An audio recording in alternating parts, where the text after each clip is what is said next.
Turn it on, leave it on with Sean and RJ right here on The Fan. 5 seconds, Rodick blasted. It was tipped into the far corner, and Edmonton has won Game 7, 3-2. The Oilers advance to the Western Conference Final. They'll play Dallas Thursday night. This game, this series is over. Now there's a call to start off your Tolo Tuesday here on DFW Sports Station 105.3 The Fan. Good morning, Metroplex. Sean Shreve, Bobby Belt with you live. RJ Choppy is off for the week. We got Peyton and Rai in the back. We are live on the Fan Cam, Twitch, and YouTube. And the Dallas Stars have their opponent for the Western Conference Finals. A lot of history there, too. The Stars, though, I remember just, when we first moved to Dallas back in the mid-'90s, like we got here in November of 96, that it was just felt like every year it was the Oilers and the Stars in the playoffs playing big time games. And so, I mean, there's a lot of familiarity here. This is a lot of history. And so I know that the Oilers were one of the most hated teams among Stars fans in the late 90s, early 2000s. So a lot of connection here. They ultimately, the Canucks, they were without top goaltender, top goal scorer, ultimately blow this one. But it'll be good. We'll get to see Connor McDavid. Mike will be engaged in hockey. Yeah. It'll be exciting. Two ways to look at this, right? And Pepe, you can speak to it more and even more with Chris Strong tomorrow and the rest of the week. But you're either a so-so checking in for the Stars run hockey fan, like many of us admittedly are, and you want a reason to watch and you want to see what all the hype is about with Connor McDavid on the other side. That's category one. I even felt like Corey Majors was in that group yesterday with Bassick. And Corey will join us today for a special 9 a.m. edition of High Low to preview the Mavs and the Wolves. So Corey Majors in studio for High Low at 9 o'clock. Good morning, Corey, as he probably is listening for his morning workout. And then the other group is, you want to avoid the best player in the entire sport and give me the possibly weaker team in Vancouver and try to go ahead and move on to the Stanley Cup Finals. Pepe, which category were you in, and how do you see the matchup early on? I want the easiest route ever. I have not seen the Stars win a championship. I want them to win a cup finally. And even though I was born, before 99 and, technically was alive, but didn't really see it. But yeah, I didn't want McDavid at all. You get a chance of the Oilers that have a true big three and McDavid, Draisaitl, Zach Hyman, who's really good defensively. Good news for the Stars fans is this is a Oilers team that's not technically great. They haven't been a great road team all season long, around 500. They've been playing, but if you're the Stars, man, take care of home ice. I know you've been dominant on the road, but you have home ice for a reason. Start winning game ones at home. Start taking that advantage in the series and stop losing home ice. And Ottinger on the road has been fantastic. I decided to stop. I was going to make a bad joke. It's early though. You cutting me off was a good thing. I was just going to say something about that great defenseman Hyman. That was all. But it's great. This was actually 5. I'm looking at it now. It was 5 years in a row, Sean. May have actually been 6. Let me see here. 5 years in a row, 97 through 2001. The Stars played the Oilers in the playoffs every single year. So they met 6 times in a 7-year span from 97 to 03. So they played 6 times in the playoffs with the Stars winning the past 5. Boy, and George Laraque, who was one of the big time enforcers in hockey back in the late 90s, early 2000s, and was one of the most hated hockey players on the Oilers for Stars fans. I saw him already last night on Twitter. He's like, get ready, Stars fans. We're coming for you guys. Going to be in the building games 3 and 4. So it'll be good. There'll be some familiarity, maybe some sort of the Cowboys 49ers energy that we've gotten reaccustomed to in recent years. So we're gonna get bullied. Except this time we actually beat them is the thought process. Game 1 is taking place at the AAC on Thursday night at 7:30. So tomorrow night, Mavs Wolves in Minnesota. Thursday night, it's going to be the Dallas Stars opening up the Western Conference Finals, trying to defend home ice. We're live on the Fan Cam, Twitch, and YouTube. Today is also a little special day at 6:40. It's going to be a Tolo Tuesday edition of The Payload, starring Peyton Russell, and that is because today, Pepe is heading off. Is it today that you're leaving or tomorrow? It has to be morning. today. Tomorrow morning. Oh, wow, you didn't want to do like the 1, 2, 3 p.m. flight out to Vegas when you're done for the day at 10 a.m.? No, more expensive, and it's the time difference. What do your friends care? These idiots gave up a free hotel that you had the hookup for, and they're like, no, let's just stay right across the street for more money. What do they care? He's painfully cheap. He really is. Peyton? Yes. Bro, you gotta be frugal and tight. Everyone, looks at Peyton as, this radio superstar, and you only have a mustache when you are that type of up-and-coming prospect. But you got to be tight in these times, man. I mean, just like his mustache, his finances are thin. And that's, it's reflective of that. Wow. Look at that backyard, though. But anyway, deciding to leave today versus tomorrow. And who are you going out with? Where are you staying? What's the early schedule look like? Going with the Los Hombres. 3 of the 4 are the Los Hombres. The other guy lives out of the country, so he can't make it. Yeah, they don't have flights to Vegas outside of the country. But yeah, the reason we chose the AM flight was because I was like, man, if I'm working, till, waking up at 3, working till 10, I mean, it's just the long day. Because, I mean, Vegas, you're not going to sleep before midnight. So it would just, I'd be up for maybe 24 hours straight with no nap time because I can't sleep on the planes, man. Yeah. I could be up for 40 hours straight, would not be able to sleep on a flight. So then tomorrow you're leaving at what time? 7:40 in the morning. Okay, 7:40. And then you guys, you guys are still young, so you don't need to shut it down with you know what, nothing's really going on. Let's call this at midnight. You're going to go till 2 a.m. at least every single day? Yeah, we have clubs that we've kind of put on the itinerary. You missed while you were out. He said he's going to a burlesque show while he's out there. We're going to try to make it out to one. Okay, what technically is a burlesque show? I just think of it in general. Topless. Huh? It's just topless, right? I think of topless and generally curvy is what I think of. And the girlfriend was cool with that? She was fine with it. It's the other girls that the other girlfriends we got to worry about. Are y'all lying to them? Are we what? Are y'all lying to them or being upfront that you're going? I'm being upfront. I'm telling them. Now, if they're lying to their, that's me. I'm not going to get in their relationship. But would Mackenzie be cool with a strip club? She said, yeah. She would say, yeah, that I could go. Wow. You may have found one. So snarky. Because that's the thing I was telling Bobby last week was Mackenzie's like, oh, go to a strip club while you're there. Go. And I was like, it's kind of weird that you're telling me to do this stuff. Do this, do this, do that. It's like she's wanting me to make a mistake, and I'm not about it. Not about ultimate security, ultimate self-confidence. Because it opens a door now that I can't close. Because if now if she wants to go to LeBaron next week, he can't say anything about it. I thought Peyton was just saying he couldn't close. You're like talking to Sapphire, over the fourth. I thought grade. It was Molly. That's right, Molly. She's doing all right. That's right, Molly. Call back to the original. So you land, you're staying, you got the restaurants, you got the clubs picked out. I would love to see Peyton at a club. I really would. Just sitting there with the Pauly D light show the going. fist bump. The goal is to buy maybe one drink there because those drinks. Or we went to one last year at the Venetian or the Venetian. That Bobby would say. And I think that my single shot with it was rum and Coke or whiskey Coke, and it was $25. Oh, that's more expensive than we ran into in Vegas. We were ordering when we were out there for Super Bowl. We would order doubles, and the bartenders would be like, "You want a single?" And then they'd pour a double in front of us and "You want to order a single, right?" Because the doubles were $40 just for well vodka. Pre-game, everything we can. You gonna go to any buffets? You got to go to our seafood buffet. We had mentioned one in Caesars. What hotel was the one y'all went? Wasn't that the one? Was it at Caesars? I don't remember. I didn't go. I'll ask RJ and Zach as they were talking in the corner. Yeah. I think they blacked out. I don't think they remember what we were talking about. I think you blacked out as I saw you. Your poor wife, she was dressed like she was going to the Met Gala, and there's Bobby in the whole sweatsuit, and Kristen is looking like she's trying to go out and rave, and Bobby's just walking up and down the slot machine. We can't even find him. Right? We're just sending people out to go try to find Bobby as his poor wife just wanted to eat some shrimp cocktail. You have to set standards, okay, and set expectations and keep them on their toes, and that's what I was doing with her. Apparently, an NFL owner had the wrong expectations for the Donald Trump movie.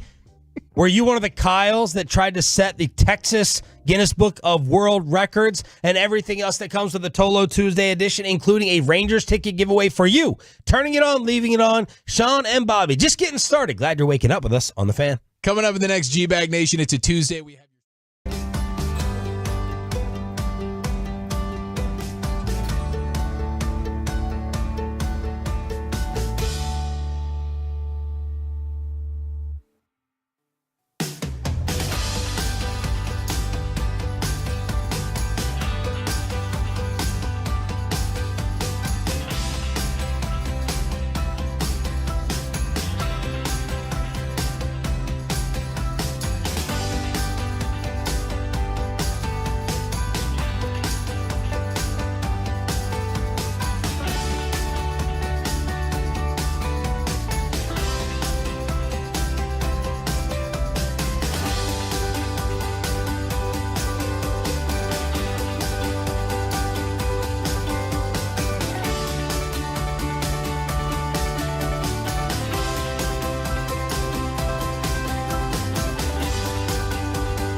Sean and RJ with Bobby Roberto Belt in the choppy chair for the week. We got Peyton and Rai in the back. We're live on the Fan Cam, Twitch, and YouTube. Thanks for being a total. That stands for Turn It On, Leave It On. The Texas Rangers are back in action today as they'll be taking on the Philadelphia Phillies. That's going to be around a 5 o'clock pregame on your home of the World Series champs. That's us. First pitch at 5:40 as the Rangers are still somehow, some way, second place. And it's like a comfortable second place in the American League West with the red-hot John Gray on the mound with his 2.08 ERA. Yeah, Gray since the opening game has not given up more than 2 earned runs in every single start, and that's just in one of them he gave up 2. Otherwise, it's been 1 or nothing. Wow. So he's been on an incredible run. It's funny, we were talking about how the offense was going to have to carry you through this stretch, and what were you going to be able to get out of your starting pitching when everybody started going down, and then Gray has stepped up in a big way. Heaney's been good. We've gotten a couple good starts from Lorenzen, Jose Ureñas, so it's been interesting to see that the starting pitching has actually kind of held things down in a lot of ways, and it's just been the inability to slug. And my biggest problem is that I don't like that Jared Sandler's just avoiding the topic of how the Rangers aren't hitting for power. We didn't hear from him yesterday after needling him a lot. I mean, he didn't know if he was at Pearl Jam, traveling to Vegas.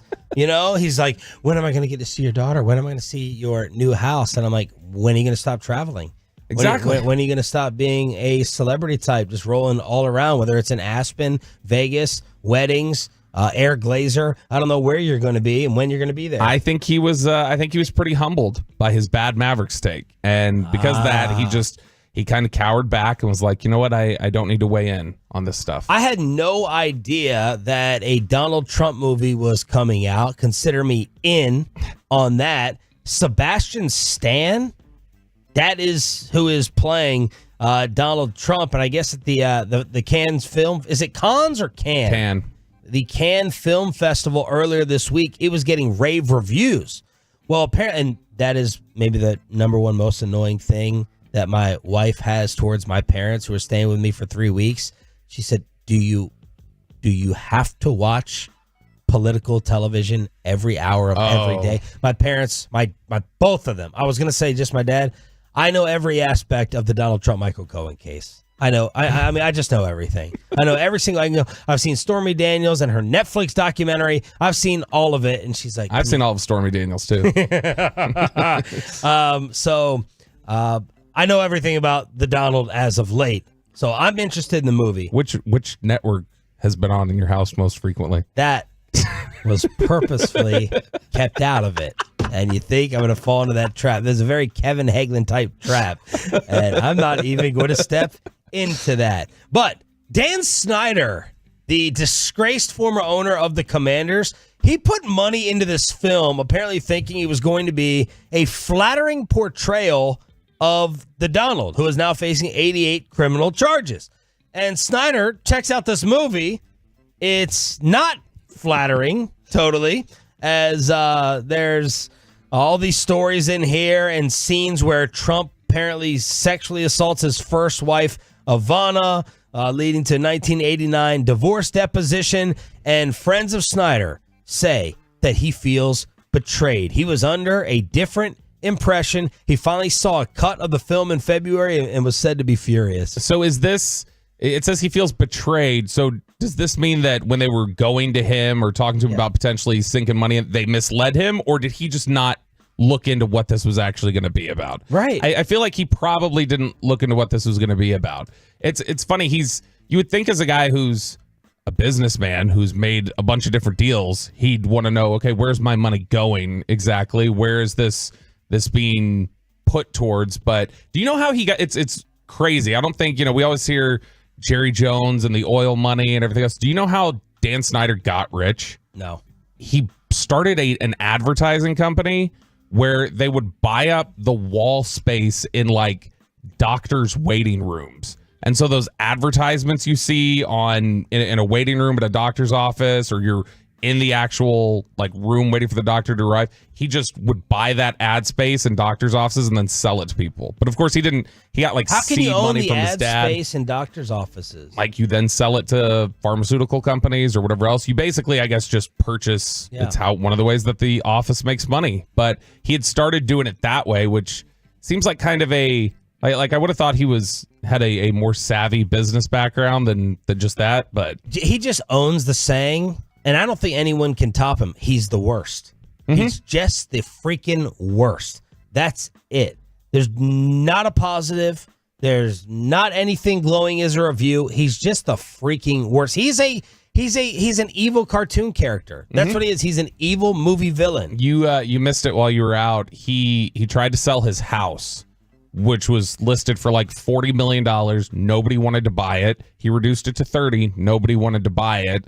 So then he reduced it to like 25. Nobody wanted to buy it. So then at that point, the spin job that was released was Dan Snyder has donated his home to charity for cancer research so that they can sell it and generate the money. But then tucked in the story there was Right like, off. well, he reduced the price like 4 different times, and nobody wanted to buy anything from him. All right, what Kyle's listening tried to participate in this Guinness Book of World Records? Kyle Yeomans. There we go. I'm so glad you had that drop ready there, Peyton.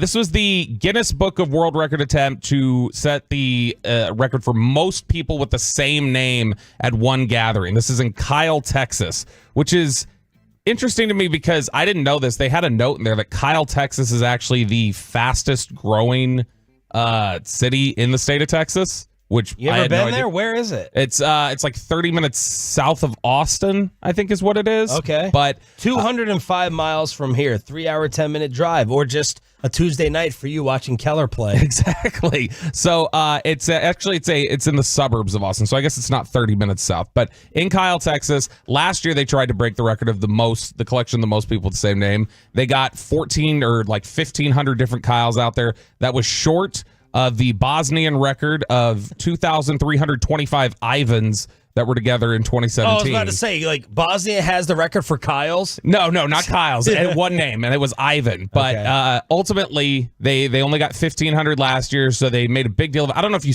would see it on Facebook. Peyton, did you see any of that on social media where it's like, oh, there's a gathering of the Kyles? People were like, it became a Gather the viral meme that Kyles. people were sharing for over time, and they actually lost half of their audience. Only 706 Kyles came together this year. So, Ivan's out there, your record is safe because it does not appear. There's the photo. It definitely is just a smattering of people, as Ryan puts it up there on the fan cam in Kyle, Texas. How did he get that?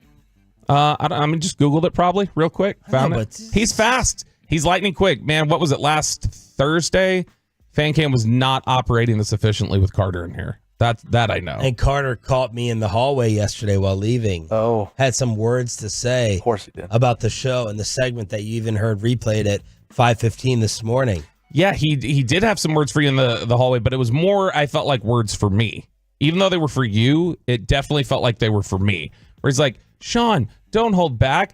I consented to this recording. It's not like Bobby who secretly recorded me. That was my problem. And I was like, all right. And we literally just walked in the elevator, like pressing the button, like, yeah, thanks, Carter. Appreciate it. Thanks so much. Yeah, the joke I was going to make since he gave me the green light when he was talking about why you having a second kid when all you do is bitch about your first kid, I was going to say, of course you're bitter about having children after your fiance dumped you.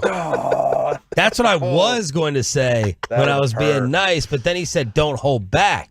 Like, he really emphasized it in the hallway. He seems like the type that would say don't hold back and then go, well, I didn't know you were going to say that. Yeah. Well, that's crossing the line. Yeah. Man. Well, there's a lie there. Is that what happened? Was it a fiance thing? Was it a fiance? Was he engaged? It was fiance or girlfriend. I don't remember. It They was were together long-standing at least relationship. 3 years, I think. It's why he's angry. I know that. Oh, he's redhead. Peyton, you got to tell Sean really quickly before we wrap this up. The Twitch ate this one up. Tell Sean about the time that Carter really got mad at you, what it was over. Oh, dude, like, I don't know if he just had a bad morning, but like, because I see him, when I'm about to leave every morning, he walks in and puts his stuff down, sits, where Ryan is in the back. He And does what? He sits where Ryan is in the back. He sits by the TriCast or the fan cam, and he eats a Pop-Tart almost every morning. Blueberry. And I know, something very just basic. And I said, oh, Carter, blueberry again, I see, not changing it up. Like, nothing bad about that. Like, I swear, I said just those words verbatim. And he was like, GD Peyton, why do you always got to effing say this to me? Why can't you just say good morning and go about your day? I mean, he was pissed, dude. I mean, like, if he said that to you, I think you would have backhanded him.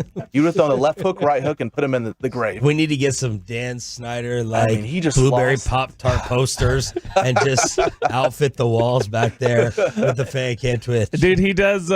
Look, I love Carter. Carter's got a screw loose, though. No doubt about it. No doubt about it. All right, speaking of screws loose, did you see what friend of the show Ryan Leaf did to an NFL insider? And Jared, you want Leafs? We may be getting another Dak Prescott Leaf to fall with a quarterback getting paid. We'll catch you up with all of it. Is this Mavs season already a success? The unlikelihood of Kyrie and Luka working out. People are making all their Western Conference selection picks for the NBA playoffs at Game 1 starting tomorrow night, and the Stars have their opponent as well. That's all next for the 6 a.m. Club right here on The Fan.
Uber Eats has Lola V products? I gotta remember that. Well, you know, they say in order to remember something, you have to forget something else.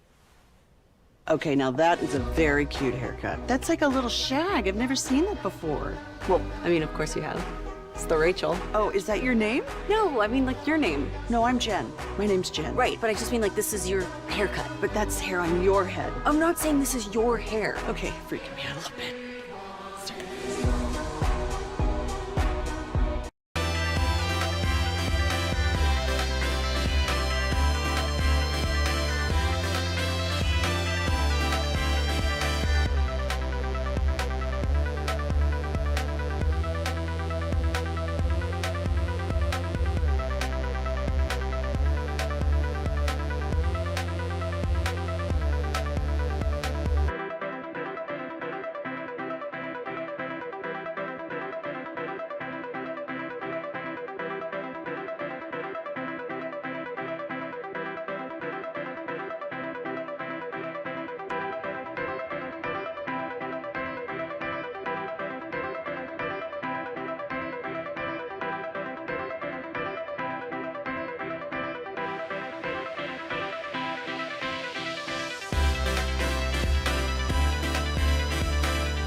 Turn it on, leave it on with Sean and RJ right here on The Fan.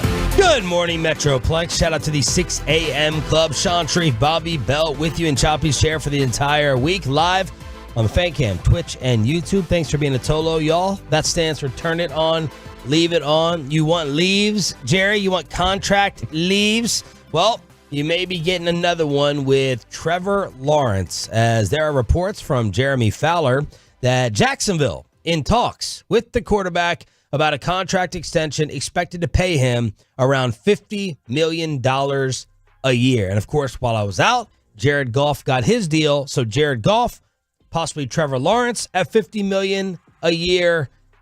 What does it do for Dak Prescott?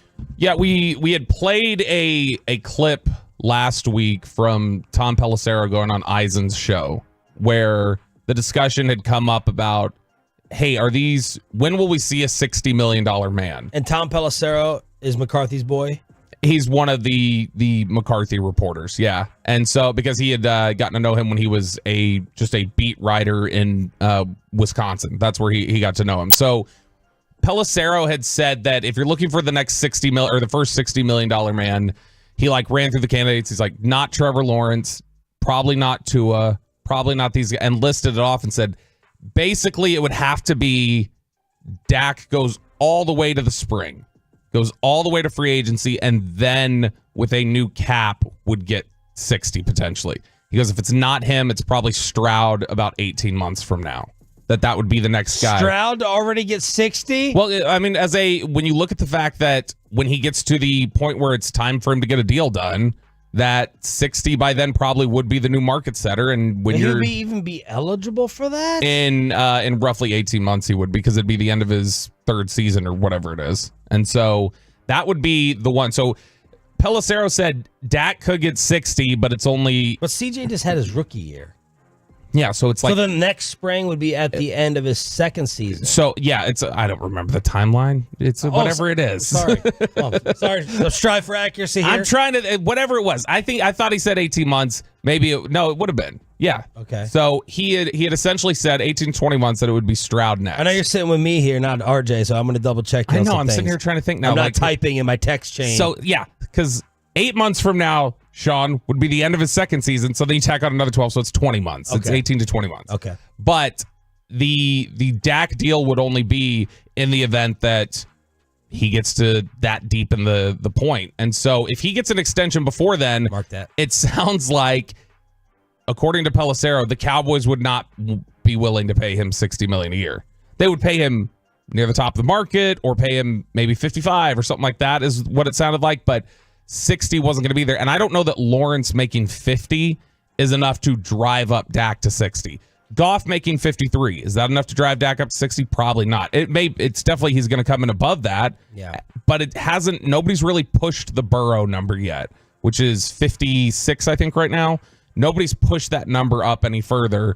But a lot of times these agents look at it and they say, okay, what did Burrow get? Burrow got $55 million. Okay, well, Burrow getting $55 million on this particular salary cap means that adjusting for inflation with the new salary cap and the idea of he needs to be $1 over him or $1 million over him, then adjusting for that, you would say Dak is worth 60. And that's how the agent would argue. And Dak may just say, all of this talk and discussion, it's cute and I get it. It's all irrelevant. I want 60. So I have the power, I have the leverage, and you can just go without and move on to Trey Lance and another quarterback. So that's just what the number is, period. And I'm telling you what it is. Now, fortunately, Dak, I think, has said in some of these charity interviews beforehand, he doesn't have to make the most money.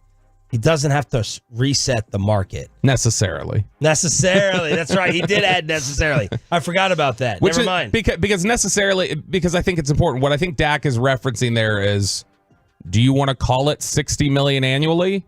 I don't have to have a smoke and mirrors number that says I make $60 million annually, but maybe I want most cash in the first 2 years of a deal. Maybe I want this or that. Like he probably defines richest or top of the market as a particular idea that, hey, if the Cowboys want it to be this, generally average annual value is how we all talk about it and judge it.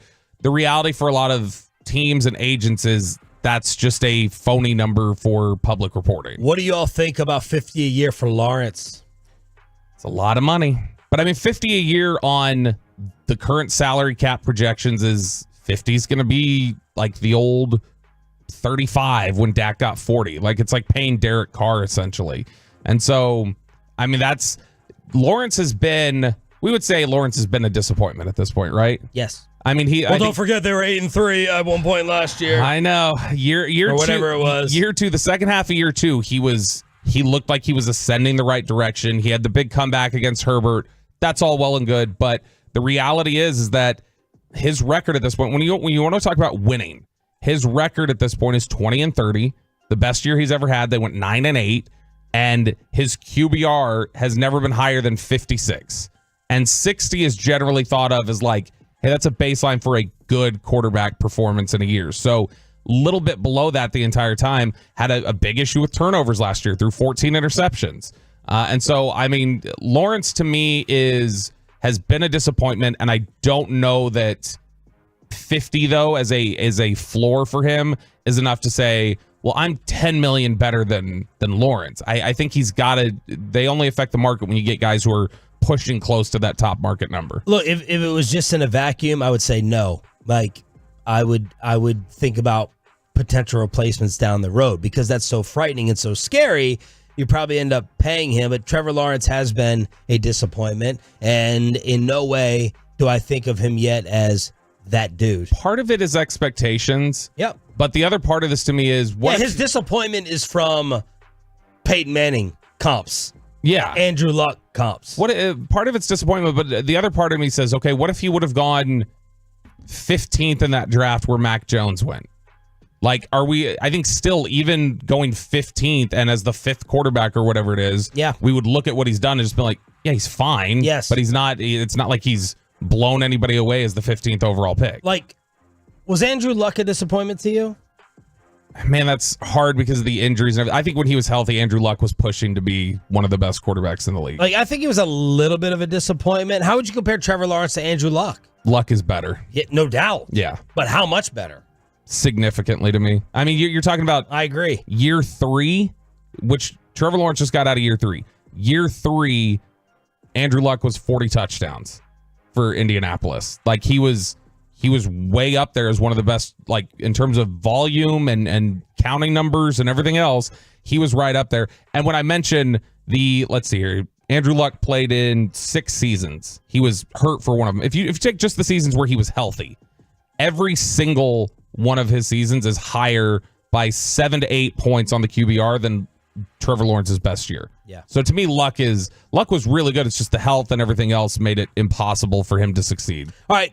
In the world of NFL broadcasting, Greg Olsen gets his demotion, $7 million pay decrease with Tom Brady taking over the number 1 announcer role at Fox. And of course, his first game is going to be Cowboys-Browns. By the way, how did y'all break down the Cowboys schedule last week? Do you remember the number of wins, the predictions that each of you had? Yes. RJ's usually pretty good and nails just automatic 11 or 12 wins for the boys. 12 is what RJ went with. Wow. Peyton, I can't remember. Did you have 11? I had 11. 11. I had 9. So I had them at 9 and 8. And G-Bag went through the schedule. G-Bag had them at 9 and 8. Really? Mm-hmm. More because of the schedule, or the schedule's tough. Like they do have. Yeah, Bobby had them starting, I think, 4-6, right? I don't remember specifically where it was at. They were. I mean, they've got a tough stretch. They've got a really tough stretch from October to November, where it's like Lions, 49ers, Texans, like all in this stretch here. And so ultimately, like, part of it's the schedule. Part of it's also just they've shown no evidence that they got better. And I mean, there's a case to be made that they definitely got worse. And so because of that, it's like, man, a lot of other teams around you did get better. A lot of other competition around you got better. Everybody in the NFC East made moves in an attempt to try and get better. Will they play out that way? We'll see. But everybody did something to try and get better in your own division and within the conference and across the rest of the NFL. You were the most hands-off team in the entire. You were Dabo Sweeney at Clemson. That's how you approach things. So Greg Olsen drops to the number 2 spot. He's going to make $7 million less. And he said that Tom Brady hit him up for some advice, or he had some chats with Tom over the broadcasting role, and he also said there's zero evidence to show that being a great player correlates with being a great announcer. So that is now everyone's sympathetic figure, Greg Olsen, who was already really, really liked. He's going to be loved because of this role that he got pushed down to because Tom was gifted the number one chair. Yeah, that's pretty. I mean, is that tone deaf from Brady? It depends who reached out. It was Brady. Was it? Yes. Because I was trying to see with what you sent that Tom reached out, or Greg was like, I've had some talks with him. That's very important. So he here. did say I had a chance to speak with Tom a couple weeks ago, so obviously that's a little generic. But when he says he was just kind of picking my brain, that sounds like it was something initiated by Tom to me. But yeah, that's kind of ballsy. Like I mean, we've talked about how serious the tension was publicly and also just kind of the air about it between Sims and Romo. When Romo got that job, you remember how awkward it was when Phil Sims is in the studio, and they even made reference to it on his first broadcast. Tony looked sideways and was kind of uncomfortably sitting there as a joke. But the idea of that tension, if Romo would have then gone to Phil Sims and been like, hey, this job that I'm kind of being gifted and handed, could you tell me how to do it? Yeah, right. I mean, Olsen's got to be a little bit like, dude, are you serious? Like, I publicly said I was going to make it difficult as hell for them to give the job back to you. You know, we had a bunch of different people at Fox talking about, man, Greg Olsen's so great. He's going to make it hell on Tom to make sure he doesn't get the job. And then when Tom is just given the job, he immediately goes to Greg Olsen and goes, hey, tell me how to do this job that I'm just being handed over for you. I don't think Brady's going to be great at it. That's another segment. That's another future segment with the build-up to Cowboys, Browns to start things off on Fox. And, of course, on this radio station, 105.3 The Fan, Tom Brady and Jay-Z sat down to give some advice at the NFL Rookie Symposium. Of course, no advice could ever beat Chris Carter with Warren Sapp up there saying, make sure you have a fall guy. This was Tom Brady and Jay-Z with their rookie advice. When you have 53 guys on the team and you think it's about you, it ain't about you, it's about us. And the biggest problem I see with a lot of the young players today, you guys are making it too much about I and me because of social media, because of branding and all that. It's fine. You're not going to win. There was a difference between being a star and being a champion. Your talent gets you there. You know, your work ethic and your discipline takes you to where you want to be. Every day of practice is important. You know why? Because when I was on the Patriots and we had 20 years winning, every day was a big day. I treated a preseason game, I treated a regular season like it was a Super Bowl. So when I got to the Super Bowl, it was just another day for me. You got to know who you are because those moments going to come. You're going to be down 28-0. You got to say, all right, I know who I am. I'm going to go get it. There should be nobody in your life that should have higher expectations for you than you. You're going to evolve or you're not. You're going to keep evolving or you're not. And if you're not, the world still spins. If you're forever curious, you'll always keep getting better. So there you go with your life advice from Hova. It's fine. Brady and Hova. Yeah, I'm not a big Hove fan, but it's neither's Choppy. Call him a system rapper. He's not a system rapper. So you have Tupac and Biggie and Big L and all of them die at the end of the 90s, and then Big Pun dies, and then he just kind of lazy sat there and was like, oh, I got the throne, and he didn't put out anything good until Nas actually challenged him with Ether. But I think that it's funny whenever you get these sort of sit downs. Obviously, you're trying to have them impart wisdom to the young guys, and let's bring in some idols. Let's bring in some guys who have pull that these young players will actually listen to. It's also like, what are you really going to tell them there that's going to land? Like, so much of it, it's nice advice. It's great, but I mean, the whole little like the world keeps spinning either way. Hey, all 53. It just sounds like generic statements that you'd read on like a poster on a bathroom wall or something, motivational. That was the challenge I had in giving my high school commencement speech. Well, I'm like, what can I say here that they'll never forget? Because we're all thinking the same thing sitting down to listen to this crap. When's this person going to shut up so we can go and drink our St. Ides and our Mad Dogs? When can we do this? When are they going to shut the hell up? And it's like, do I say one sentence and walk off the stage? Do I curse a lot?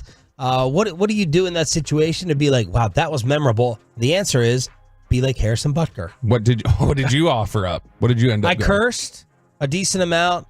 I kind of said some like really blunt things, and then I got a later report from the principal that I talked for too long, that I went on for too long. I thought it was entertaining. I thought it was good, but the ungrateful loser principal was not happy about it. Did you play it on the show?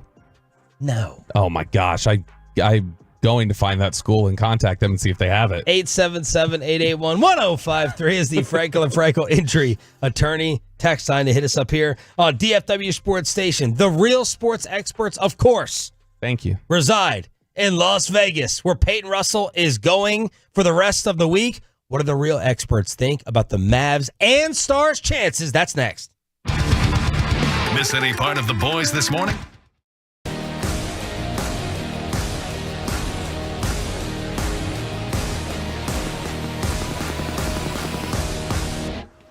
Uber Eats has Lola V products? I gotta remember that. Well, you know, they say in order to remember something, you have to forget something else. Okay, now that is a very cute haircut. That's like a little shag. I've never seen that before. Well, I mean, of course you have. It's the Rachel. Oh, is that your name? No, I mean, like your name. No, I'm Jen. My name's Jen. Right, but I just mean like this is your haircut. But that's hair on your head. I'm not saying this is your hair. Okay, freaking me out a little bit.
on 105.3 The Fan segment here brought to you by State of the Art Weight Loss. That's soda, Cars for Kids. Donate today at carsforkids.org. And also brought to you by the personal injury lawyers Frankel and Frankel. If you've been injured in a car or truck wreck, call Frankel first, 214 or 817-333-3333 with Frankel. Frankel, there's never an out-of-pocket cost. They only get paid when you win. Frankel, the go-to car and truck wreck attorneys in Dallas. Now it's Leon Draisaitl waiting. Bouchard one-timer ripped wide. Rebound, Nugent-Hopkins scores! Ryan Nugent-Hopkins! Power play goal!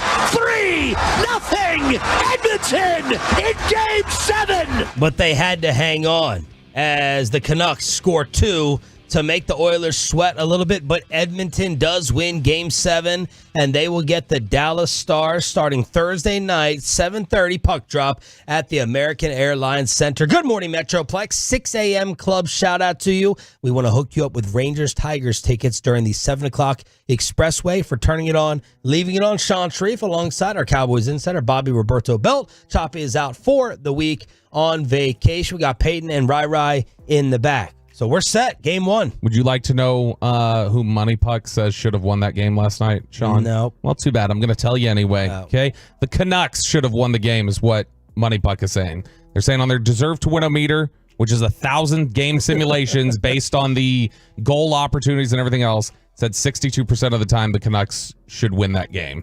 And they ultimately lose. The expected goals in this actually were 2.8 for the Canucks to 2.2 for the Oilers. So the Canucks had better opportunities, just ultimately were not as fortunate as the Oilers. So the website was wrong. No, that's the whole point of this, is it's to tell you who actually played better, who deserved to win, who blew their opportunity. And this is telling you that the Canucks blew their opportunity. Well, I'm going to listen to Vegas. And Bet Online sent me the numbers on the odds to win the Stanley Cup. Now, this was before Game 7 last night. Peyton Russell, we are going to turn it on over to you. Who did Vegas have as the favorites to hoist the cup? It will be the President Trophy winner, the New York Rangers. That is incorrect. Money Puck? The Dallas Stars. The Dallas Stars were actually the favorites at 9-5 plus 180. He's been such an anti-Stars person the whole time you were out. He was talking crap about the Stars, legitimately. Was picking Colorado. He's like, they just can't hang on the ice with Colorado. Like, was just so dismissive. That game one really messed me up. It did. Going up 3-0 and then losing 4-3 in OT because I stayed up late for that game and I was in a grumpy mood in the morning after, and it ruined me. But, you know, go Stars, baby. So the Stars are followed by who to win it all? Well, it's got to be the Rangers. Incorrect. No. Bobby? The Oilers. No. Panthers. Florida Panthers at 9-4. So they were right behind the Stars. 9-5 for the Stars. Florida at 9-4. Then Peyton's New York Rangers. Then Edmonton and Vancouver had the worst odds of all, and they are now, of course, officially eliminated. So bye-bye. See you later. Now, we move on to the NBA. The favorites to win it all. The Boston Celtics. Yes. 5-8. Heavy favorites at minus 160. Followed by the Timberwolves. Yes. At 13-5 plus 260. Of course, followed by the Dallas Mavericks at 5-1. If you believe they're going to have another magical 2011 run, you got them at 5-1. And then the Indiana Pacers, who start tonight against the Celtics, are 28-1. I'm curious, because you just referenced it there, and I guess this isn't an angle we've talked about yet on this, which is the idea of, would we consider this like a magical run? Because I think Clippers and Thunder we felt pretty good about, and Minnesota feels like a coin flip. It leans Minnesota, but... Yep, it's a good question. My answer to that would be no. Not a magical run. If they beat Boston, it would be probably. And if they would have beat Denver, but I don't know. There's a lot of chatter. All the chatter yesterday I saw felt like 90-10 people saying Minnesota. Here's what the odds were before the season started, just so you know how far some teams have come. The Celtics were the co-favorites with Milwaukee to win the championship at 4-1. The Mavs were the 8th favorite at 25-1. The Timberwolves were the 15th favorite at 55-1. So if you're in Minnesota and you were loving the Wolves, you could have gotten them at 55-1. The Pacers were 250-1. Of course, that was before the Siakam trade. Now, as for the series, the favorite, Peyton thinks it should be the Mavericks. That, of course, I think a ridiculous take. I called it yesterday. In terms of who Vegas was going to set as the favorite. Very Legler take of you. Very Legler take. Kind of hedging it a little bit. Minnesota. What a stupid-ass take. Minnesota at minus 175. So that's about a 63% chance to win the series, according to Vegas. 63% chance. The Celtics have a what percent chance, Pepe, of beating Indiana? 83. 89. Minus 820. That is the line for that series. And I'm in a very March Madness type struggle with Indiana Boston. Like, look, and I had this with the Knicks as well. The New York Knicks, besides the Mavericks, were my number one reason to watch playoff basketball this year. At the Garden. Like the Garden atmosphere and what the New York crowd did in Philadelphia to embarrass Filthy and those freaking meatballs with Angelo Cataldi. I love tuning in for the electricity, which Rick Carlisle praised after the series. And I got a little secret rooting for Carlisle in the back of my mind. I want Indiana to win tonight and steal the first two games in Boston in a dream scenario. I don't know if I want Indiana in the final. Now, I'll take them in the final if the Mavericks get there. But if the Mavericks don't get there, I don't want to see Wolves Pacers. I think I would want to see Boston in the championship, just like you want to see the better teams ultimately advance in March Madness in the Final Four. So I'm at a little bit of a struggle right there with that. But yeah. I want the Pacers to win tonight. I know the NBA does not want the Pacers in there. That would be Pacers Timberwolves. That feels probably like what MLB was looking at last year when they were like, please don't give us Texas and Arizona, where it's the same sort of energy. Boston and Dallas would be the pull for them. I do think I think there is some vulnerability with the way Boston's played during the playoffs, though. I don't know if it's just completely that now they're 8-2 in the playoffs so far, but I don't know if it's just they're a little asleep at the switch. They're not as motivated. They're not getting up for some of these games, but there's a choker label hanging over the Celtics' head because of what's happened the past couple of years, even though they've made a finals. And I think that, what we've looked at in both these series so far, they've lost one of the first two games in Boston to a Miami team that had no business beating them, and in reality, a Cleveland team that had no business beating them. Cleveland pushed them pretty far without Donovan Mitchell in there in Game 5. Yes. And so, to me, Indiana seems like one of those teams, everything we've seen from them during this playoff run, Indiana seems like one of those teams where they're not going to let you off the hook if you do that. So if Boston gives them an opening, Indiana can absolutely take one of these first two. Jason Kidd was asked if he was surprised that the Wolves knocked out the champs. Not surprised. They're a very good team, well coached. Chris is he's one of the best coaches in this league, and Micah has stepped in to help. You can see how good their coaching staff is. But we got to see them in Abu Dhabi, and we thought they were one of the best teams in the league then, and they've shown that on the road in Denver, winning Game 7. So not surprised. They got a really good team, and this is going to be a tough opponent. Oh, Colin Cowherd would not approve of Jason Kidd in the backwards hat again at the press conference. I like, too, that... not very businesslike. I like his scouting report there, which coaches are always going to give you coach speak. But he's like, man, when we saw them in preseason basketball in Abu Dhabi, we knew this is one of the best teams in basketball. Yes. Yesterday we had great concern that the number one Mavs fan in the national media had turned on us. Because I was watching the segment when Jay Williams and Mike Greenberg and Tim Legler were picking who's going to win the NBA championship. And Legler and Jay Williams picked Minnesota. Greenberg picked the Massholes in Boston. Well, Tim Legler, let's play the audio of this because he felt like he had to go ahead and retract / clarify on social media. This is Tim Legler on the All NBA podcast. I can see why people would think Minnesota should be based on what they just accomplished. But I think Dallas has the answer for their defense. I think they've got the answer. They've got the right star and they've got the right co-star. And more importantly, these are the two best defenses that I think I've seen in the postseason. Wow. Now, Legler had also said yesterday that because he went on Twitter and was like, I need to clarify because everybody's freaking out at me. But he had said that basically a producer had said something. His explanation was a little confusing. I'll read the exact tweet. Sitting here trying to decipher this Mavs-Wolves series. This morning on Get Up, I was asked who should be the favorite to win it all. And I said Wolves because they've earned the right to be viewed that way. But I was not asked who I believe wins the series. And my answer to that is in all capital letters, DALLAS. Very weird clarification, because if you were asked who should be the favorite to win it all and you say the Wolves, that makes me think that you think that the Wolves are the better team. They're going to win. Yeah, like, is he just talking about from a who should be a Vegas, like, betting odds favorite? Like, he's talking about it from that technical standpoint, not who he thinks is going to win, but, well, who should be given deference with Vegas's odds? I guess that's what he's saying, which seems a little odd that that's the direction he would go.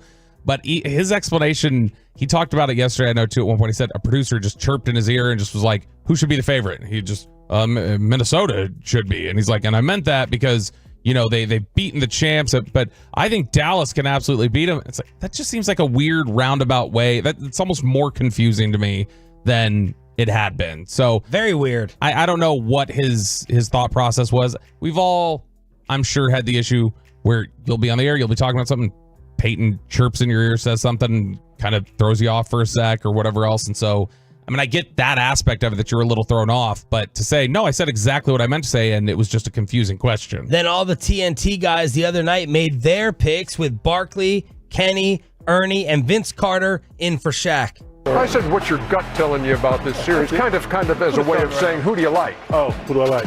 I like Minnesota. I think this is going to be a fabulous series. Oh, no, we ain't. No, fabulous. It's going to be fabulous. Get them. I like the Wolves. Okay. You didn't howl. That's not unusual. Oh! No, we don't need that. I have, man. I you know what? Say it will be the Minnesota Timberwolves. Would be the favorite. I don't know, but I might change my mind. Would be the favorite, but I got to think about it a little more, though. I agree. There's some kind of vibe surrounding the Timberwolves this year. I mean, when you have that kind of year, your coach gets a knee injury and he's addressing his troops on crutches, and you come back and you win this series, coming back the way they did in Denver. I just have a feeling Minnesota's going to the NBA Finals. Thank you, Ernie, for actually being someone willing to give an opinion. Man, Kenny, what are you doing? Come on, stop being so soft. The Wolves play-by-play voice, Alan Horton, will join us at 8 o'clock this morning to preview after we hook you up with Rangers-Tigers tickets and a Mavs-Wolves high-low at 9 with Corey Majors in studio. But he's heading out to Vegas for the rest of the week after today's show, so we have a special Tolo Tuesday edition of The Payload starring Peyton Russell next. Coming up in the next G-Bag Nation, it's a Tuesday. We have your Stars Western Conference Finals opponent. We continue to get your set.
got to forget something else to remember that Uber Eats has groceries. No, that's absurd. Hey, remember when you used to be a pepper lady? Pepper lady? Wasn't it Cinnamon Sisters?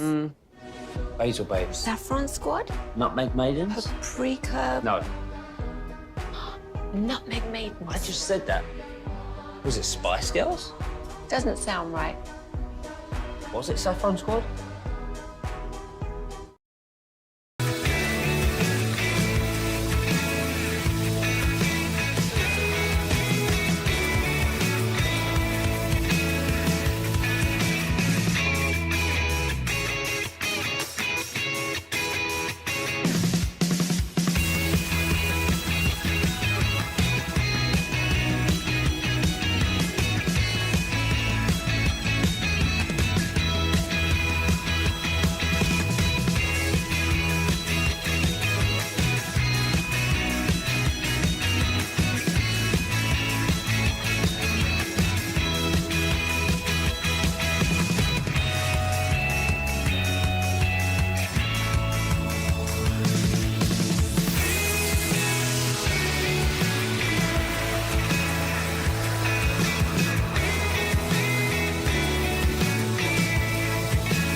By Classic Chevrolet. Classic Chevrolet in Grapevine is the #1 Chevy dealer in the world. More Silverados than anyone else. This is Texas. This is Classic Chevrolet. Together, let's drive, relax, enjoy the difference based on new Chevrolet registrations 2023.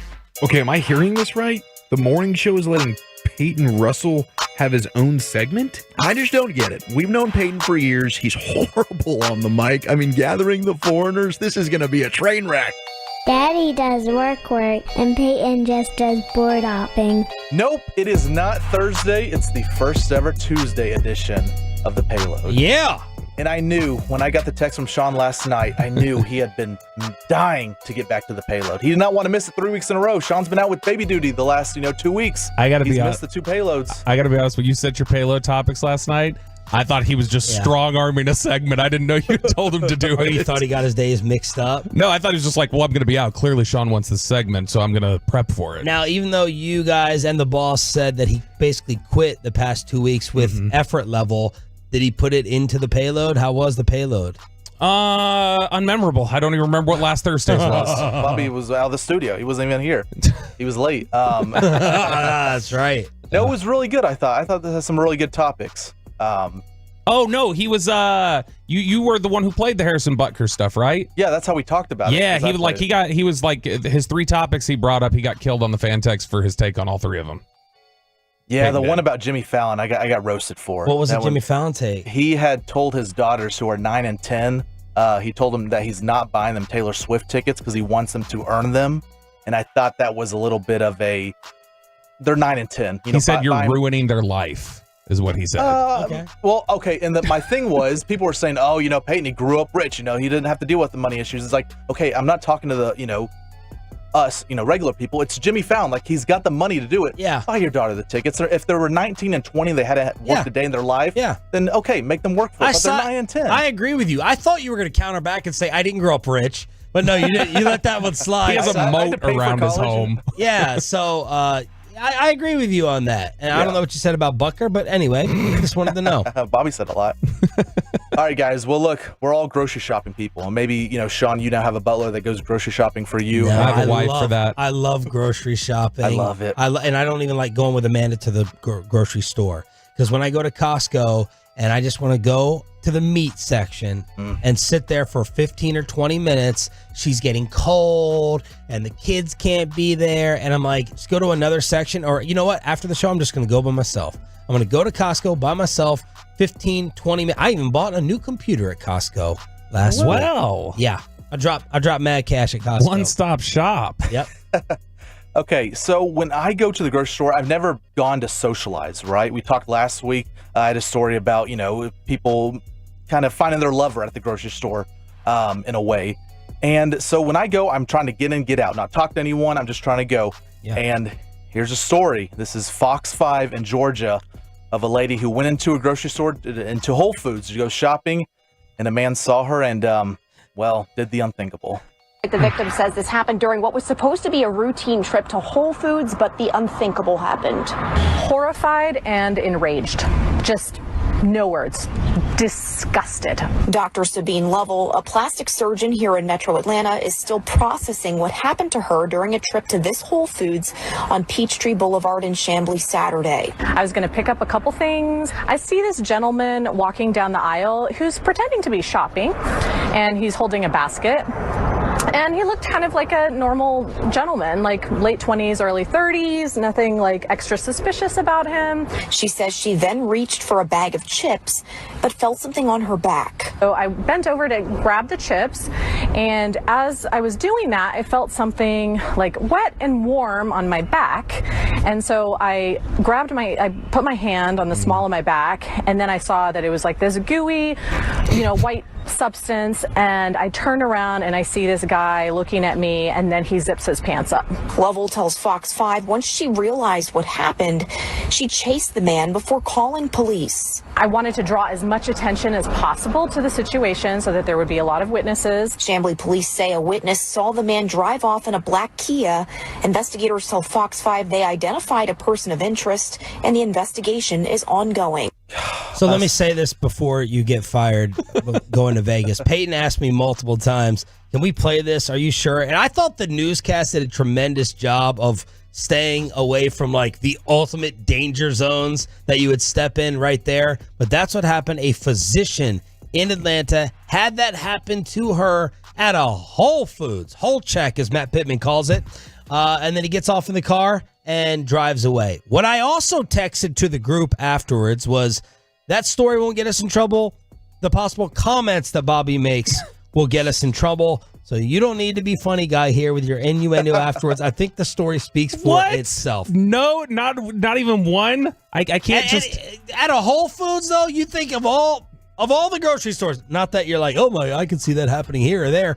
This is not going to happen at Whole Foods. No way, right? Yeah. If you're going to, I don't want to identify, wait, did we actually get an arrest here? Is this who it was that was arrested and charged up on the fan cam? Rye. Look at that. Ryan finishing the story. Doing more work and charged. Doing more work than the Louisville Police Department. Let's see. Troy Caliste, arrested and charged.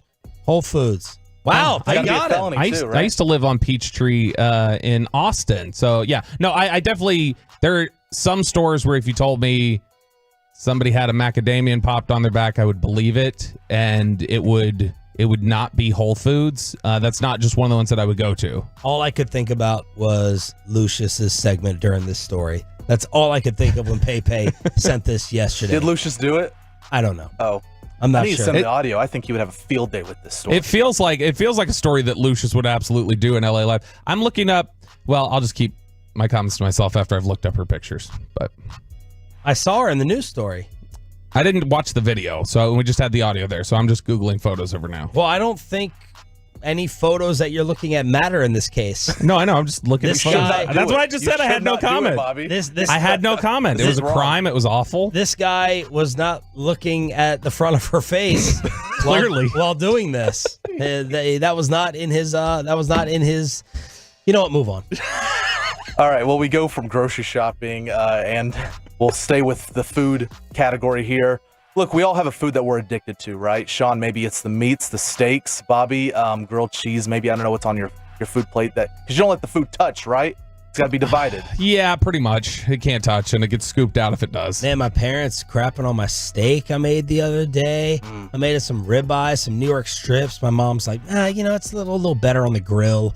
My dad's like, were you in control of the salt level here? A little bit too salty. I was very ungrateful. Very ungrateful parents. I'm like, go ahead, eat up all the steak and meat that Maryland is known for. Keep eating your crab imperial and shut it up. So this is a law student at New York University, and she went into rehab not because of drugs, but because she has an addiction with cheese. Now, I've said this before many times. Cheese can go on just about anything and make the meal twice as good. Burgers, I think tuna melt. I think so. You put it on like chicken bowls, chicken as well. You throw it like queso on chicken, carne asada. I love carne asada. You throw that on there. Cheese makes just about any meal taste better with meat in it, obviously. You can't put on like cereal, something that Bobby would eat, nice. And this girl, she went to rehab. She spent $10,000 in a 2-week stay at Cheese Rehab in Hilton Head, South Carolina. She spent $10,000 to get over her cheese addiction. Now, it doesn't say like how many times she's eaten cheese, but I imagine it's, breakfast, lunch, and dinner just about. But for a food addiction, you're spending $10,000 to get over it. I feel like this isn't, I would just keep the addiction going. It's not drugs, it's food, Bobby. Yeah, but I mean, cheese, absolutely. You consume too much of it. You're talking about taking years off your life. Is that constipation too? I understand the dairy. detriment. It's gotta be good for you, right? Look at again, Ryan, just immediately with photos up on the look fan at her. cam. She doesn't she doesn't look like she eats a lot of cheese. Yeah, but let's see the waist down. We're just seeing her holding up to she's like 22, 23. Yeah, I don't know. This could be fake for attention. Where is do they specialize specifically in cheese rehab, or are they a rehab facility that they have specialties within it? I had no idea this was even a thing. Give me another rehab that you've heard of that you roll your eyes at. Of course, it all started with Tiger and the sex rehab. Is everyone now a believer in sex rehab, that it's something you need to be rehabilitated for? And give me another text on the Frankel and Frankel injury attorney text line that you've heard someone need rehab for. Because cheese to me is probably number one of a joke over sex. Oh yeah, cheese rehab is much dumber than sex. Because phone, like video game / phone, I could see that. I could see that being a thing. That's a good one. Yeah, because to me, don't you need to go see a dietitian, like instead of like rehab, like trainer? You would think, like, I guess anything can be an addiction, anything can be an obsession, but like to me, definitely when we talk about the sex rehab thing, this is just the truth. You are not the same person before and after in a lot of instances when you're about to do that act. And so, like, I mean, you start making shop for broccoli at Whole Foods. You start making all sorts of justifications. Yeah, like, I mean, the poor woman was in the section where you get the cilantro and the vegetables in the little mister, and she just thought it was the mister that got her in back of her head. It's really coming down over here. By the way, the Fantics really came in with some strong comments. They did on this one. Yeah, they said instead of Whole Foods, 714 said Whole Goose. Oh, okay. That's good. She said gooey. I can say gooey. Go ahead, Peyton. Back to you. Let's just go to the next Cheese, story. yes. Read what the other addictions are that people have laughed at. Ones that they've heard of, 972, adult entertainment. That one, 469, sleep rehab. Sleep rehab. 469, cheese is a type of drug. Wow. Let's see here. 903, let's be honest, guys. Food is an addiction. That's true. What is soda's take on cheese? You can't have cheese. You can't have dairy. And so, yeah, that's one of the things that made the cereal eating really hard. I had to eat dry cereal. You want a nice date? If you love cheese, it's going to sound really hoity-toity. But you live in Rockwall. Good point from 469. Cheese. What I was about to say didn't matter. I thought that was it. I said you want a real good idea. You want something Sorry. this is going to sound really hoity-toity. Sorry. Finish like you're in Whole Foods. Are you in a text chain, Go Choppy? ahead. Finish like you're in Now Whole I know why Foods. RJ was so annoyed with you last No, night. I was reading the fan text. Somebody agreed that cheese could be Tylenol with heroin. How do we know this is not a drug addiction that she's going to rehab for? Man, set up some grapes and cheese plate, Pepe. Charcuterie. A charcuterie board. She loves white wine. Get some awesome white wine with it and just have that out there. A big ass cheese plate, man. Like, I don't know. There's something about like grapes and cheese that go together. I guess that's the wine tie-in. You got anything else? Yeah, we'll go one last story here real quick. So I'm obviously going out to Vegas tomorrow morning, and I'll be on a flight. And there's studies that show that the altitude that when you're in the airplane changes the taste of foods. Your sweetness taste buds decrease whenever you're higher in the air. And I think that's extremely interesting. Now, I wanted to ask you guys, are you much of a food person when you're on the flight? Do you have to have a drink, a beverage, or what food item do you have to have when you're on a flight? Or can you just be like me and just go the flight without anything? What did you cry about that you left on the plane that someone ate, or it was a $15 candy? Yeah, I don't know. It was like Raisinets or something. I cannot remember the last time I ate an actual like legit food meal on the plane. I'm scared to. Choppy has scared me. Onion smell on a sandwich has scared me. I feel like even if you get something that smells awesome, people are like looking and staring at you. So I cannot remember the last time that I brought like I have to eat it in the terminal. I have to eat it outside the gate. I cannot take a sandwich or anything hot onto a plane. I'll usually carry a drink onto the airplane. Like I'll take a water, Coke Zero or something like that. But no food. I mean, on the Cowboys plane, when we're on road trips, they're serving up food to everybody. Like, I mean, everybody's ordering dinner. So that one is not nearly as, like, it's already going to make the whole plane smell like food. Will you care? Taking a meal on there, something to eat? What's the last thing that you've eaten on a plane with that little stupid tray? Well, so I've never had to actually pay for my meals because when I fly first class, they're usually just given to me. So the last meal I had was when I went to Ireland in the UK, and it was, I think, roast beef and mashed potatoes. How cheap he is, and then he's like, You're my a first douchebag. class. You are. He's not cheap. You're a I got to go douchebag. with a bang, Sean. Are you flying first class tomorrow? No. Okay, well then shut up. Your mommy and daddy aren't on the flight. 877 Not boarding C group. 877-881-1053. Thanks for being a total. That's the answer. Turn it on, leave it on. More bad news for Rangers pitching, and more bad news for my girl and her WNBA career start. Plus a Rangers ticket giveaway during the Expressway. That's next.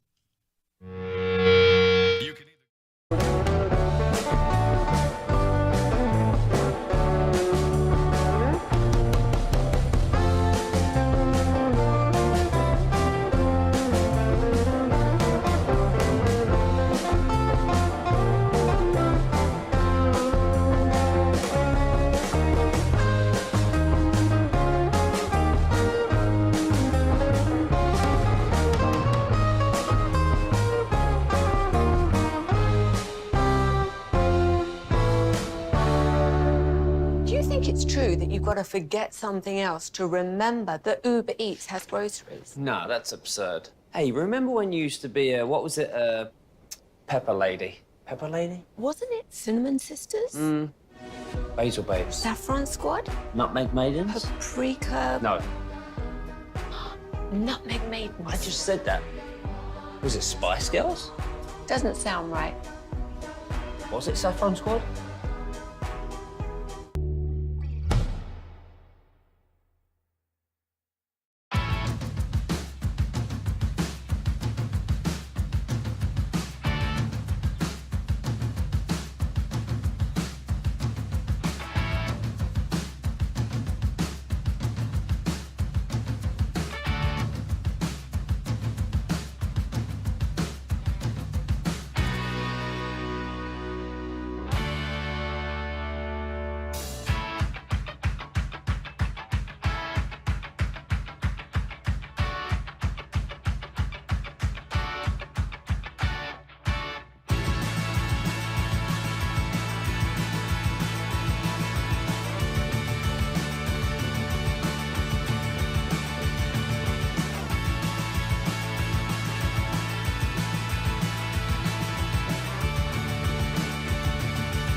Turn it on, leave it on with Sean and RJ right here on The Fan. 5 seconds, Rodick blasted. It was tipped into the far corner, and Edmonton has won Game 7, 3-2. The Oilers advance to the Western Conference Final. They'll play Dallas Thursday night.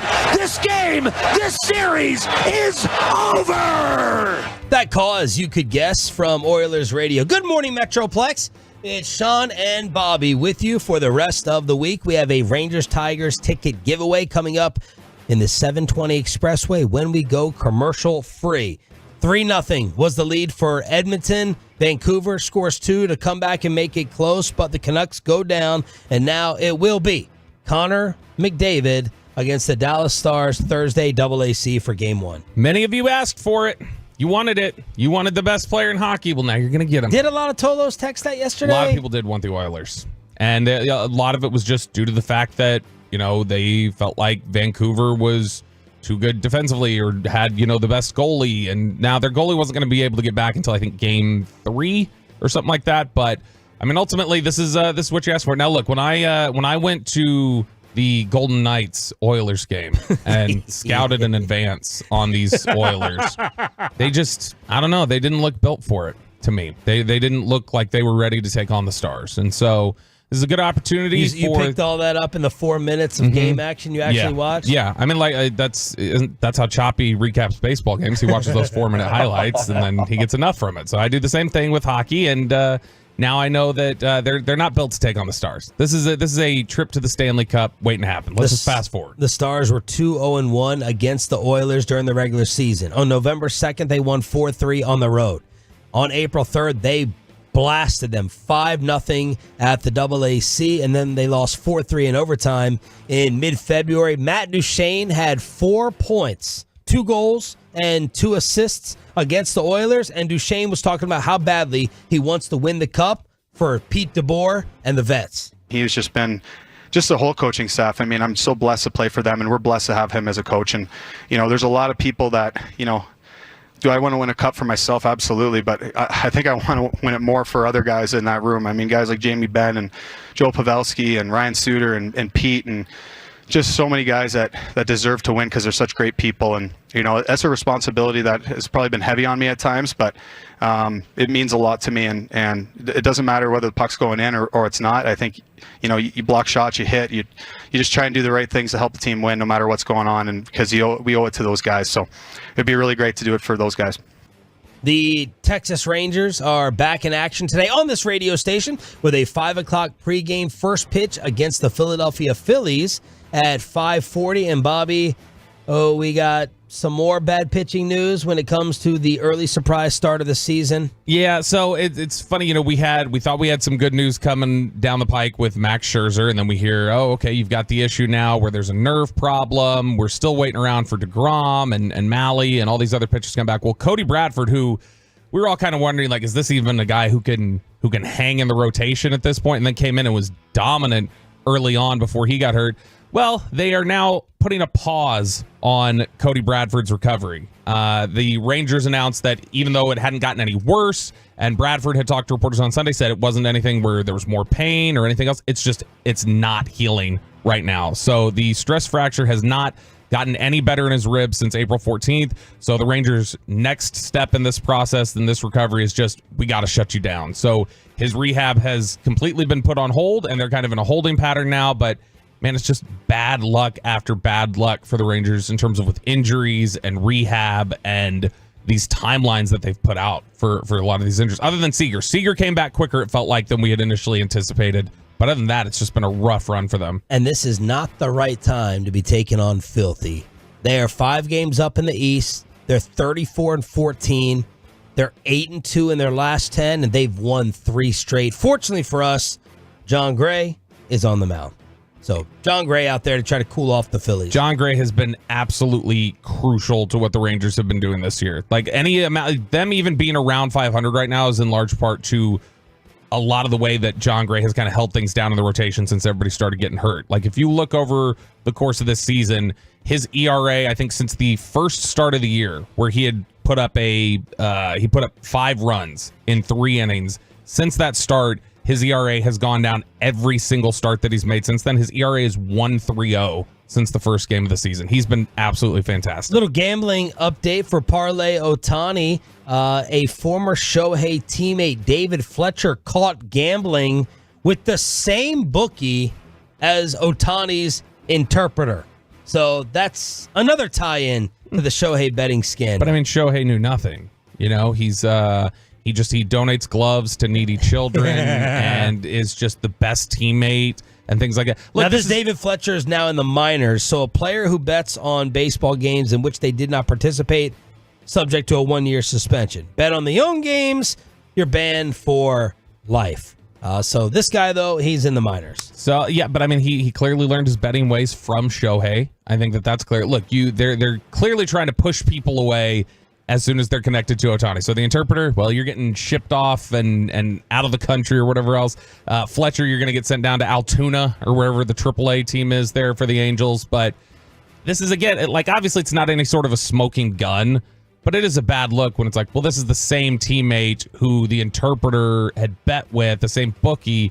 Like, it's a tough connection to continue to make. But, I mean, this has seemingly gone away for them. It's a Scotty Scheffler situation. We're just going to bury it. Some leftover free agent fits, as yesterday Michael Thomas was thrown on over to the Dallas Cowboys. Yeah, it's funny. You were always pretty low on Michael Thomas, right? You weren't as big of a fan of his. Michael Thomas is a lowercase L that I have to take against Pat Doney. Screw you for bringing that up. The next time you use "it's funny" as a crutch phrase, I am going to call it out. But yeah, I had an Amari Cooper, Michael Thomas war with the great Pat Doney. I know maybe I can use injuries. RJ Choppy injury excuse. I never got to see it. I never got to see what Michael Thomas play out on the field.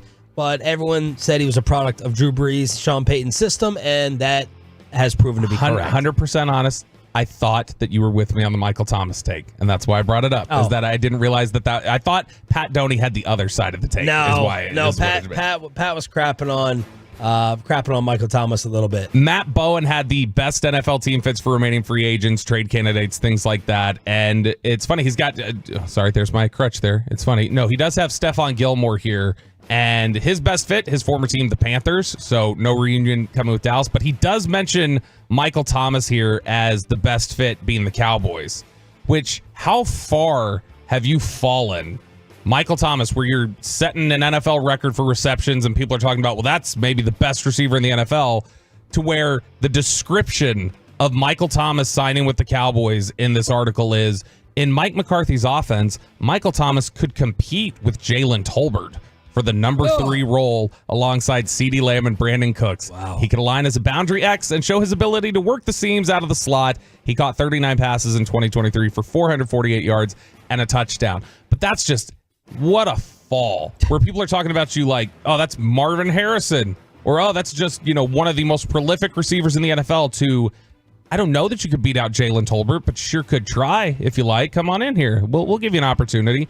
Look, I actually wouldn't hate it if you wanted to go out there and get him. He's got some chemistry issues. Oh, he is a personality. He is known for, you got to remember, he came off of that Urban Meyer team. He was on that Urban Meyer team with Zeke and everybody else out of Ohio State that were big, sometimes entitled personalities. But I think he and Zeke actually are pretty close. And so, I mean, there's a friend here, there's an ally here. And if he can still play, sure, throw it out there. You do need receivers. Little bit of a rough start. Probably my biggest regret in being out the last 2 weeks was not the continued playoff runs for the Dallas Mavericks and the Dallas Stars. Not any big major breaking news. It was missing the coverage of the beginning of the great one's career. Oh, Caitlin goes down and is grabbing at her left ankle. Oh, no. And Clark slams the chair and is going right back to the locker room. Caitlin Clark twists the ankle, but triumphantly returns in the second half as the Indiana Fever fall to 0-4. And even I'm kind of getting sick of some of the Caitlin Clark coverage. It like is that? non-stop. I saw a little audio clip. It appears like she was complaining about her teammates to her head coach, Sabrina. Is it Ionescu? Ionescu. She's kind of getting her comeuppance starting off in the WNBA, and her team has not won a game yet. She's averaging 17 points a game. Yeah, look, I mean, clearly she must have played really well if the only highlight Peyton could pull off of the clipping services was Caitlin Clark rolls her ankle and she's walking to the back of the locker room. No, she hit a bomb. She hit the second longest three in the WNBA this year. Yeah. Okay. Yeah, So you know that. It's fantastic. Look, broken clocks and blind squirrels, the Caitlin Clark story. That's what we have here. It is a little, I mean, she had a double-double in her first game, 20 points, 10 turnovers. It was really impressive what That's she was doing. because those other scrubs can't catch her Magic Johnson-type passes. That's actually what it appeared like she was complaining to her coach about, and the coach was like, give him time, give him time. I'm like, ooh, that's a bad look. She looks a little... looks a little entitled out there so far. Look, I mean, how often do we talk about this, Peyton? How many segments did we do while Sean was out where we talked about just the competition leap from the NCAA to the WNBA? It's a different brand of basketball. And Did you guys talk about her debut? No. Because I had 2 highlights down and Bobby refused to play it. I'm not in charge of the show. Choppy is. His name's on the show. Ask him. So, I think that, look, it's she's been incredibly impressive. I think that what we're seeing is just the talent of the W. I will say this, no joke. The discussion we've had about could she score in an NBA game, maybe throttle back a little when she's clearly being overwhelmed by the WNBA 2-3 zone or whatever the hell is going on there. I don't know. I'm not watching any of the games. I assume that's what they're playing. 877-881-1053 is the Franklin Franco injury attorney text line. What was up with Ryan Leaf?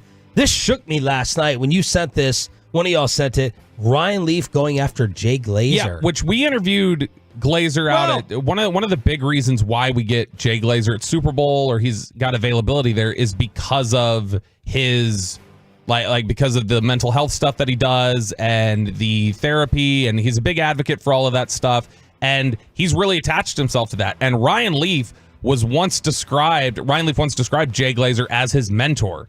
Well, not so much anymore. Yesterday, there was a tweet out there, a clip from 60 Minutes or something, where Michael Phelps talked about how great Jay Glazer has been for his mental health, and they're mental health buddies now. Ryan Leaf quote tweets this and says, Glazer is a fraud when it comes to anything mental health or wellness related. Wow. He uses it for his benefit and really isn't invested in any of it unless it benefits him and his brand. Phelps is an inspiration, but it gives me pause that he muddies his mind with that con man. Wow. And look, I mean, what Jay Glazer has done to the mental health of Cowboys fans after recommending Mike McCarthy for the job. God, Bobby. I see the leap Ryan Leaf made. Man, you can't go after someone. I think the only people who can go after maybe someone's mental health issues is someone like who's been as big an advocate as Ryan Leaf has. But Michael Phelps is like breaking down and getting emotional over his relationship with Glazer over this subject. What caused Ryan Leaf to lash out, and what is Jay Glazer going to do in response? That is clearly gone sideways. And Glazer's not typically the type of guy that I would want to say, hey, you're a fraud. Yeah. Especially to his face. I wouldn't want to say any of that. Where you were taunting him at the picnic table. Because of you and Chiafalo. Was not my fault. Yep. Not my fault. You were in my ear. You and Chiafalo. You got to take responsibility for your own actions, Sean. Everything you need to know. Is that what your former therapist who you fired told you? Sandler fired her, actually. I was happy to go to her. Sandler was like, your mental health, Bobby, I don't care about it. Stop going to her. Everything, Jared Leaf. Yeah. Everything you need to know on a Tolo Tuesday, and what you need to know coming up next. We're about to go commercial free, and we're going to hook you up with Rangers Tigers tickets next on Sean and RJ 105.3 The Fan. Stay tuned for the hookup. And of course, you're going to get hooked up when you head on over to get one of the awesome barbecue platters at Hurtado. How about the El Patron?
Commercial free up until 8 o'clock here on your home of the Rangers and Cowboys. Of course, we are all focused on the Mavericks and the Stars. Game 1 of the Western Conference Finals will take place in Minnesota tomorrow night, 7:30. Mavs at Wolves. And as we continue our preview here on Sean and Bobby, choppy out for the week in Mexico, you kind of came up with a list of the unlikeliest sports pairings to work out after the way that Luka and Kyrie have turned into kumbaya. Yeah, it's, when the Luka trade or when the Kyrie trade was made, there was a lot of discussion about how well the pairing would make, obviously. Like, it was just it wasn't even a question. It was like, it's going to blow up. ESPN gave him a D? Gave him a D. You were waiting for the implosion? I finally, I think, kind of relented a little bit, but part of me says, like, if I let go of it, that's going to be the moment where they come and pull the rug out from under me and they're going to blow up and it's not going to work. But in terms of like the gamble on it, how big of a gamble would you say it even was at the time? It wasn't a big... I don't think they were desperate and they needed to do something. They were desperate. It was a gamble that if it blows up, that could be the final nail in sending Luka out of here. But I don't think they had other options to try to appease him. They're like, we need a legit player. We need a star. He's damaged goods. This is an opportunity for us. That's why the deal happened. I give Nico more credit, like I said yesterday, for the Gafford PJ deal. Because the Kyrie one, I felt like they were forced to do it. Yeah, so when you look at that pairing specifically, they were in desperate time, no doubt about it. But you remember the discussion at the time when the trade was made. Wasn't there something significant on the line, though? Because the idea was, this could be the move that pushes Luka out if this one blows up. Didn't I just say that 20 seconds ago? But I'm saying, like, with that, like, leverage What is it point, about that chair? What is it about that chair that's happening right now? Who are you texting over there? With that, no one. I have stuff open. So the whole leverage point there was... it's funny. Was the You're okay. All right. Yeah. See? Yeah. I'm back off of 2. I'm on 3 hours sleep and still sharper than you, Roberto. Yeah. 3? How'd you get 3? How did you get even 3? Oh, because my wife. Yeah, I said I know how you're doing it. I know exactly how you're bouncing back. Put those M&Ms away. When you white M&Ms. When you take a look at the deal, and W&W's over here, honestly, white and whites. It was by the end of the year. Didn't we all accept the fact that this is going sideways? Like Mike, I think, came in here and said, "Yeah, I predicted at the beginning of the season that." It would be the implosion. Within 18 months, I think, is the time I put on it at the beginning of the year. Like, I thought by trade deadline next year, this is blown up. It's not worked. And it has just come together so perfectly at this point where I don't know if they had the foresight on this or it just has naturally fallen this way. But we've talked about this angle of Kyrie wants to be viewed as, he wants to be respected and viewed as a person, as a leader, as a human being. And it feels like the Mavericks have empowered him to do that. And he's got a locker room that believes in him in that way and is accepting him that way. Luka, for a long time, I don't think Luka respected Porzingis as a basketball player. I don't think he respected the way he looked at the game. I don't think he respected, I know we talk about Luka being a drama queen sometimes, but I don't think he respected how Porzingis didn't play through stuff. Like, Luka generally will play through being hurt. He'll exaggerate it a little bit. He'll play through being hurt. And I think he's felt like nobody's on my level from a basketball IQ. Probably not since Dirk. And he respected Dirk as a rookie. That was somebody that he had good feelings towards and still does. So I think it's worked out in that sense that he looks at Kyrie and says, this is somebody who can actually teach me something about basketball. This is somebody who I respect their skill. I respect the way they look at the game. And I don't know, do we give credit to the Mavericks for having that foresight at all? No. I think it's just they've kind of lucked out into it. I don't think they saw the fit. And here, maybe Kid did. Kid potentially could have because he's so familiar with Kyrie and familiar with Luka. So those things could happen. So it got me thinking, what are some of the bigger chemistry gambles that have paid off in professional sports? And specifically here in Dallas, it's easier for me to, I think, drill it down here in this city because you know what all the narratives were here locally whenever things happen.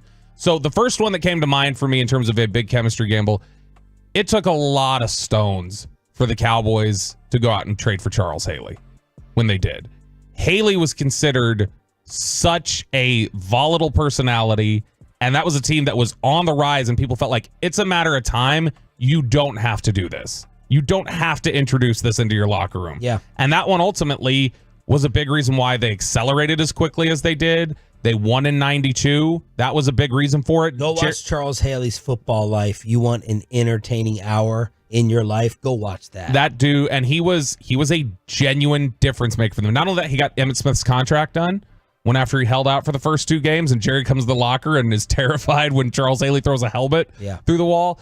That one paid off. Would you put Dion in the chemistry category? Yes, and I put Dion in there twice because San Francisco and Dallas. Like because San Francisco in 94, again, another question. I think it was more of a gamble in San Francisco because of their culture. Yeah, and San Francisco was desperate. Like, we got to beat the Cowboys. We got to do something. Now, ultimately, is it something that worked out if it was only lasted for a year? And when he left, Jesse Sapolu and other guys like that who were big-time leaders in the locker room said he's dead to us. He's public enemy number 1. I don't know. It may be a little bit different. Dallas, the fact that he was here for 5 years and relatively behaved and didn't have any sort of issues like that. There is nobody, when we talk about the glitz and the glamour and the buzz that surrounds the Dallas Cowboys organization, nobody has embodied that more than Dion. So in a sense, that one may have made some sense. Like, he comes here, it's flash, it's an environment that's going to allow him to be him, encourage him to be him. Those all make sense. One that it's a much lower scale. But I remember at the time in 2003, when the Mavericks went out at the trade deadline and got Nick Van Exel. Van Exel was considered a total malcontent and somebody that you couldn't pair him anywhere where he would be happy. He was in Denver. He was the guy in Denver, and it wasn't anything that he had been happy with. He complained in LA. He complained in Denver. When he got here, he was considered way too outspoken. In fact, when he first got here, Nash and Van Exel both made comments about the Iraq War and stuff like that caused some buzz and some issues for people initially. But ultimately, that one worked out. He gets into that Kings playoff series, and everybody kept comparing him to Vinnie Johnson from the Pistons, coming off the bench, scoring 40, and helped get them over the hump to where they finally made that Western Conference Finals against the Spurs. Obviously fell short after the knee injury to Dirk, but those are just some of the ones that come up. Some of the answers that we're getting on the Franklin injury attorneys text line, Rodman and the Bulls. That was a big one. That's a tremendous one. Because why inject that even in there? You've won 3 titles. Well, because they needed a Horace Grant replacement. But that could be a number 1 seed. Mine that I wrote down are both receivers, and my number 1 was T.O. with McNabb. Mm-hmm. All the drama, all the sit-ups, all the driveway, and it worked out beautifully in the beginning, of course. And this was less of a gamble because he was thought to be damaged, maybe even done goods. Randy Moss to New England. That is a good one. Moss, I know because I said it. Moss on over to that Patriots culture, and obviously we know how that worked out. But T.O. with McNabb, Andy Reid. I can't speak to T.O. how it all fit here. Choppy was here, living here, covering that. But I had those 2 wide outfits. 06-07, it worked great. It obviously collapsed really quickly in 08 with T.O. here in Dallas. But, 07, he was a model citizen and was putting up ridiculous numbers. He had one of the best 4-game stretches I've ever seen from a Cowboys receiver when in the middle of that 07 season where it's he averaged 150 yards and 2 touchdowns a game. So T.O., now here's the only question for me about T.O. and the Eagles.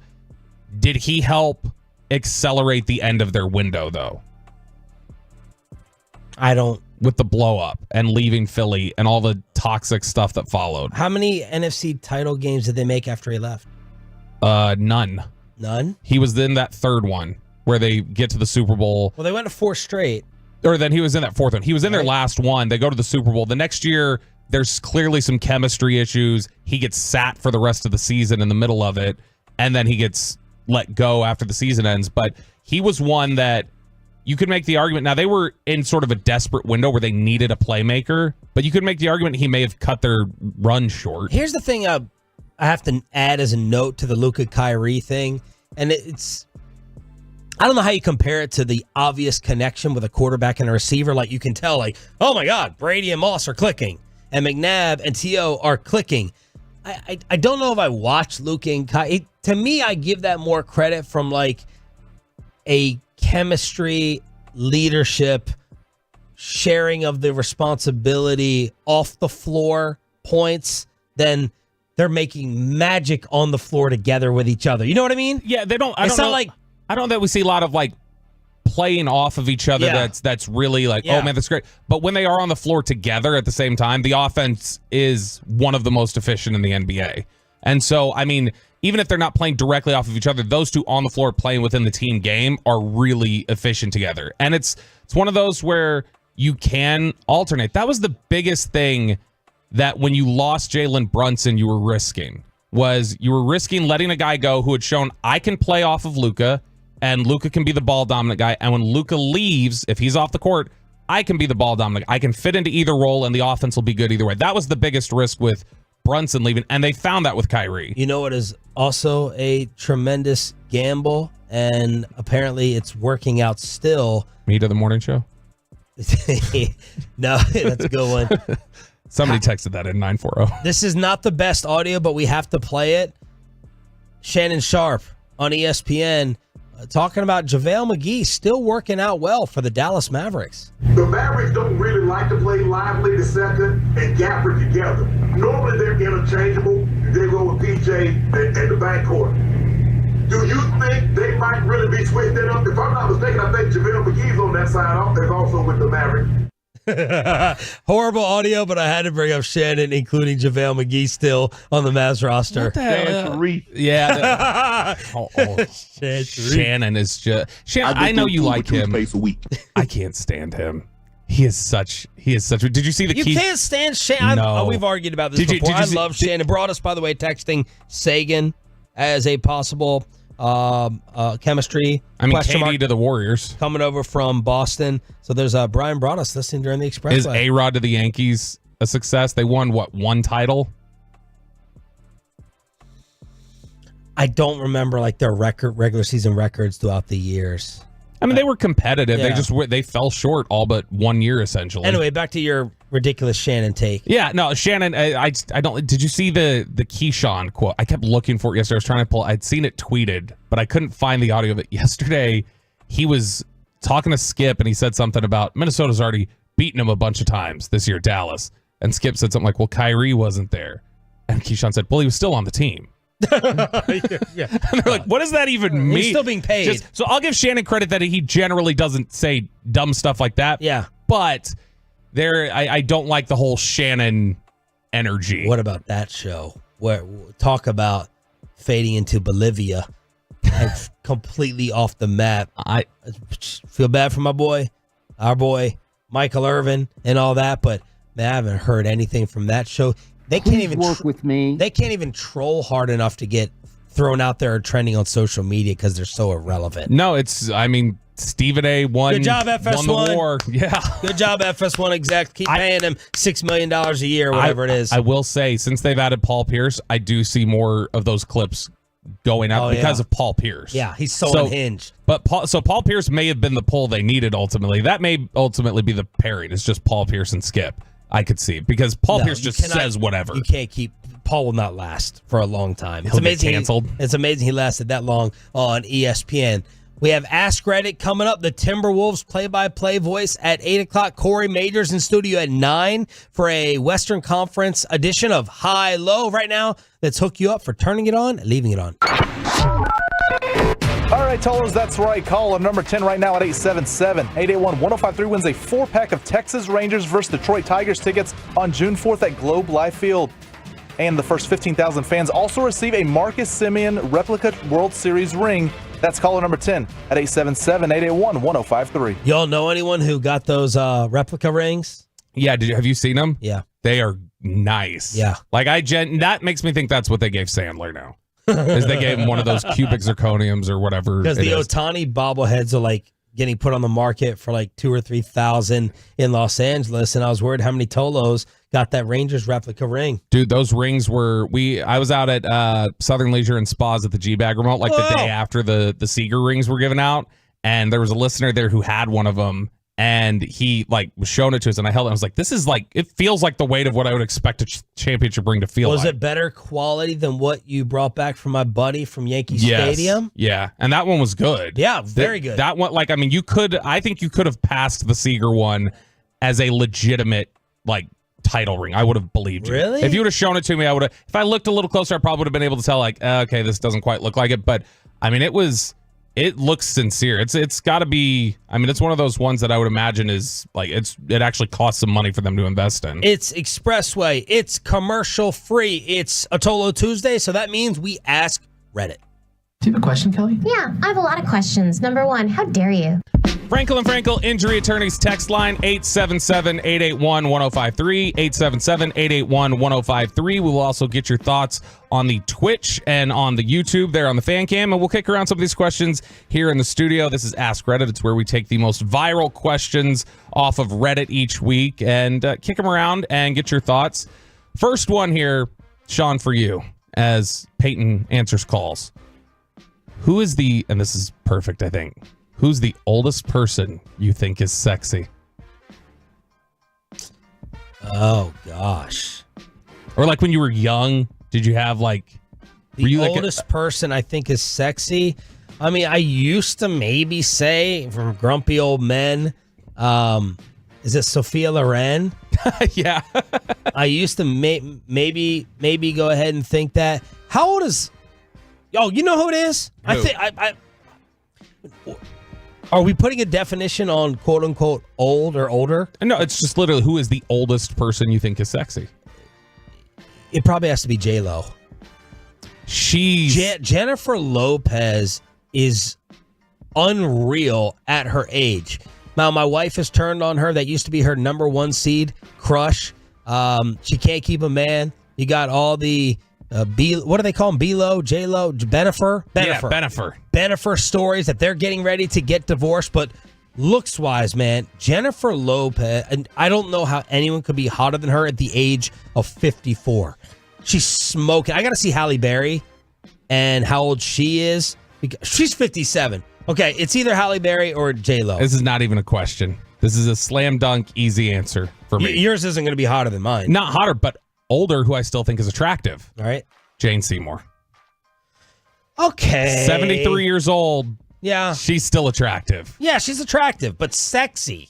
Yes. I'm not putting her in the sexy category. Man. Just because you got her lines in Wedding Crashers whispered into your ear. Well, I mean, look, she was 55 in that, 56, something like that, like around that age. So, yeah. I mean, Peyton's answer to this, I'm sure, is going to be someone who's 32. Mary-Kate. Yeah, something like that. Yeah. So, Peyton, who is the oldest person you think is sexy? It would be Haley Cavender, Jake Ferguson. Oh, my gosh. No, you know what I was thinking? I mean, hey, you can't blame me.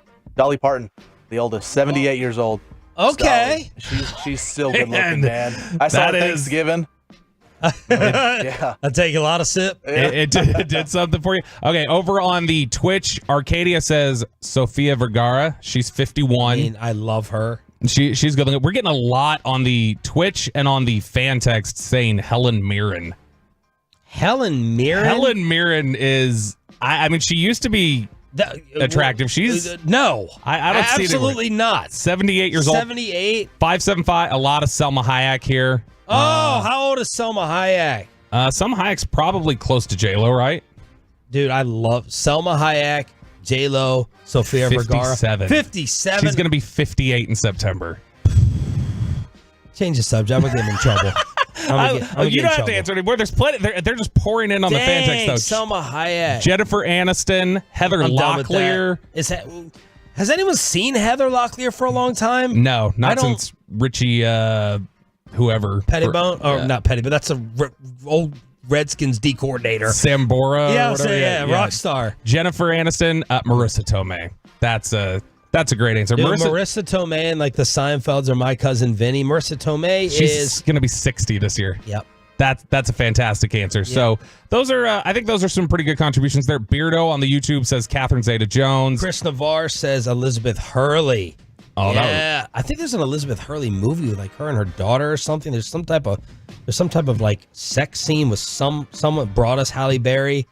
Yes, Broadus is listening a lot today. That's it. This is Broadus' favorite segment. Oh. And it's the favorite segment of the Tolos, too. It's Ask Reddit. I don't know. Here on Sean and RJ on 105 through the fan. That's part's true. Frankel Injury Attorneys text line 877-881-1053. Peyton Russell, what is a smell that you can identify 100% of the time? Oh, it's you, Bobby. I can smell you every time you walk into this building. Whoa, I think we got that in the fan cam. Good. Glad it's not regulated by the FCC. It's rain.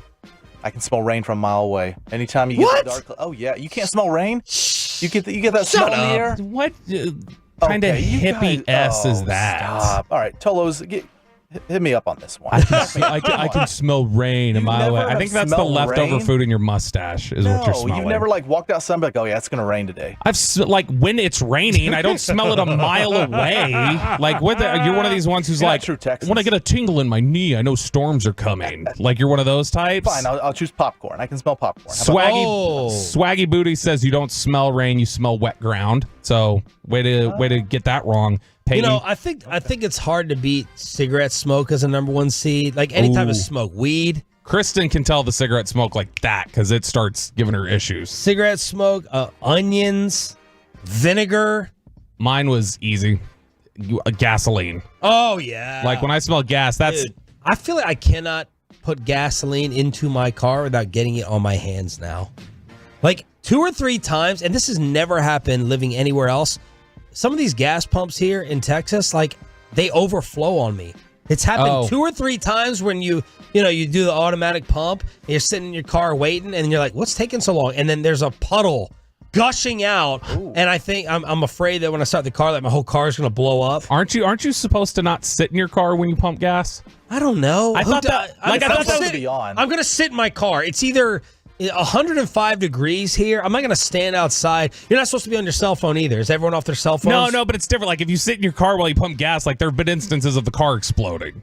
The car's off. No, I know, but how's the car going to explode? So the issue, you can look this up. I promise you. I'm not making this up. When the car's off? When the car's off, listen to me. You pump the gas and it's a static electricity thing when you go sit in there and it can cause a spark and it can. I do every time I go back to the pump, I rub my hands on my pants. So that I try to get the static off of it and so I don't feel like I ignite. So see, it is a legitimate thing. It's not crazy. But I mean, there are videos blown of it. Up on me. But what I'm doing may be crazy. I self-admittedly. So but gasoline smell, I always feel like it gets on my hands when I get back in the car.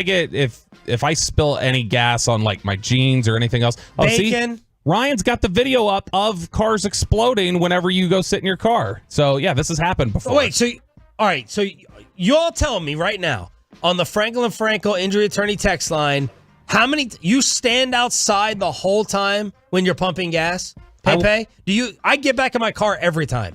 I do, unless it's freezing cold. I'll in the summer, I'll be fine because I'm in the shade. But I usually stand out there. I'll be on my phone because what it takes, a few minutes to fill up my car. I usually put in the pump and then I go walk inside the gas station and get a water or something. But so that's fine? Oh, yes, because that's not static electricity. The car. That's fine. That's not the problem. What if someone takes your gasoline? They fill up their car with your gas. Have you ever seen that? Ryan, do you stand in or out? Is he out? He's out. You guys don't get back in your car? Nope. Smells you can always recognize. 817 first responder here, a dead body. We get that one. Bacon. Helen Mirren. Oh no, wait, that's not the smell. That's still the old. You guys are Gilfy preference. Bleach from the 682. Bleach is one that cuts through your nostrils. That one's aggressive. Fire is another one from 817. You can 100% smell the rain, and 817 the answer that Choppy would have provided. Fecal matter. Garlic. Garlic is pretty strong. That's another one that I think you could say. All right, we're doing Ask Reddit here on 105 through the fan, 877-881-1053, and on the Twitch and on the YouTube. Sean, what's a food you hated as a kid and like as an adult? Brussels sprouts. Ew, you like those? Yeah. I can't touch those. Still? Slimy little cabbages. Yeah, but I'm talking about burning them, not boiling them, baking them, pan fried. You know what I'm talking about, Yeah, Pepe? uh-huh. You like them? Yeah, I do. I'm more of an asparagus guy with the greens, but Brussels sprouts, I mean, if they're That's there, what I can smell. That's a smell that's recognizable is Peyton's asparagus pea. Oh, in the there's urinal. nothing worse. I almost make myself gag with coffee and asparagus pea in this toilet over here. That's myself. I'm like, I never eat asparagus again. It's awful. Yes, asparagus pea. That should be up there. But what was his greens take from a few weeks ago? The peppers? No, a few months ago. Yeah. The green beans. The green beans Vegas, and we will be getting sushi. And the shishito peppers. And he thought they were green beans, yeah. Yeah, I would say Brussels sprouts. So for me, there's a lot. And I would say tomatoes. Like, no kid that I know eats like sliced or raw tomato as a child. Laura eats them like apples. Really? She'll like pick one up and bite into it. Oh. And so I think tomatoes still are disgusting. I'm the pickiest one here. Yeah. Mustard. I used to never touch mustard as a kid. Now it's on everything. And then the one that I only That's like switched. Choppy dipping his raw mushrooms in mustard. Let's see, mushrooms. That's another one I can't touch. Mushrooms are disgusting. Even sauteed? No, they're Cooked? disgusting. That one. That's up there as like 5 most disgusting foods to me. Mushrooms, but broccoli was only since I've been married. Like I even as an adult initially just rejected that. Avocado was one I wouldn't touch until about a year and a half ago, and that was just because I had no idea what it tasted like. I just assumed it was gross. I still can't look at them. I almost tried to buy them one time. I wanted to make my own Caesar dressing, but I love the taste of anchovy in Caesar dressing. Ew. I love the taste of anchovy, but I could never like take them out of a can like sardines and like eat them or chop them up or anything like that. I can't see it. It's fine me knowing it's there, but anchovy and Caesar dressing. 817 says onions. 817 says Brussels sprouts. Brussels sprouts is the one seed by far. 682 cottage cheese. 903 guacamole. Now, what if you reversed it, though? What was something you liked as a kid now you can't touch? Because to me, it was those Vienna sausages. As a kid, I thought they were good. I gag thinking about eating them now. It's so disgusting. I want to say like bologna, but like, Matt Pittman has kind of brought that back. People with their smoked bologna. Rarely, I can go for here and there, pan frying it like on a grilled cheese. The reverse for me is deviled eggs because as a kid I loved them, but I had like 5 or 6 one Halloween night or something when I was a kid, and I threw up the next morning. Halloween deviled eggs, big Russell tradition of Halloween. With candy too. But you throw rolls like what's going on? Let's egg their house. We're making deviled eggs. Let's put a lot of effort. Let's get that paprika would never come off. That paprika would never come off their window. This is just like it was when the Rangers won the World Series. I remember that night now because they played on Halloween. These are the weird lives of wealthy people, right there. That's what we're looking at. Some of the answers. The caviar, that egg, is stay in the mailbox. Some of the answers off of the Twitch. A lot of people swaggy booties. Dur Hunter 44. They both say mushrooms. Opie World says grits on the YouTube. Oh, great. Beardo says black olives. Nicholas Gonzalez says turned on olives. Raw anchovies are great, so he loves those. And then Beardo as the food you liked as a kid that you don't like now, Gerber. So that's a little bit of a cheat. I still like it. All right, you're disgusting. I know you probably would. I know one girl who she was so desperate to lose weight, man. She was eating baby food in her 30s. She was eating baby food for real. Do I know this person? No, you don't. Oh, you don't. I bet you can guess who I was going to say. I definitely know who you're thinking of. Right. I definitely do. Ask Reddit here. I don't feel like having my phone light up. Ask Reddit here on Sean and RJ on the Fan.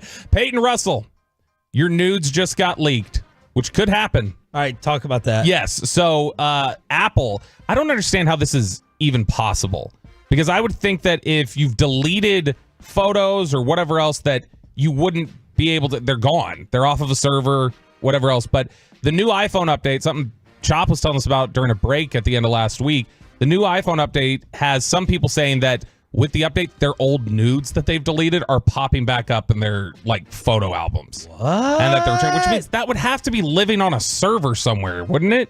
You can't just have that return out of thin air. That's why I've disabled the cloud, man. I've had no cloud for years, and now I'm trying to switch over computers, and I'm running out of storage, and they're like, just go ahead and enable the cloud and do that and free up all the storage for your photos. And I won't do. I don't know why I'm fighting it, because I know all my info belongs to everyone else anyway. I back stuff up on my own. I don't even bother. But this is once again another area where Android has Apple beat. Once again, you guys are taking the cult of Apple, and I am over here protected and safe with my phone updates. So your nudes just got leaked, Peyton Russell. What's your response? What are you telling people if it's like getting circulated around your social media? You're getting tagged in it. Are you ignoring it? What are you saying? You run and hide forever. Once they're out there, they're out there. Because I mean, let's be honest. Unless Unless you got the biggest one, you're screwed here. Unless you're shopping at Whole Foods. Yeah. You know what? I think the play is here. Your Vienna sausages at Whole Foods. What I think the play It here would be a is. segment on the show every day, I think. I think the play here is AI. No, this is a deep fake. Look, come on. We've all seen, how easy it is to manipulate things. This is somebody trying to assassinate my character. That's how I think you approach it. The Peyton's kind of onto it. The answer all has to do with what you're working with. You know, people have intentionally leaked that stuff. Antonio Brown would be thriving it. He would say, hey, yep, this is me. For street cred. Yeah. Now, if it's embarrassing and grower versus shower and all that stuff, then you talk about hacked. But if you're just talking about, in general, even if it's impressive, you also maybe have a certain, for instance, a public job or whatever else. Like if you're a politician, it doesn't matter if it's impressive. You're going to have some sort of response to it. And so I think president. I think the deep fake is clearly, all the way back to 1992. I think the play here is that you ultimately just say, in this modern era, anything can be fake. You can recreate Tupac's voice. Yes. You can do whatever. So there you go. All right, one last one here before we get out of here for Ask Reddit. Sean, who is the most evil person you have ever met in your life? Like personally met? Yeah. The most evil? Or experienced.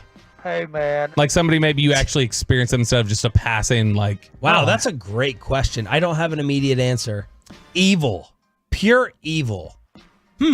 I'm trying to think. So the most evil person I've ever met in my life Orlovsky was no, because I didn't actually talk to him. I didn't meet him. I made sure to walk off the set before we did all the fake glad handing afterwards. Wow. Not that Sheldon, I didn't even see what happened, but I didn't want to be there in case it did happen. The answer to this is a former boss of mine from 12 years ago, something like that, who I had to take care of through HR. But that was the most awful individual I'd ever met in my life. I'm not going to specify names here, but there are certain women who have destroyed relationships, people that I knew close, wives, girlfriends, that just systematically destroyed them and the relationships around them. Just evil people. The most common answer here is friend's wife. Either an ex-wife or an in-law is the answer we're going to hear. Peyton, who would you say? Probably somebody who, I don't know what, because you're Mr. You love dogs over people. So what, is it somebody who Michael gave Vick, a dog up? Yeah. No, it's very specific here. My 5th grade science teacher, he would judge kids. He just was he was old, super old, not going to give away his name, but he was super old. He's probably dead, so. Oh, yeah. Mr. G is his name. Mr. G? You hate a guy who's named Mr. G? Sounds cool. No, because he would judge kids based off what they wore to school. If you got a bad test grade, he wouldn't try and help you out. He would just be shaking his head, disappointing you. He would never try to help the student. He just was miserable the whole time. That's Ask Reddit. Brian brought us his favorite segment of the week, and maybe the Tolos, even though I think Bobby just made that up. The play-by-play voice of the Minnesota Timberwolves to preview the Western Conference Finals joins us next.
Uber Eats has Lola V products? I got to remember that. Well, you know, they say in order to remember something, you have to forget something else.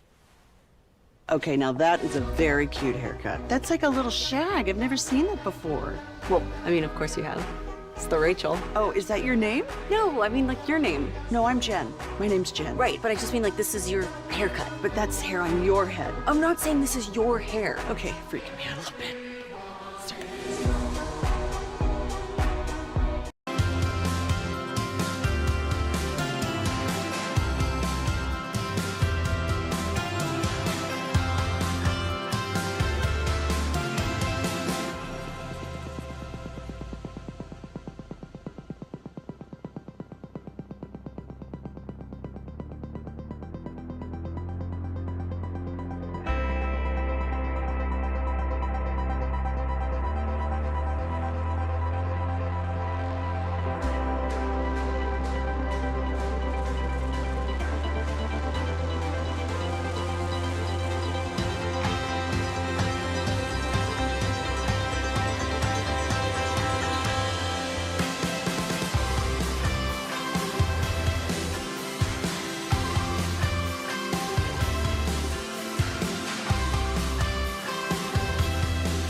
Leave It On with Sean and RJ right here on The Fan. Conley picks the pocket of Jamal Murray. Conley feeds it to Nas down the lane. Extra pass to the corner. He intercepts himself. Fires the three. He hits it! It's 92-82. The Wolves lead by 10 with 3:05 left to play. An unbelievable turnaround here in the second half.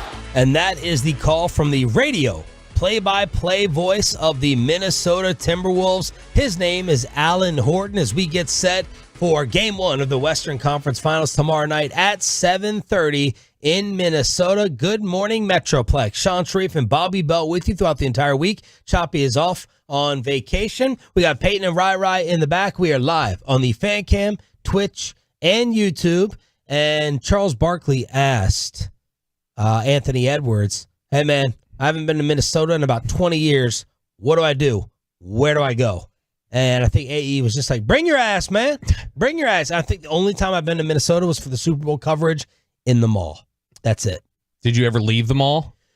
We left the mall for a few meals, but I don't remember leaving to try to do anything or go anywhere. That's where we ran into Jalen Ramsey when he took a little shot at the Cowboys for not drafting him.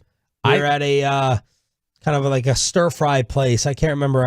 Hibachi. Is that a hibachi place in the mall when Jalen Ramsey came in and out? I think that's one of my biggest regrets to this point in the Cowboys coverage was, you remember the first day I was starting on the show, on the morning show, was coming off of the Minnesota game on the road, and I got in the flu and wasn't able to go to that stadium. So I missed that stadium. I was really excited to go there and check out the stadium. I think it was like really freaking cold, though. It was supposed to be like single digits that whole weekend. And so I wouldn't have gone out, but I mean, it was something where I'm mad that I missed the stadium because that's renowned by everybody as the best stadium in football, is the one in Minnesota. Plus we were there in February, so it was not warm. No.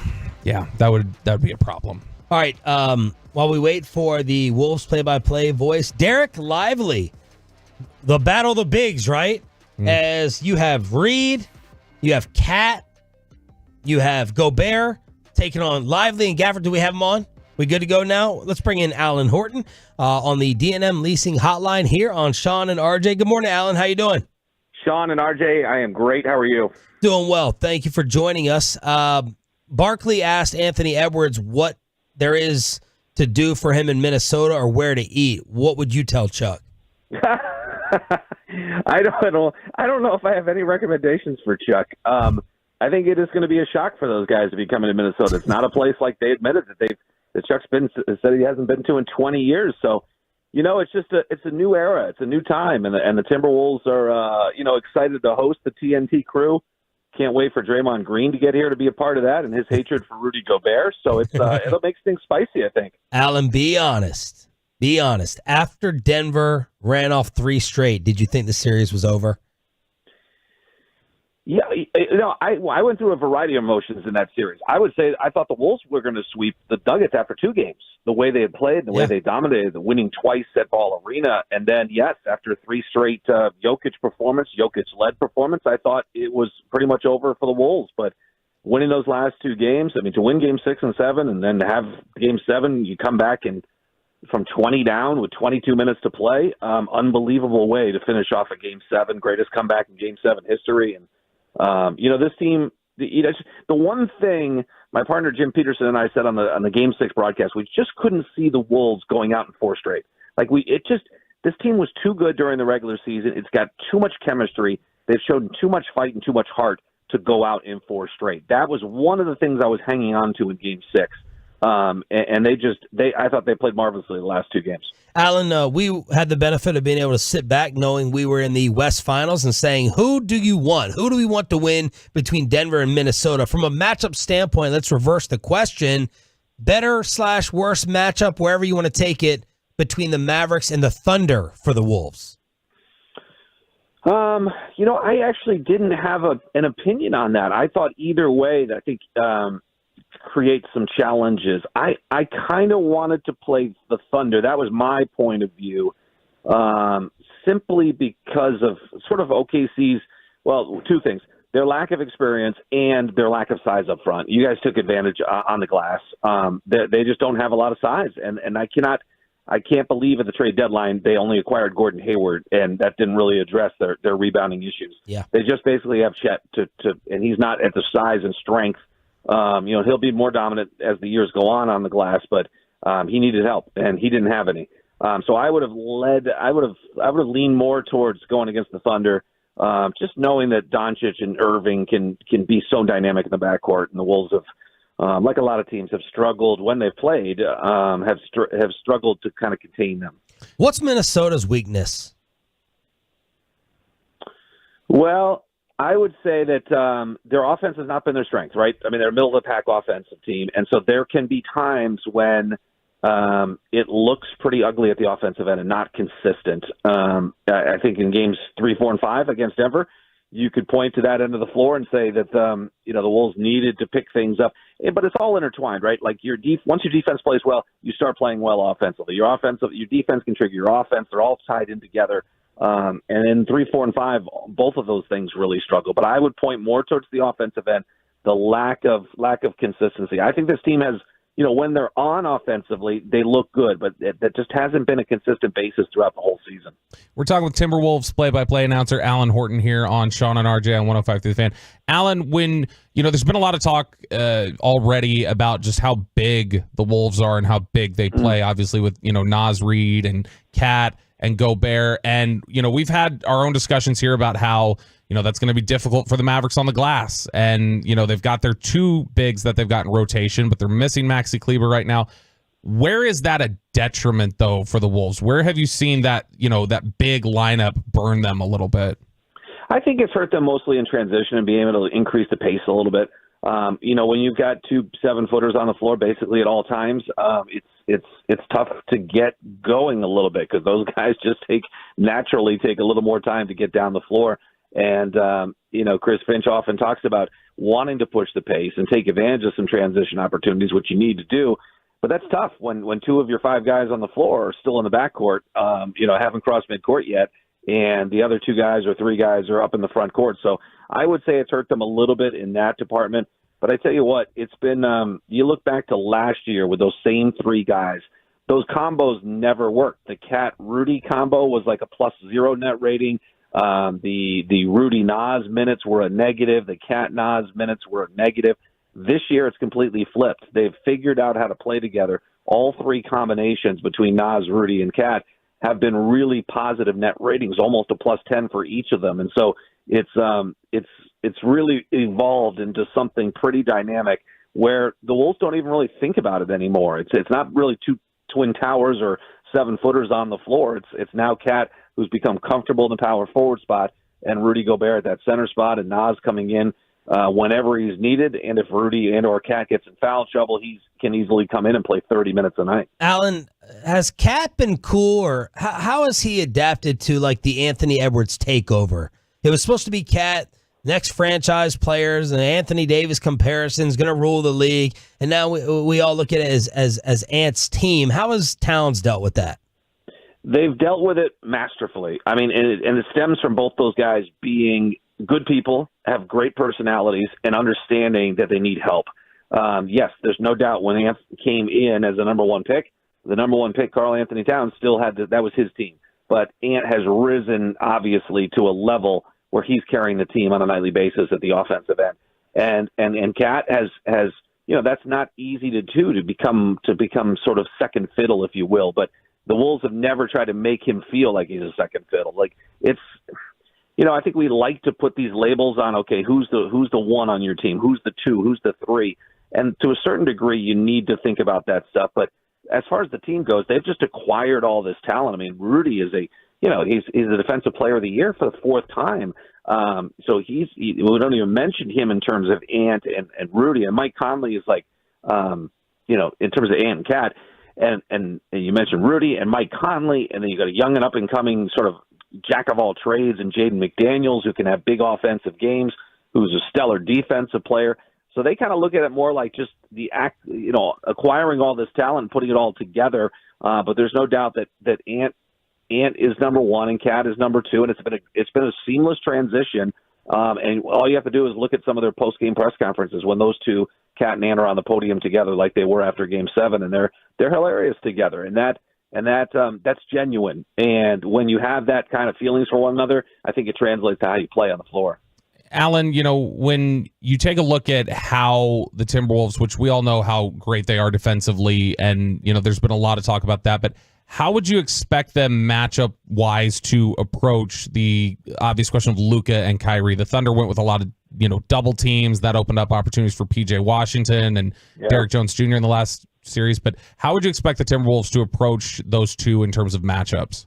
Yeah, it was interesting going back to the Denver series is how they matched up against Jokic and Murray and the different things they did against Jokic specifically. At first they didn't want to double him and let everybody else get loose, but Jokic was still able to get loose, and he was able to get everybody going at the same time, which was his masterful Game 5, I believe it was, where he had 40 points, 13 assists, and 0 turnovers. Then the Wolves went more toward doubling in the last two games and making sure Jokic didn't beat him and nobody else could knock down a shot. So, that's the big issue when you get this deep in the playoffs. You've got to pick your poison. Are you going to just match up with Luka and Kyrie with the combination of Anthony Edwards, Jaden McDaniels, and then Nickeil Alexander-Walker coming off the bench? Are you going to try? It's different in doubling a big versus some wing players in Luka and Kyrie. That becomes a little more of an issue.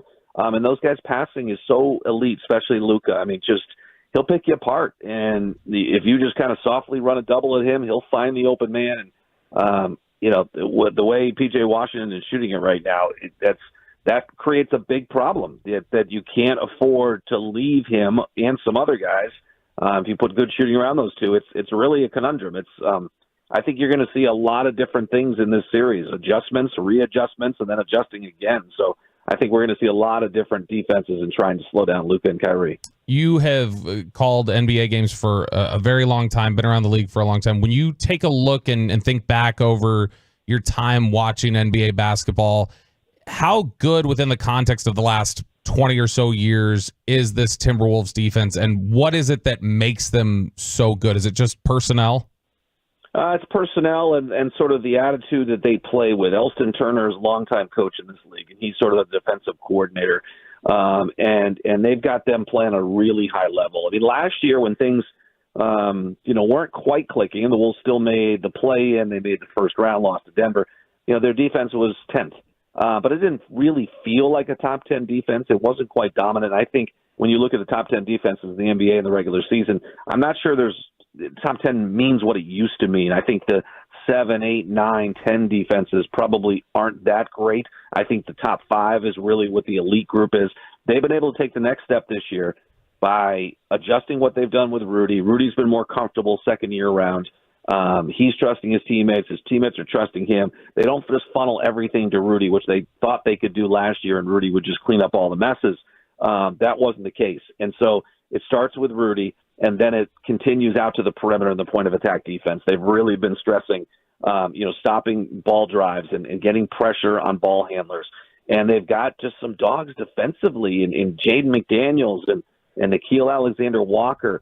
And Anthony Edwards has risen to the occasion. During the regular season, Ant would kind of have to, they wouldn't put him on the toughest matchup offensively simply because he carries such a big load offensively. But in the playoffs, I mean, he's been playing both ends at a really elite level. He just absolutely shut down Jamal Murray in this Denver series. And he switched to Jamal Murray, I think, probably in game 5, I think it was, maybe 4, maybe 5, and basically held him under 30% shooting in the series. Alan, he was the prime. Yeah. Who is more disliked between Rudy Gobert and A-Rod? Nationally? What is it about Gobert that turns off Draymond, whatever others, and have you met A-Rod yet? Oh, yeah. Yeah, A-Rod's around the team. We've had him on the broadcast before, and A-Rod's great. And, he's really jumped into he does a lot of the Fox baseball stuff. So he's really polished as a broadcaster. He really enjoys doing that. So he comes on and he loves getting on the microphone and doing that. It's a great question about Rudy Gobert and his how people feel about him across the league. It's amazing. Once you get Rudy Gobert on your team and you see him, you talk to him, you get to know him a little bit, and you're like, this guy's an unbelievable person. He's just a great personality. The way he approaches the game, the way he works on his body to prepare himself on a season-by-season basis, just you love everything about it. And then you see the way he's anchoring this defense, the way he's the defensive player of the year, not just blocking shots, he deters shots, the way he rotates, all the little nuances of the game you love. But you only realize that, I guess, when he's on your team. He's absolutely hated around the league. And I don't know exactly why. I don't know why players don't like him. I don't like there's he has some issues with some referees around the league, and certainly the fans are yelling things all the time during the regular season when we go around the league. It's really I don't know if it's the touching of the microphones or the whole COVID thing that they kind of blame him for that. Yeah. That seems a little ridiculous at this point. And I don't know what else you point to. Alan, thank you so much for the time, man. We appreciate it. Hope to check in again. Have a great call this series. I appreciate it, guys. Thanks. Here's the Wolves play-by-play voice, Alan Horton, on the D&M Leasing Hotline. How is she stored in your phone? And we need someone to break down the hip-hop fight that someone like me can actually understand. That's next with Below the Belt on the home of the Rangers and Cowboys, 105.3 The Fan. But it is not hard to understand.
you think it's true that you've got to forget something else to remember that Uber Eats has groceries? No, that's absurd. Hey, remember when you used to be a, what was it, Pepper Lady? Pepper Lady? Wasn't it Cinnamon Sisters? Basil Babes. Saffron Squad? Nutmeg Maidens? Paprika? No, Nutmeg Maidens. I just said that. Was it Spice Girls? Doesn't sound right. Was it Saffron Squad? Stopping by to play high-low to preview Mavs Wolves at 9 o'clock. That will probably be Choppy's biggest regret of being out on vacation, is missing high-low. Oh, I don't know. I was kind of kicking his ass at the end of last year when we were doing Cowboys stuff, because I mean I had like back-to-back 9-point games. So I mean Choppy is Choppy's ceded the throne a little bit. High-low, 9 o'clock. And that'll be following Below the Belt here on Sean and RJ. Thanks for being a Tolo, y'all. That stands for Turn It On, Leave It On. We were talking about Bennifer during Ask Reddit as we were talking about the most attractive women, the oldest, most attractive women. And I had thrown Jennifer Lopez out there. I don't know whether this is fake or not. It kind of looks fake, but it still brings up a question that I had for all the Tolos. The Twitter said, oh my God, look at Ben Affleck's phone. He saved Jennifer Lopez as Jennifer Affleck as the contact. It's a picture of her with Jennifer Affleck. It looks kind of fake, but it doesn't really matter. I wanted to know what you saved your significant other under in your phone. And does anyone write it out like Ben possibly did here?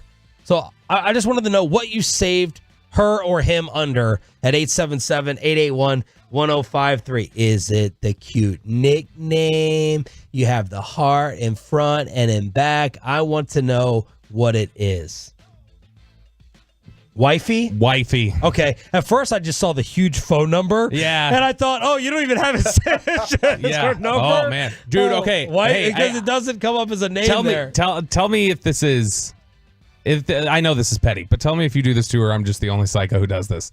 If I don't like someone and I'm on group text with them or whatever else, I will passive aggressively you're never getting saved in my phone. You will be the number within the group. I know who you are, and I'm in a bunch of group chats with you, but it's just going to be your phone number. I don't think I have people saved in my phone who I don't really like. Old people that I haven't erased and gotten rid of. I have to, see, because the thing Do you is still that... have ex numbers in there? Just curious. Ex-girlfriends? Do you still have their numbers in there? No. Wow, what type of topic are you starting? I don't know. Because I have ex-girlfriends that are just their number's been in my phone. Their name's not the same as was whenever we dated, but I still have their name in my phone. He's got it in there as something like Goodyear or Pizza Hut. Wasted my money. Oh my gosh. Boy, you are trying to get in trouble lately with Mackenzie. And she is she is not one. It feels like to me, Mackenzie's not one to mess with, not one to trifle with. So, yeah, but she seems really cool. She is, but I just think she's going to hurt his feelings now if she hears the segment back. But I will passive aggressively just not save somebody's number in there for a very long time. And it's caused an issue to where I'm like, what's this number? I don't recognize it right away. Oh, this is somebody I have to talk to just about every other day. Yeah. And I missed it. But yeah, right, wifey in my phone. So yours is pretty standard. Let's see what the Tolos are texting. Pepe, what is Mackenzie saved under? Homemaker is what it is. Harrison Butker. Stale laundry. I've never been the one to put mildew. Mildew Mackenzie. I want to know what she has him saved under now. It's always been just the first name. I don't go first and last name. It's been the first name, and then I have a red heart next to her name. Really? Too. You put the heart? And then I do have the photo though. On the iPhone you can put the little photo. I do have the photo of her. You guys are so I do that. And her location I have. Mine's going to be the cheesiest then. I'm going to get made fun of. I was hoping y'all had something worse than that. Can't wait. Oh, God. What is it, Pooh Bear or something? No, it's French fry. Oh. Let me tell you why. It's not like it is. There's nothing you can say. There's nothing you can say that's going to make this better. It's because when we were dating and she'd get off of work, I'd be like, oh, what are you eating for dinner? Where are you headed? And she was always in the McDonald's drive-thru line. And she's obsessed with McDonald's and obsessed with McDonald's French fries. So I thought, okay, this would be the nickname. This would be French fries. That is So cute. Oh gosh, so adorable. I cannot believe that. That is adorable. I cannot believe that you guys don't have a cheesier, like cuter, softer one than that. Let's go to the Franklin Injury Attorneys text line for some 785. She's in there as Wonder Woman. She was a breast cancer warrior and the most badass woman ever. Okay. Let's see here. Wife 972 says money spender. 435 spray tan. Fantastic Spray DeMarco tan. Murray reference there. Oh, yeah, that's a solid one. Let's see here. 972 wifey 210. I have my ex-girlfriends saved as spam call on the phone. I think that was an unethical life hack you can before. never pick up a spam call then. Yeah, 910 ice wife. Ice wife. 214 babes. 254. My wife is under the name Devil, and in her phone, I am Jack for jackass. Wow. Yeah, I'm in Kristen's. I think is okay. Look, the kids use the phone too, so I'm in her it's phone. The kids' phone. I'm in her phone. Daddy. As Daddy. Oh, you definitely love that. I don't. Yeah, yes, I'm in there as I was in there as like Hubs, I think, at one point. Okay. But now I'm in there as Daddy. Yeah. Mine's just because I standard. give her allowance. Yeah, 877-881-1053. So I was just curious, who puts in like the actual full name Jennifer Affleck in there. That is weird. That feels very impersonal. And that's like controlling because you're not going to put her in as J-Lo or Jennifer Lopez. It's Jennifer Affleck. Like, did she really take his last name? It's fine. He's in her phone as Ben Lopez. Yeah, exactly. That's how I know it has to be fake. 254 sandwich maker. This isn't mine. This is theirs. All right, Bob, you want Texas Beach, Old Friends, or Bluey? Let's do Bluey. Okay. I think Bluey's a good one because I think that's one that a lot of people in the audience can relate to. Yes. So there is nothing. I'm sure you were in this. Is that Ollie's favorite show? Not his favorite, but it's been up there. I don't know of. To me, that is a Bluey. For those of you that don't know, it is a Australian children's show. They're short too. They're like 7-minute episodes. That's my problem. I'm like, can you be longer to like distract them more? Yeah, that's an issue to me. Is that I would Corey think that has Adrian Majors. He just has the full out name listed there for wifey, which we'll ask him about at 9:00. Yeah, that's a little odd, Corey. I'm a little surprised by that. And by the way, PJ Washington on with KMC today at 10:30. Wow, what a get. So a Las Vegas restaurant had hosted a Bluey event for kids. They had said, hey, we're going to have it's going to be an event. You bring your kids out. You get to meet Bluey. There it is. Y'all know that song. Turn it up, Pepe. It's good. Yep. Mom! It's a great kids show. I think it teaches the kids all sorts of great values, everything else. There was one episode they were watching the other day. Kristen took a photo of it and sent it to me. The girls were bawling their eyes out. It was one where they were like, yeah, because they were moving. It ended up, they didn't end up moving, but the girls were saying goodbye to like all their stuff and all the memories they'd made. So the kids got all worked up about it. But kids and parents alike love Bluey. You don't mess with Bluey with most parents. And my gosh, the Bluey restaurant, this restaurant that had decided to hold a Bluey event for kids. I'm going to turn this around and show you. Look at the Bluey that showed up. Oh, no. It is legitimately it looks like he's going to play paintball. It looks like, it looks like a poncho for rain. Yeah. That they just painted to look like Bluey. What else would a poncho be for, Bob? It is, you know what I'm saying? I'm just trying to Talking to Josh Lewin? No, I'm talking about one of the ponchos that goes over your head, not the poncho like you wear like a traditional garb. Didn't even react to my joke, Pepe. You did. Thank you. Well, that's because I was trying not to get. I wanted to make sure that I was clarifying my position, and that was the end game. But this restaurant in Las Vegas issued an apology after the Bluey themed event went wrong. The popular restaurant chain Dirt Dog put on a free event on May 11th that advertised games, treats, face painting, and a chance to meet Bluey. However, the operation began heading south when some 3,000 people responded to the restaurant's Facebook event, and staff were left entirely overwhelmed when hundreds of parents and children lined up down the block to meet Bluey, much to the disappointment. And Ryan's got it on the fan cam.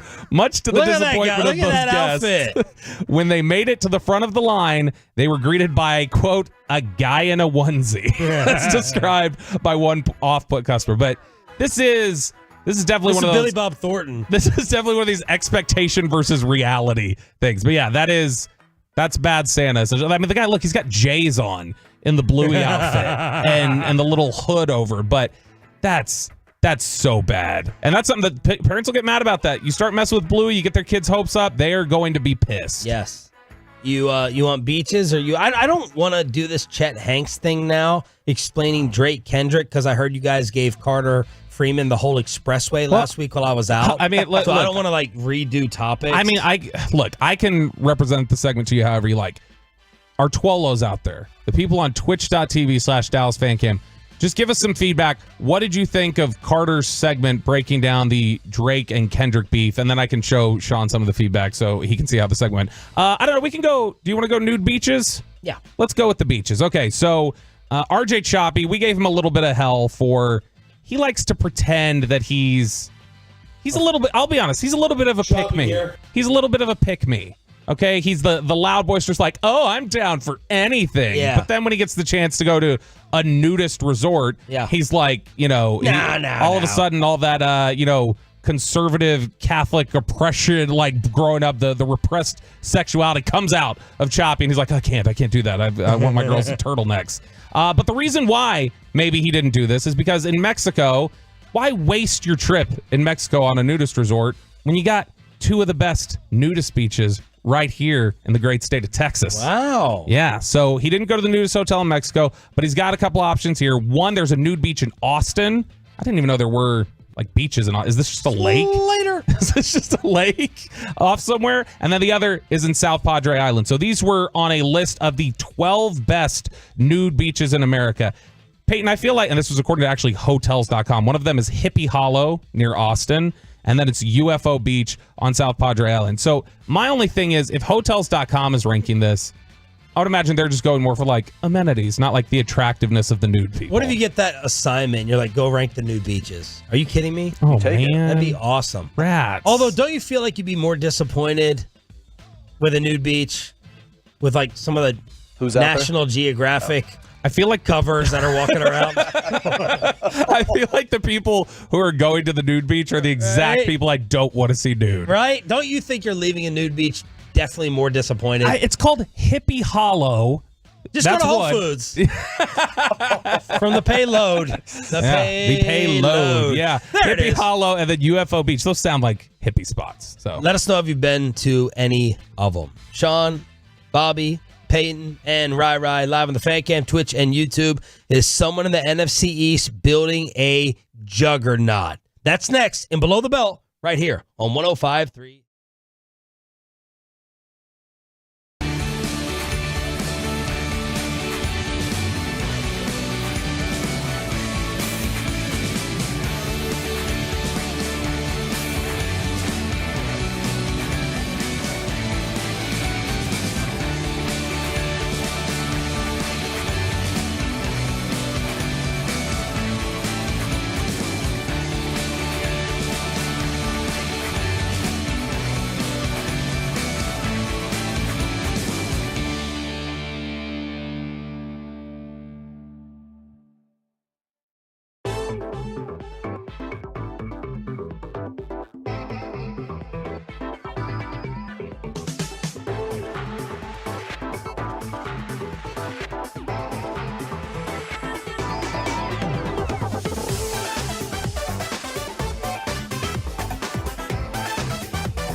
think it's true that you've got to forget something else to remember that Uber Eats has groceries? No, that's absurd. Hey, remember when you used to be a pepper lady? Pepper lady? Wasn't it Cinnamon Sisters?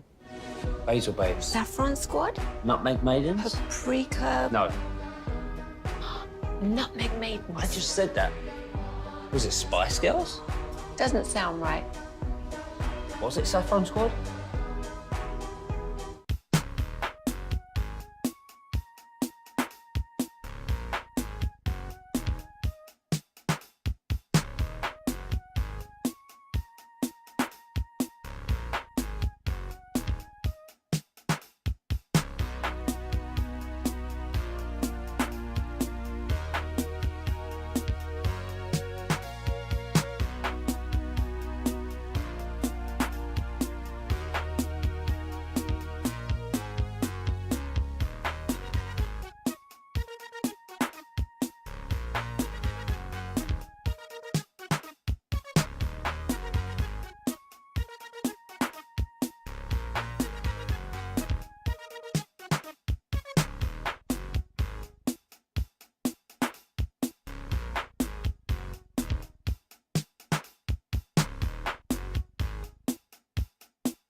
The great Bobby Belt. You ruined the morning show. Don't make me take off my belt. Don't make me No, we're not. When will the standoff end? Not between CeeDee Lamb and the Cowboys, but between CeeDee Lamb and Justin Jefferson. Oh. More on that in just a second. More leaves. First off, we didn't get a chance to mention this yesterday. The news that had come out over the weekend that David Johnson, the old Cardinals running back, retired after 8 seasons. And the only reason why I mentioned this, obviously he's going to be remembered as one of the dumbest trades ever when Bill O'Brien ships DeAndre Hopkins off for David. I honestly feel like in the court of public opinion with Texans fans, that was it for him. That was when O'Brien was done, was when he made that trade. But David Johnson, who had 7,000 yards from scrimmage almost throughout his career, 58 touchdowns, announced his retirement. And out of all the guys that we've talked about consistently over the years of, you know, the running back market and how it affected them and all the different kinds of things that happened to that position, David Johnson is one of the guys who I feel like, man, that dude just missed the boat. Like if he would have been 20 years ago, he could have been Marshall Faulk. He could have been LaDainian Tomlinson. He could have had any one of those. Now, he did have one really profitable year. He made, I think he was actually on the tag, but he made $13 million in 2018. But for the most part, his career earnings were really muted relative to the rest of the running back market. Even Zeke, Gurley, because it was around that time, if you'll remember, it was Gurley, Zeke, and David Johnson. And the question was, all right, who's going to get done? Who's going to get their big deals? And I remember talking to David Johnson out at Andy Albert's fantasy football convention. Wow. He was out there talking about the money that was being thrown around with some of the positions with quarterback. And you could see the like uneasiness on his face about the idea of like, I know my window's closing for this position to make any money. But David Johnson to me is going to be a trivia question 20 years in the future. I can't believe you spent 3 minutes on David Johnson with 4,000 career yards. And I thought I was going to go and see some Marshall Faulk type receiving numbers. He had one season with 80 catches. But congrats, it is your segment. 4 minutes on David Johnson. That was not 4 minutes. That was a good minute and a half or so. And it was just in general about the idea of that dude was one of the most dynamic players I've ever seen. And he's ultimately now going to be relegated to a trivia question. He's Robert Griffin III. He's 1 year and disappear and missed his window to make his money. But David Johnson now retired. The Commanders made a massive hire the other day, and they continue to stack up. Their general manager was, are you doing this because of Twitter yesterday? Mm-mm. The GM was trending throughout the day in the Metroplex what the Commanders are doing, and the GM was trending. No, this was just something that, like, I put this in there actually on Sunday. We just hadn't gotten around to it yet. But this is Adam Peters, who is the general manager for the Washington Commanders and was a scout for the Patriots for 6 years. Before then, he went over to Denver when they went on their Super Bowl runs with Peyton Manning. And then he was the vice president of player personnel and assistant GM in San Francisco for 7 years. And that San Francisco culture is something that Washington, when they went out there and made their hire and decided they were going to kind of revamp everything, they highlighted that and said, we want to bring that thought process in. So when you look at what the Commanders have been building so far, they bring Adam Peters over from San Francisco. They bring a couple different talent evaluators over from San Francisco to fill out the scouting staff. They make the Dan Quinn hire, who I think we all feel like Dan Quinn is a guy who could still have success as a head coach. He's not a retread, like lazy hire. That's a guy who earned his next opportunity, was a good coach here in Dallas. And to me, if you're talking about what that organization needs after years of instability and after years of bad publicity, Dan Quinn is about as steady a hire you can make in terms of... People thought that about Ron Rivera, too. That's true. But in terms of... military, hardcore, a representative of culture. Yeah. Get the ping pong tables out. There is that aspect of it, but I feel like with Quinn, wouldn't you agree? Like, we feel like he's a little more on the cutting edge. No doubt. Like, Rivera was still somebody who we felt like the game had kind of passed him by a little bit. So Dan Quinn is still somebody who I think is going to do a good job there. They go out and get Cliff Kingsbury. And Cliff, I know I was having conversations around combine time, and somebody had mentioned about Cliff going to Washington, and they were like, look, Cliff Kingsbury having 2 years essentially to be an analyst at USC and just sit back and watch NFL trends, and like, there's no telling what he's going to bring out when he gets to the NFL in 24. Like, he's going to have, he's such a hard worker and he's such a bright mind. He's probably drawing up some wild stuff that we have not seen before. So he is a hard worker? Yes, which is interesting. That's something that I've heard consistently from a lot of people, because you get the idea that he's Coach Bro. Like, that's the whole perspective on him. That's the whole perception. Works on his hair. Yeah, but he's apparently somebody who it's like, no, that's a Jason Garrett level, clock in, clock out, sleep at the facility type of guy. Wow. And that he is obsessed with football and always has been. And that he's somebody who, you know, is always trying to think of how can I push things? How can I take advantage of alignments? How can I take advantage of rules? And trying to push the boundaries that way. And so they're like, Cliff Kingsbury coming in here in Washington, especially now that he's got somebody like Jaden Daniels, who you can do some things with in terms of his mobility. That's going to be a tough pairing for people early on to pick up on some of the concepts that he's created. Ben Johnson, a guy who had... Do you take that job of your Kingsbury if you don't love Daniels or Drake May? Do you take that job to be like, okay, I'm probably going to be judged here. I am going to be judged here big time. And we're not going to get Caleb unless you were told maybe we're going to move up to get Caleb. But you have to take that job having to love the quarterbacks that we're going to go to? I mean, that's a good question, because he went Washington was at 2, right? Yes. Okay. Yeah, you knew you weren't getting Caleb. But that's an interesting question, because I don't know how strong his desire. One thing I don't know from talking to people, I don't know how strong his desire was. Like, I have to get back in the NFL.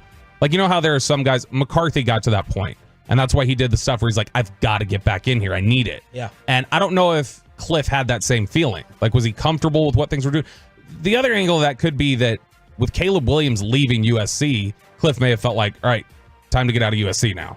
Like, not that he was calling plays or whatever, but it may just been an opportunity where it's like, hey, I don't want to start over with somebody that's not going to be as talented. This may be as high as my value is right now to get back in the league. And so I think going to Washington and pairing with Quinn and knowing you're going to have a chance to run the offense, you're working for a defensive coach, you're going to let him be in control and do things like that. I said Ben Johnson a second ago. Brian Johnson, the quarterback's coach there, is a guy who was really highly thought of before last year. Things kind of went sideways in Philadelphia. He was the offensive coordinator in 23 for Philadelphia. But before that, you could not heap enough praise on him for what he had done with Jalen Hurts as the quarterback's coach in Philadelphia. And before that, he was a guy who had some success coaching at Florida, Houston. He was Dak's quarterback's coach his last 2 years at Mississippi State. That's one of the reasons why some people felt like if Dak's contract had arrived a year early, that Washington would have potentially been in play for him as a free agent, because Dan Quinn knows who he is. Brian Johnson believes in him. Dak believes in them. Cliff gets a chance to work with a veteran quarterback, and then you can use your draft resources on something else. all of those hires are fantastic. For Washington. Makes you feel like, okay, they might be building something a little bit special. The Commanders made another hire on Sunday. They hired Lions executive Brandon Sosna, who is the senior, and they hired him as senior VP of football operations. He had been in Detroit as the senior director of football administration over the last 2 or 3 years. And his whole job was to oversee, quote, the strategic planning and management of the salary cap as the team's primary contract negotiator. So this is the guy sitting down in rooms, negotiating with agents, making sure that you're working the cap correctly. We've all marveled this offseason at how come Detroit can pay Goff, can pay Sewell, can pay Amon-Ra St. Brown, can do all of these things and not seem to have the same sort of constraints that the Cowboys do. And it's because he gets a lot of credit. 31 years old. You know Andrew Brandt, the business and sports guy? This is one of Andrew Brandt's former students at Villanova. So Brandt had glowing things to say about him yesterday, and that was Brandt's responsibility, a guy who would do contract negotiations, operate that sort of way. So this is another hire that when I texted people yesterday about it, some different agents that I know, and I was like, hey, what do you think about the Washington hire here? Universally, just Washington just got better. Washington's going to be better on, negotiations. They had a ton of cap room this year. Somebody explained to me that they're spending a bunch of money. They know they're going to start bumping into, they're going to need to know how to manage this money with the cap issues that they have or that they're going to be spending. They hired someone from the Ravens, too, yesterday. That's why Peters was trending. He was someone who had been in the Ravens front office. They are snatching up all of the best talent values from all these consistent teams. San Francisco, Detroit, Baltimore. Well, let me borrow from my good friend RJ Choppy and say, whoop-de-freaking-do. Who's the quarterback? Yep. Because all your nice little fancy hires and all your collection of brainiacs will do nothing and mean jack squat if Jaden Daniels isn't good, and they will all get fired and run out. So whoop-de-freaking-do, to borrow from Ralph James. True. That is true. And he's right. That is true. But if you're talking about... Let's look. Unless they build the Trent Dilfer Ravens. Would you have said whoop-de... Like, let's look at it this way. This is a guy coming from San Francisco, and the San Francisco culture has been really successful. Yep. I think we all would have felt like whoop-de-freaking-do with some of the guys that San Francisco had in place at quarterback. Garoppolo. They drafted Trey Lance high. It busted, and they still survived it. They found a way.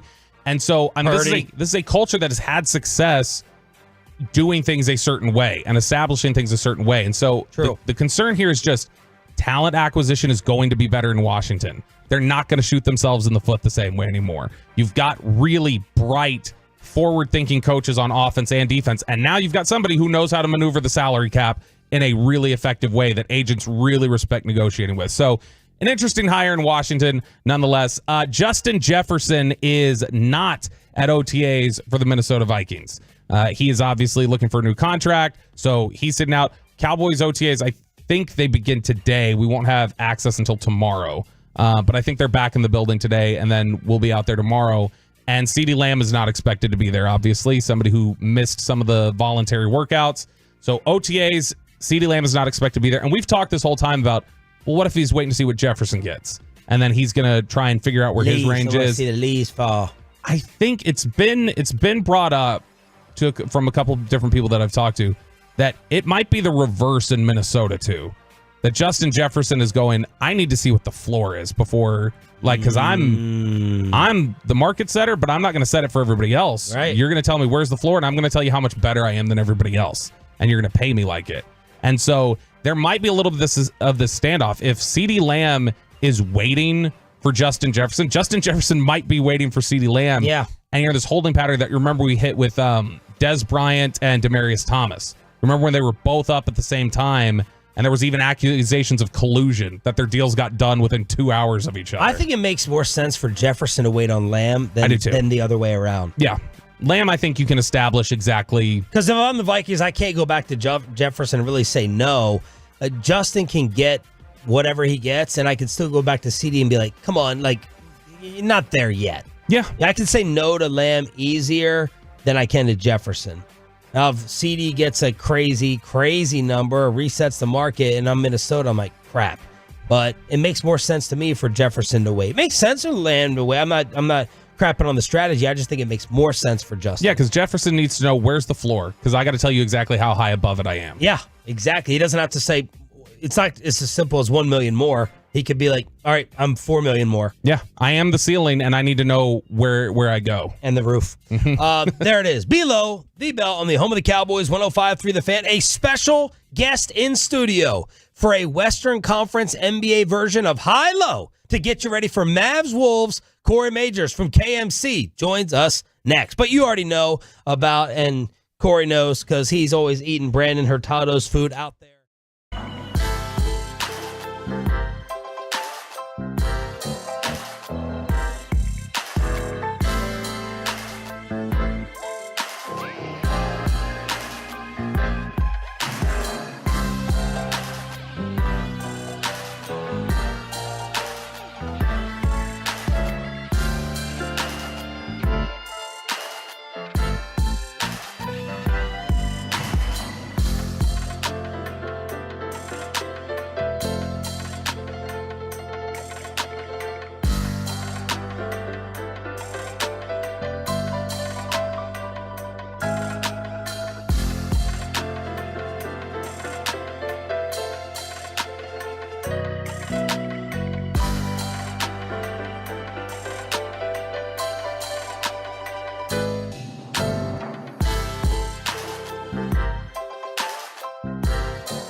Do you think it's true that you've got to forget something else to remember that Uber Eats has groceries? No, that's absurd. Hey, remember when you used to be a, what was it, Pepper Lady? Pepper Lady? Wasn't it Cinnamon Sisters? Basil Babes. Saffron Squad? Nutmeg Maidens? Paprika? No, Nutmeg Maidens? I just said that. Was it Spice Girls? Doesn't sound right. Was it Saffron Squad?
Our fist pump time on the Fan Cam, Twitch, and YouTube. Thanks for being a total that stands for Turn It On, Leave It On. I'm Sean Sharif alongside Cowboys Insider Bobby Belt. We got Peyton and Rai in the back, and special guest in studio for a Western Conference NBA, because we have so many Western Conference finals taking place around here. Corey Majors from the KMC Masterpiece for a Mavs Wolves high-low. Good morning, Corey. Thanks for joining us. And PJ Washington will be on your show at 10:30 today. Yes, and I know this is like a 2-day tease, but Josh Howard will join us at 11 on Friday. So that's 3 days. What's today? Today's Tuesday. Yeah, when I was out, it's very easy to lose track of the actual days because my wife would be like, "What is today?" And I'm like, "How do you not know what day it is?" And then when you're out, you don't have to work or worry about it. It's easy. And by the way, Corey's first words when he came in, Helen Mirren, yes. Yeah.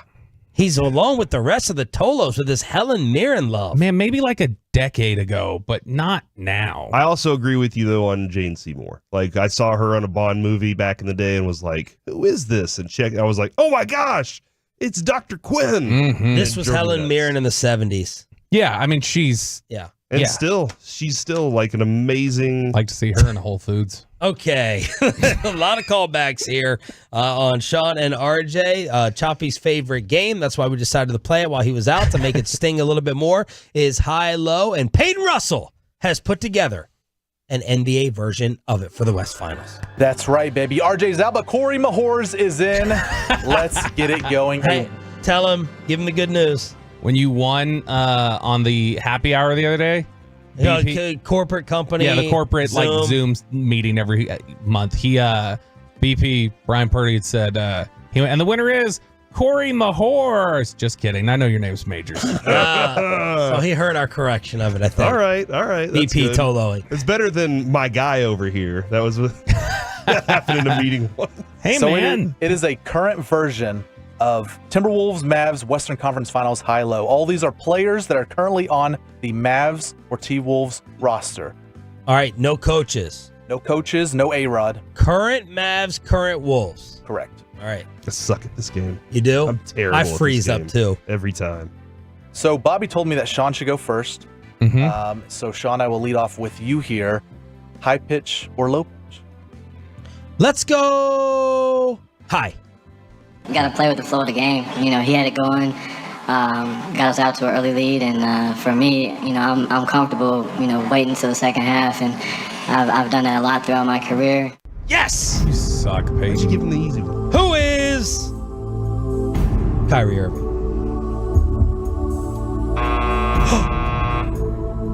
Did you all think it was Kyrie? No. Wow. Corey? I did too. That's his voice, and he's talking about second half takeovers. What? Else. It's all right. We got clues here. Clues for 2 points here, Sean. Clue number 1. He has lost to the Mavs in the playoffs before, but his dad rarely lost while participating in the Olympics.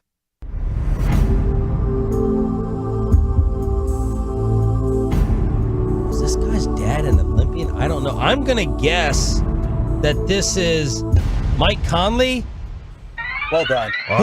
Who's his dad? I only got it because he's Mike lost Conley to the Sr. John Conley. I don't know. Jackass. You don't know?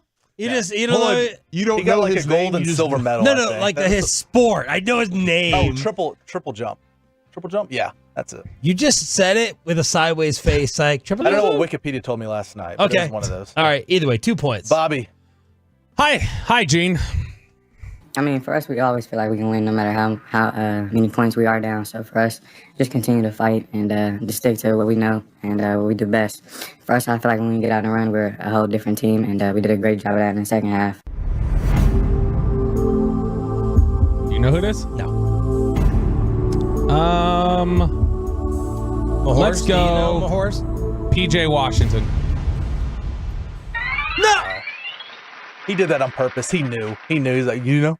What made you guess that? Unbelievable. That was going to be my guess. But Is I that didn't know. because? Well, I don't want to reveal my strategy. I'll tell you after. All right. Dang good. it. That was impressive. KMC guest at 10:30 this morning. Bobby Belt starts off with a late PJ, early, but PJ known for his late threes.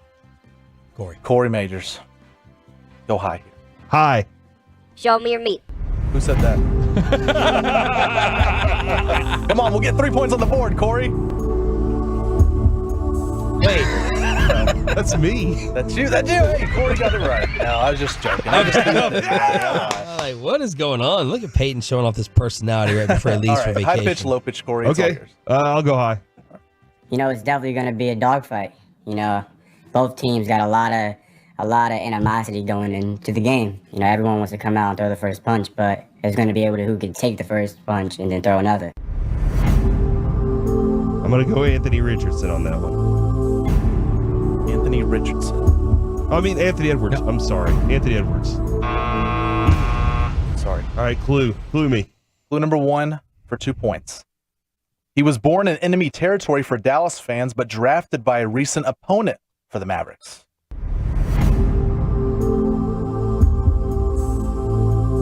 What the hell is that supposed to mean? Repeat the clue. He was born in enemy territory for Dallas fans, but drafted by a recent opponent of the Mavericks. Can you use it in a sentence? We need to have the answer by the start of your show. Karl Anthony Towns. Whoa. Okay. We get 2 clues here, Corey. Okay. 1 point. This rookie is Philly born, like Micah Parsons, but attended Kevin Hagelin's college as well. Duke. Derek Lively. Kevin didn't go to Duke. That's not Kevin Hagelin's college. college. Kevin is giving the thought. You don't give him Ivy League credit. He went to UNT. No, he didn't. Oh, where'd he go? Went to A&M. A&M and UTD. Yeah. You know what? It's all the same. It's not Duke. That's all that matters. So 3 to 2 to 1. All right. Bobby, Sean, and Corey. I mean, I got that one of me right, so. All right. Should be 4 points. Yeah. All right. I'll go low here. You know, we got hype for players that we have, me and him included on this table, but like I said, we don't have a big 3, we got a big 15. You know, every single person on this team means a lot to this team, and they help in so many different ways. And that was a tremendous mistake to go low.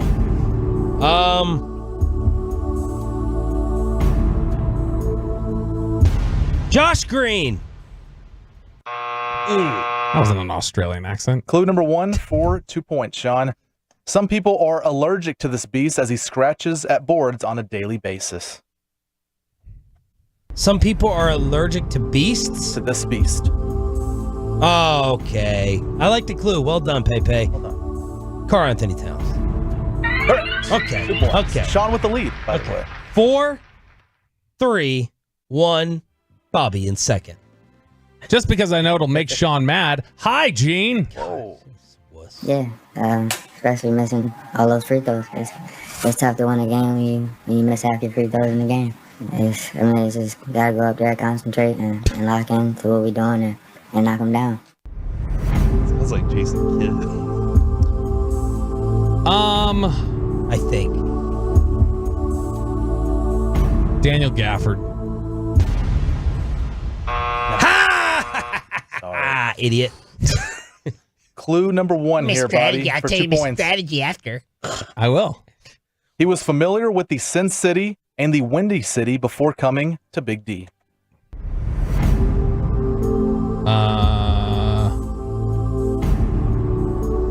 Derek Jones Jr.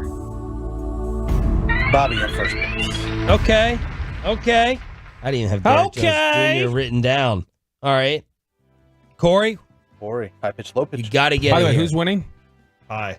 I don't know. I don't write down score. Corey, you said hi? Yeah. Hi.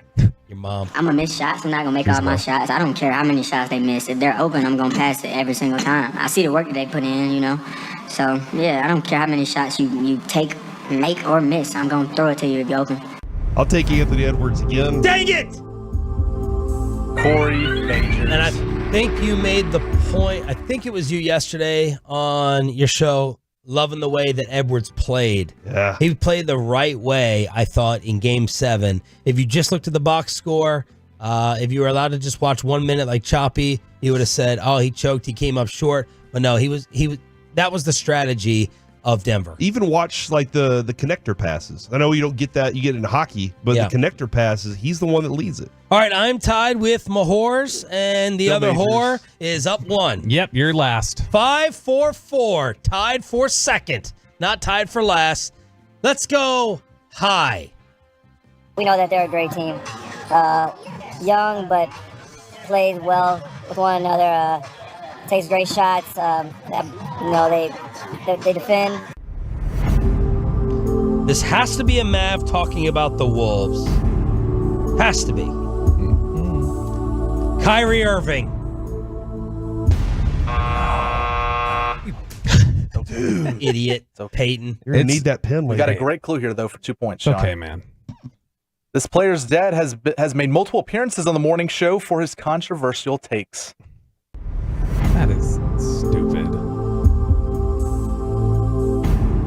Oh. Stephen A. Yes, Tim Hardaway. Yes. No offense.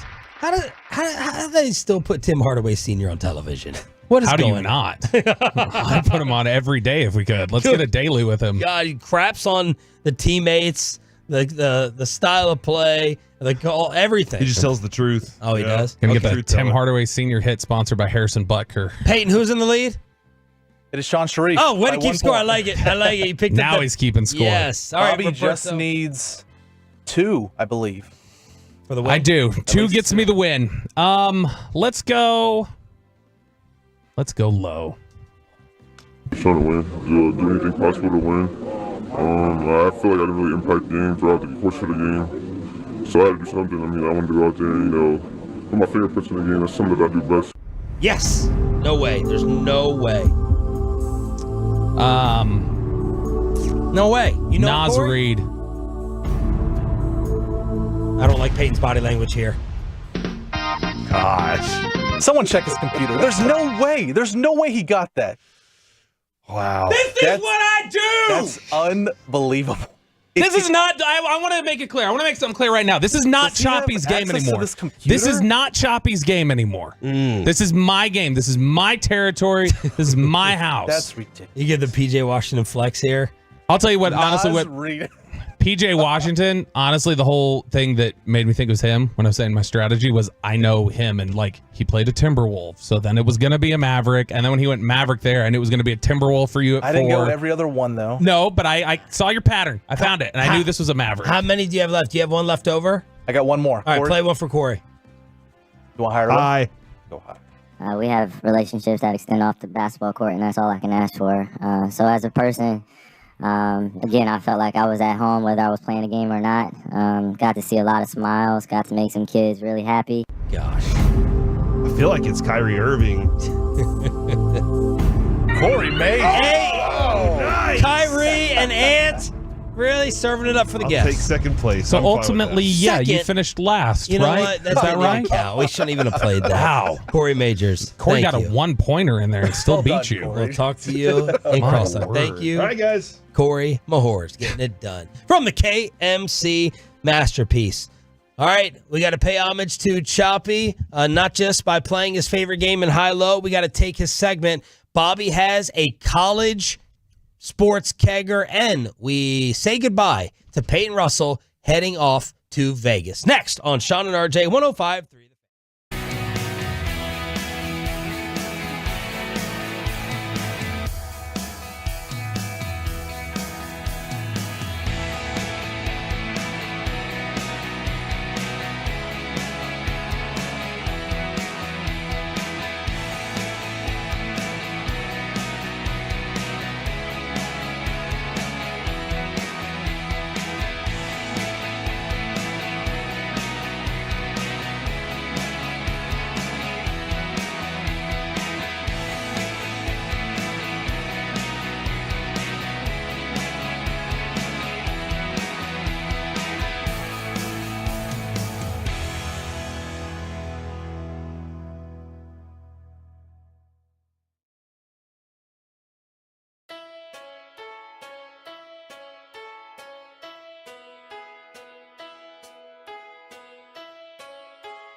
segment here brought to you by State of the R8 Loss. That's soda. Cars for Kids. Donate today at carsforkids.org. And also brought to you by the personal injury lawyers, Frankel and Frankel. If you've been injured in a car or truck wreck, call Frankel first, 214 or 817-333-3333. With Frankel and Frankel, there is never an out-of-pocket cost. They only get paid when you win. Frankel and Frankel, the go-to car and truck wreck attorneys in Dallas. Now it's Leon Draisaitl waiting. Bouchard, one-timer, ripped wide. Rebound, Nugent Hopkins scores! Ryan Nugent Hopkins, power play goal! 3-0 Edmonton in Game 7! So it will be Connor McDavid and the Oilers. Edmonton Radio, obviously, with the call taking on the Dallas Stars. Game 1 of the Western Conference Finals, 7:30 Thursday night at the American Airlines Center. And, of course, the AAC is set to be the first arena to host NBA and NHL conference final games in the same season since. This would be a perfect RJ Choppy trivia question. I think I actually saw this yesterday. I think. Was it the Devils and the Nets or something? What year? 06? 03. Buzz him. Especially after he won high-low. Yeah, I get it. You got to get your buzzes in to feel better about yourselves after you lose games so consistently. Really? It's been over 20 years since one arena hosted? I thought NBA? Boston would have at least one of those. Right. Like Bruins and Celtics. Yeah. That's why we don't ask you questions, Peyton, because you don't know. Buzz yourself. NBA and NHL conference final games at the same arena for the first time since 03, and it'll start on Thursday night. Another NBA note, Shams has reported that the Lakers are infatuated with J.J. Redick's potential, viewing him as a Pat Riley-like coaching prospect. So they have interviewed J.J. Redick, Sam Cassell, James Borrego, I don't know, from New Orleans. So that is that's according to Shams. I'm predicting J.J. Redick is going to be very successful. I think probably, but I mean, I also think back on guys that there was just certainty about as head coach. Like Mark Jackson was one that everybody said during his playing career, like, that guy's going to be the best head coach in the NBA when he finally steps away, and it just couldn't make it work. Well, he was a good head coach. There was an interesting article from the LA Times last week that talked about Redick as one of the guys they were targeting, obviously. And I'm trying to remember who wrote this. One of the LA Times columnists was talking to people within the organization. There was a lot of split opinion that some people felt like Redick is a savant. Redick's going to be a great head coach for years to come. He's going to connect with players. He's perfect.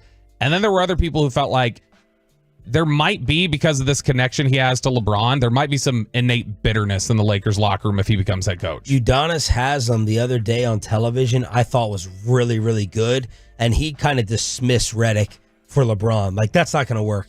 That is not going to work with the way that guys view that in the locker room. I believe that was Udonis Haslem with his J.J. Redick Haslem take. said something similar, and they also had mentioned that there are others who look at it and say, hey, the Lakers' job, you've got to be built for that. That's like Cowboys head coach in football, and this is an inexperienced coach who is trying to take on a job that even experienced coaches have just flopped at. Like, I mean, Rudy Tomjanovich ran into that in L.A., and so it's interesting to look at it. He talks more X's and O's than anyone on television. He's clearly a fan of the analytics. He has a strong personality. Obviously, he's went to Duke, so we all think he's bright. Relatable. Just got out of the league. Like, I would think it's easy to say this now, but all those things seem to line up on paper. I don't know. Him versus Nash. Let's just compare that, because Steve, obviously, lovable dude. I don't know how he was. I didn't hear him talk a lot of X's and O's. You'd assume he was brilliant with it, like you'd assume with Jason Kidd, brilliant with it. Forceful analytics, I don't know the answers to all that stuff. See, that's an interesting thought, though, about like JJ and, you know, the way that he's got the X's and O's and the analytics and everything else, and we see how bright he is. Luke Walton was the last chosen one. Yes. Yeah. Is there a connection here, though? Like, is there a little bit of a Romo factor with Redick, though? Where it's like other people across the league would be like, I could do that too, dude. Right. I'm just not. Right. Like, and that it's like, is Redick saying anything that's that groundbreaking compared to other people who play the game of basketball and go like, yeah, I know all this stuff too. It's just he's talking into a microphone and like kind of ego stroking a little bit. Well, let's actually hear from JJ previewing the Western Conference Finals. Bobby pulled this audio from the Old Man in the 3 pod, and he says this series is going to be all about defense. It's felt like a defensive playoffs, right? And I think this probably encapsulates these playoffs more than anything because I look at this as a defensive series. Dallas, of course, number 1 defense in the NBA the last 20 games of the regular season. We've watched them against the Clippers. We've watched them against OKC. They do a lot of things really well. They have a lot of size. They have a lot of length. They've got the engagement from Kyrie and Luka. Josh Green off the bench, providing the ball pressure component, which I want to touch on in a second.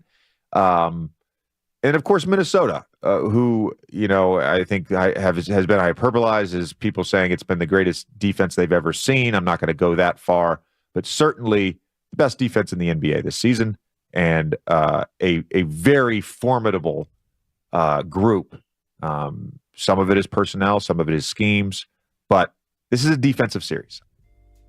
I think this is honestly going to be such a throwback series because you saw all the issues that they caused for the Nuggets, that the Timberwolves caused for the Nuggets. The Mavericks have obviously, like you just mentioned there, end of the season, they were the best defensive team in the NBA down the stretch, and they've played really good defensively for long stretches with Oklahoma City and with the Clippers. And so I think we're going to have a lot of unders being hit for this series with these two because this may be a lot of 92-90 or 99-97. Like I think this is going to be close. It's just going to be there are going to be times where we're going to be frustrated with how ugly it looks because the defense is going to be so good. And then Redick finally saying the Mavs are in for a tough series if they aren't able to force Minnesota to double 77. Luka, and I thought at times in the OKC series he did get 2 on the ball, and it's PJ Washington in the corner. Right? They're playing out of rotation. Josh Green gets a drive, they get a lob, right? So if Minnesota can stay out of rotation and just basically say, we're going to trust Jaden McDaniels, we're going to trust Anthony Edwards, we're going to trust Mike Conley, we're going to trust Nickeil Alexander-Walker to guard these guys and make life miserable, then I think Dallas at times will have trouble to score. And that's not to say Luka, Kyrie are not going to make ridiculous shots. Luka, Kyrie are not going to have 40-point outbursts against this defense. I'm not saying that. They're 2 of the greatest offensive players in the world. But if Minnesota can stay out of rotation and not put 2 on the ball against this team, what does that do, Steve? It's the other guys. You shut that water off. I mean, that's honestly the biggest reason the Mavericks moved on from the Thunder is not because of Luka or Kyrie. Like there were couple different games there where it was Tim Hardaway Jr. going on you missed that. Being able to have the opportunity to talk about Tim Hardaway Jr. going on a 10-0 run against the Oklahoma City Thunder all by himself in game 2. But Derrick Jones Jr., Derek Lively, it was PJ Washington, obviously, for a large stretch of it. The role players, honestly pulled that series out for you by making shots when those opportunities presented themselves. So if Minnesota feels like they can just guard you straight up, and they don't need to create that open rotation, then that will be problems if they can just guard you straight up like that. And earlier today when we were talking to the Timberwolves play-by-play announcer, he had mentioned that they tried it at first with Denver, that they tried it with Jokic of just, hey, let's play him straight up. And he was still able to cause problems and get guys the ball. And so then they're like, all right, well, then double him. I guess we'll just have to do that. So Luka similarly is going to have to do the same sort of thing. He's going to have to make him pay and show, well, we got to double him because he's making things happen regardless. And so we got to slow him down. There it is, Bobby Bell with a little preview, grabbing the audio from JJ Redick, apparently a guy that the LA Lakers are in love with from a coaching perspective. We'll save College Kegger for tomorrow to give you even more time. We have to say a proper goodbye to Peyton Russell, who is heading off to Las Vegas, to Vegas for the rest of the week. How he got the girlfriend to go ahead and sign off on this. Does she take other separate girls trips? Does she have a future pass? Because you're going with Los Hombres. Los Hombres. Yeah. There have not been any trips scheduled yet with her girls group. She has a few friends there from college. Now, have you been on a trip with her? We've been to Houston and Louisiana because we went to her Texas Tech bowl game. You know, that's where I wore Texas Tech shirt that I got blasted for. Yeah. And then we went to visit a friend of hers from college in Houston. So that's the only trip. But then we have Italy here in a couple months. Oh, you're going. You're going She got with the invite. Yeah. Wow. So that'll be a family trip, but she got the invite to go. So we'll be out there for about 6 days. So is that where you're proposing? Is Italy? No, that is not. I have not. But I need a Diamonds Direct hit up or something. I got you. Yossi texted me the other day. All right, so what's on the itinerary? Give me like the top 3 things you're most excited for. I mean, the burlesque show is up there for sure. What a little perv. I've never been to one, you know. Now, is this expensive to go to? I don't even know how, like, how's a burlesque show compared to a strip club? What do they do? I don't know. I think there's supposed to be like, I just envision like boas. That's it. Yeah, I think like that's the thing. I think it's supposed to be a little more like entertainment driven, just with nudity and not just girls playing on the stage. And yeah, burlesque show developed in the U.S. came to be designed for exclusively male patronage, compounded of slapstick sketches, dirty jokes, chorus numbers. All right, so this is kind of a show. Yeah, it's a show. I think tickets, I don't know if we've bought them yet, but they're about $50 to $60. Okay. And it depends where you sit, too. You know, if you want closer to the stage, it costs more than sitting in the back. Right. All right, so burlesque show number 1. The High Roller. What is that? The Ferris wheel. We didn't do that.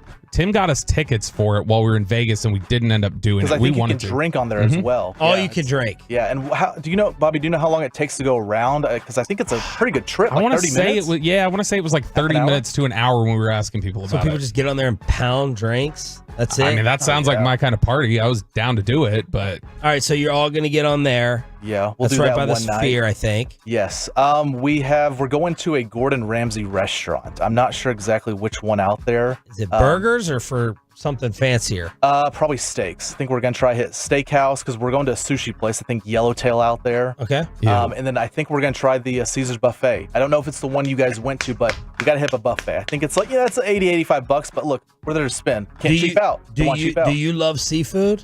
Love seafood. All right. Cooked, raw.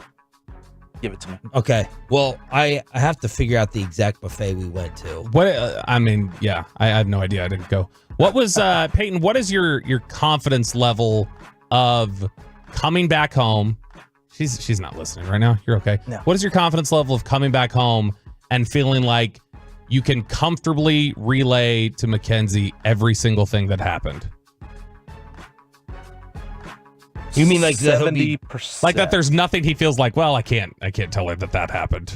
70%, I would say. Bacchanal Buffet, Caesar's Palace. That's it. Okay, then I think that's the one we're going to. The Bacchanal Buffet. It's worth all the hype. If you love seafood, fantastic. Because it's got the snow crab legs, right? Well, Everything. and it's got everything. It's got everything. Now, what's your gambling strategy, and how much are you able to lose? So I went back when me and my friends went to Vegas in October. I took $1,500. I didn't use the $1,500 all. I lost about $1,000, $1,200, something like that. Jeez. But I'm only taking $1,000 this What are you time. cheesing? That's what you tip. Yeah, exactly. I And wouldn't there's an even end game to it. It's not just sitting there like to feel bad about myself. Because we have more on the schedule now that we're actually going to do, and so I think the gambling is going to be less now than it was back in October. So I'm only bringing around $1,000. And my strategy is just to play high dollar tables, like $25, $30 range. That way, because you can't really like nickel and dime your way up to, get a couple $100, in the profit. You're either going to win it all or you're going to lose it all. I think we've talked about this, Sean, before, that you're like, hey, you're going to bring $1,000. You're either trying to win, a bunch or lose it all. Yeah. Because if Go I big or went go there, home. if I went there and won $75 for the trip, I'd be like, that doesn't change my life. It's Right. not, I'd rather just lose it all. So Yeah, I Go agree there. with that. And drink of choice. What's your strategy? obviously the free drinks, whatever they can give me. I know there's not much. But what type of drink do you want? The free drink. Like, I still, to this day, I wish you could have been there when we went out and watched, we were Buffalo Wild Wings and we watched the Mavericks Jazz game, and he took a shot of, I think it was Buffalo Trace. He took a shot of Buffalo Trace, and we're all taking it. It was a double, too. Everybody's fine, except Peyton, who goes, it's stuck on my throat. It won't go down. I coughed twice. Mark okay? that. I coughed twice. Mark that. And that was And that was that. And Bobby made a big deal about But what type of drink? vodka Red Bulls. I'm into those. Moscow Mules, I'll do. Now, will they bring you a Moscow Mule sitting at a blackjack table? You got to order that. Yeah. No, but vodka Red Bulls I've done. Or, I mean, I'm fine with a beer. Okay. I'll go a few beers. Cigars? Guys trip? You know, maybe so. We have not talked about that yet, but we did that in California. We all got cigars when we were out there. You're going to sit in a sports book? Oh, yeah. Got to go to Circa. Because, I mean, we'll have the Mavs and Stars playing every day there. Oh, that's right. All right. So, He's going to be picking up so many extra shifts when he gets back from all the money he's lost. Yes. All right. Have a good trip, Pepe. Thank you. We'll see you in the next segment. Crosstalk with the KMC Masterpiece is next. Tolos, you've been hearing me talk about my computer.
brought to you by Classic Chevrolet. Classic Chevrolet in Grapevine is the #1 Chevy dealer in the world.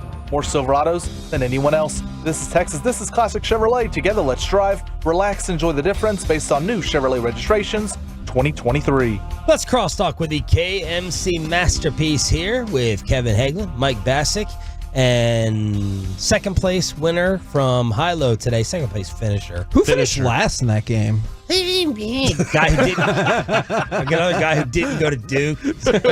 Me, Corey. What's coming up? PJ Washington joins us around 10:30 today, and puck around and find out at 11 o'clock. Former Seattle Seahawk Jamal Adams is visiting today with the Baltimore Ravens.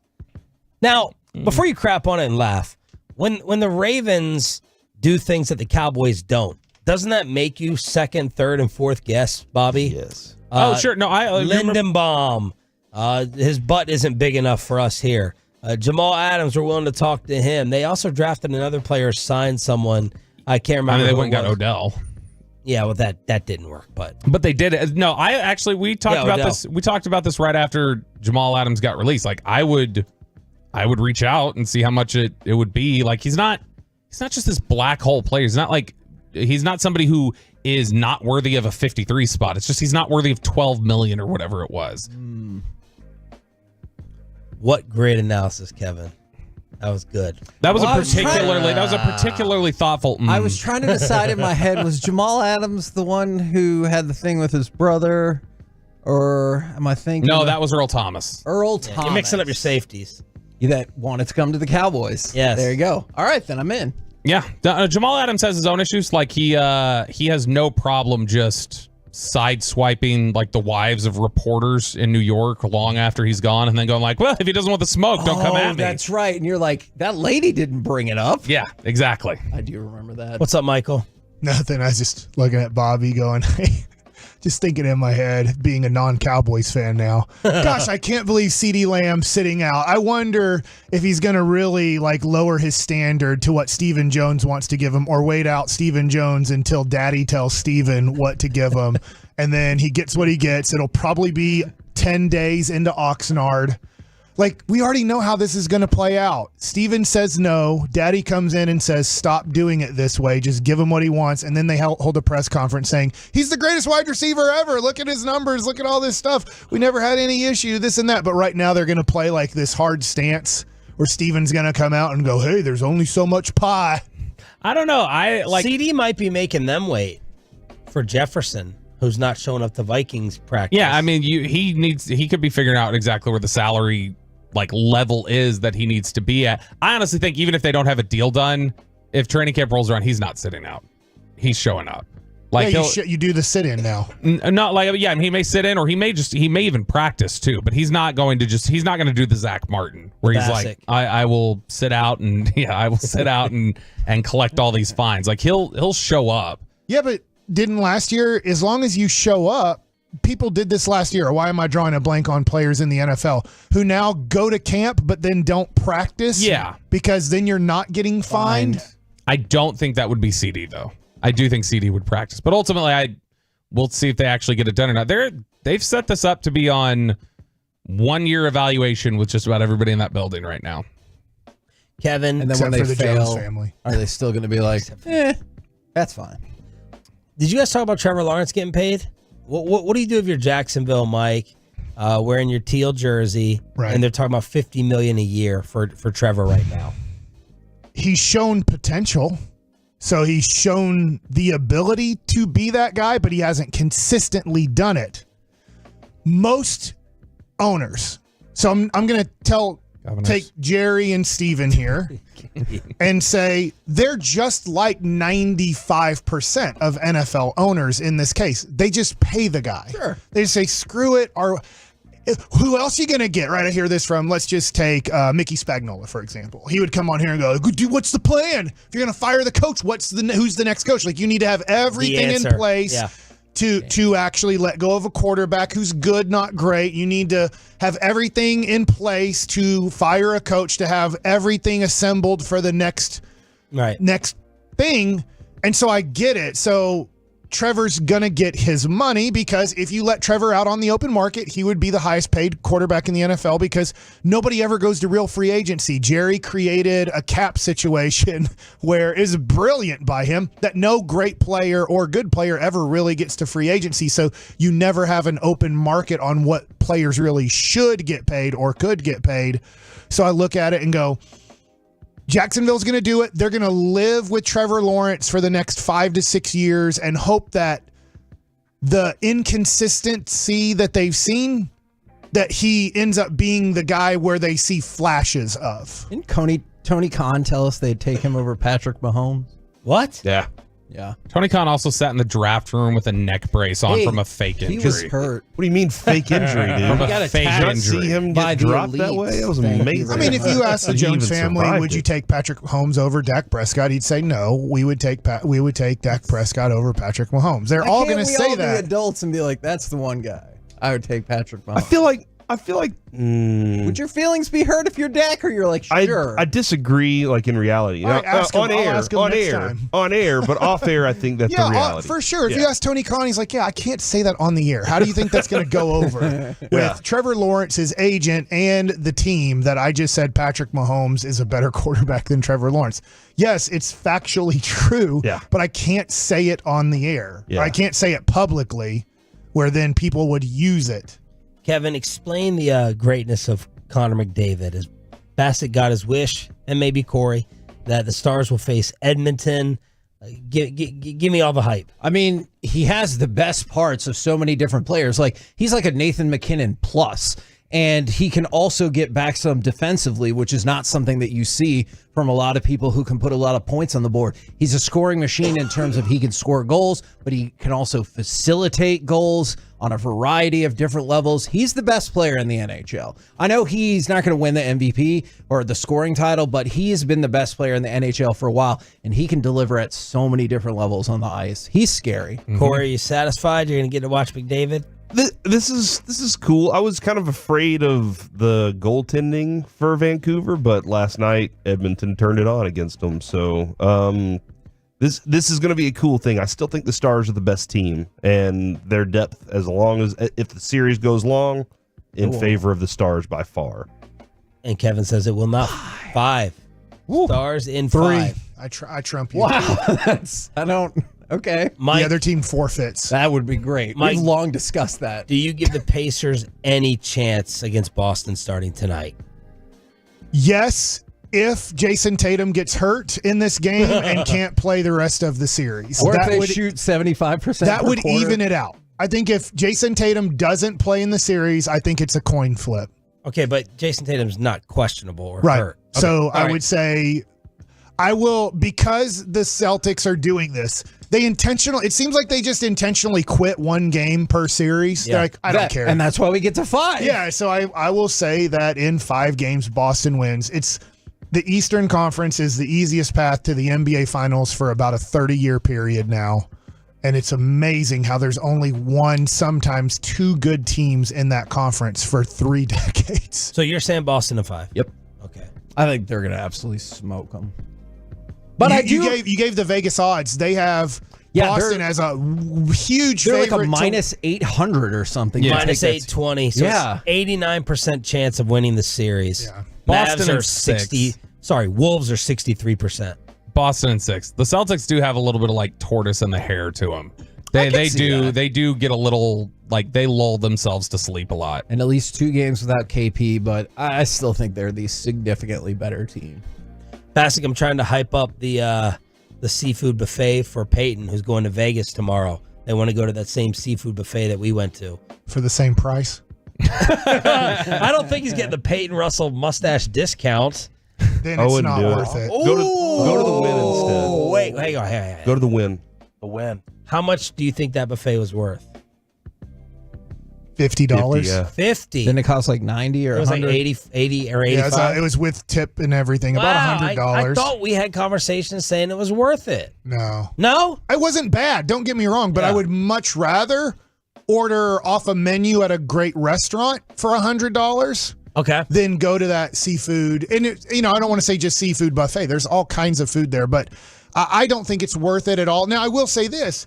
if you can eat Like- 2 to 3 times more than a normal human Like can, Follow did. then I maybe can it's see worth that. it. But I can't eat like that in one sitting. Why? What's good about the win?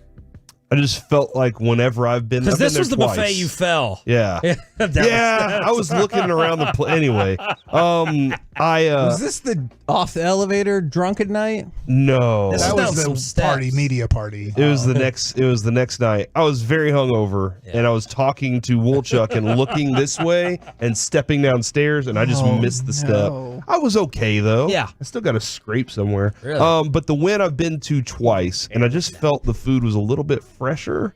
If that makes it had seafood. It had everything. Like my big thing was I was eating bacon and sushi. That was my they had bacon, they had everything, dude. That's a weird combination. You know what? I was in Vegas, so I just felt like I could do it. So Any other Vegas tips for Peyton? His number one draw, Kevin, is a burlesque show that he's going to. See, I was going to say, I could see him getting, I don't want to say sucked in because that's going to be problematic. I could see him getting allured by the pasty gals. Has he? on He's the never been to sidewalk. Vegas before. Yeah, he's been. Okay. Oh, okay. It was Guy's trip again.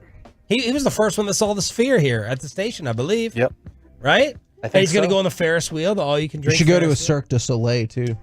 Oh, really? It's super fun. They have Okay. 5 of them out there. Vegas can be hit or miss for people, as in it can be the greatest place in the world for some people, and then it's just not your deal for other people. Yeah. And I do like the shows. Yeah. But I hate gambling because obviously you're going to lose most of the time. Yeah. And I just do not enjoy. But you used to gamble a ton. Not card games. $20 a game, like football. Yeah, like like- that's fine. Yeah. and there's Fantasy betting. Yeah, but I'm just not into sitting at let's say a blackjack table. It's just not my deal. And then coming away with, oh man, I lost $200, but I sat there for an hour. Like that doesn't seem right to me. And then Charles Barkley asked Anthony Edwards what to do in Minnesota. And I figured we could give a little bit of advice to Charles with my one and only trip was the Super Bowl. Yeah, it was -1. Go to the Go to the Mall of America. I know. Besides the mall, was there anything you can remember from going out in Minnesota when we went? We didn't get to go with We were y'all to there. that Super Bowl. I've that's why actually it was been awesome to time. Minnesota. They have a really nice art museum there and and an outside sculpture garden. The Juicy Lucy. Don't they have some sort of museum there for Prince? Yes, I have that's no clue Burger. if you're a Prince fan or not, Charles Barkley, but I guess you can go see the Prince Museum. Yeah, the Juicy Lucy. Mhm. Have you had one? But they're No.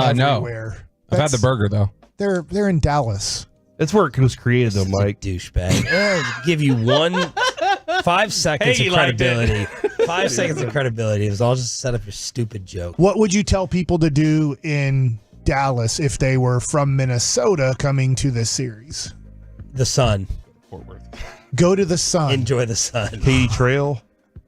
Yeah. You know, I feel like there is a lack of things. When people ask me when they come here, I don't have like 1, 2, 3, 4, 5 of Hurtado. places or things to do or go see. Am I wrong? No, I mean usually you say, well, What is hey, it, do you Pearl want Museum? to see where the president was murdered or assassinated? Like, I mean, that's a thing. Yeah. Like He's not saying do it. He's just like, just see Museum, the I usually say go to AT&T or the Ford Center is actually a better tour than AT&T. Go to West 7th. Go to Tarrant County. Yeah, go It's Fort got it. Worth. Go check out Fort Worth, man. Fort Worth. Can you do you go? You won't believe the facilities the Cowboys have Go and right all in. the things you can see, and it doesn't matter at all. Go And see the banners. in fact, it's a hindrance. The players have let you know that it's a hindrance, all the tours that you can take to them actually becoming a team and a successful franchise on the football field. We got to start it and end it with Mike insulting the Dallas Cowboys. We're back tomorrow morning. have to. The KMC Masterpiece is next on The Fan. Hectic morning.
You're about to be masterpieced, KNC style, right here on 105.3 The Fan.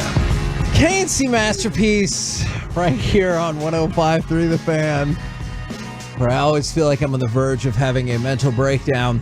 But how fun are the next 2 weeks going to be? Starting tomorrow, 877-881-1053, FranklinFirm.com text line. Also want to hear from you on YouTube, on the Twitch. Go ahead, Mike.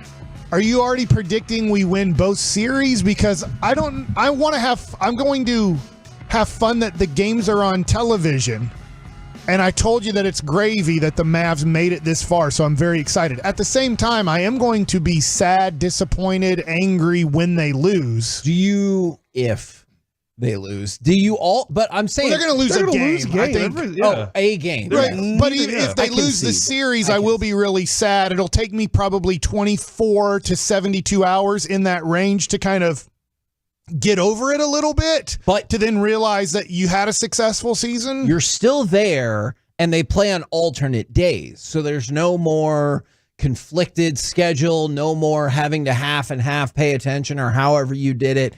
Starting tomorrow, every single day for at least the next 8 days, probably closer to 12 and maybe 14, you are going to have a Western Conference Final game of interest every single day. Corey, this sounds miserable for my wife. Yeah. And you know what? She can deal with it. She is going to have to deal with it. Yeah. Because it's part of my job to watch these games. So she doesn't enjoy these at all? Like she'll sleep next to you while they're on? No, I watch them downstairs. Oh, okay. All right. But she doesn't sleep on the couch with you? No. She goes upstairs and watches some crime show about... Does she ask who won later? Yeah, so she can tell. I'll tell you how she can tell. If I come to bed, let's say... Excited? Yeah, that's what gets me going. Derek, look, Mike, I hate myself for going down this avenue. There's no way. I could definitely see the Mavericks winning, being like, it's go time. I've never had that feeling, but I guess when people win Super Bowls and stuff, they say more people get pregnant in that town or whatever. Yeah, Lively finishes the game with an alley-oop, and Mike runs up there and he's like, "It's time to dunk." But if I come to bed later than, let's say, normal, she knows most likely they lost. Will you quit on a game if you know that it's like? I did on game one. Game one, Mavs, Oklahoma City, 6 minutes, maybe more than that. Maybe 8 minutes to go. But you'll sit up and read things after if they've won because you're excited. Okay, that's right. But if I'm excited, I'm cool with it, and I'm excited. I'll go to bed. If they lose, then I'm mad and disappointed and want to hear different things, see different things, read different things, and just sit on the couch and mope. Yeah. Okay, I gotcha. Now, Corey, I'm going to start with you and have Mike high or low as your lifeline. What? That's not what we're doing. You already lost at that game. Well, actually, you beat Sean, and it is his home game, high-low. Yeah. And you defeated him and embarrassed him. And I don't know if you heard, but there was a piece of audio I didn't get credit for that I also got correct. At the end? At the very beginning. Oh. It was me. Oh, yeah. So I do kind of think you won. I honestly almost went with somebody else on that. And then I was like, hold on, that's me. We are going to have the great Dallas Mavericks history quiz. Mike. Not right now? Yes, right now. How many times can I go to Mike? You are going to be a lifeline. You can use Mike as a lifeline. All right. 3 times. 3. How many questions are there? Indeterminate. I'll get them all right. I don't know if that's a word. You might be right. How many times, including this time, all right, have the Dallas Mavericks been to the Western Conference 7. Finals? Hold on, Mike. Give me just a second. 7 seems like a bad number. I need to write down the years because I know. All right, so they went in like the 88 time, right? Yes. Against the Lakers at Moody. Correct. Not at Moody. Well, but Moody the Madness. year is that is incorrect, but you're right. I don't about know if the you've year. heard of Moody Madness. Yes, or not, that was Kevin. not that year. That was not. That's against the Supersonics in the first round. All right. 84? Because they had a tennis match going on at Reunion Arena. Awesome way to cancel. Hey, that. there's probably more than one question. They went with Don Nelson 1 time. Okay. They went with Avery Johnson 1 time. True. They went with Rick Carlisle 1 time. True. How many is that? That's 4. I wrote Don't- down. And they've been with Jason Kidd twice. I'm going to go 6. He got it right. That is correct. To buy yourself an extra lifeline, Mike, name all of those seasons. 88, 03, 06, 11, 22, 24. That is correct. Holy crap, Mike! You now... I can name you every player on the 1988 Dallas Mavericks. Dude, hold on. So you're saying if I gave you a picture of all the players, you could go and name all of them? In 1988. This sounds like something, Carter, that we might need to devise potentially for tomorrow. I think I could do the 11 team too. Now, Corey, what? I would advise you to use one of your lifelines here. Right. I'll let you decide for yourself. Name the 6 teams the Mavericks defeated to get to these Western Conference Finals. Oh, defeated to get there. Yes. So this is an interesting Who question. did they defeat in the semifinals each year? Man, this one's tough because I know it was the Spurs one year. I know no other years aside from that. All right. So, Mike, I'm going to go to Mike. Okay. Because I got a bonus one because he knows crap. I know 5 out of 6, 100%. Okay, tell me those. 1988 Denver Nuggets, Fat Lever, Michael Adams, Alex face. English. They had some injuries. That is correct. 06 was San Antonio. That's the Dirk where he gets fouled by Ginobili. Yep, I Because then remember they that. beat Phoenix in the Western Conference Final. Sometimes we get that flipped Correct. Yes. because we think of overcoming San Antonio. 11 was LA, Mother's Day Massacre. That's right. I remember that. Correct. 22 was Phoenix. Correct. Chicken had them out by like 1,000 points. Uh-huh. And then we lost to Golden Oklahoma State. City, obviously. Your face. 03 is the one I'm struggling with. My brain goes to Sacramento. So That is correct. Corey, you're down to 3 lifelines, but you've gotten all. Can I of get a these. bonus one with another bonus question? We'll see. All right. Corey, can you now name? Mike said some of them. Can you name the 6 teams that the Dallas Mavericks played in these Western Conference Finals? Oh, sorry. All I right. did say so. Golden State last time. Correct. Just tell me. Does this year count? Yes, it does. Minnesota Timberwolves. Correct. I'm guessing. That is correct. The Phoenix Suns one year. Okay, I'll give you credit. Mike, I'm going to have to go to you again on this one. All right. 88 Lakers, 03 San Antonio, 06 Phoenix, 11 Oklahoma City, 22 Golden State, 24 Minnesota. Correct. You are now down to 2 lifelines, but you've gotten all your questions correct. All right. Name the head coach of the 1987-88 Dallas Mavericks. That's our head coach. I said it yesterday. It wasn't George McLeod. You're close. How am I close? Did we have another George? You got 50% of it right. No more hints from you. Oh, sorry. But he is correct. He coached Gar Hurd. How is that going to help anybody? Gar Hurd was an assistant coach. Nobody knows that except for you. Probably even people who owned the team at that time don't know that. Richie Adubato was on the staff too. Corey Majors. What? Did you just touch your keyboard? Yeah, I was trying to text back the person that said Corey has to be the worst. Just be funnier and less annoying. Maybe just try it. I don't know what that means. I like Corey. I'll be honest. I was 7 and I didn't care about the Mavs in 1988. So I'll go with Popeye Jones. Or you can use a lifeline. Use a lifeline and ask Mike. He took over for Dick Motta when he retired. George Clemens. After, Jim Clemens. Jim Clemens. But we're close with the Jim. All It's right. John McLeod. Okay. He had gray curly hair. And he got fired. His last game to ever coach the Dallas Mavericks was when the Seattle Supersonics McLeod. came in and won by 50 million points. And then they're like, that's enough. I got the McLeod part right. So The answer that he said Jim is McLeod. John McLeod somewhere in. If I'd have just said McLeod, I would have been fine. That year, I would have allowed it. the Dallas Mavericks put out a videotape called The Dallas Mavericks 1987-88 Bouncing Back, which I've watched 700 million times in my life. But why? Because I love that team. Okay. And then they show Bill Winnington and they show Was Uwe Brad Blab still on that Davis. team? Yeah, but they're golfing. And then they show Bill Winnington cheating on the golf course. Oh my gosh. All right, And cool. then didn't like in 1999 Mystical put out the song Bouncing Back? I have no clue who All that right. is. What? Mystical? Mystical. Mystical. Oh. You keep bumping me against the wall. I don't know if that was 99. Corey, you only have a couple more questions left. That's all right. And you still have one lifeline. What is the Dallas Mavericks' overall record in the Western Conference Finals? Just in terms of series wins, not games. Well, we lost in 88. So I'm going to say one loss. In what other years was it? Well, do you want me to help or no? Hold on. I got this, Mike. You need to get this We've one. only been to two. What? What? He's right about this. We've only been He's to two getting there. NBA championships. I hear where his Okay, brain's okay. going. But we haven't won against Minnesota yet. And Okay. we've been to 6. Okay. So we're 2-3.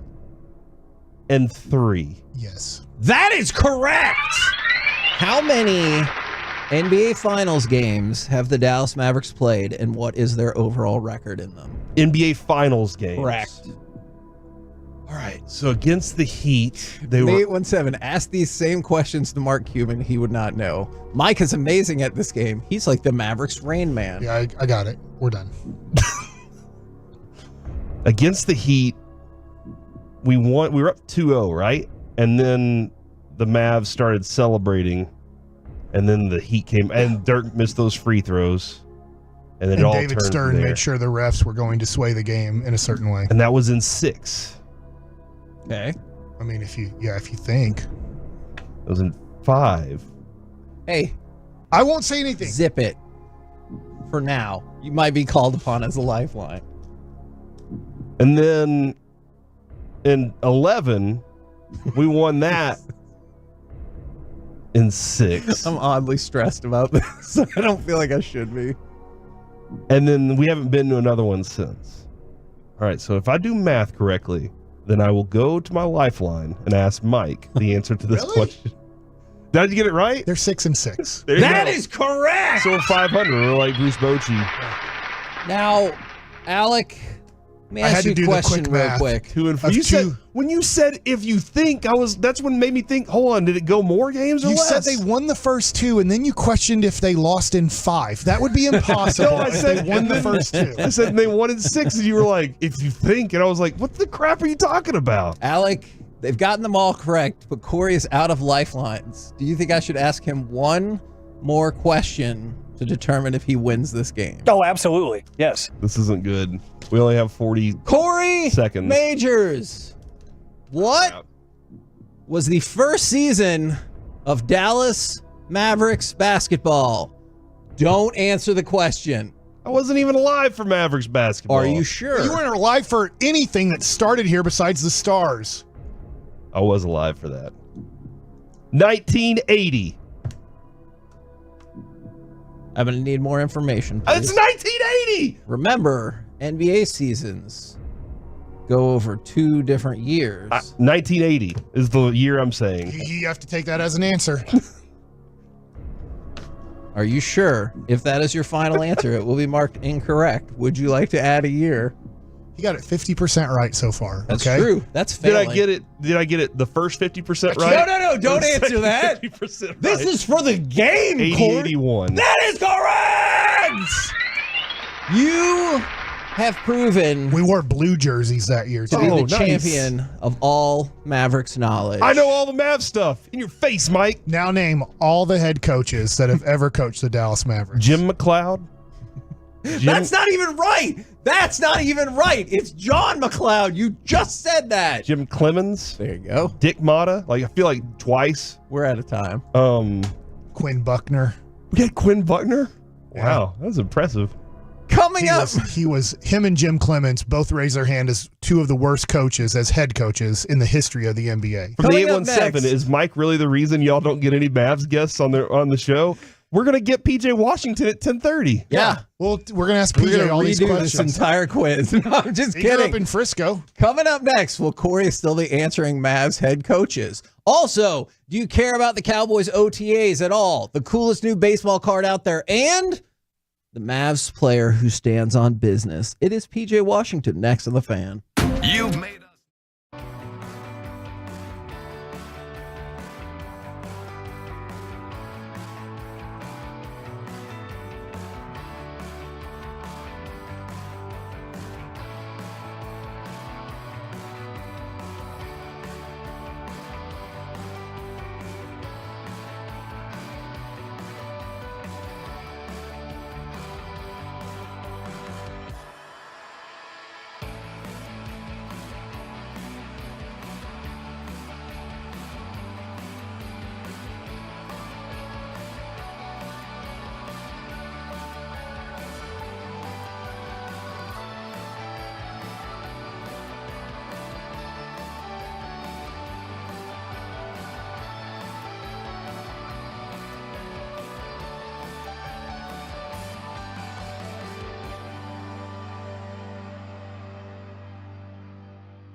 Dell Energy.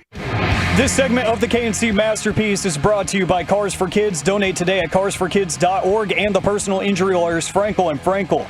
If you've been injured in a car or truck wreck, call Frankel first, 214 or 817-333-3333. With Frankel and Frankel, there is never an out-of-pocket cost. They only get paid when you win. Frankel and Frankel, the go-to car and truck wreck attorneys in Dallas. Heiskanen at the point. We'll look it over, advance it, shoot it. He scores! The puck is on ice! Miro Heiskanen with some traffic down in front. It's a power play goal, his second tonight. 3-0 Dallas. KNC Masterpiece right here on 105.3 The Fan. For people that were asking, we will do the Great Stars History Quiz tomorrow. We didn't have time today. We got the Mavs out there. I can't help as much there. Yeah, we might have to lean on potentially Alec, or maybe we'll switch it up a little bit. But the Great Stars History Quiz tomorrow. Now, I really want to know this so we can kind of like plan accordingly, because obviously you want to do content that the people are going to be interested in. And Mike, I'm going to assume your answer is definitely not, but I want to know, do you care about the Cowboys OTAs at all? 877-881-1053. And Corey, I'm going to start with you. I tied Bobby in high-low this morning, Kevin. My apologies. Did they job you out of a point? So Bobby got 3-2-2. I had 1-3-3. So I tied Bobby this morning. Is that right? Is that math correct? I mean, that would be 7-7. All right, so I won. There you go. Back to you on OTAs. Do you care? Yeah, who can hit a golf ball 350 yards? I know you don't care. Can they hit it over the net at Top Golf Frisco?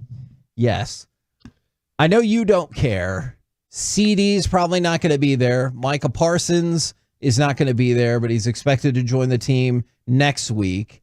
Do you care about the OTA? I would really love to know, like, do the Chiefs have 100% OTA participation?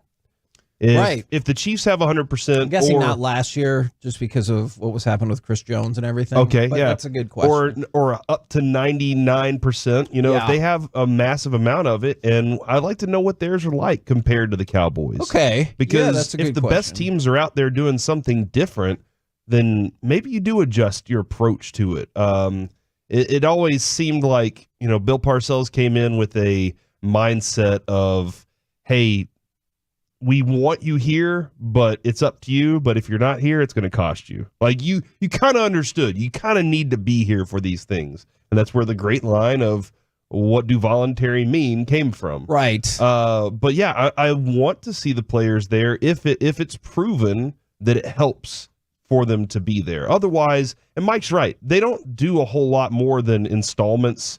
They don't get real physical because you saw the Sean Lee moment happen. Yeah, and you've already seen Denver has already had an injury in their OTAs. Yeah, so I mean, I would say that I want to build smarter teams. Then yeah, I need these guys to come in here and get some studying in with me, and that's what I want to do to build a smarter team.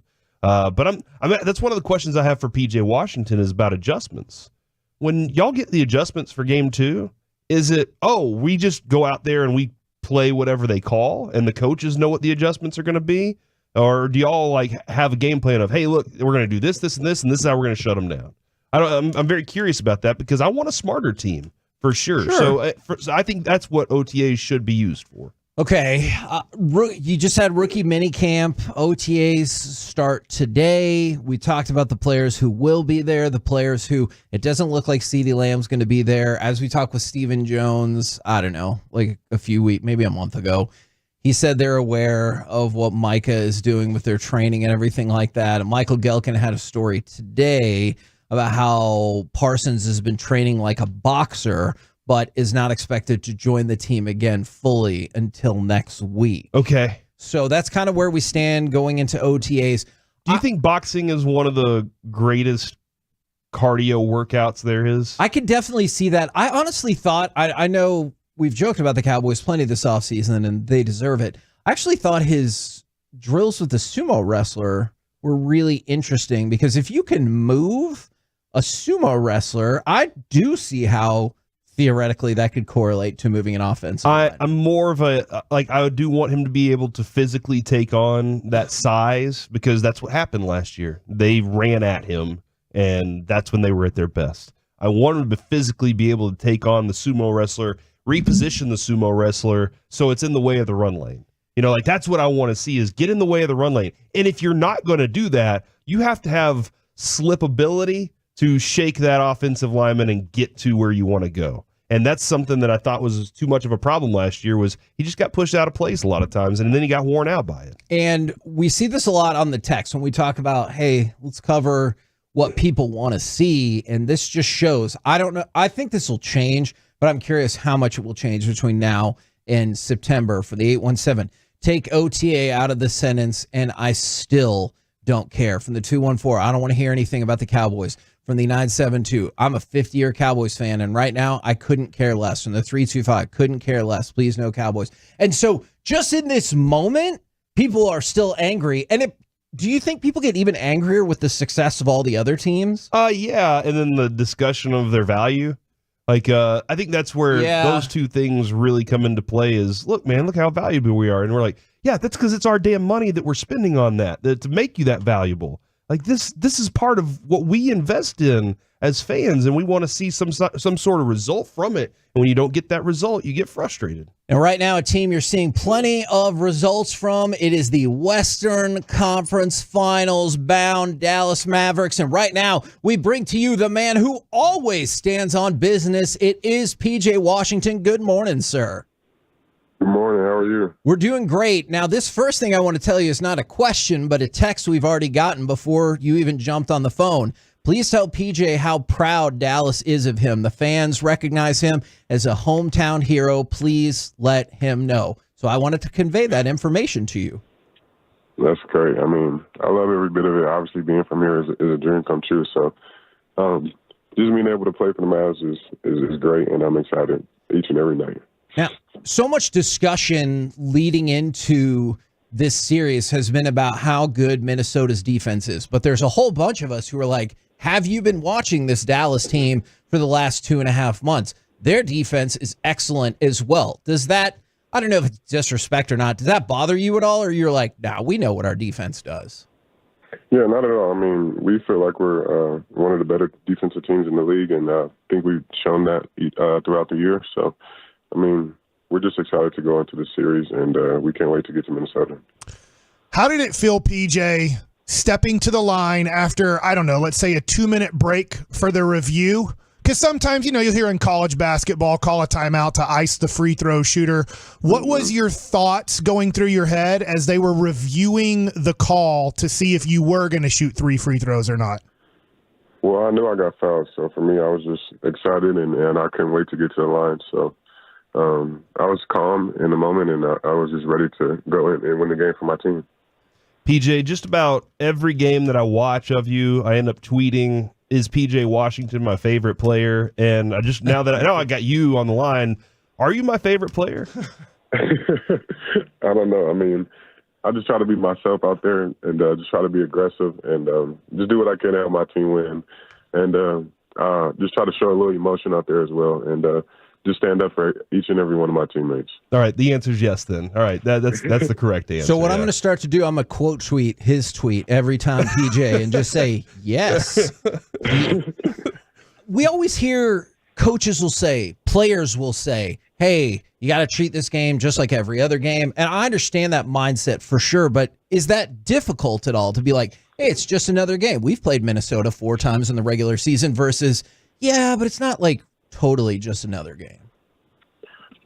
Yeah, I mean, obviously these games mean everything to us. We have a goal, and we still haven't achieved it yet, and Minnesota's in the way of it. So for us, we just we have to do what we have to do to get them out the way and go reach our goal. So, PJ, obviously you're in the league for a while and hadn't been in the playoffs. How has it been? And then do you appreciate it more maybe that you were drafted by a team that just couldn't make the playoffs and now you get to finally in your career be in the playoffs? Yeah, I mean, obviously this is my first playoff, and I'm just excited. I mean, I never had this opportunity, so for me, each and every second I try to make the most of it. And I try to just give everything I have. And I just want to win. I mean, that's all it is for me. I haven't been obviously on a winning organization, so just to be here is great for me, and I'm just blessed. my favorite player, PJ Washington, on the KNC Masterpiece on 105.3 The Fan. Everybody says this on Twitter. We hear this a lot about you, and everybody says he has that dog in him. And I was just kind of curious about that because we see it. We see this like tenacity that comes out, but it's very controlled at the same time. Do you give yourself like a pep talk every day in front of the mirror, or do you just kind of, hey, stay ready, I never have to get ready? No, stay ready, never have to get ready. I mean, I've been like that since a kid. It's just my competitive nature. I just love to win the game, and I'll do anything I can to do it. So I just try to come in each and every night and just be aggressive and just be myself, and that's what we see. That part of the dog, too, though, is like there's been some physical games here in these playoffs, like very physical runs. Is that something that favors you guys? Do y'all like the physical style play that y'all have been up against and had to deal with? Yeah, I mean, that's the only way I like playing the game. I think it's great for us. Obviously, we feel like we thrive in that area. So we're a physical team, and I feel like each and every night the most physical team will win. So we just try to be as physical as possible. This question can end up backfiring on me very mightily. A couple months ago, maybe a month or two ago, when you were on with Sean and RJ, did you tell them about watching Miss Rachel with your kiddos? Yeah, definitely. I think it helps them. They love her. They are honestly talking a lot quicker and a lot better. So I think she's done a great job of what she does, and I appreciate everything she does as well. So not to distract too much from the basketball questions, but I have a 2-year-old, or he's about to be 2. Have you ever seen Danny Go? And if not, I would recommend it. No, I have not, and I'll definitely try to incorporate that as well. Honestly, I think Miss Rachel is good, but not all day. He sings a lot. He sings a lot of songs, does a lot of movement and stuff, and it's really catchy. But when it's stuck in your head at a future game, I apologize, but I think your kids will like it very much. It's all good. I mean, they're all stuck in my head at this point. Hey, when it comes to the philosophy of a series, I kind of, Jason Kidd hasn't won a game one, and we're all like trying to figure out how that goes and trying to figure out, each adjustment that's made along the way. Do y'all get the adjustments like in a packet and they're like, all right, this is what we're going to do? Or is it, hey, we're going to roll back out there and coach is going to call play and we execute that? How do y'all know what adjustments y'all are making throughout the series? Well, I think coach and the whole coaching staff does a great job of informing us and going through film and just doing a lot of things to help us change our game plans or do things differently if we see fit. And I think we go out there and just try to execute everything they tell us. So I think they're doing a great job, and they're obviously winning. So I'm just glad they're paying attention and doing their jobs at a high level. I'm sure, PJ, you have a lot of friends from Frisco that really want to go to all these playoff games and the Western Conference Finals and hopefully the NBA Finals. Do you have somebody who you push that off to the side? You say, can you please help me out with all of my people that I love and make sure that they're taken care of for this during this kind of playoff run? Yeah, I mean, my wife does a great job of that. I mean, she's been amazing throughout this whole playoff run, supporting me and being there for me. So she handles all that stuff, and she's doing a great job of it. Are we winning? Are we winning against Minnesota? What's he gonna say? Yes. No. He's gonna say yes. Is what he's gonna say. Of course, I feel like we will win against Minnesota. Yes. Not that you need My any favorite more. player just told me, Kevin, so I'm okay now. Not that you need any more push, but you guys are in the Western Conference Finals. The Stars are in the Western Conference Finals. Never in the history of organized professional sports has the NBA and NHL champion come from the same city in the same year. So it feels like it's about that time, don't you think? No, definitely. I mean, it's the first time for everything. Why not here in Dallas? We just had 700,000 people at a Texas Rangers parade. I'm sure there's 700,000 to 1 million people that want to go to another parade. Let's do it, man. Definitely. Well, I appreciate it very much, and my grand plan is you check back with us before the NBA Finals, and then give me a review on some of your favorite Danny Go songs, and then we'll just kind of go back and forth on all of that. Okay, cool. Sounds good. Awesome. Thank you very much, good sir. Future NBA champion PJ Washington. I love it. Go get it, man. Go get it. There you go. Sir.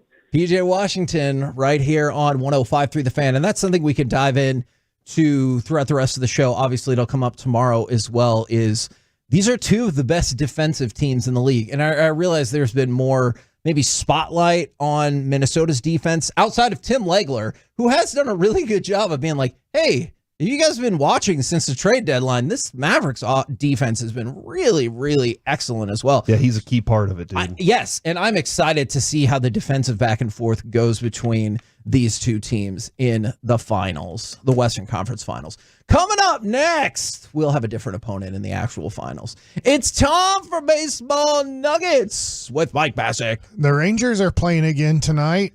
We'll talk about what's going to possibly happen in Philadelphia next. Hey, it's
This segment is brought to you by Classic Chevrolet in Grapevine. They're the #1 Chevy dealer in the world, more Silverados than anyone else. This is Texas. This is Classic Chevrolet. Together, let's drive. Based on new Chevy registrations 2023.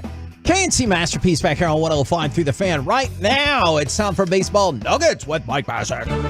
So, at one of the press conferences with Bruce Bochy, it was funny. I'll just say somebody in the press room asked, "Are you scared?"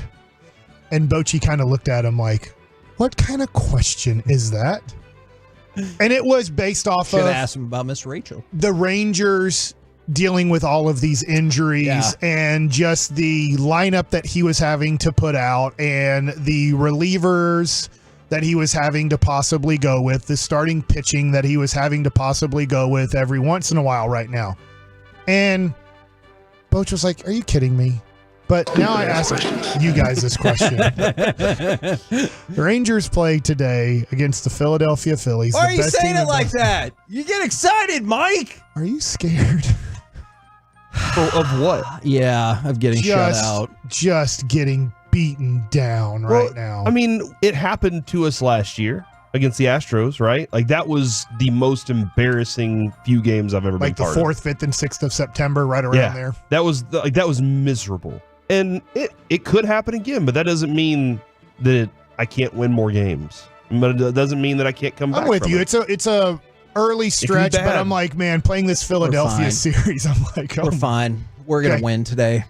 The Texas Rangers are 8-0 this year when they have a 500 record. Yes, that includes when they were 0-0. If you want to take that out, they've been 500, exactly 500, 7 times. They've won every single time. Do you know who else is 8-0? Ranger Suarez, a starting pitcher for the Philadelphia Phillies.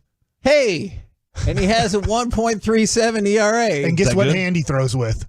Crap. Does he throw this his left hand? Oh, yeah. Hey, It's all right. I'm going to say logic be damned. I am sticking with the Rangers' victory as long as you don't have any follow-up questions. I know they're going to get out of this funk. I just don't see it against Philadelphia. Hey, I thought said as long as you don't have any follow-up questions, I would stick with that. I was optimistic about the Angel series, and obviously that didn't go our way. So I move on. That's about enough Ranger talk for right now for me, because let's just see how it goes in Philadelphia. And it'll be here on 105.3 The Fan, especially it will be here on 105.3 The Fan on Thursday, because we still, our ratings count for that game. So just that's listen the to game that we're game. going to win. So you think we're going to take at least 1 of 3 on Everybody Thursday? listen to the game on Thursday. It's going to be great. All right, so now I'm going to include an Astro here, and I have this question.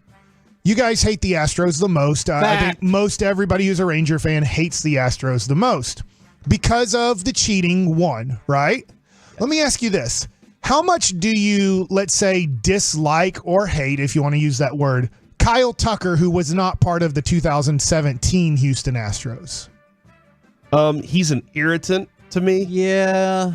Not like Chris Davis was for the A's. Okay. But he's an irritant in a way that, like, it always seemed like until the ALCS, that dude just always would hit this home run that you're like, why? Dude, come on, man. Like, what are you doing? He always did something that he made a really good at bat that I just hated. Okay.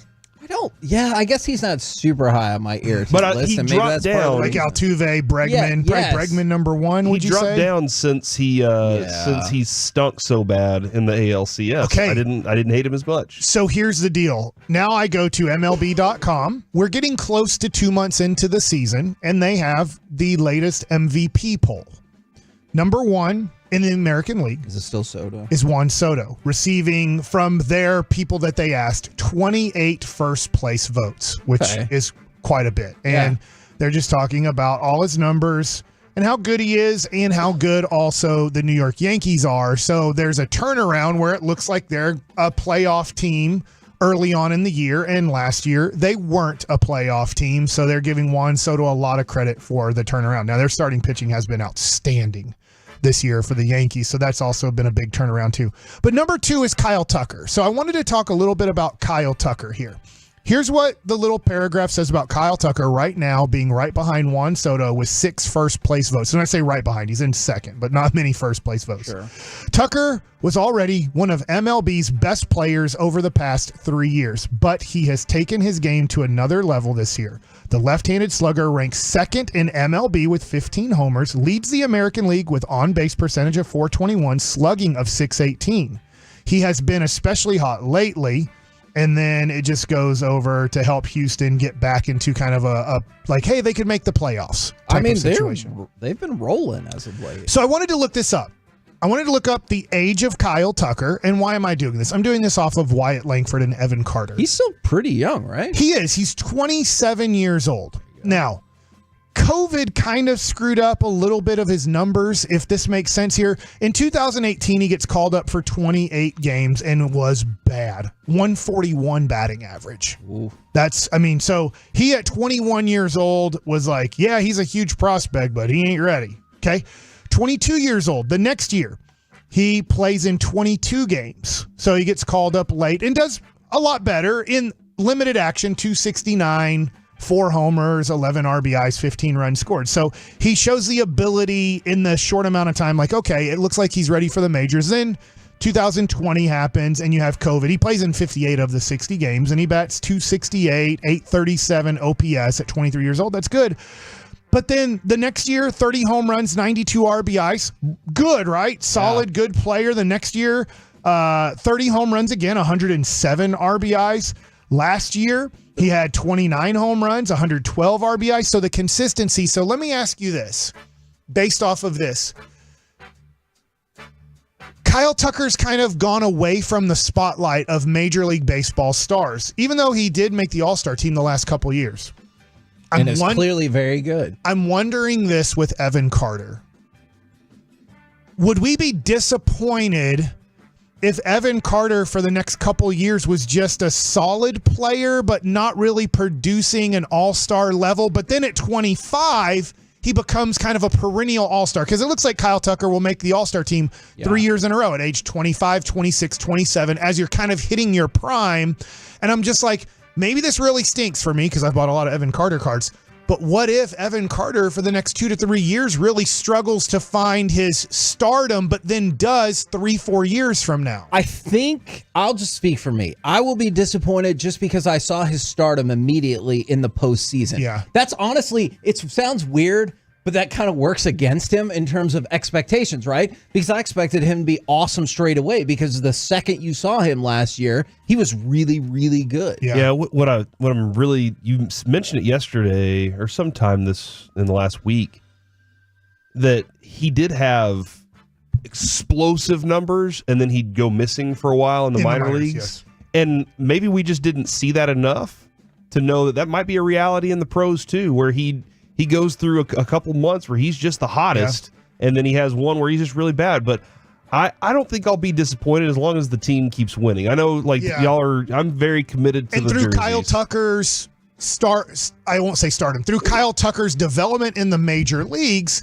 he only had to be their 4th or 5th best hitter because they had Yordan Alvarez and Altuve and Bregman. And at one point, early on, George Springer in Kyle Tucker's career and Carlos Correa throughout some of his development. So it's kind of like, if you can keep having Evan Carter be your 4th or 5th best hitter, you're okay. But that means Seager and Simeon and Adolis really step up, where you're not putting, because right now, if Evan Carter doesn't turn it around, I don't know where the offense gets the extra boost, because at this point there's pressure on him because we're not getting the boost, a consistent boost from the guys that you expect to get the consistent all-star offense. This might be a question for another day.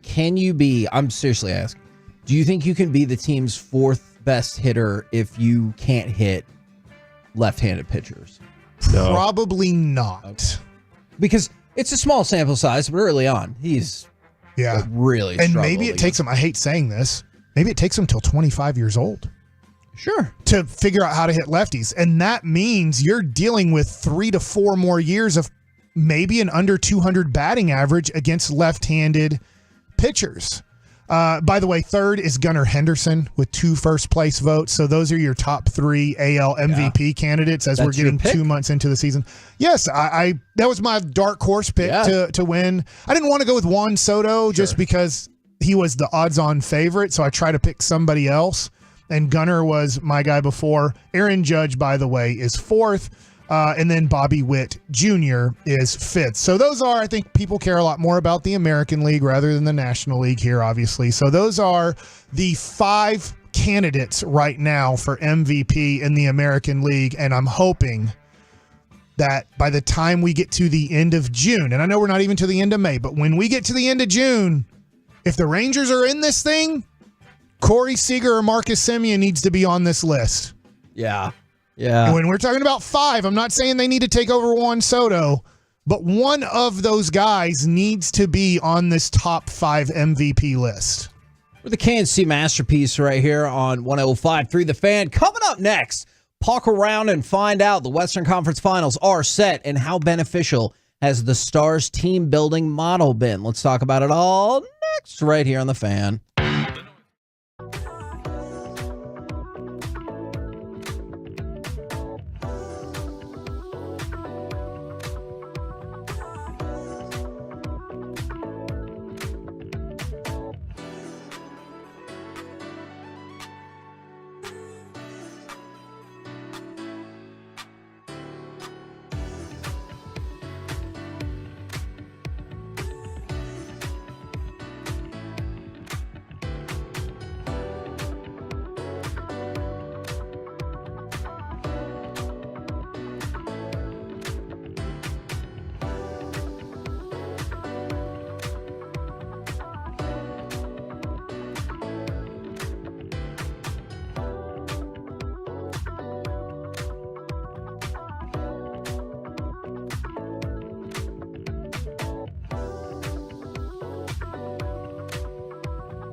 You're about to be masterpieced, KNC style, right here on 105.3 The Fan. KNC Masterpiece right here on 105.3 The Fan. It's time for a little puck around and find out. 877-881-1053. Edmonton is victorious last night over Vancouver, though Vancouver made it much more interesting about midway or the second half of the third period because they were down 3-0, scored a pair of goals. The last few minutes, you were wondering if there was going to be a little bit of an Edmonton collapse right there. Not to be. Edmonton advances, and that is who the Stars will take on. Western Conference Finals starts Thursday.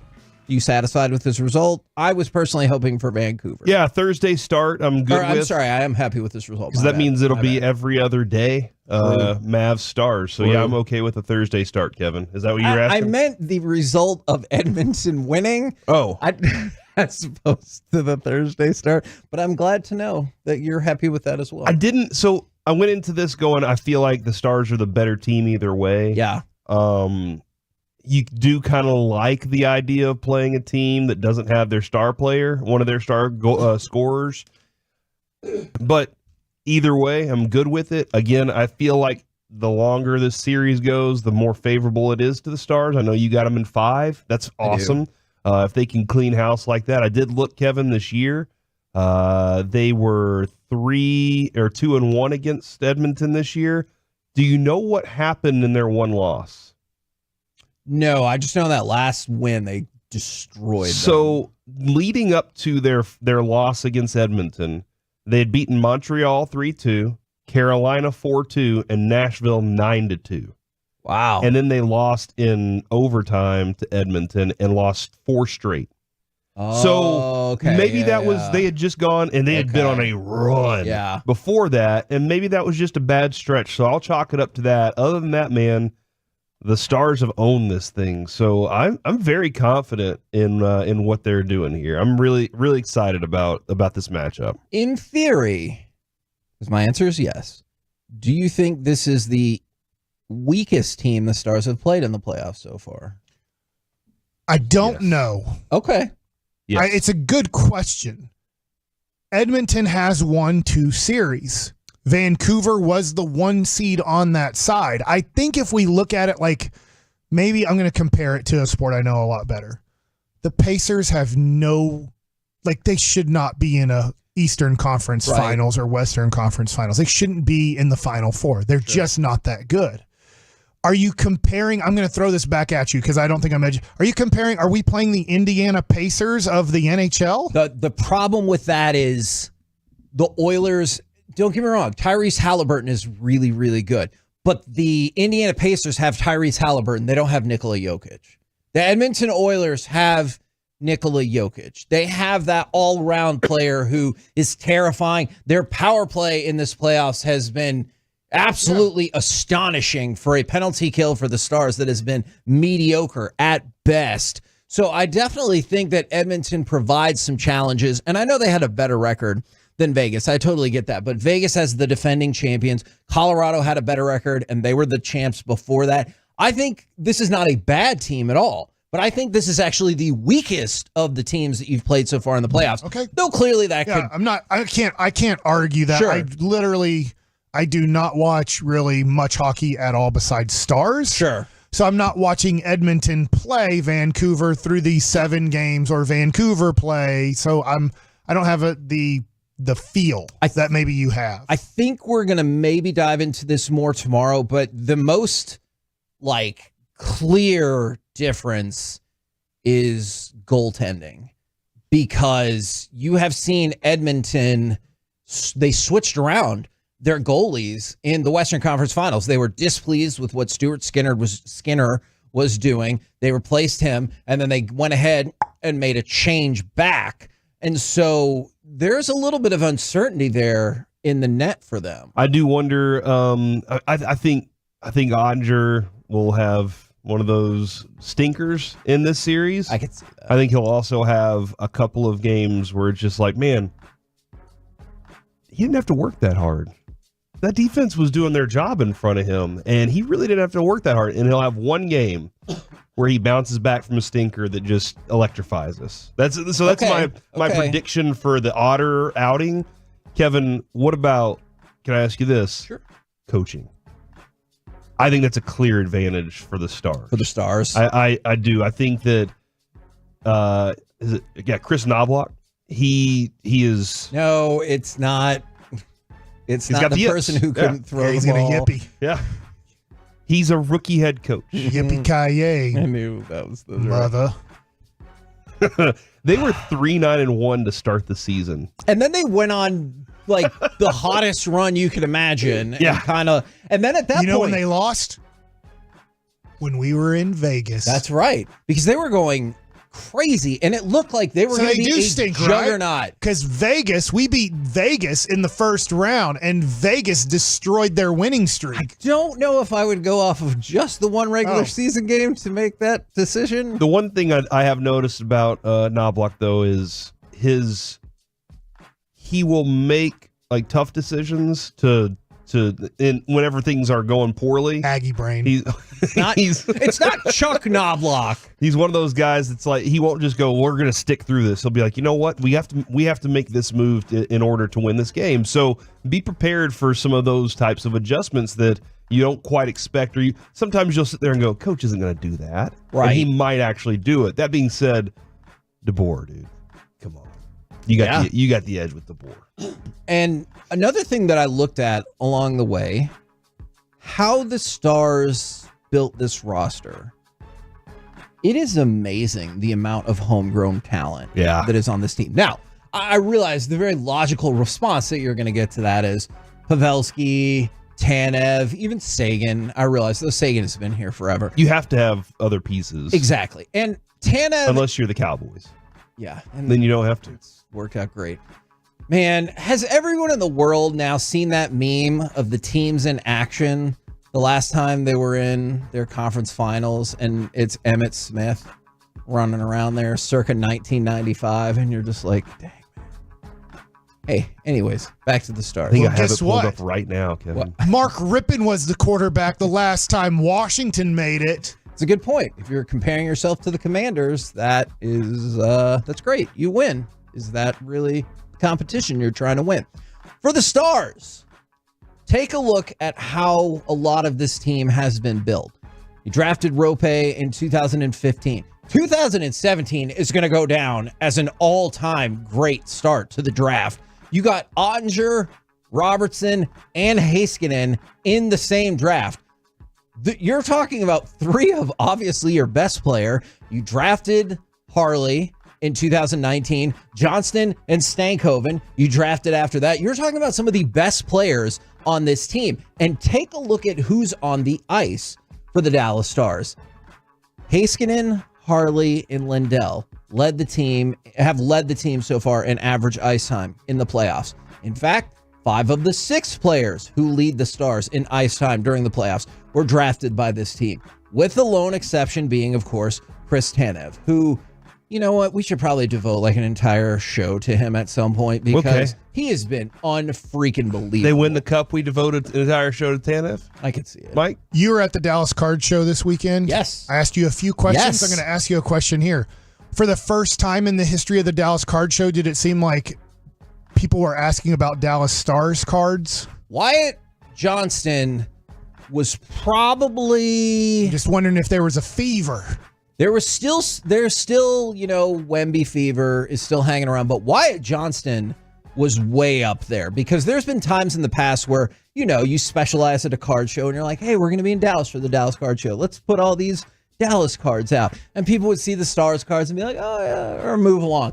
This time, I saw people looking for the Wyatt Johnston Young Guns Upper Deck rookie. Like, they were looking for it. And it's easy to understand why, right? That kid has been a freaking that man has been a freaking revelation. He's still a kid. In these we have 19-year-olds. They're kids. Plus, he was dressed up like Emilio Estevez, dressed up as Billy the Kid. I don't believe... You said Young Guns, I right? know. I don't know how many people are familiar with those two movies. I have, of course, seen both of them numerous times. But I don't know how many people are familiar with that. Text in. Early 90s, maybe late 80s? 1988. Okay. All right. Can you name all the people from Young Guns? Emilio Estevez, like you said, Kiefer Sutherland. Oh, crap. La Bamba was in it. What? No, hold on.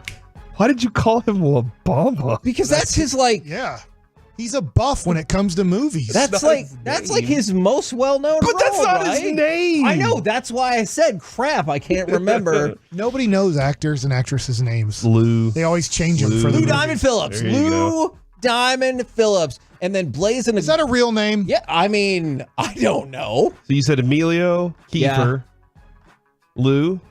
Charlie Sheen is in one of them, right? Uh-huh. Down in a Blaze of Glory comes from, I think, that first movie. I know that's not an Bon actor. Jovi, yeah. Holy cow, you guys are amazing.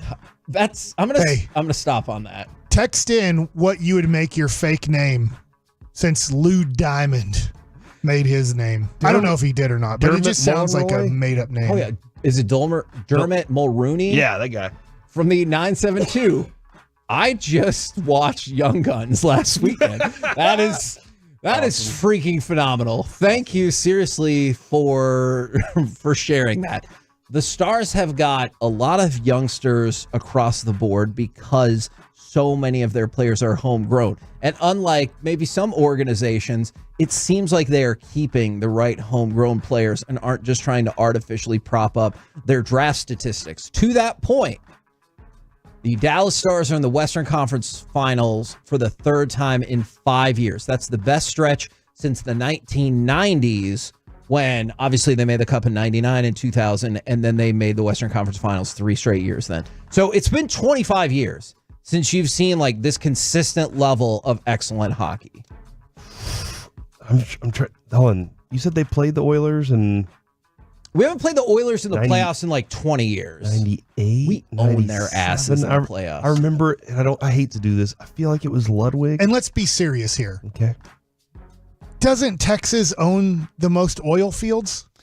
That is not as serious as I thought. But since Corey brought up Young Guns, we actually have a special Masterpiece Theater for you next. Okay. A movie you love where the bad guy wins. 877-881-1053. Let's do that next right here on The Fan. Full KNC Masterpiece shows available anytime on the Odyssey app.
This segment of the KNC Masterpiece is brought to you by Cars for Kids. Donate today at carsforkids.org and the personal injury lawyers Frankel and Frankel.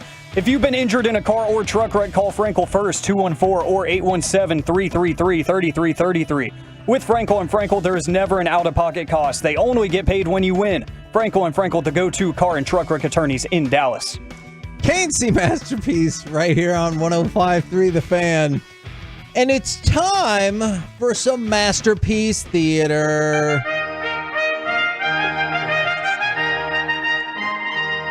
Welcome to another edition of Masterpiece Theater, where we discuss theater with you.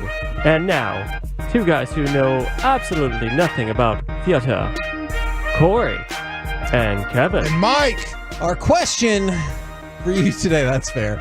Our question for you today, a movie you love where the quote-unquote bad guy wins. Now, I realize bad can be a point of view, and perhaps you don't think that this person is bad. I don't know. Mike, do you think we should go to the fan text first, or do you think we should go to you first?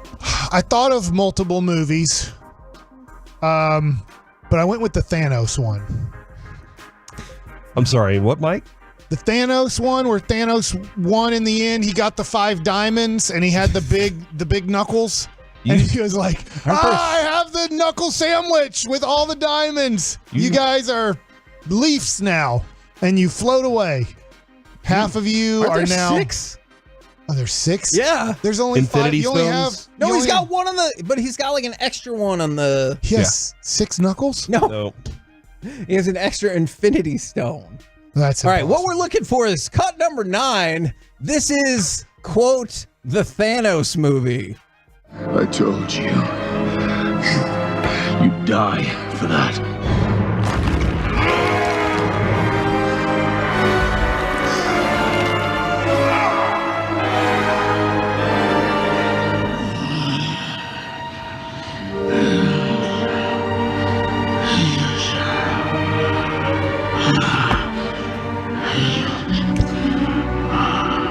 Say words. Yeah, What's this is a happening lot here? of weird. This is a weird edit here, Alec.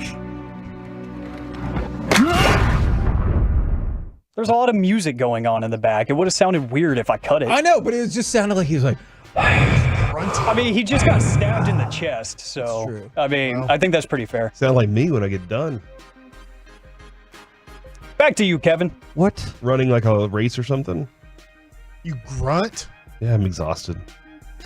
Now, this answer has come in a couple of times, and I'm really curious what y'all's thought is about this. What do you think about from the 817, from Nate Wood, and from the 915?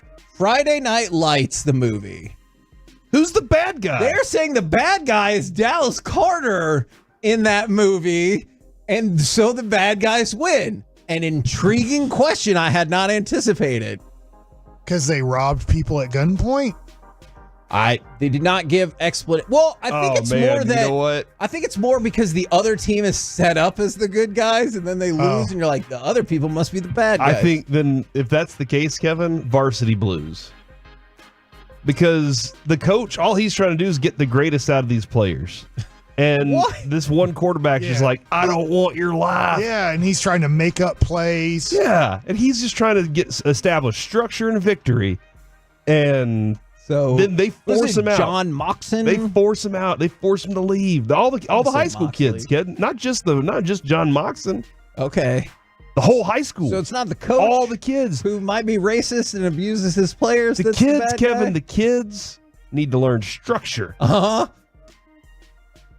Interesting. Much like my other movie. So far, I'm winning with the Thanos one. Return of the Jedi. What? What? The good guys definitively win in Return of the Jedi. Darth Vader trying to be a good dad, trying to make sure that he takes care of his kids. He doesn't think his Han Solo By kid. fighting his son and trying to make him evil? You never fought your kid before? You never Not with a had lightsaber. fake fights just to teach him a Choked lesson? out his own wife. Yeah. I didn't see that While part she was pregnant. in Return of the Jedi. Well, he already killed her by then.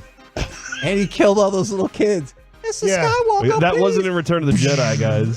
Okay. This is a movie where he was trying to make it up. Fine. In Return of the Jedi, he tries to corrupt his son to join the dark side. So and he then can says, have a good but watch if you over won't him." do it, maybe I'll corrupt your sister. He's Probably letting- because he saw them kiss in the other movie. Because he was letting Chancellor Palpatine know at the time. You have to know that's not right. He was letting him know, look, hey, I'm going to get my son into this thing, but you don't need to mess with him. I'll take care of him. But then he shot him with lightning. Palpatine did. Yeah. Not Darth Vader. Darth Vader just stood there for a while. He said, look, there has to be some suffering. If your kid was going to the electric chair, would you just stand there like for a minute? I knew he and then wasn't be going like, to die. Hold on, that's enough. I knew he wasn't going to die.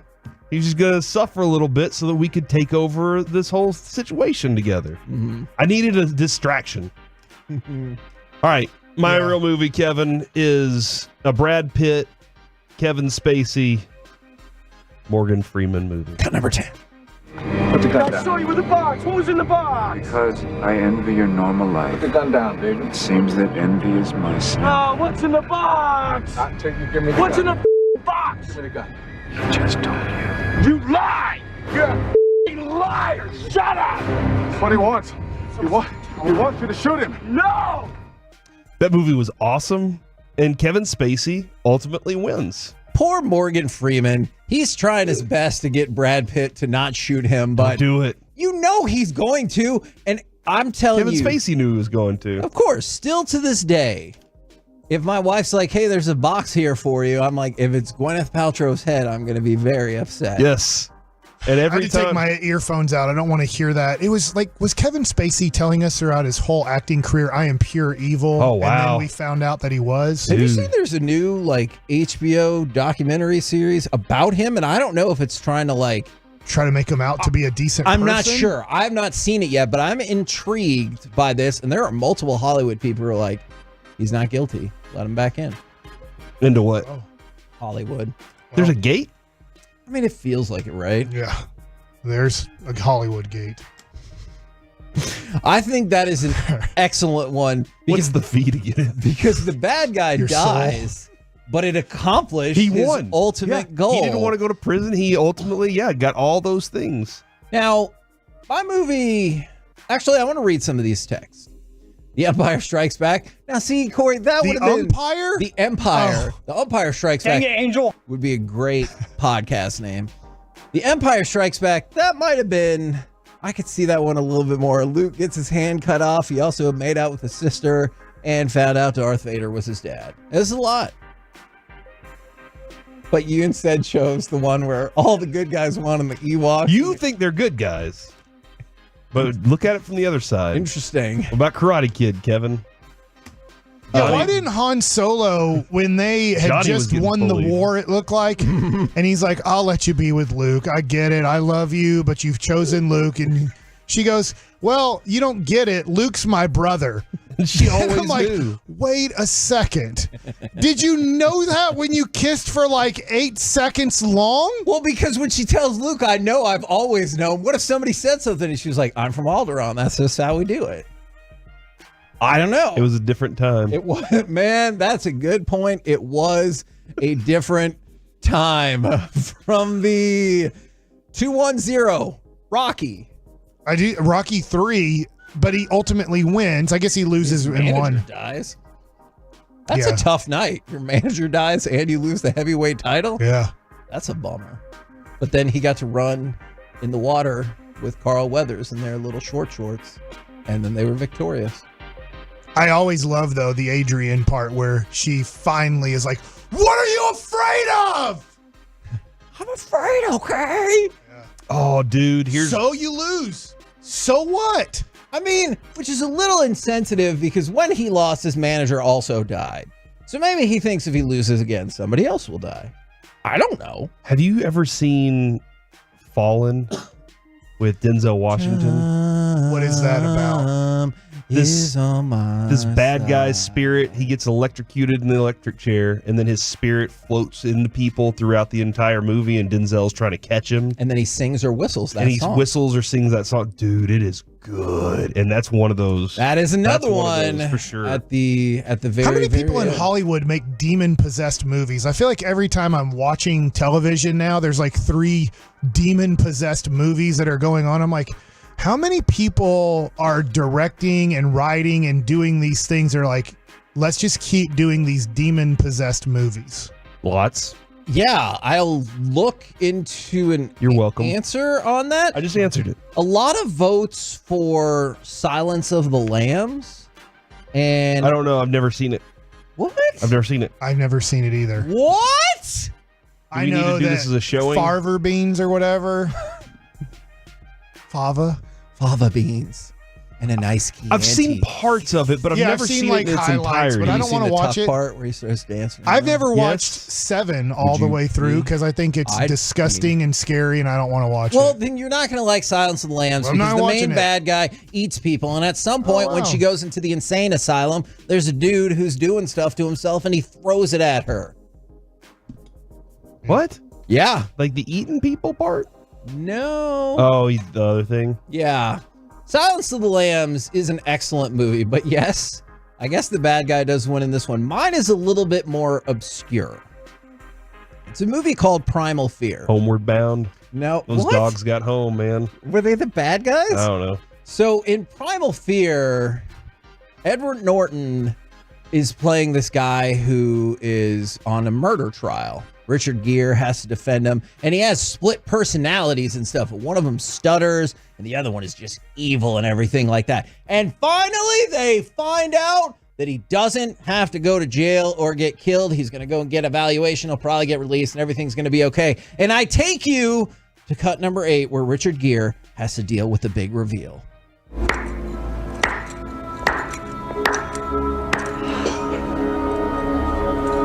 Well, good for you, Marty. I was gonna let it go. You was looking so happy just now, I was thinking, But to tell you the truth, I'm glad you figured it. Because I have been dying to tell you. So he faked the multiple personalities the whole time, came up with Aaron, the nice Christian boy with the stutter, not real. And then Richard Gere is so upset he's walking off. He's like, come on, Marty, it's like we were dancing. And that end scene is amazing. It really is. That movie is awesome. I unfortunately sat down with my roommate as he was in the middle of that movie. And so when I first saw it, actually the only time I've seen it, saw it from the middle on. So I didn't see the beginning of it. Yeah. So I kind of missed out on something there.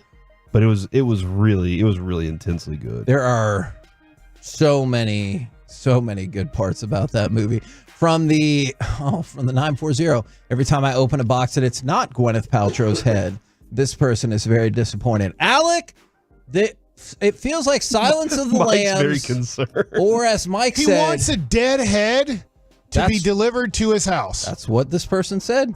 Could be a she. So far, the two leaders in the clubhouse are, quote, the Thanos movie and Silence of the Lambs. Alec, what's your movie where the bad guy wins? See, I had the Thanos movie ready, and then Mike decided to take that one, so I had to back up. And it was one that I knew nobody was going to take. It was Across the Spider-Verse, the second animated Spider-Man movie, because it's always such a shock to me when Marvel movies end without the good guys winning. That's why I said Infinity War at first, because that was such a culture shock. But I thought this was a beautiful movie, and the cliffhanger at the end was awesome. Who are you?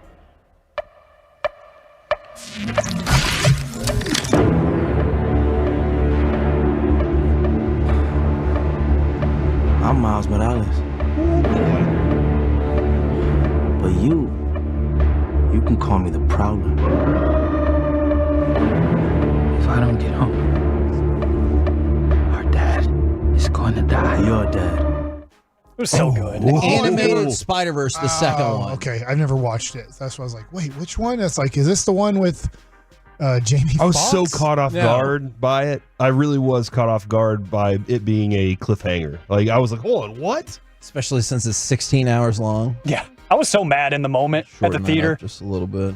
From the 817, my girl, because the bees won at the end and killed. Oh, Macaulay Culkin. dude, that's messed You remember up. that? He can't see without his glasses. Yeah, he was home So alone. we're going Home Alone then too. Then he was in a music video with Michael Jackson.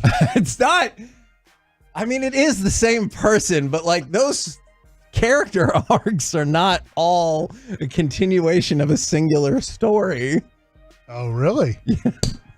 Dude, I do love the idea of taking an actor and just going through all of his movies and compiling it. I think Mike could do a really good segment on that. Find the one that Kevin Spacey's a good person in.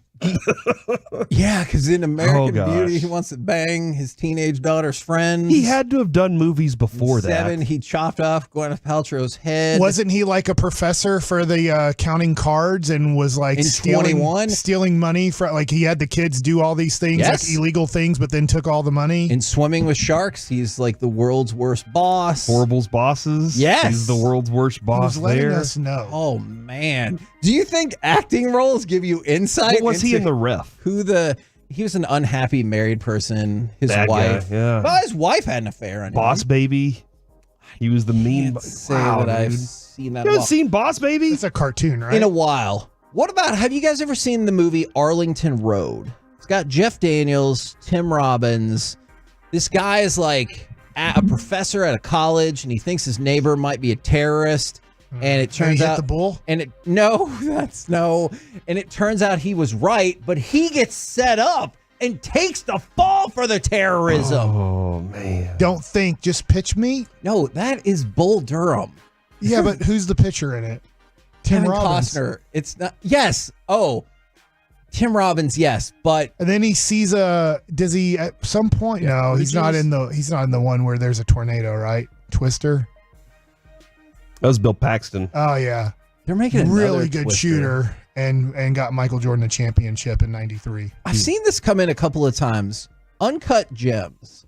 Is Adam Sandler the good guy in Uncut Gems? I guess he gets killed by the bad guy in the end. Okay, so but he's he's not person. a good guy. Yeah. But then the mob kills him. And you're Okay. like, yeah, deal with the mob and see what happens to your head. Man, the ending to that movie was freaking crazy. And then a lot of votes for Usual Suspects. So it felt like Usual Suspects, Silence of the Lambs, and quote the Thanos movies were the Thanos movie was the ones I saw the most pop up. Somebody said Forrest Gump. What? Because Jenny won. Oh, But did she? She died.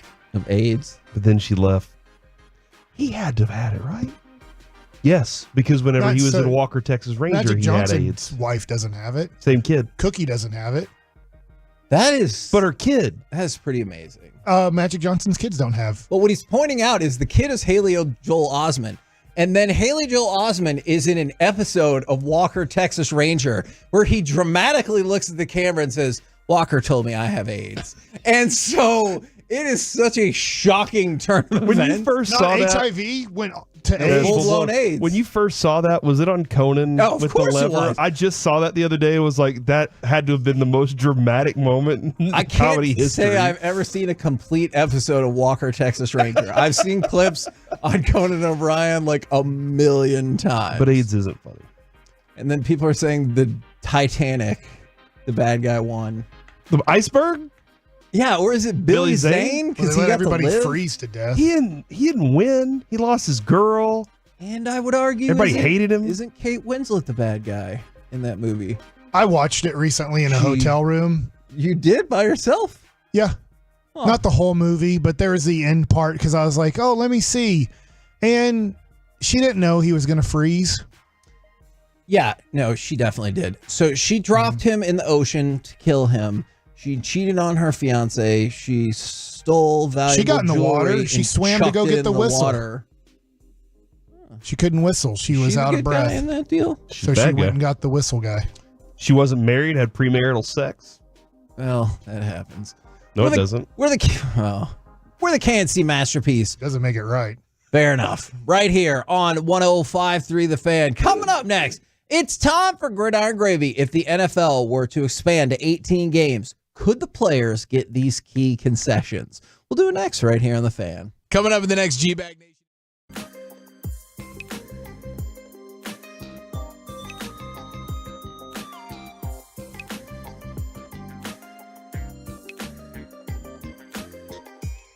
you think it's true that you've got to forget something else to remember that Uber Eats has groceries? No, that's absurd. Hey, remember when you used to be a, what was it, Pepper Lady? Pepper Lady? Wasn't it Cinnamon Sisters? Basil Babes. Saffron Squad? Nutmeg Maidens? Paprika? No, Nutmeg Maidens. I just said that. Was it Spice Girls? Doesn't sound right. Was it Saffron Squad?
Uber Eats has Lola V products? I gotta remember that. Well, you know, they say in order to remember something, you have to forget something else.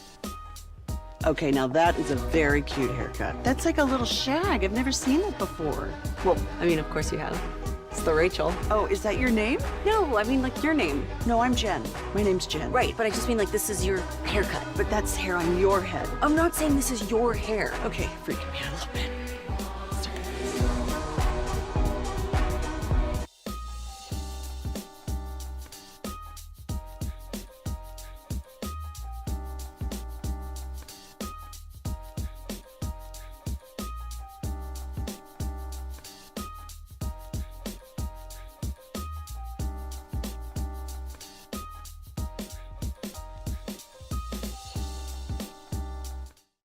Segment is brought to you by Classic Chevrolet in Grapevine. They're the #1 Chevy dealer in the world, more Silverados than anyone else. This is Texas, this is Classic Chevrolet. Together, let's drive. Based on new Chevrolet registrations 2023.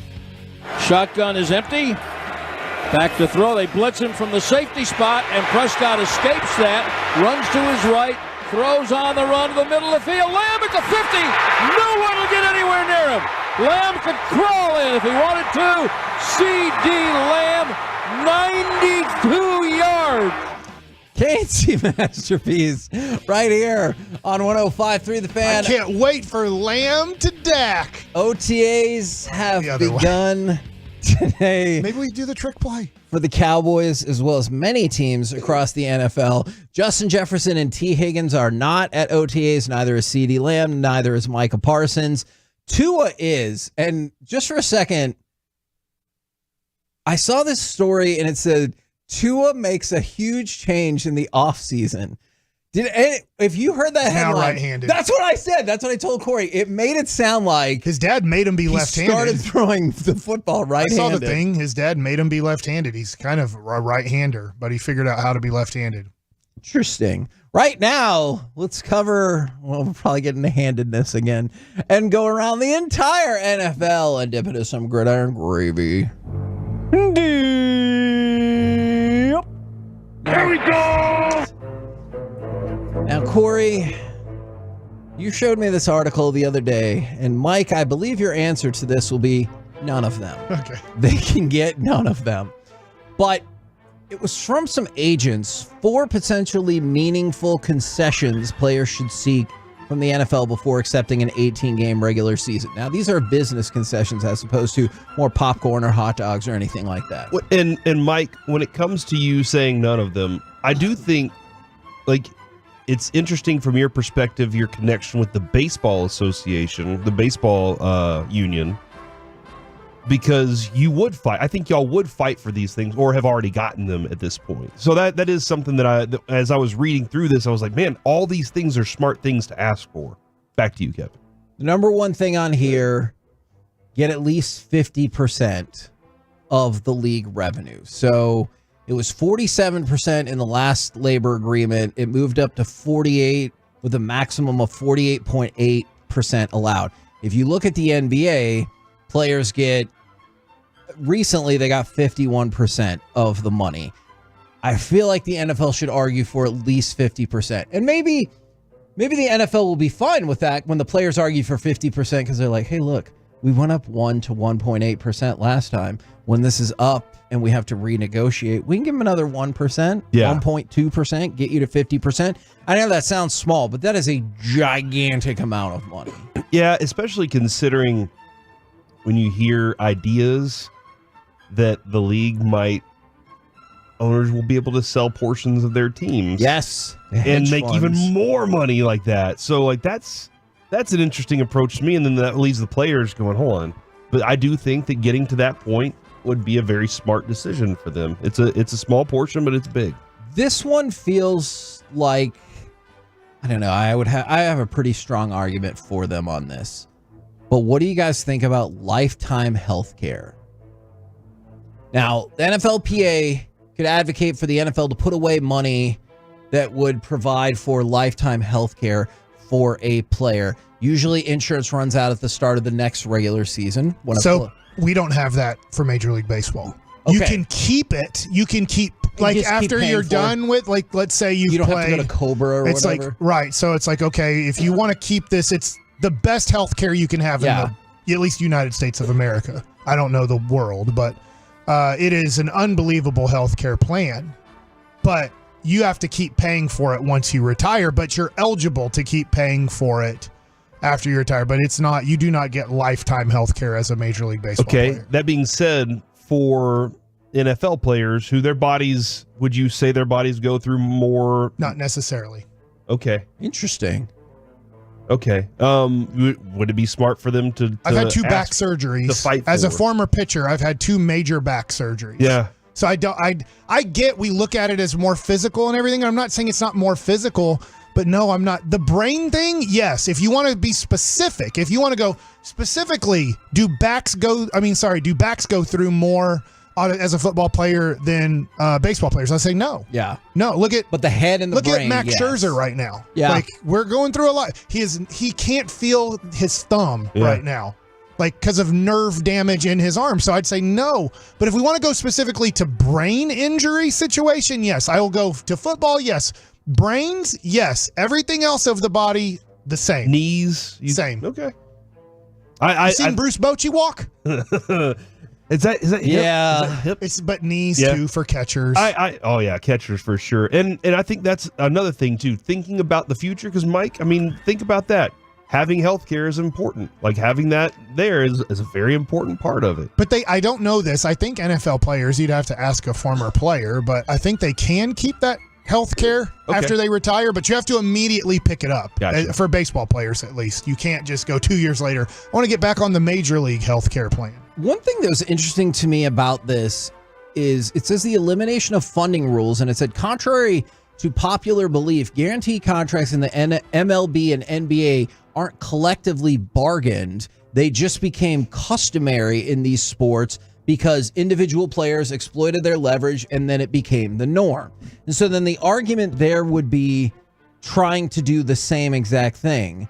But if you're not going to collectively bargain for it, I just don't think it's going to happen. Yeah, I agree with you there. And then an additional game check. So a big sticking point for the players was with the 17th game, they wanted expanded salaries under the 16-game contract. So this would say anybody who signed a contract under the 17-game schedule now gets a proportionate 18th check. Okay.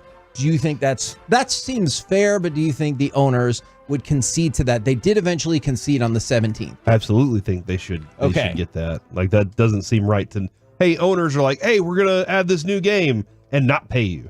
Sure. That doesn't seem right at all. Do you think it's inevitable? And if so, how far away from an 18-game schedule? Within the next 2 years. 2? It doesn't make any sense not to. Wow. When's the next collective bargaining agreement It's up? not up for, I want to say, like 7 or 8 years. Do I'll it double now. check Just that. go ahead Take and it do it or now. leave it was a 10-year deal. Yes. These are morons, but hey, they get paid money to play football. So, I mean, how can you complain?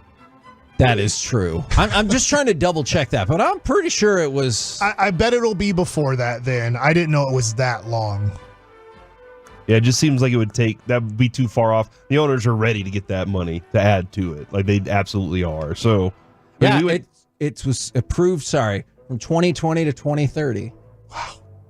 yeah, that would definitely be one of those lines that if the NFL owners were like, we're going to an 18-game schedule, the players union has to step in and say, guys, we're not playing this game without y'all paying us. Yeah, and so an interesting article. It's from CBSSports.com if you want to take a look. I found it to be fascinating for sure. A couple more quick hits for you. Drew Sanders suffered a torn Achilles for the Broncos in their workouts. He's expected to miss most, if not all, of the season. Devontae Parker for the Eagles announced his retirement. And take this for whatever you will, Mike. I don't think it's going to convince you. But Carolina Panthers are saying, their new head coach is saying that Bryce Young grew 2 inches, is doing, quote, fantastic in the Panthers' new offense. In your Are face. you ready to get on the Bryce Young hype train? No, he can't see over the lineman. He's going to have to eat Flutie Flakes or something. I don't know. Do you believe he's 5'10"? Yeah. Okay. Yeah, I think he's 5'10". All right. That's what he's listed at. Yeah, in cleats when he's standing on concrete in his plastic spikes. That when it's raining outside, you have to add an extra quarter of an inch to really get the grip into the ground. I think he's 5'10". But he doesn't. So if he's just standing on the ground with no shoes, you do not. Okay. I like it. We're the KNC Masterpiece right here on 105.3 The Fan. Coming up next, for winning teams, how much does team chemistry matter versus just having plenty of talent? Because the Mavs talk a lot about their team chemistry. Let's do it next right here on The Fan. Commercial free.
Do you think it's true that you've got to forget something else to remember that Uber Eats has groceries? No, that's absurd. Hey, remember when you used to be Pepper Lady? Pepper Lady? Wasn't it Cinnamon Sisters?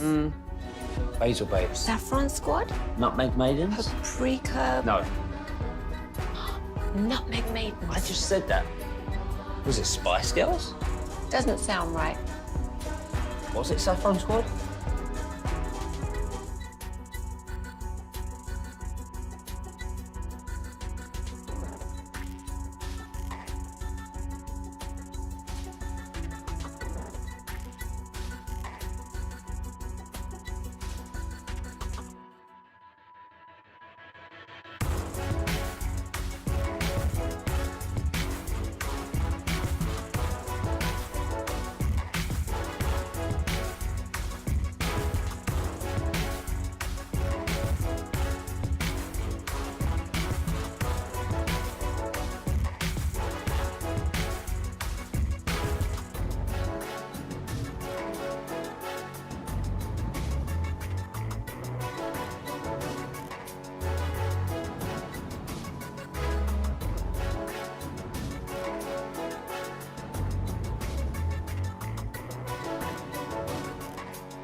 about to be masterpieced. KNC style.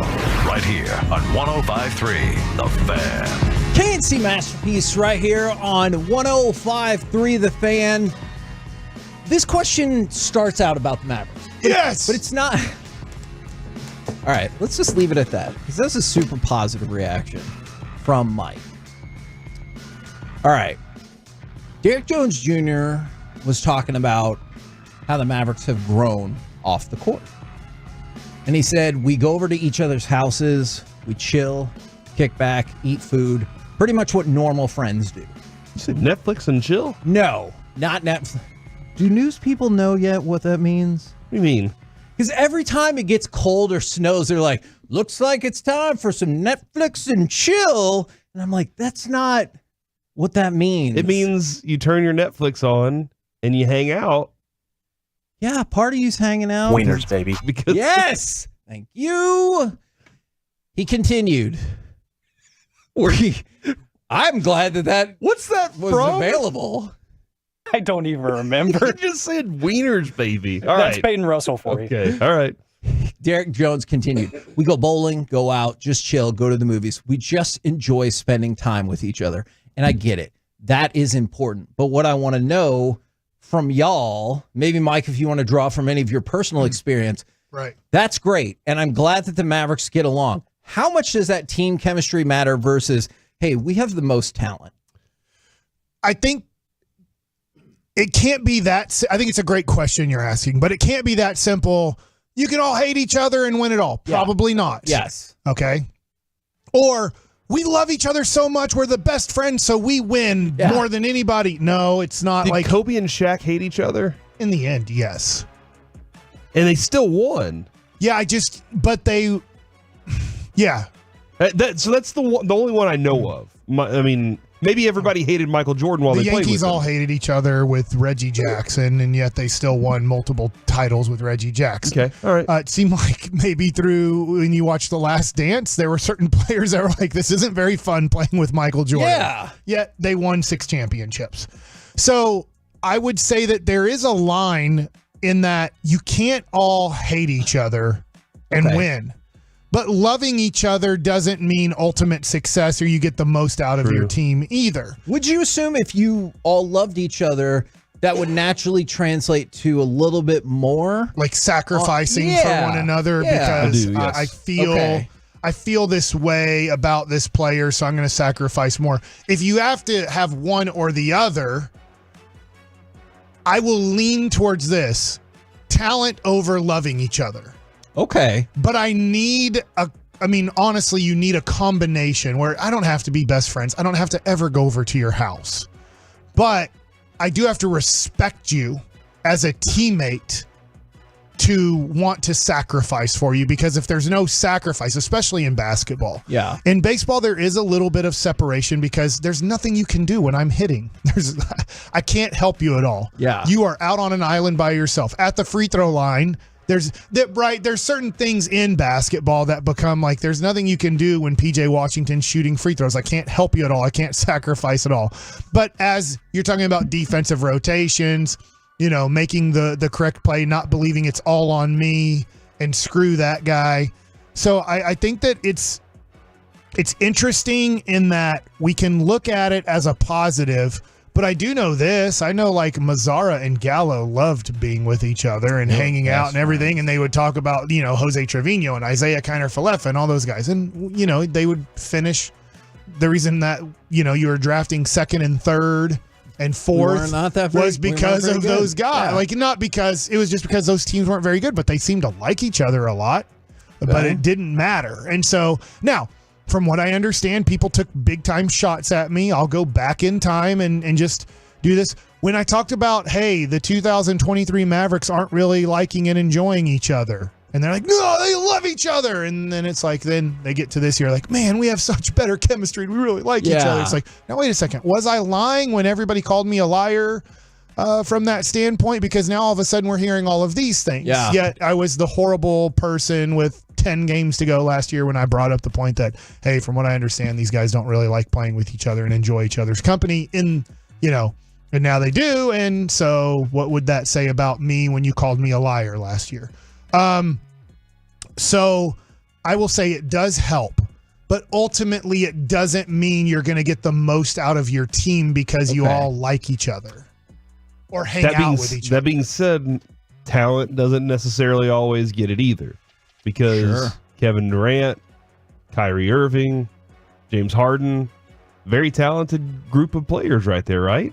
Yeah. And something just didn't work out there. Did you say Kyrie Irving? You mean Russell Westbrook? I think he was mentioning the Brooklyn team. Oh, okay.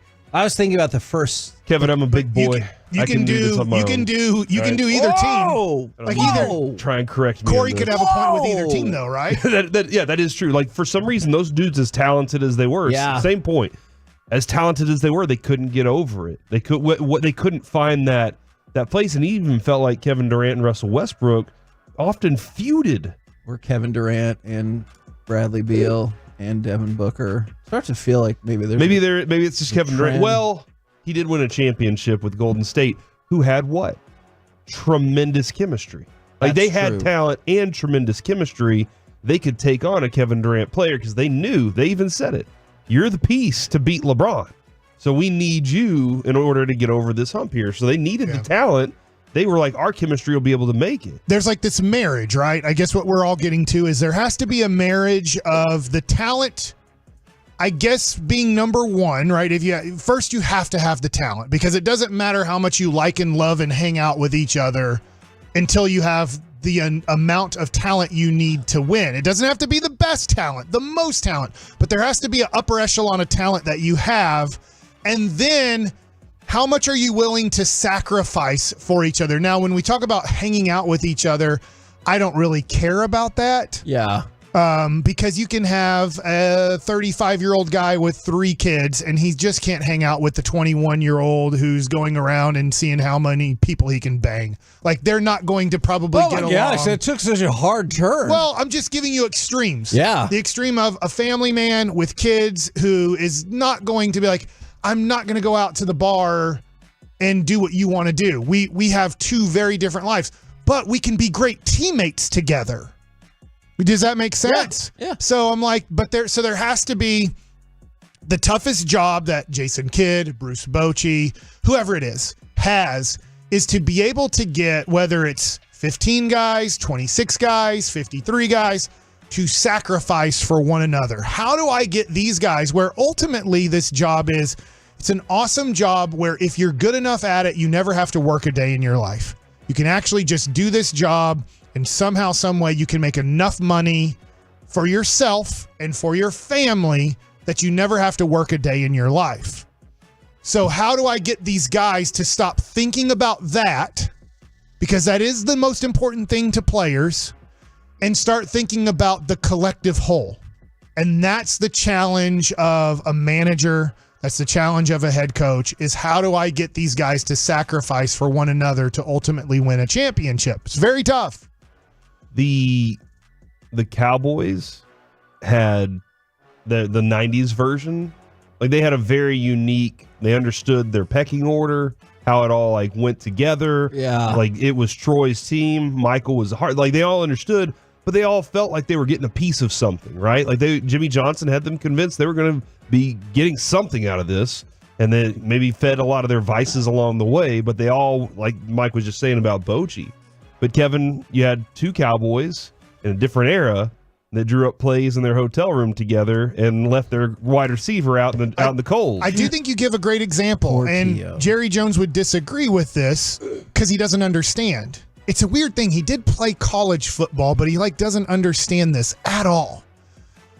He has developed a team of money first, brand first, and he can't see that Jimmy was able to distract those guys from the Jerry philosophy to be in the Jimmy philosophy. But then once Jimmy left, the Jerry philosophy has totally taken over. And he's like, I get it, guys. Just don't look at me. I'm all about money and I'm all about brand, but don't follow me. And you're like, you are the leader of this organization. And you keep leading us to money and brand.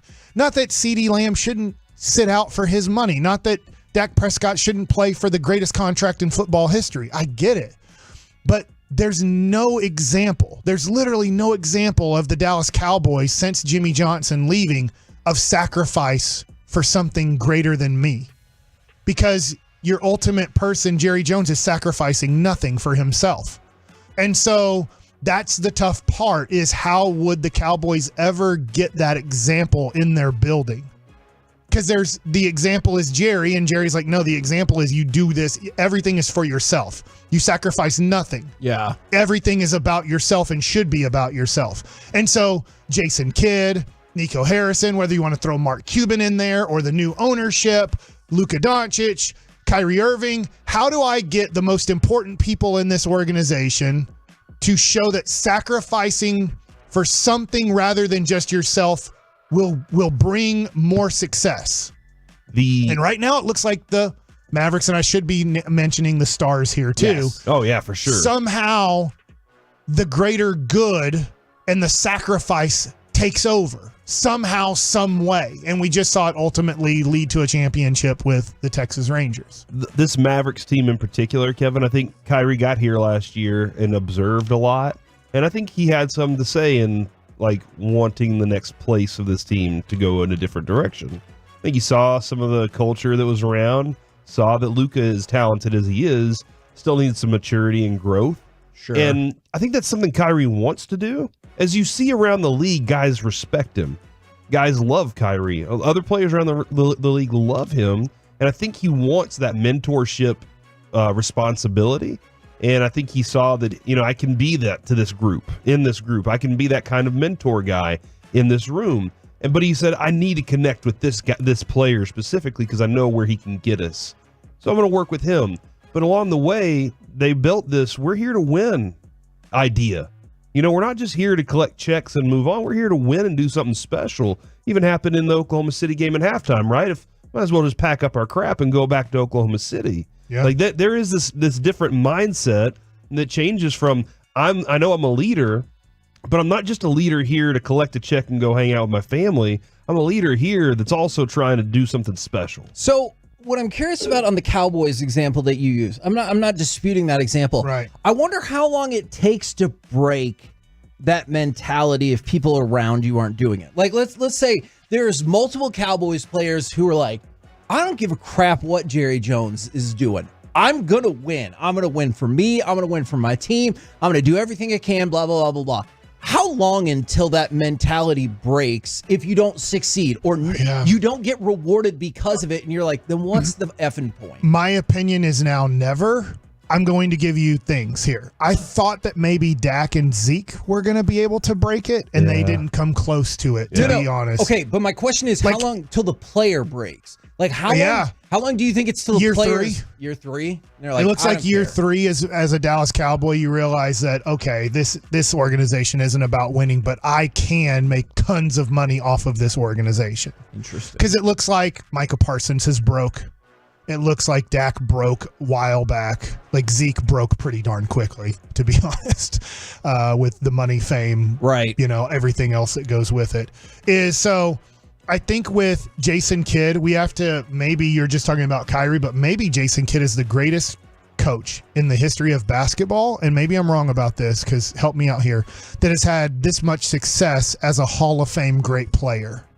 So Kyrie can look to Jason Kidd right now. Luka can look to Jason Kidd, and they're going to be like, he went through it as a superstar player. Yeah. Ultimately hit the ultimate success in 11, almost was super successful in 02 and 03, if I have my years right, with New Jersey. And so then he was ultimately successful as a assistant coach after failing as a head coach.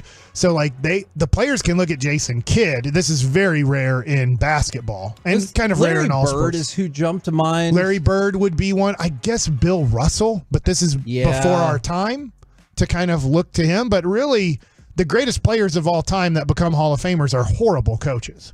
But Jason Kidd isn't. Jason Kidd is now in a Western Conference Finals again. And so I think that he can really ultimately talk about the sacrifice and what it takes to get to this level, what it takes to win a championship, and to be the ultimate leader of a team, because he was the best player on 2 of the teams that went to the finals, and then he was second best player, I'll say, on the championship team here in Dallas to Dirk. We're the KNC Masterpiece right here on 105.3 The Fan. Coming up next, this is the best Mavs team of the Luka era. Well, let's dive into the how and why of it all. Next, right here on The Fan. Are you ready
Uber Eats has Lola V products? I gotta remember that. Well, you know, they say in order to remember something, you have to forget something else.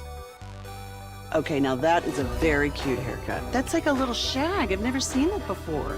Well, I mean, of course you have. It's the Rachel. Oh, is that your name? No, I mean like your name. No, I'm Jen. My name's Jen. Right, but I just mean like this is your haircut. But that's hair on your head. I'm not saying this is your hair. Okay, freaking me out a little bit.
And the Expressway here on The Fan is brought to you by the On Time Experts. Jumper is Washington, partially blocked. Ricochets back and he slams it. PJ Washington in the right spot. KNC Masterpiece back here on 105.3 The Fan. That is the same PJ Washington we had on the show about 2 hours ago. Now, is he my best friend now? Yes, after that? That's the answer to those questions. He told you, is he your favorite player? Yes. Can't wait to see him at the game and just be like, and he looks up at me and he gives me the, what's up, man? I think it could happen. I think he will. Now, I kind of went off on an assumption here, and I can ask if you guys agree with this to start. You know what happens when you assume? That's true. That's what I need to clarify. Is this the best Mavs team of the Luka era? Yes. 100%. It's not even 1,000%. close. Okay, good. 100,000%. Because that was the assumption I went with, and Corey told me not to do that. But why? The how and why of this is why this is the best team of the Luka era. Do you want to start with the size? And they have two of them, They have two right? centers. Yeah, they have two legitimate NBA centers. Not just guys that are like, all right, they're tall, you know, nothing like that, or guys that hustle really hard and don't have skill. They have two legitimate NBA centers who play great defense. Agreed. I think that's the biggest first part of it. And then they went different routes to get those players. So they drafted Derek Lively, and then they made the trade for Daniel Gafford. And so they're going down different avenues to get the size. The next thing, and I'm not looking beyond this season. If, however, for some reason you wanted to look ahead, What are you doing right now, Kevin? This is, we got to concentrate on the Western Conference Finals. Mavericks You're players. acting like it's over already. No. Mavericks players have to concentrate. You're acting like we've already done it. Well, let's say either way. All right. Maybe we do, maybe we don't. Think about this. Only two rotational players for the Mavericks are older than 28. 3 if you include Maxi Kleber, which I realize normally you would. He's not playing right now. Kyrie Irving, Tim Hardaway Jr., and Maxi Kleber. That's it. Those are the only players in this team that are in the rotation that are older than 28. And then you look at Lively is under contract for some time. So is Kyrie. So is Luka. So is Gafford. So is PJ Washington, who we haven't even really started to talk about tonight. You have a team that's going to be together mostly for at least the next 2 years. Now, where it goes from there will depend on a whole variety of things, including what kind of success the team undergoes. But that's another reason that Obviously, I hope beyond all hopes that they win in the Western Conference Finals. They can see a vision together that lasts beyond this year. Exactly, because you're still going to try to offload Tim Hardaway. I know they've tried to do that the last 2 trade deadlines without any success. You're still going to look for, wherever you think. Maybe it's a 6-man. Maybe it's somebody who specifically is just a 3-point ace. There could be a variety of things. But the point is, you're here now, and this is a competitive series. Like, depending on where you read, the Mavericks have about a 37 to 40% chance to win this series based on betting odds. So it's going to be tough, man. Yeah, you're in the Western Conference Finals, and you have a shot at winning this. But while the Mavericks look like they're going to get better, theoretically, so does Minnesota, so does OKC. So I don't want to take, to Corey's point, any of those future years for granted. Why else do you think this is the best Luka Mavericks team? You have players aside from Luka that can dribble and pass. Mike, you've been saying that since we started this show. Let's focus on that for just 1 second. Jason Kidd said after Game 6, tonight's game wasn't Luka or Kyrie making the game winner, but the trust of Luka. He trusted PJ Washington. And so that's something you've seen, not just in a vacuum, because obviously I know there was a foul, free throws, everything like that. You have seen more times where Luka or Kyrie trust the pass. Now, are there times where Tim Hardaway Jr. or Josh Green still run afoul of that trust, sometimes to a great degree? Yes, there are. But for the most part, I feel like Luka is getting rewarded more than ever at making the right pass. Yes.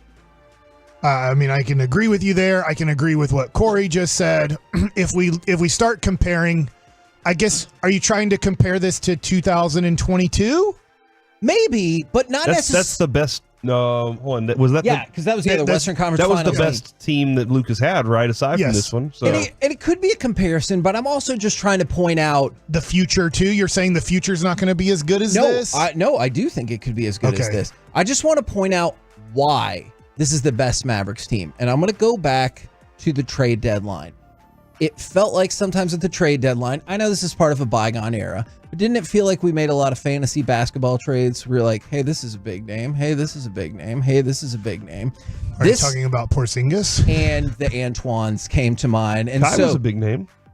That is true, but that did not happen at this trade deadline. Gotcha. So at this trade deadline with Gafford and Washington, they were like, what do you need? Size, defense, and potentially a little scoring. And that's what they went after. Somebody texted me this morning at 7:30. He's a Tolo, and he was listening to the morning show, and he's like, they need to stop this Nico Love. He traded for Kyle Kuzma, and the Mavericks had to, tell him no and this and that. And I'm like, well, if you look at the articles, because I was like, the articles say that the Mavericks did trade for Kyle Kuzma, and Kyle Kuzma said, no, I've already won a championship, and I want to be the star player on a bad team. I don't care about winning. I care about my 20-plus points and getting the ball a lot. And it's like, thank God we didn't trade for him. Honestly, thank God he turned that one down, because if you get Kuzma, I don't know if you get Gafford. He might have been part of the package, and then you definitely don't get PJ Washington.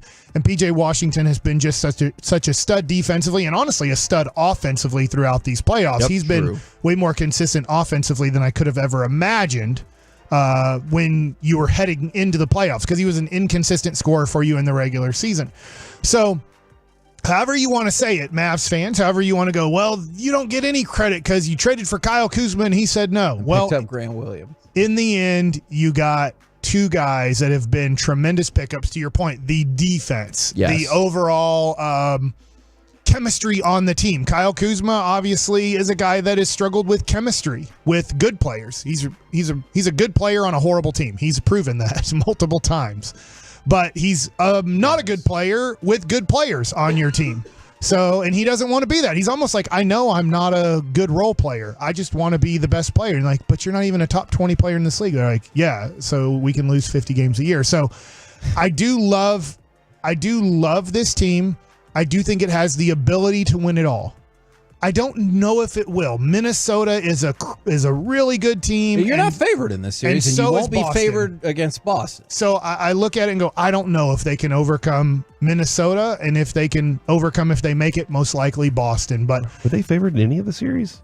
Were they favored against They were the Clippers? slightly favored against the Clippers. But it was close. And they were slight underdog against Oklahoma City, but it's very close. And this one's not far away, but they're a little bit more of an underdog than they were against Oklahoma City. And people were asking, as much as you can project possibly for Oklahoma City, Minnesota, teams like that, somebody asked, hey, what do you think will become of Jaden Hardy? Jaden Hardy is another example that you started to see him. I know he hasn't, but you started to see him get some run in the playoffs. The thing we talked about yesterday with Derek Lively that I really love, not only is he playing well, but he talks. You know, he not at the opponents. Well, maybe he does that too. But he says, come on, guys, let's get together. Your center is your quarterback on defense, at least on this team for sure. And most teams it is too. Everybody can see him around the court. That is he's so true. tall. He's the anti-Bryce Young guy. Yeah. And that's an interesting that you say he's your quarterback and Bryce Young's a little small and Derek Lively's not. He also has kind of not gotten in Luka's face, but told Luka, hey, get your crap together. Let's go. Derek Lively has? Yes. Nice. That's amazing at that young of an age. I'm sure he said it kind of more like calm down. We're good. Yeah. Kind of that. Probably not get your crap together. Probably not. He said it he said it in a nicer way. Yeah, but probably we need you. We need you right now, Luka. We need you here with us. Yeah. We don't right now. We can't beat the refs. We gotta be us and not you versus the refs. And Kai did that to Derek Lively. You know, hey, I need you to make these free throws. We need you as a team. Right. The other, can I add another thing, Kevin, to your list that I have no clue where this list came from? It's from me. Okay. Luka Doncic buying in defensively. Participating defensively. I know we talked about defense, but when I think of the defense this team puts together, a lot of times I'm like, Gafford, PJ, Derek Jones Jr., I'm thinking of those guys. Sure. But the reality was that team, again, that played against Phoenix in 2022, they were really good defensively. But they were better whenever Luka said, I'm going to take somebody on. Dude, Luka's been almost exceptional whenever he's looked healthy on nights. There are occasions on defense where I'm like, whoa. Yeah, like that one where he missed the shot on one end, comes back and swats Shea's shot on the other end. 99-90, where he touched the top of the rim like Dr. J, top of the backboard. The commitment there, like the commitment to that is a massive factor in what they're doing right now. And Corey, I told you not to do, I know you told me not to do this, so I've tried to limit it. If you did have to look ahead, there's only one player who's not going to be on this team if they want him to be on this team for sure, and that's Derek Jones Jr. Now, obviously, you hope you could bring him back somehow, some way, but other than that, everybody who you want is under contract, and I'm not saying they all stay because there could be some moves in the work, right? But if you want to keep them, you can keep them. And then the other thing is, when you were talking about Luka's commitment to defense, this entire team's commitment to doing the dirty work has shown up more than I can remember in a long time. I don't even think I saw it as much with that 22 team. You see players diving on the ground, even for a ball, you're like, I don't know if you got a shot at it. And he's like, you know what? I might, so let's do it. Literally, the Mavs only had 6 players Jason Kidd could trust in 2022. So to your point, if you start looking at the minutes played, Luka would play about 48 minutes. You would look at Reggie Bullock would play about 43 minutes. You would look at Dorian Finney-Smith playing 43 minutes. You would look at Jalen Brunson playing 40-plus minutes. You'd look at Maxi Kleba having to play 30-plus minutes. And then I'm forgetting one or two. Spencer Dinwiddie would be playing about 30-something minutes. And that would be your team. That would be it. Dwight Powell would play 7 minutes. Yeah. Like, you're like, we just have to play somebody for 7 minutes. Throw him out there and pray to God. And now they put Hardy out there because they're like, I want to change it up. Like, right. Let's see because Exum was struggling offensively. So, like, maybe offensively this will help us out because of the double teaming of Luka Doncic. And that'll be interesting. I know that I'm getting a little bit off topic here, but staying pretty on topic is I heard on the morning show they played a JJ Redick they played a clip from his podcast, I believe. Man in the 3. And it was just talking about this series and saying because Minnesota is so gifted defensively, if they can play Luka one-on-one, or if they can also play Kyrie one-on-one and give zero help, then those corner threes or the baskets that Derek Lively, I'll throw him in. Derek Lively, Derek Jones Jr. was the one I was going to say, but both of them, let's include both of them. PJ Washington and what he's been able to do offensively in the playoffs. Like, if you don't let them get those looks, then now what does Dallas do? But I'll tell you what, I want them to play Luka one-on-one. Yeah, I don't think they can. I think if Luka gets one-on-one, because it was not one-on-one Lou Dort. Lou Dort did an awesome job. I'll give Wallace from Richardson. He did a very good job at times, but they had some pretty solid help also in those situations. In fact, there's a lot of times where they're like, we're just doubling off of the pick. And then who would get the ball? Derek Lively or Gafford would get the ball around the kind of top of the key free throw line, and they would have to make a decision. I would rather them not double Luka and not double Kyrie and see what they can do one-on-one, because we haven't really got that yet in the playoffs. And you seem to think that's going to make them pay. In the history of the NBA, I was talking about this coming into the show before we got on. I said, in the history of the NBA, if you do not double the best offensive players in the world, they crush you. And yeah, sometimes you get stops and sometimes you say great defense. But a lot of times you go, hey, we're going to have to change it up because maybe it works a game and you win that game. You're like, yeah, but usually the offensive player, a one-on-one, beats you, and then you have to start giving either soft doubles or just you flood double type of deal, and you just like double immediately the way that Oklahoma City would do it a lot, and get the ball out of their hands, make them start rotating the ball, and we will make as fast rotations as we can. So my hope is in game one that Anthony Edwards does guard Kyrie one-on-one, and let's say Jaden McDaniels, I think will be the guy that guards Luka one-on-one. I want to see them go one-on-one without help and see what happens. Yeah, I would be very intrigued. Because the other thing too is you're going to bring Lively and Gafford up into pick situations, which would mean if we're switching, then that means now either Karl Anthony Towns, who I bet is the person they want a lot of times one-on-one with either Kyrie or Luka, or you do get, let's just say, the defensive player of the year and Rudy Gobert on one of those guys, but it does pull him away from the basket. Somebody from the 682 asked about Tyson Chandler.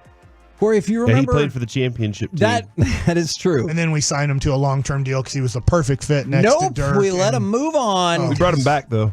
For one more year. Yeah. We talked about this a month or two ago, how Derek Lively was giving so much credit to Tyson Chandler for helping him with his game, helping him with his development. Michael Finley, right after they got the draft rights to Derek Lively, is like, he reminds me of a young Tyson Chandler. And so Tyson Chandler's impact is absolutely a huge part of this team as well. Absolutely it is. Can I throw out one more basketball nugget for Jason Kidd likes saying absolutely. Those two tall jumps? Yeah. Absolutely. Do you know who the most bet player is to be number one in the NBA draft? This year? This year. The France dude? I don't know. Alexander Sarr? It might be Sarre. The France dude. It is not the France dude. Ron Holland. It is Bronny James. The number one overall pick? What? Wait. The most... Yes. Your confusion is fair. The most bets, 22.5% of all people betting on this, bet on Bronny. He is the biggest liability to go number one overall to casinos. He is at 200-1. So there's a couple factors. Why? It's a long shot, and they've heard his name before. How many people know Sarr? No, isn't Not SARS like a disease? Yeah, it's like you get sick. Sarr or Alexander. How many people know that dude? Versus I've heard of LeBron James and I've heard of Bronny James. 22.5% of people making a bet on this have bet on Bronny. Are you embarrassed? They should be. That's ridiculous, bettors. And I guess they could also be buying in on this idea that if you draft him, LeBron's going to your team. You know what's really not helped with that? So the Hawks, is it the Hawks? Yes. They're going, we're getting both LeBron and Bronny. Both LeBron and Bronny in the last week have been like, I mean, that'd be cool, but probably not. Which is weird because I remember there was a time when LeBron's like, I'm going to stay in the NBA until I could play with my son. And then both him and his son this past week have been like, I mean, that'd be neat, but that's probably not going to happen. Yeah, doesn't make any sense. We're the KNC Masterpiece. What? And probably not any dollars. Right here on 105.3 The Fan. Right now, Oh my God. it's time for Mike Likes It. All right, Kevin. I got a Mike Likes It for you. Did you ever watch the hot dog eating contest? I haven't in a while. On July 4th, Yes. the Nathans in Yes. Brooklyn. Who I always believe. wins it now? A white dude. What's his name? Joey Chestnut. Thank you. Who used to win it before that? Japanese guy? That is true, as your vague descriptions are coming through clutch. Kobayashi, he is retired from competitive eating, and I just felt like that's something that you wanted to know. Okay. That is good. How many hot dogs could you eat in 10 minutes in a competitive in 10 setting? minutes? Because they dropped it. It used to be 12 minutes. They dropped it to 10. Could you eat 10 hot dogs in 10 minutes? No, I don't think so. I was thinking 5, but I would want to mustard them up. Okay. Like, I don't want to It's water really them. going to slow your time If I'm going to add, let's say, moisture to them, then I would add mustard and relish, and then I can eat hot dogs fast, I assume. This process is going to take you a long time to mustard and relish them Nathans all are a up, very right? skinny dog. They're not like a fat dog. So they're easier, I think, to eat. And then as long as the bun is like a nice bun and it's not like, let's say, a staler bun, then I think I'm in good shape here. Are you usually against older buns? Yeah, because they get stale. Gotcha. But you don't. Do you like the thicker? The hot bigger, dog- hot dog bigger wieners? buns? I like Hawaiian or brioche. But as far as the hot dog wiener goes, if I'm just eating Doing the one, ballpark? I want a bigger one. Yes, I want the fatter dog. I want the hot dog that has more meat to it. gotcha. Okay, but if you're competing, Wieners, baby. yeah, Yeah, if you're thin saying, wiener. hey, how many hot dogs can you eat in Yes. 10 minutes? I feel like the Nathans is a skinnier one, and so I would want those because there's less to it. Yeah. Thank you for your I information. mean, I'll tell you what a good Can you hot just dog dip is. it in mustard though? Can't you just be like, Yes, Because I they dip guess it I in would. water, right? Is a big thick dog that I like is at Costco. It's $1.50 for a hot dog and a drink. Really? It's the Wow, most that's a great amazing deal. deal in That the is world. a great deal. You can't get a better deal in the world than Man. $1.50 and a drink at Costco. That is crazy. Yeah, it is a pretty sweet deal. I don't have a Costco membership, but I want to go for that. I don't know if Sam's has that deal. I'm a Costco guy. I'm not a Sam's guy. So they have, Is Sam still going strong? I think so. Yeah, they're doing pretty well, The man. Costco in Duncanville is the one that I usually go to. I missed out on an endorsement with them by this People don't much. like talking to me because like, that's Mike Bassick. And I'm like, I know. I'm Duncanville Hall of Famer and all that stuff. But anyways, speaking of Hall of Famers, Babe Ruth, not in the Duncanville Hall of Fame because he grew up, I believe, in Maryland, I think. Because he was an Do you think orphan. that's a big hole in his resume? Because he was an orphan in the warehouse or something behind right field where the Baltimore Orioles play. Uh-huh. So, Babe Ruth, what would you say his most memorable game is that we have heard about? Is it the make-believe thing? The one where he pointed to his home run. You have now said the right Do you words. think that really happened? Yes. I think there's like grainy video of him kind of like doing that, but people are like, is it kind of like the way Jim Tomei got set up for his at bat, or is it really him calling his shot? Yeah. Well, the jersey worn by Yankees slugger Babe Ruth when he called his shot in Game 3 of the 1932 World Series will go up for auction in August at Heritage Auctions here in the Metroplex. I believe they're in Irving is their location, their place. Yeah. Go ahead. Talk. Kevin, that jersey is more valuable for what reason? Because of the story. The story. Back to you, Mike. That is true. The sale of the Road Gray Ruth jersey available to the public for the first time in 19 years is expected to set a record for a sports collectible at auction, where it could fetch upwards of, you guys now get to guess. What I said to Corey was $5 million. Okay. Would you want to guess the same? Oh, man. 5.1 million. Okay.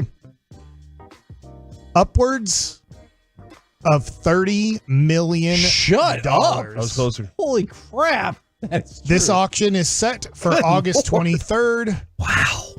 Through August 25th. How much does a regular Babe Ruth jersey go for? Like again, Kevin, So, this, $500,000? the story, Yeah. right? This is the one he wore when he pointed for his home run. That's the story. Who has $30 million to spend on a jersey? 2. Would you like to guess what it sold for back in 2005, 19 years ago? $500,000. $1.7 million. If you combine both of y'all's total and then divide it by 2, it's really close. It's $940,000. Weird way to attack that. Well, I just wanted to say, like, if you took your two numbers and yeah, no, that makes sense. I understand. Doing, in between y'all's numbers, it wasn't it's lost very close. on me. Okay. It was just weird. No, I was a little lost, but so at the time, it was dated to the 1932 season and purported to be from that year's series. That's just a fancy word. You know what it means. But the jersey has now been photo matched. So when it sold in 2005, it was not considered the Game 3 World Series jersey where he called his shot. 19 years later, supposedly, we have a photo match. All right, Mike. I can't say that I am not the person that can authenticate this. Obviously, it's McGray. If I'm naming it, it's MEI Gray. Authenticated is the Crime one, Dog. Kevin McGray is the one who is saying, "Hey, we have authenticated this to Game 3 of the 32 World Series." I guess they have awesome photos of the 32 World Series. So you sound very skeptical of this authentication. So this jersey from 1932 has never been authenticated as the 1932 World Series jersey until 2024? Yeah. In 2005, when it sold for almost $1 million, no authentication except it's from 1932. They're like, because the tag, which, look, this is pretty easy to do here. Here's the tag. It says 1932 on it or whatever. Yeah. We can do this, but we have no clue when he wore this jersey. So you think it's a jersey that exists from that season, from that series, but maybe not the I jersey? think that, wait a second, they probably only made one jersey a year back then. Does that make sense? Yeah. Now, I guess that they wore the could've- same jersey the whole game. Yeah, well, yeah, every game, all year. Now, maybe you had to make another one, maybe through washes and stuff that it's like, well, this one has gotten so torn up or whatever. Maybe Babe Ruth smoked in it. And When did they start making multiple jerseys and sets for players? That's a good question. I'll find out. I think for us, even us was kind of like, here's your jersey for the year. If you need another one, let us know. Let us know. Okay. I really would prefer not. Try to take care of it, please. Yeah. So it says here on authenticating we have a photo match. This is Game 3 jersey. It says the Y was positioned on the front of the jersey in relationship to the buttons and the placket on the jersey. You think I'm saying something wrong, but it does say placket, not packet. But so back just not then, familiar with that word. everything was hand stitched on. There are seamstresses putting names and numbers and stitching the collar, stitching the names in the collar. They're doing it by hand. When you see certain placements, you have something unique. They're not doing it the same 2 times in a row. So there was no machinery, obviously, just to summarize. Yeah. So they're saying we can really see on this, and then they show the pictures of the button on the picture of the 32 World Series, how close the Y is to the button, that they're like, this is it. This is the jersey he hit the home run. This is the jersey he wore the World Series in. So I'm not saying it's not the jersey. What I'm saying is, so from 1932 to 2024, nobody figured this out? Yeah.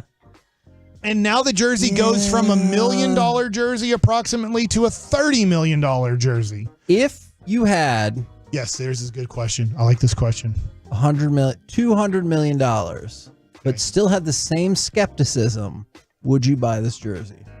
No, I don't have the skepticism that it's not that jersey. Okay. I guess I my skepticism is how did nobody figure this out? Oh, okay, gotcha. There's been pictures of him from 1932 Right. World Series from 1932. We didn't discover these photos in 2023. Sure. We've had this photo. I get that photo matching, like, for example, just background, PSA didn't come into existence until the 80s. Same with like SGC. And then Beckett came along in the late 90s. Maybe it might have been mid 90s for grading, for authenticating cards and stuff like that, or authenticating different things. But I'm like, for 25 years, we should have figured this one out. And now we have the documentation to say this is the jersey. I think your question, though, is a great question, because I just can't imagine spending. You just brought up a Michael Jordan card off the air. The most expensive Michael Jordan rookie card, $900,000, authenticated by PSA. Yeah. It's a star card, so it's from 1984. His 86 Fleer card is kind of his rookie card. Well, Star was like unauthorized. Right. But so I look at it and go, I just don't know how much money I would have to spend $1 million on a card. Yeah. So to spend $30 million on a jersey. So this is the first time it's going to go up for auction as authenticated as the World Series jersey. I don't know, like $300 million. So 10 times the amount of what this jersey will probably go for. I guess that would be my number. I would need $300 million of like, that's 10% of your. And I'm not even saying like I need $300 million in like mutual funds in the stock market in my bank account to go to $30 million. What would your number be to have this much money to be like, I'm gonna bid $30 million on this jersey? Yeah, I just think, I mean, Babe Ruth is awesome and all that. He's just not the guy that I would have to go out and like buy the definitive piece. Who you is? know? I was immediately thinking Jesus. Sure, that's a good point. I don't know how much of that is available for sale, but if so. But I was just thinking, like, here's the robe he wore whenever he said, let me wash your feet. And you're like, boom, got it. I was thinking, like, the definitive Dirk memorabilia. Like, because you could get that for way cheaper and just have, like, I have the best thing on the planet. Would you want 2011 Game 6? Would you want... I guess he wore the same jersey in Game 2, I'm assuming? I'm not going to lie. I would probably want the whole jersey, the shorts, the shoes. Let's take them all. Socks? Sure. Tape? Yock? I'd probably stop at the outerwear. It's weird. What would be yours? How much money would you need to bid $30 million on this? $1 billion. Okay. I'm not disagreeing with that number. Maybe $300 million is too small of a number. My wife would be like, you're doing what with 1/10 of our liquid assets right now? My Babe Ruth. Because you'd have to assume this. If I'm doing this, I would want to resell it at some point.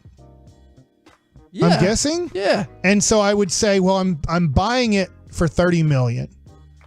But then you have to pay taxes on selling it and everything. So, you'd have to help me out with all those numbers. Because if I sell it for $33 million 10 years later, I probably lost money on it, right? Yeah. From the 716 is a good question, but what about 300 million euros? Oh my God. Please don't. Because that's more money than dollars. Because we've ruined our dollar. Who did that? Who ruined the dollar? Kevin, you have to name a person. I think the issues with the dollar, I'll blame Alan Greenspan then. That's not even a real person. That is a real person. He used to be the head of the Fed. Is he not there anymore? No, they switch out. Never mind. We'll have this conversation. All right, what's next? Never. Coming up next. Well, if Corey goes back to the Fed, I'm going to be in so much trouble. It's time for the C Block starring Corey Majors. We discussed the Fed. No, coming up not. next. Who would be your wingman if you're going to ask somebody out on a date? Next on The Fan.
Uber Eats has Lola V products? I gotta remember that. Well, you know, they say in order to remember something, you have to forget something else. Okay, now that is a very cute haircut. That's like a little shag. I've never seen it before. Well, I mean, of course you have.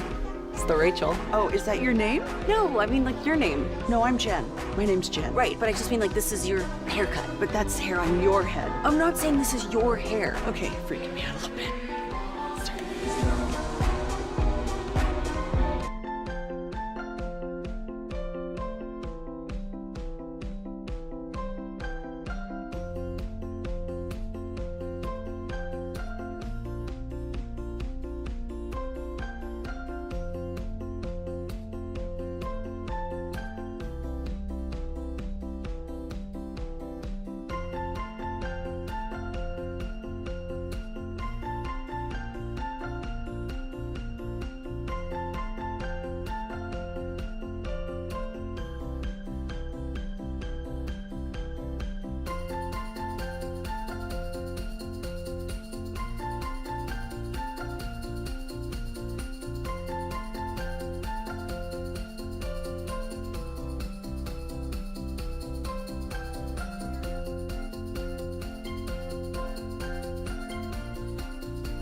KNC Style, right here on 105.3 The Fan. KNC Masterpiece right here on 105.3 The Fan. Want to remind everybody, Saturday in Granbury at Revolver Brewing. Me, Broadus, Corey, Reggie, Bobby, probably more fan hosts are going to be hanging out at Revolver Brewing from 1 to 4, watching a little sports action. Plus, while supplies last, I don't know what the supplies are offhand, a free Brew Crew pint glass, says Tolo on the side, looks super cool, and I don't even drink. Saturday in Granbury. Now, Time for the C Block starring Corey Majors. Thank you, Kevin. I appreciate that. Don't forget this weekend in Granbury, we will be at Revolver Brewing.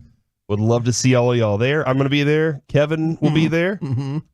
What about Reggie? Reggie will be there. I'm told Broadus will be there as well. Yeah. Anybody else that you've Bobby. heard of? Bobby? He'll get drunk. Bobby loves to drink. His So, wife's going to be there too. I don't know that Bobby loves to drink, but I know that Bobby loves to drink more when he drinks. Does that make sense? Yes. I have a performance I have to be at for Lucy. Later at night. For Lucy. Oh, Kevin. crap. Never mind. What are you doing over here, bro? You can see how Show with me your your his. No! Hold on. No! Bad timing! Terrible timing, Alec! That was Peyton, not me. Okay, Peyton. So come on out. We'll see you there. Okay. Who do you want to be your wingman? Now, not Mike. In this situation, this is regarding prom. I don't know. Mike got a couple married. Remember, he did the proposal for that couple. They're still together to this day. Here's my prediction for Mike, and I'm not saying you're wrong. My prediction for Mike is when he introduces you to a girl, he'll be like, "Hey, just remember, don't sleep with him because that's not what the Bible says." Or be like, unless "Hey, you get married." This is my fart head friend Corey." Yeah, that's what I'd say. All He's those got things. some kids. That's a long story for another day. He's married, so I guess if you want to commit adultery, then get with Corey. Is it committing adultery if you're not married? I don't think it is. I would be committing adultery. That's right. But I won't. I guess I think that you're both committing adultery. Okay. I understand. I see where you, and I don't know the answer, but I appreciate the conversation. Bryce Harper, who Kevin hates with the passion. I just think he's overrated. With the passion of a wrathful God. Oh, man. What was that weird show you were just telling me about? American Gods. Check it out. Okay. It's older. A kid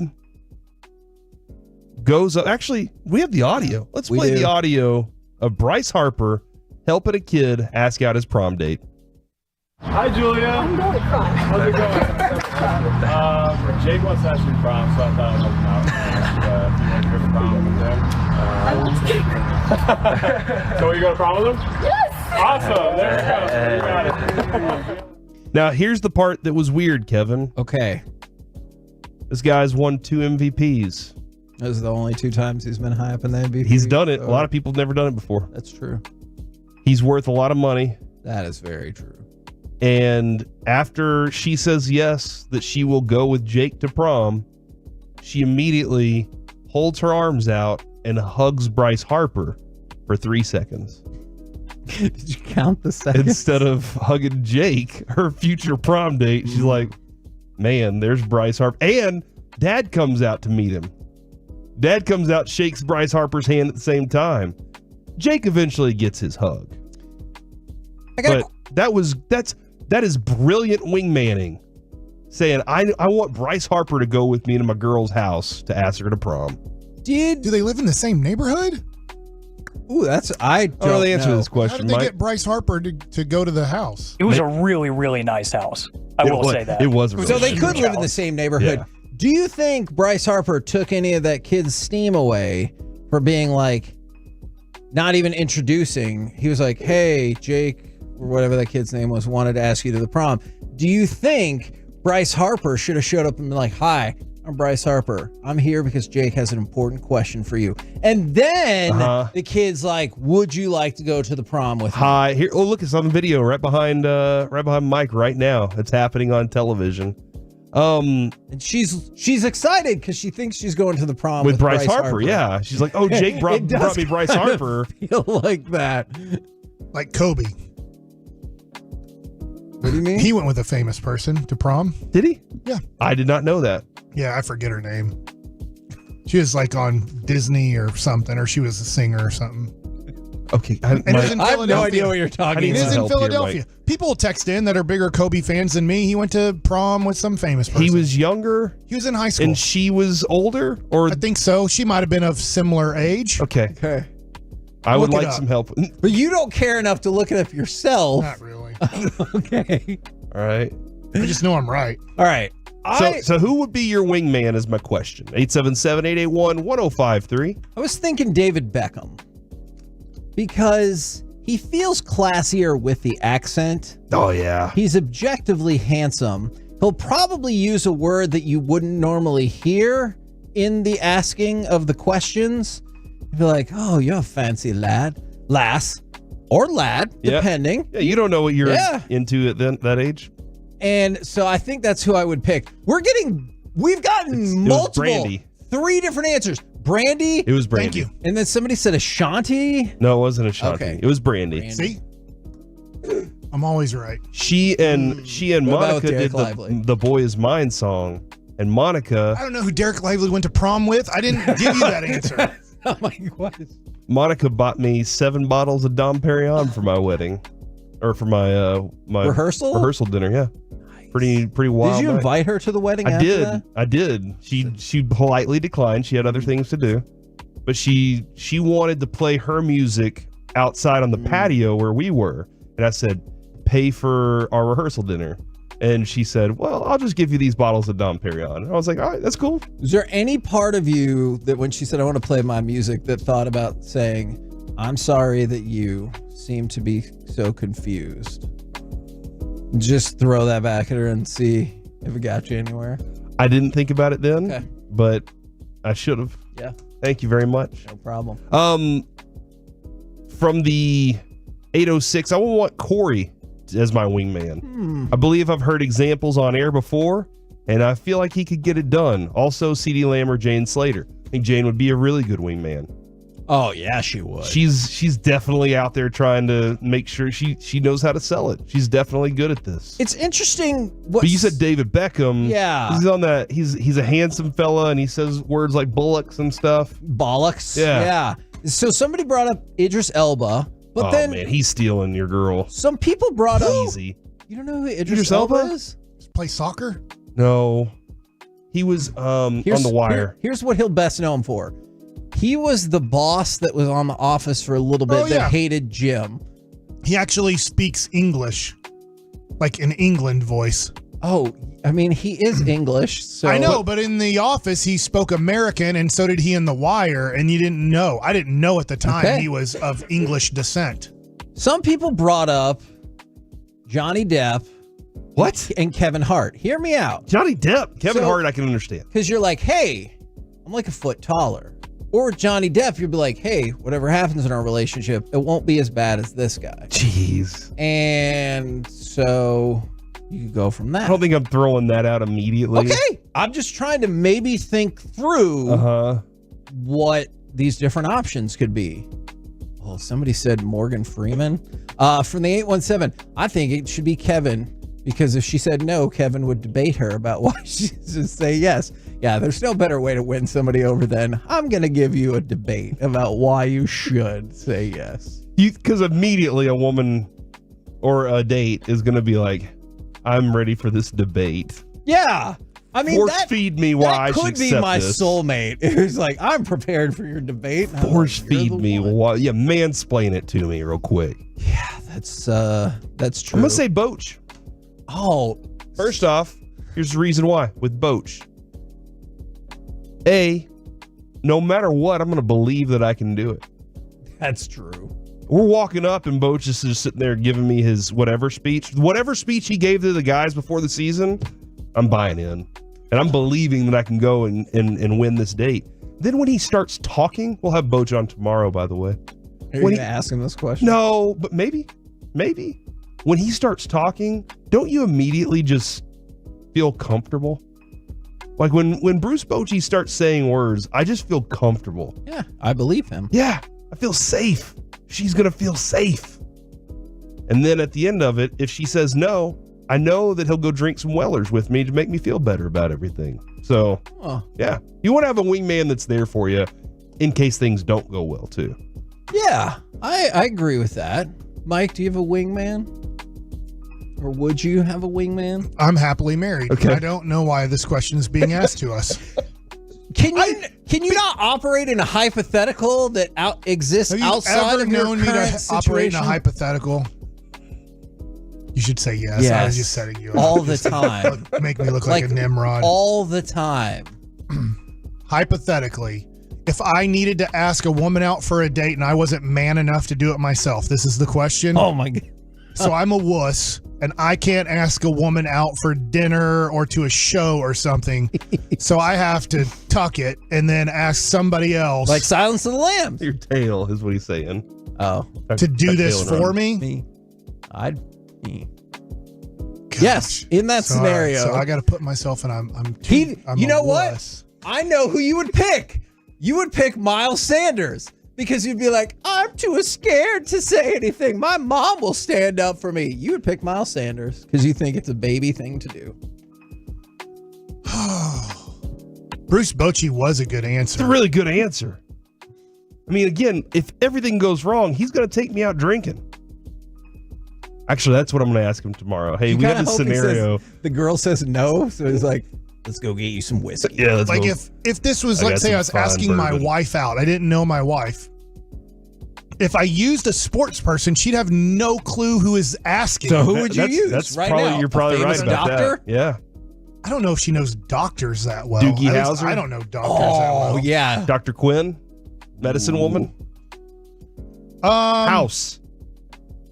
Who would my wife know? Roadhouse. She thinks Will Ferrell's funny. Okay, somebody said that a minute ago. That's the problem, though. Now she's disappointed that the date doesn't include him. You're funny. You're a funny guy. I'm the funniest guy I know. I don't know Will Ferrell, so I can't say, oh, yeah, he's funnier than me. Well, I don't know him, so I know me. Somebody did say, Will Ferrell, don't get somebody more attractive than you, get somebody funnier than you so that they lighten the mood for the moment, for the ask. I would pay a staggering amount of money to watch Will Ferrell and Mike in like a joke off. Because I just think that would be the funniest thing that has ever existed. Just joke it off. Yeah. So much fun to watch. Because I have no point when Mike would just give up and just being like, hey, you know who else thinks you're funny? Your mom. And like just go back to that every time. Eventually I'd win because I just keep saying that until I wore him down and he'd quit. Corey, did this go the direction that you thought? Man, actually even better. Alec, you've been listening to this segment. I have. Who would be your wingman to ask your prom date out? Man. DiNucci. Yeah, Ben DiNucci, totally. He's jobless now. Yeah. Do you think he loves all things Ben DiNucci because of that hat? Yes. He has supported the Nooch more than anybody I know. When did your love for Ben DiNucci start? Maybe Wilt Chamberlain. I feel like, you know what? I'd go Kyrie Irving. That man has a way with words unlike anybody I've ever heard. I feel like he could give the greatest sales pitch about me of all time. That's not a bad one. That's not a bad one at all. He puts really good words together. He's really good at that. Nice job, man. Nice job, Kevin. We did great on that segment. We're the KNC Masterpiece right here on 105.3 The Fan. Coming up does next. it all for the Nucci. Reggie would be a good one, too. That's pretty damn funny. Reggie would be a good wingman. That's In your why face, Will Ferrell. you should represent in that joke off. I forgot to do, and Mike likes it. I'll do it at some point. I forgot to do On Your Face. What? What did you just say? Tomorrow, what? We learn On Your Face.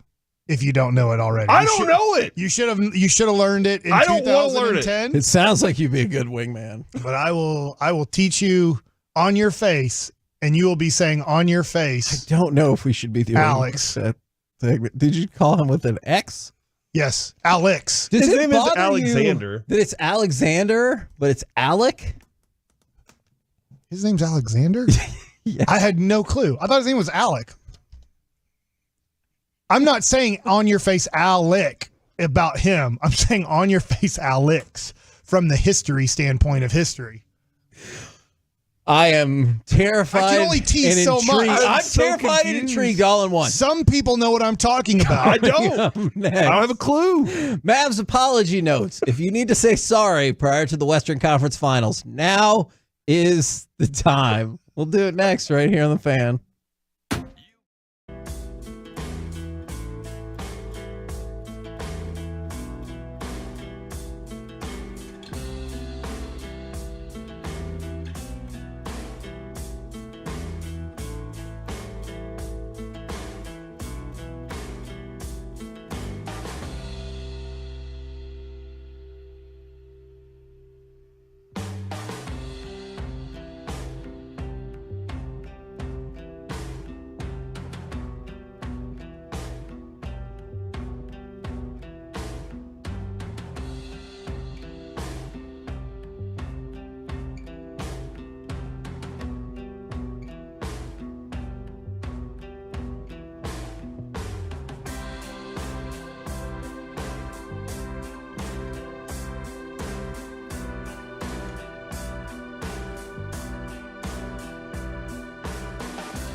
This segment of the KNC Masterpiece is brought to you by Cars for Kids. Donate today at carsforkids.org and the personal injury lawyers Frankel and Frankel.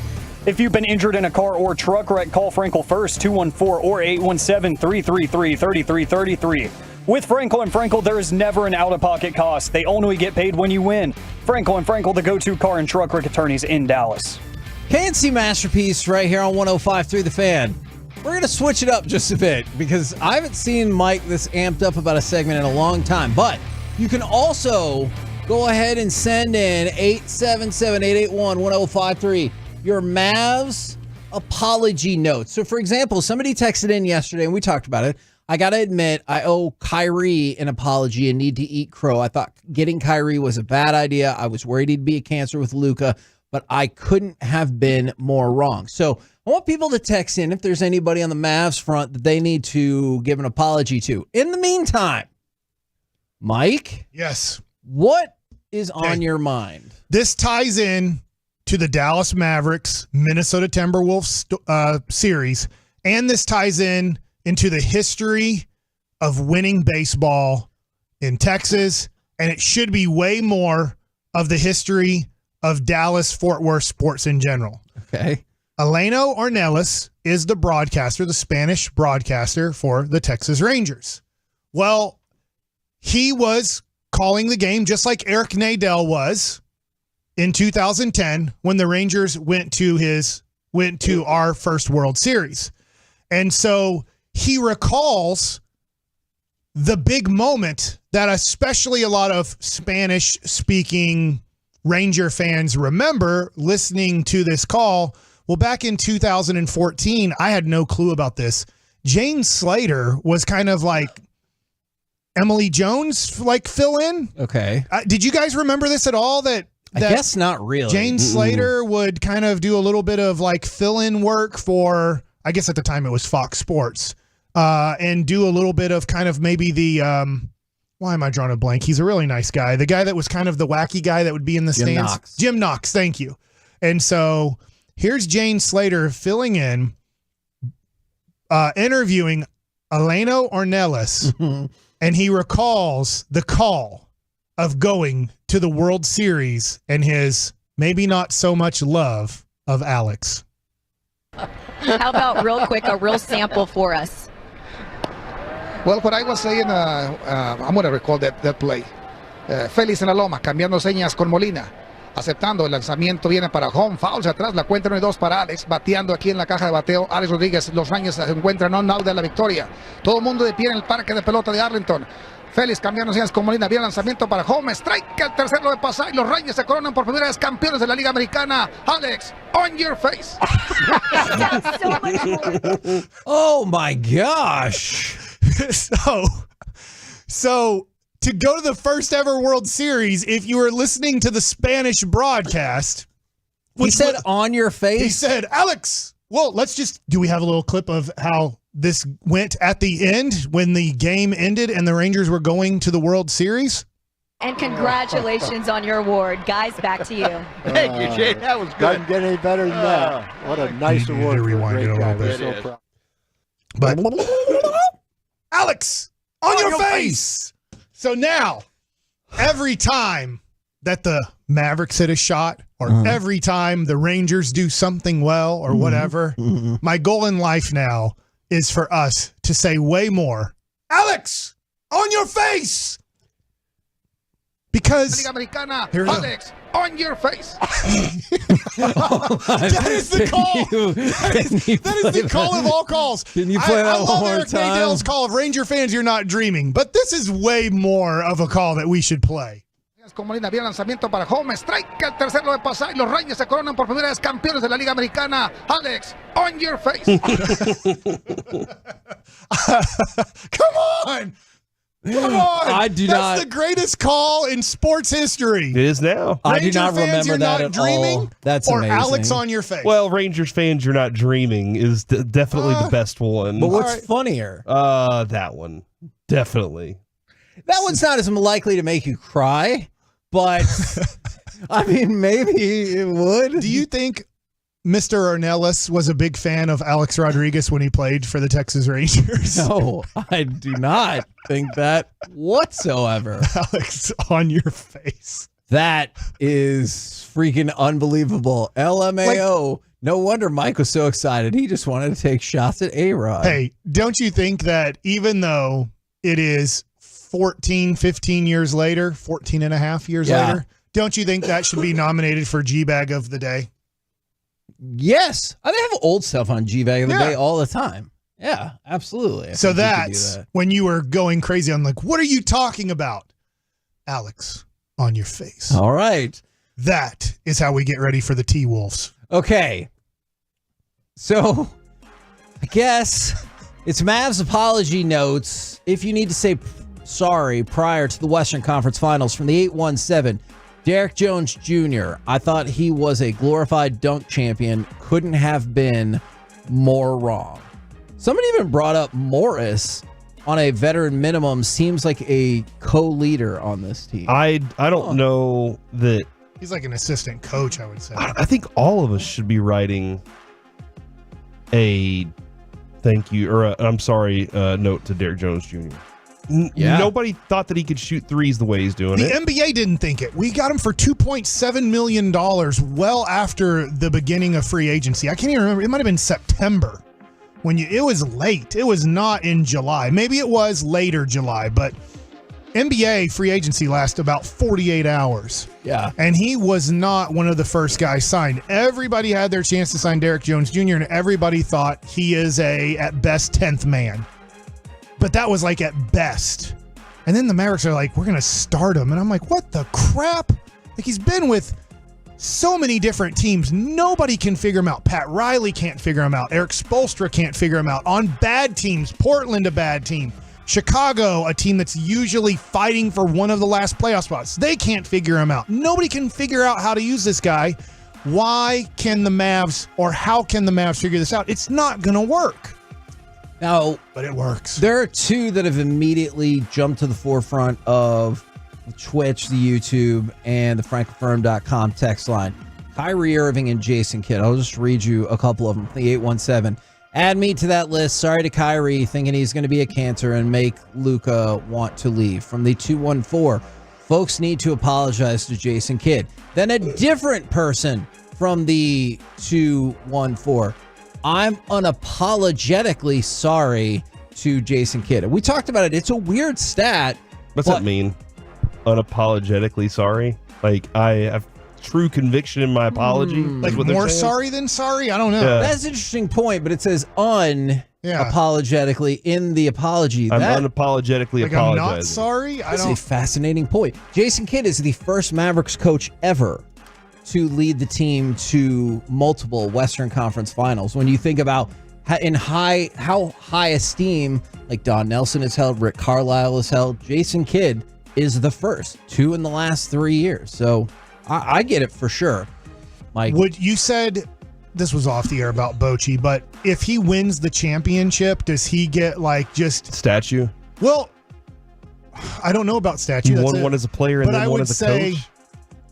I would say, would you just be like, he's the coach until he doesn't want to be the coach anymore? I mean, pretty much. No, not pretty much. Yes. And then name say the next arena after him. Don't give him a statue, but name the next arena after him. But it might have to be a combo name. Well, I guess the Mavericks are going to split off from the Stars, so they won't share the same arena. So it could just be the Jason Kidd arena. JetBlue Jason Kidd arena or whatever. Mike, who do you need to apologize to? Number one, on the Mavericks. Oh, on the Mavericks. Good. Okay. I thought we don't have time for all the rest of that. Okay. I would say Derek Jones Jr. is a good one. Jason Kidd is probably the best one. Dwight Powell? You just tell me. Who do you want me to apologize to? Let's go back to the NBA draft night. Do you need to apologize to Derek Lively for saying this team ain't going to do nothing with him this year? Or did you inspire him? You did! Did you inspire Look him? at him putting words in my mouth again. I'm pretty sure you said that. I can find many quotes to that. Nobody can find it. You said he's going to get pushed around defensively, and yeah, but what did I no say offensive after game. the Vegas Summer League? You were like, he's not going to make any difference. Historically, no team has ever thrived with a center as young as him. Yeah, but then... No, you're right. Okay. On your face. On my face. Yeah, I don't want that to become a saying. I think it's amazing now. Oh, now that I've said gosh. it and gotten it out there, it feels a lot better. Yeah, Derek Jones Jr. Sorry, Derek Lively. See, even now it's tough for you, isn't it? Derek Lively has been amazing. I will say this. At this point, I've apologized for that enough. Does that make sense? If that's how you feel in your heart. How many? Let me ask you this, Kevin. Oh man, are we in therapy? Like, I don't know. Like when is the apology enough? I just need one more. I apologize to Derek Lively that he has been one of the best draft picks in Mavericks history. I'll say this: he's the best center draft pick in Mavericks history. How about that? Yeah, I love it. I love it. That's true. I was going to throw this out there. Better than Pavel Podkolzin and Wong Juju. But okay, we see you have to get a Lively jersey, right? You have the Wong. I'd love to get one. Okay. It would say Lively Way. Yeah, Lively Way. This is such a stupid show. All of the fans who texted it, thanks again for making us number one. I don't get it, but you guys do. I appreciate it. All of the fans who texted in during the Super Bowl saying Gafford and Washington were spares. Man, because there's been some revisionist Mavs history, just like the Luka pick. We were on air that night on The Fan. We did the first interview in DFW with Luka. 90% of the people that night were like, who the hell is this guy? I don't want another crappy foreign white guy. He's never going to be any good, blah, blah, blah. When we were at the Super Bowl on trade deadline day, people on the Fan text and the Twitch were crushing these moves as nobodies. I hope those people are cool with apologizing as well. I quite honestly, Kevin, on draft night of Luka, by the way, on when he was drafted, I had no clue to expect this. And Sure. you too did not. Not to this level. Because you were like, no, he's going to walk into the league and be great. Yeah. But you were like, but I don't know how much better he can get. And he's gotten way better. He's progressed at multiple things as he's gone along. I'd like him to be a better free throw shooter still. But like he's gotten better. So I didn't know at the time, just because I didn't have a clue. I accepted what you were saying. I was like, all right, I'm excited to watch. I was like, he's the best player in this draft. It's been watching Luka has been better than I even remotely could have anticipated for his career, this short time in his career already. Kevin apologize to anybody, or is he just like dogging on us? Ooh. Are you dogging on the fans? You're dogging on me. All right. You got everything right. Definitely not.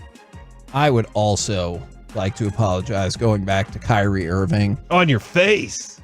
Oh my God. I like it. Dude, it feels good to say. Doesn't it? Yeah. Say it fast, though. On your face. Yeah. Man, that makes me not want to do more apologies. There's plenty of ways to get not it on because your I face. wasn't wrong. Just don't say it. To say it that don't way. Don't phrase it like that again. I'm glad I talked over that probably. But yeah, Kyrie for sure. I wondered about his long-term motivation. And you might argue that you still haven't seen long-term Kyrie. Yeah. But the play and the presence he's brought to this team, I did not anticipate. I apologize for ever doubting. Don't you feel like if there's a moment where the ball is just, we got to get a shot off. He's not afraid to shoot it at all, and it could go in. Like you feel very comfortable that bad shot could go in. He also sets himself up with bad shots. He also sets himself up with great shots. So there's a lot of things to really like about the play on the court, the growth as a human. And even he admits it, he's like, look, I felt a little misunderstood along the way, but I'm here right now. I feel very accepted, very welcome in this city, very welcome by what's going on. And Mike, you've talked about this a lot. Some athletes come from up north and they like the New York area, and they think media down here treats them the same way as they do up there. Sure. And then once they find out, it's a little bit different, actually a lot different. They maybe become better players for it. So you're saying like if Luka or Kyrie is being guarded closely and they make a shot? No. Say it. No. He wasn't ready. Say it, Kevin. I won't. What would happen? I will not. Like, what would you say? Were you counting on me to get this drop? Dude, have you watched? No chance. Have you watched how much trash Kyrie talked to Oklahoma City? I know Luka Did he talk trash? Oh yeah, dude. He was. Yes, I got a video I need to show you that are pretty spectacular. It's pretty nice. He talks trash too, man. I think Luka likes that too, because you saw the PJ Washington video. Luka's pushing the Clippers out of the way just so PJ can strut. Do you think the Mavs are headed to the airport right now, listening to 105.3 The Fan? Yes. And now they know what they're going to say if they hit a big wing three and Alex Rodriguez is in his suit with his 87th girlfriend of his life, and then instead of like saying it to Anthony Edwards because his name's Anthony, not Alex. Mm-hmm. Side question for a future topic. What do you think is an acceptable number of girlfriends to have in your life? I don't know. That's a good question. Thank you. In your life? Yeah. Has Alex Rodriguez been married? Did he get married to J-Lo, or were they just... Yeah, they were married for a while, but now Ben is back with her. Oh, yeah. It's not falling apart. And from this morning's show, Sean and RJ, and Bobby and Peyton, I learned that Ben Affleck keeps Jennifer Lopez's number in the phone as Jennifer Affleck. Like, that's what it says for her name. That was part of their topics, and I was like, Adrian, I have Adrian Majors, but I've never changed my sister's name to her new married name. It's still the same. Maybe it's because of like a personal thing of like, she's the only feeling of family that I had left from the divorce. This is very deep, but is Jess Hagelin in your phone? It's just Jess. Interesting. She only needs one name. What do you have for Sue? Ice. Sue Bassick, MD. Ice? Do you really? Yeah.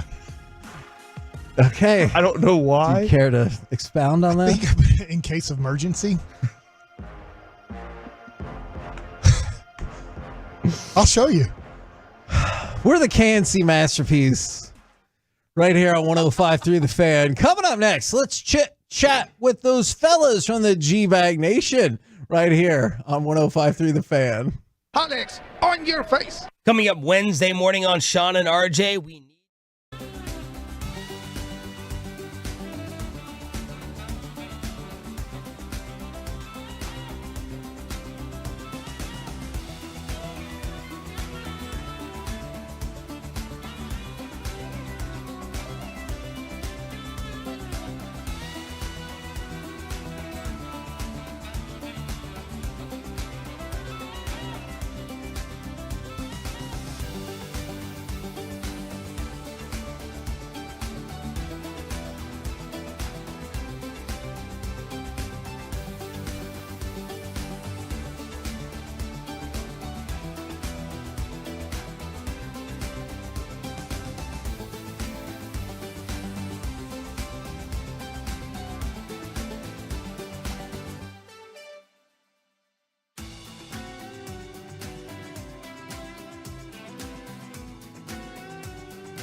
Do you think it's true that you've got to forget something else to remember that Uber Eats has groceries? No, that's absurd. Hey, remember when you used to be Pepper Lady? Pepper Lady? Wasn't it Cinnamon Sisters? Basil Babes. Saffron Squad? Nutmeg Maidens? Paprika? No. Play in Grapevine. They're the #1 Chevy dealer in the world. More Silverados than anyone else. This is Texas. This is Classic Chevrolet. Together, let's drive. Based on new Chevy registrations 2023. KNC Masterpiece back here on 105.3 The Fan. Couple quick notes for you. The NFL is looking to play a game in Australia in the regular season, potentially in 25 or 2026. And also, the photographer who accused Rashee Rice of assaulting him is now saying he will not pursue charges. However, at this particular moment, a police spokesperson said the case is still open, but the reporting party is not going to participate in any of this whatsoever. So obviously that will make the case tougher. And Fan Hang Saturday, 1 to 4 p.m. in Granbury at Revolver Brewing. Remember the opportunity for that free Brew Crew pint glass. I'll drink out of it. Okay, well, you better get there early. I'll be there early. Now, courtesy of D&M Leasing, it is time for our chit-chat with those fellas from the G-Bag Nation. Gentlemen, how is you today? G'day, mate. Doing great. How are you? I am doing very well. How many accents do you think you could pull off? Maybe... None. Okay. You know, I do like some sort of other English accent. Okay. You know, but I don't know if it's Australian, Scottish, Welsh, English. Not sure. Kind of just all mixed in there. Yeah. You know, it's non-American. Now, this is the Mavs and T-Wolves get started tomorrow. This is related to that. They put out the all defensive team for the NBA, first and second team. Rudy Gobert, obviously, on the first team. He is joined by Bam Adebayo, Herb Jones, Anthony Davis, and Victor Wembanyama, who is the first rookie to make the all-defensive first team. Did you name all big guys? They took positions out, remember? Yeah. They took positions name away. the five again, and then their Gobert, center. Bam, power forward center. Anthony Davis, power forward center. Wemby, center. And Herb Jones. Wing. Yeah. They took positions out of these awards. So no guards. Yeah. The game is a guard-oriented game where you're playing perimeter defense. It's different on the second team, if that makes any difference to you. I'm shocked that they couldn't find one person that plays good perimeter defense to be first team. They took up a lot on the second team because literally Herb Jones is the only guy that plays defense on the outside of the three-point line. Everybody else is a paint defender. Alex Caruso, Jalen Suggs, Jaden McDaniels, another Minnesota player, Derek White, and Drew Holiday. So plenty of guard representation. That's but all interesting. on the second team, to your point about bigs go on the first team, smaller players in the second team. To me, that's the analytic influence on this award. You know, the most difficult job defensively is staying in front of these guys on the perimeter, being good enough to switch all screens. You know, as far as a chess piece defensively, I like rim protection. I like defensive rebounding. But that's not what is going to allow you to impose your will defensively. You know, there's ways around that. I'm more than happy to take open threes or have my primary ball handler use this screen and either take a three or get all the way to the hoop. And if you can mitigate that, that is so much harder to do than protect the rim. I really do agree with you on that. Now, Broadus, you said that's just the way of the game. Yeah, look, I mean, you've got everybody was giving Minnesota grief about going out and getting a bunch of centers. You know, look how that's, you know, if all of a sudden now we all believe that Boston's probably going to win this championship. But, you know, I mean, they might be the best team. When you say Boston, they're the best they're favored to win. They're favored to win. Okay. They're most likely to guarantee to be in the finals. What happened with this Dallas Maverick team when they got big players? When they got better. You know, and what Minnesota do? They made it a point to say, you know what, we're going to give up a bunch for Rudy Gobert, even though everybody's like thinking Rudy Gobert is like, okay, why would you do that? Yeah. They gave up the farm to get him. So all of a sudden, now you know Minnesota's a team that you're going to have to deal with, paired with that guard that they have. I mean, I don't know. I just kind of feel like that maybe what Gavin was talking about, analytics tells you this, but the game still is about big players. You need bigs, no doubt about that.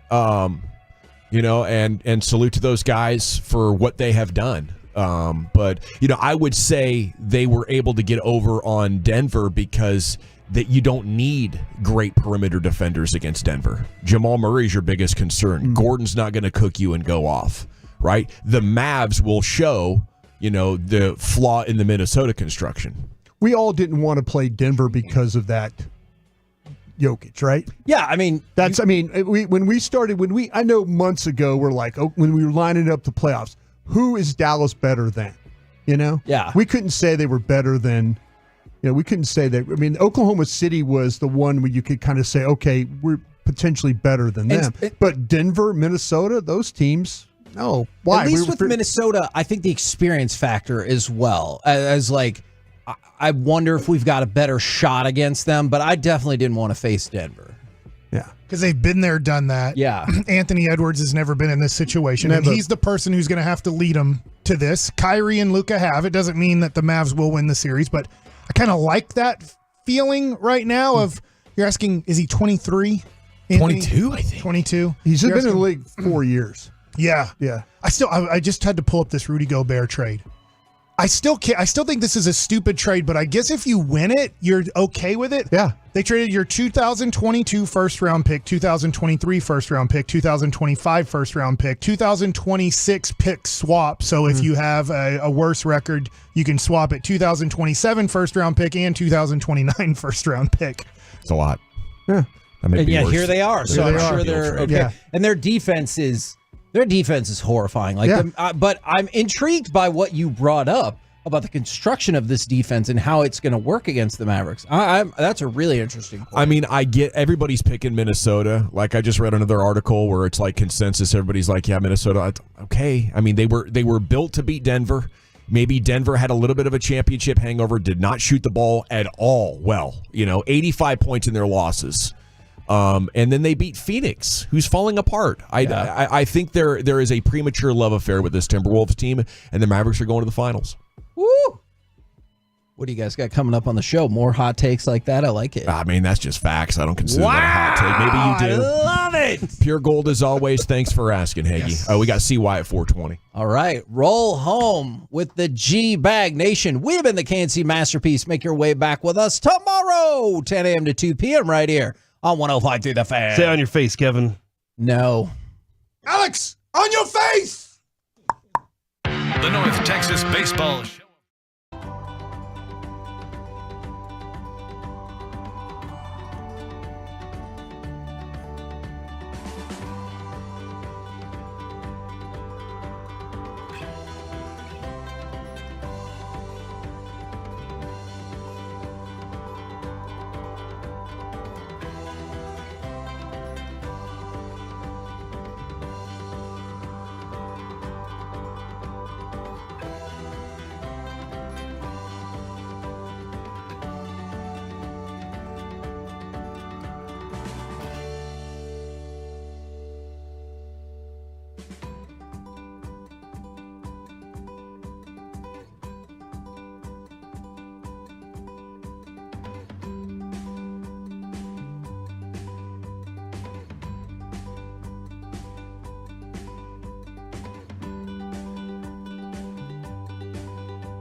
in with the G-Bag Nation right here on 105.3 The Fan. Here we go. It's hour number 1 of the G-Bag Nation on 105.3 The Fan. I hope you're having a fantastic day. The Frankel and Frankel injury attorney text line is open. We'd love to hear from you.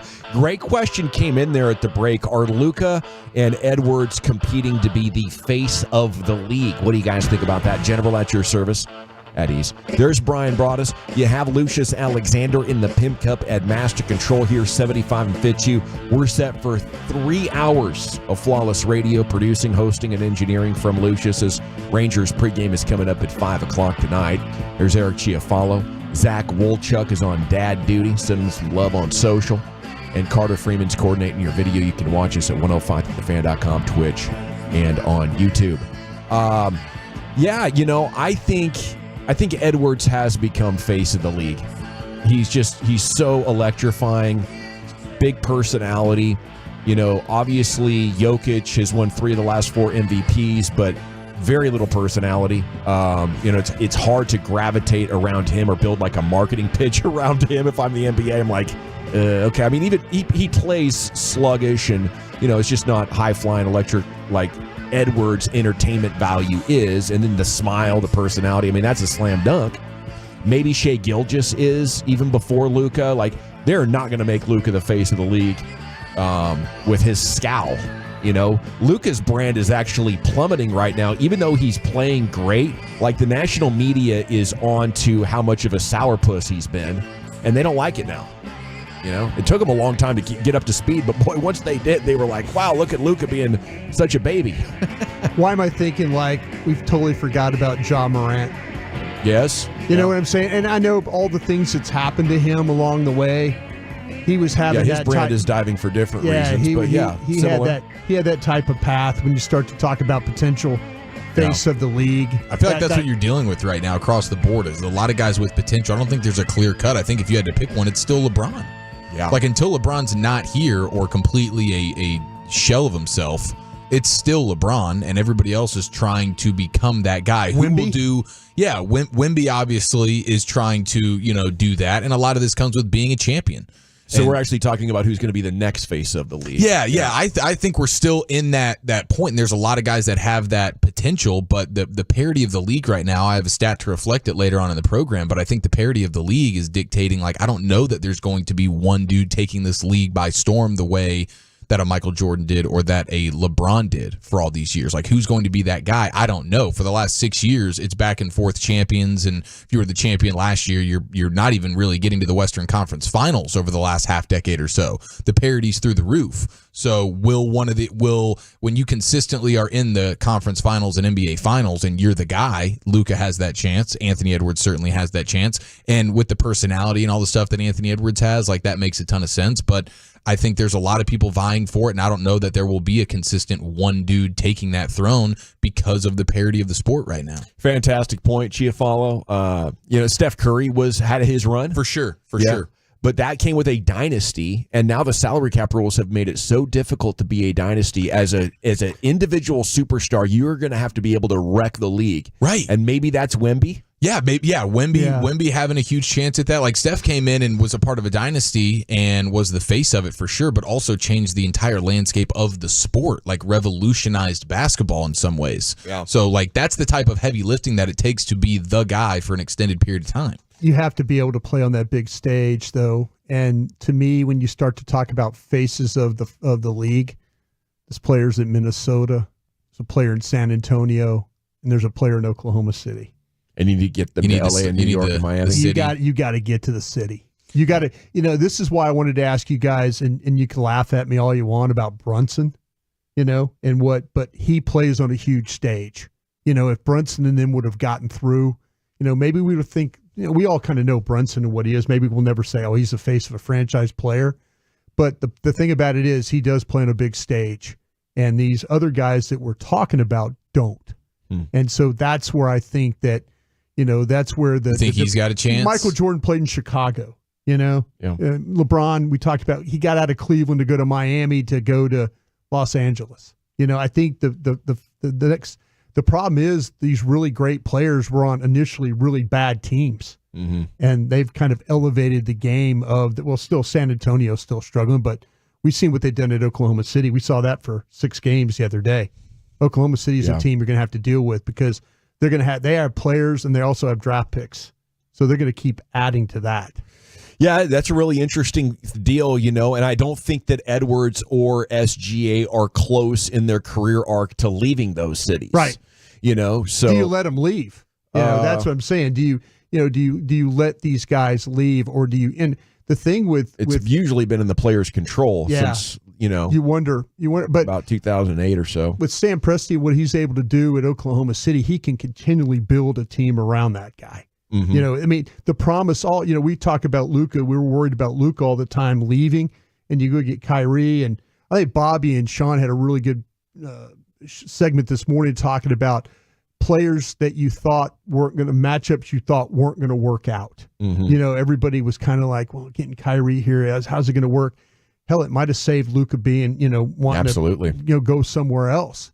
But I think the thing that Oklahoma City, maybe San Antonio, maybe, I don't know about Minnesota. Minnesota sounds like to me that they mortgaged a lot to try and get this, to get this to where it needs to be. And so maybe that's not the best place. But hey, who knows? Like I say, I just think you have to get on the big stage to be able to be that face.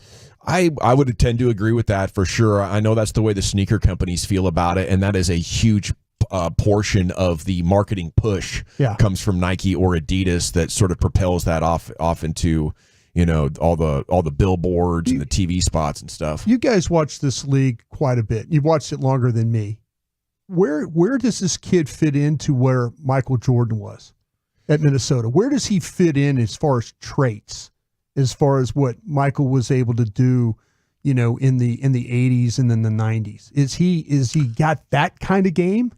No, it's close, but you're looking at rebounds, you're looking at assists, and then you're looking at a mid-range game that Edwards doesn't have. I think if you combined Edwards with Shai Gilgeous-Alexander, now you got that player. Now you have Jordan. Yeah. Okay. Yeah, because Anthony Edwards has the athleticism and explosiveness, getting to the rim at will and being the two-way player, like really getting it done defensively as well. So like he has those things going for him, as well as obviously the smile and just the face in general that everybody can't help but be like, personality. Oh my gosh.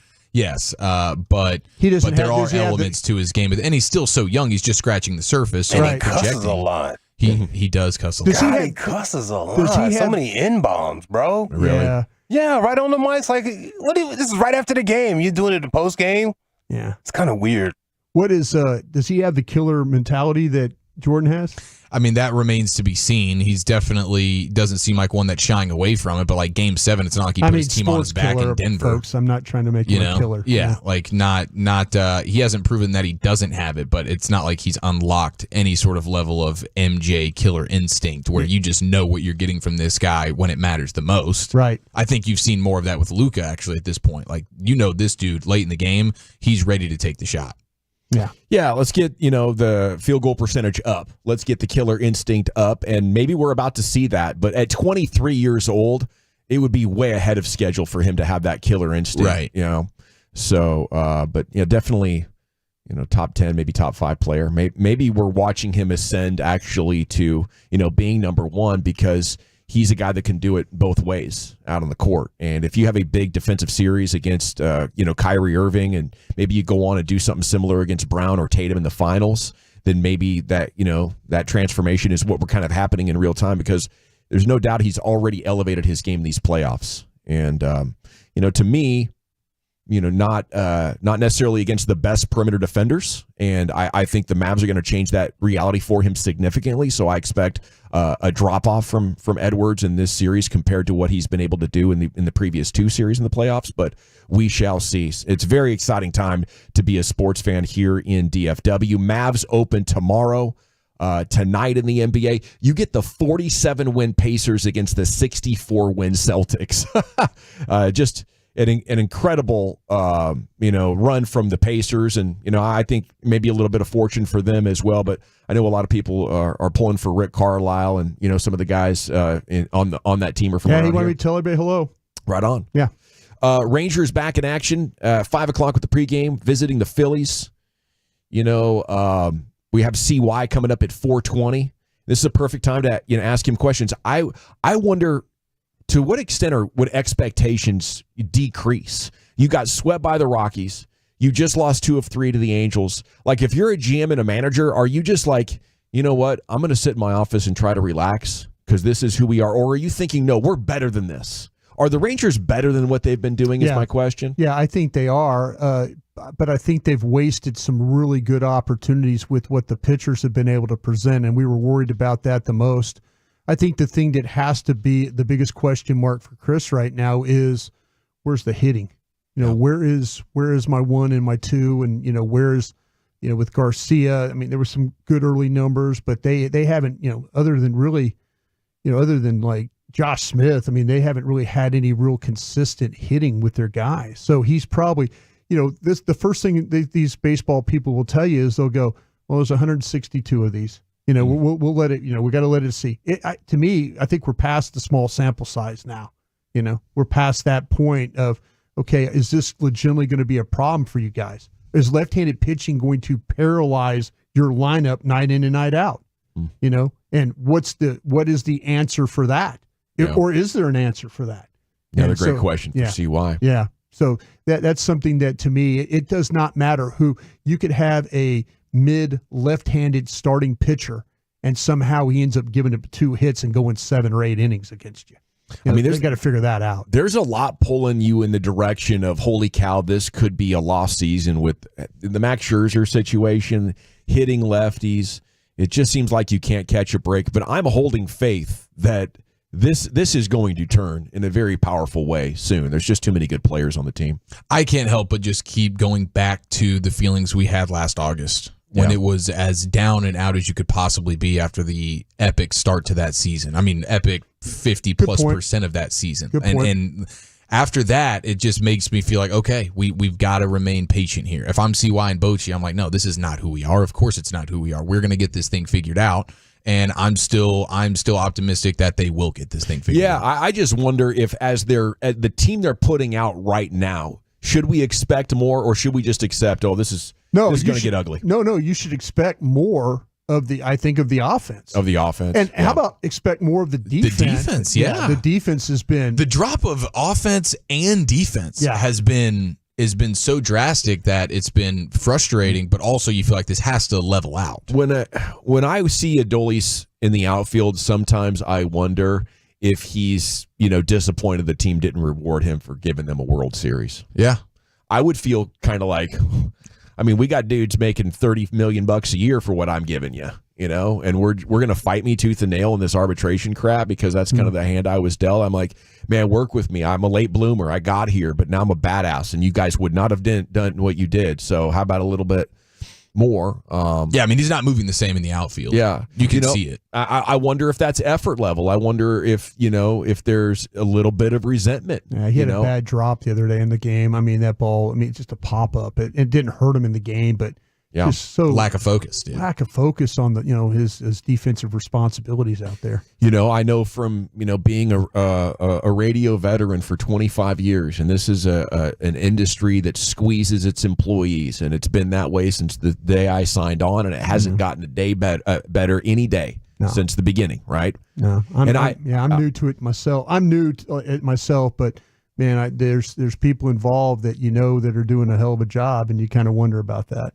You really do. I think the reality of focusing through financial stress and the challenge of that is real. Yeah. And all industries that can't pay their employees enough deal with that. And you're talking about with Garcia and that too. Yeah, right? Human nature for sure. It's human nature. Yeah, but it's human nature. You want to right. feel appreciated. Yeah, you want to feel important. Oh, you find a way to deliver, and you don't get compensated for delivering. That's tough. That's tough. Yeah. Salute to Mavs Moneyball. They did DJs, you make them fetch like dogs. Remember that? Yes. Yeah. Okay, how to keep Derek Jones Jr. has been a topic for us, right? Because we're recognizing, wow, this guy's got a little bit more offensive game. He fits so nicely, and he's crucial on defense. So Mavs Moneyball did the homework, and we've been talking about how you could trade Tim Hardaway Jr. and a 2 to a team with cap space. You get nothing back. Now you can use your full mid-level exception. It starts at like $12 million a year. If that doesn't work, there is something called the biannual exception. It's $4.5 million, right? Not close to enough. But do you think Derek Jones could possibly be interested in, hey, do a 1-year deal with a player option for the second? All we can do is $4.5 million, but you opt out going into year 2, and then we have early bird rights, and we could start a contract at $13.5 million. You might sacrifice 9, 10, 15 mil in year 1, but this is a perfect fit for you. Before you got here, I like this, there was no market value. You were you were coming off a $2 million contract, right? That's all you could get. Right. What do you think, DJ? Now, you could go sign somewhere else. Maybe someone's going to give you 5 years and $70 million, and you'll play out a career on the bench with a coach that doesn't quite get how to make the most out of you. What do you think? It's tempting, isn't it? It's going to be a tough sell, I would imagine. Come on, Nico. That's right, man. Dude, all that shoe salesman stuff, you're going to have to bring it out here. That's going to have to be one hell of a pitch, and he is going to have to absolutely love the city and the spot and just be a total, my own just happiness here means more than tens of millions of dollars, which is a decision that almost nobody's ever made. I will say this, though. I am glad that we have new ownership because I think this new ownership will do whatever they have to do to spend money. Yeah. I think they'll go over the tax or whatever we have to do to make this work. There's just no path over the tax right now. No, I understand, but I'm just saying if you could just hold hold this thing together, if Nico can get some guys to come back, but man, it's be hard when somebody offers you, $25-30 million a year. It's hard to walk away from that, right? Yes. That guarantee and the risk of I'm taking something happens to me. Let me see. I could have $70 million guaranteed right now, and maybe in a bad basketball situation, but I have generational wealth. Right. I'll try to get traded back here if it's that important. We'll figure something out. No question.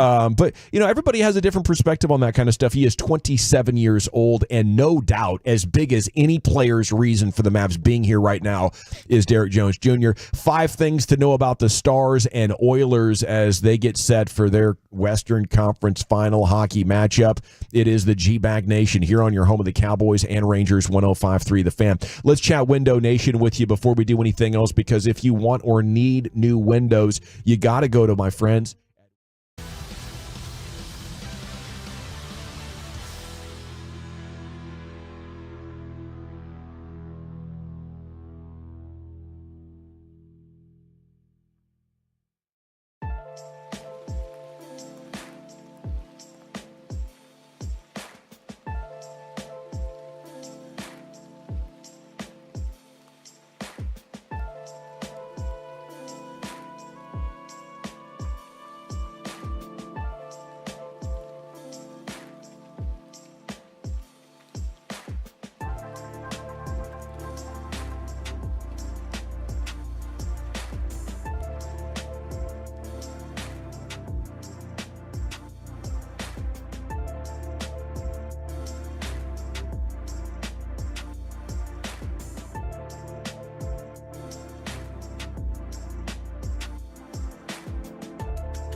you think it's true that you've got to forget something else to remember that Uber Eats has groceries?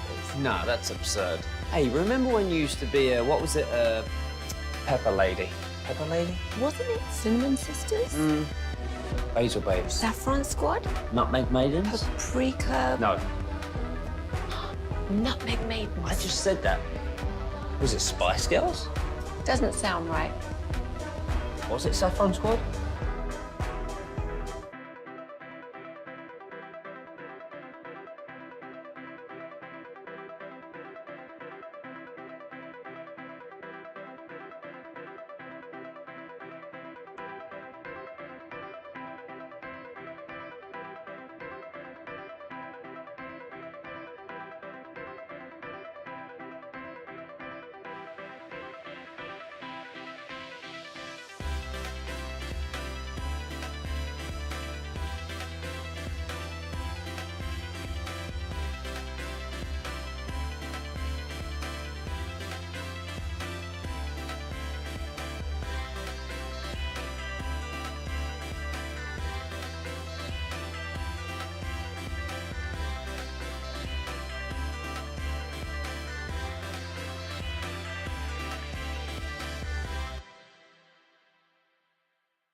Welcome back, G-Bag Nation. Hope you're having a fantastic day.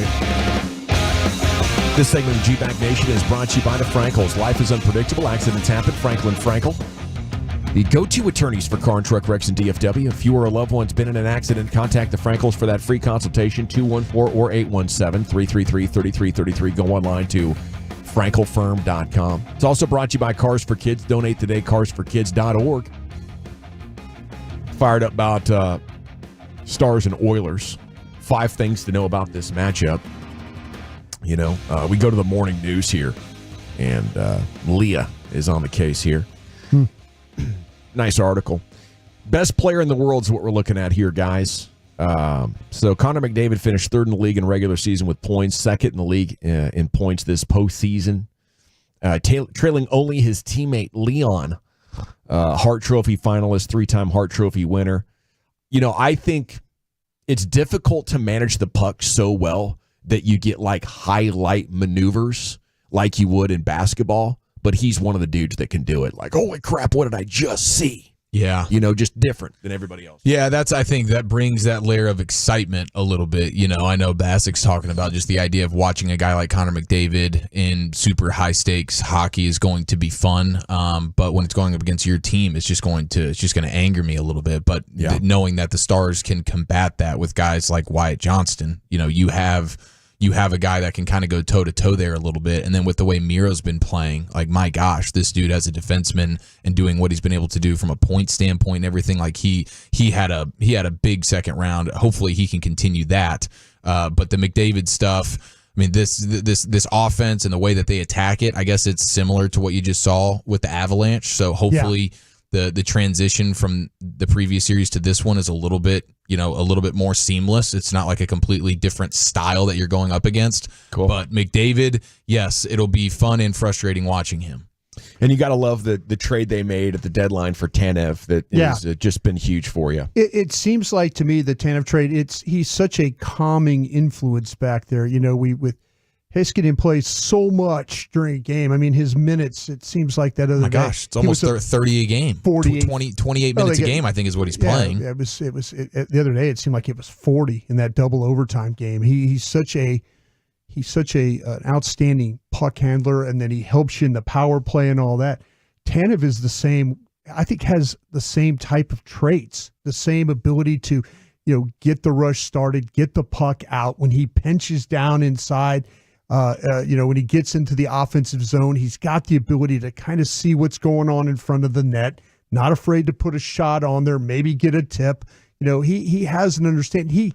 He doesn't get caught out of position, too. That's the thing you always worry about in these playoff games, that all of a sudden, odd man rush. And now, that Otter's one-on-one with a McDavid or somebody like that, and then the next thing you know, you're down 1-0.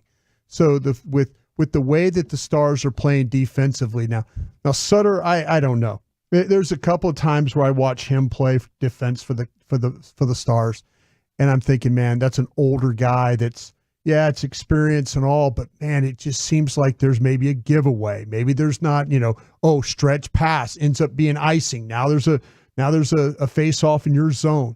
For a veteran player, you kind of see some of those mistakes that you're like, that you can't have this happen. And they've got away with a few of them. There were some times where Colorado had chances, but Otter was up to it. And I tell you what, they need to figure out too, Otter at home. Not the same goalie at home in these playoffs than he's been on the road. It's kind of weird. It is very strange. Very strange. All righty. 903 says McDavid's the first player I've seen since Bobby Orr who could do all his hockey skills at his top speed. Wow. Yeah. That's an experienced hockey fan out there in East Texas, dude. I don't know how many in the audience have a reference point on Bobby Orr. Well, that's the guys my age are talking about that. If you watch Bobby Orr play, I mean, he was one of the greatest scoring defensemen you'll ever see. The way he handles the puck, and he played in an era where he was able to kind of navigate all that stuff. So you have the old school rivalry renewed between 97 and 03. The Stars and Oilers met 6 times. Yeah. The Stars, by the way, 5-1 all time. It's another goalie advantage for Dallas. The special teams threat gets even greater. The Stars were great against Colorado. But Edmonton is even tougher, as they were amazing in the regular season and have continued to be so in the playoffs. And again, the Stars did control the regular season series as well. So beat them 5-1 or 5-0 at one point too. And during this thing, yes, the Edmonton has had some struggles with the Stars, and so I mean, you can't. It's the playoffs now. You got to kind of throw those things, as they say, out the window. All right, great stuff. It is Krusty's Corner coming up at 2:40. Time now for the G Bag of the Day. Into the Pimp Cup we go. Here's Lucius.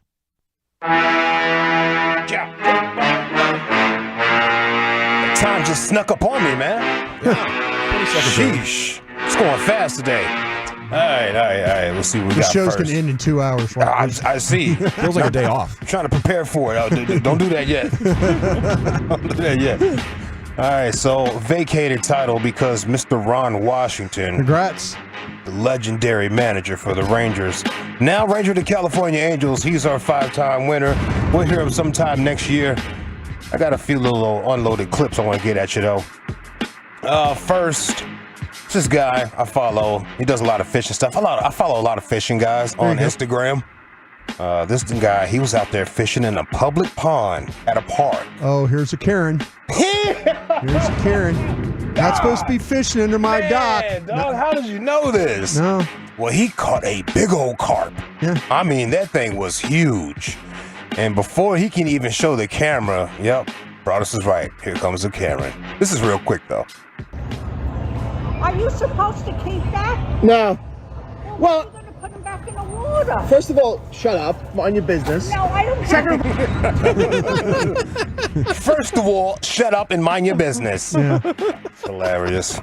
I will say this, though, real quick, Lucius, about carp. If you want to eat one, like you cook it on a board, Throw the carp away and just eat the board. Yeah, real talk. So many bones in there. Carp is not good. It's just not good. Nah, it's like the fish you catch when you're not catching anything. Yeah, and it's like, well, I guess I get one. Got one. Yeah. Got one. Yeah. And it's so big, and they'll give you a little fight. They will You'll give you feel a fight. good about it for a second. Yeah. But nah, you're not taking it home. No. You're not taking it home. Hey! A little rain falling down here in DFW. What else we got for you boys? Oh, that was real beef in a Whataburger drive-through line. You guys see this video going around? No. It just starts at the point where they're already beefing. And it says something about throwing some food. It's weird. Listen to this. You want me to throw the bag at you, or you gonna get this? Throw it. Here you go. Have a good I wish you would throw something at me. Get the bag. Have a good night. It be them. It be these kind of people for me. That's who it be, these kind right here. You mad at me because you work at Whataburger. Oh, no. You work at Whataburger, not me. Hey, man, look, get out my drive. You work. You holding up my You line. work at Whataburger, not me. I don't got nothing on me. Call them. You mad? You mad that you got to work at Whataburger? But you just talking about throwing something at me. Your mama a bitch. Get out my line before I call Mobile. My mama a bitch. I said you throwing something at me. I never said nothing about a bitch. You bald head, no edges having ass bitch. You monkey gorilla looking hoe. You stinking booty bitch. You piece of booty eating ass hoe. That's how Anthony Edwards be in the post game. Yeah. That's a quadruple patty right there. Oh man. What else you got for you boys here? Hey.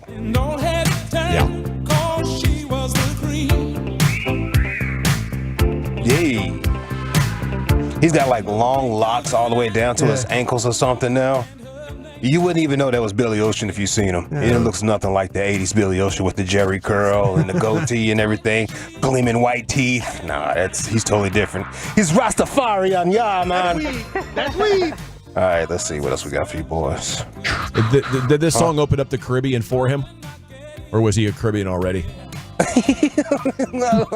don't know where you're going with that one. Well, you said he's Rastafarian, right? So did he become island style? I knew it was something like that. See, look at you. Yeah. Oh, dude, what a jam. Isn't it? Yeah, I love this tune. Hey, and a horse and You know, you might have a hit like this and just start spending a ton of time in the Caribbean, entertaining tourists and throwing great shows. And next thing you know, you're full Rasta. As you should. Yeah. As you should. Yeah. All right, let's I'd see. be if I had the budget. Yeah. Some ripped up shorts. They used to be pants. Yes. Yes. The Shipwrecked. best kind. Shipwrecked. That's hilarious. Quarterback for the Arlington Renegades. Are you familiar with Lindsey Scott Jr., brothers? Lindsey Scott Jr. Lindsey Scott Jr., yes, I am. Okay. Used to be an LSU guy. He was. Well, he was mic'd up for the game. It was a broken play. Uh-oh. And he explains how he fumbled the ball and what exactly happened. Hey, the funny part is, I'm holding the ball like this, and they're just punching, and I'm like, yeah, I might as well stop trying. I ain't gonna fumble. And somebody came and said, no. I need that clip, bro. I need a mic'd up clip. I ain't gonna fumble.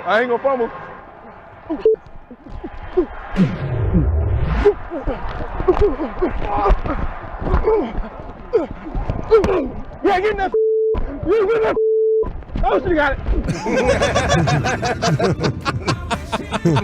it. Sorry, man. Sounds like a nice run, maybe 12, 15 yards. It's a nice little run. Yeah. You can hear when that play broke apart. Yeah. Listen to this. It got real fast. That blips was on that ass. You still riding Pelotons and stuff? Man, I haven't in a couple of months. I've fallen off. I need to get back on it. I can feel it in my legs and my ab. I'm weak. Okay. I don't think I can do a pull-up anymore. Do you have a certain... Well, when you were... Damn. I hate to hear that because you were on your way for a second there. I almost got two. Really good run. Yeah. I stopped even telling how many I can do because I didn't want to disappoint you and make you slow down. I was like, I'm going to be quiet. I'll be back. Yeah, maybe I have no awareness in this moment. Let me chill out. It's a real thing. It does. My son has it all the time. He didn't read the room at all. Yeah, it's a real thing. Not read the room Maybe at all. I'm not. Let me chill out. Yeah. Sound braggy. No, I want to hear it. Set a goal for me. You need 5. 5. Good strong 5, bro. But yeah, did you have a favorite Peloton coach? Yes. Okay. We're getting somewhere. Well, we have a coach right here that played the wrong version of Braveheart's song, Uchi Wally. It's a Nas song, Uchi Wally Wally, Uchi Bang Bang. Very, very vulgar song. Okay, yeah. Awesome at pool parties when everybody's good and drunk and it's flowing. Oh, man, it's amazing. But yeah, he played the unedited version to a bunch of house moms and, Dawsons and everything. Unsuspectedly. Be a brave girl, do your thing, let them sing. I have all of the sing. This is the remix. I thought I was playing the original.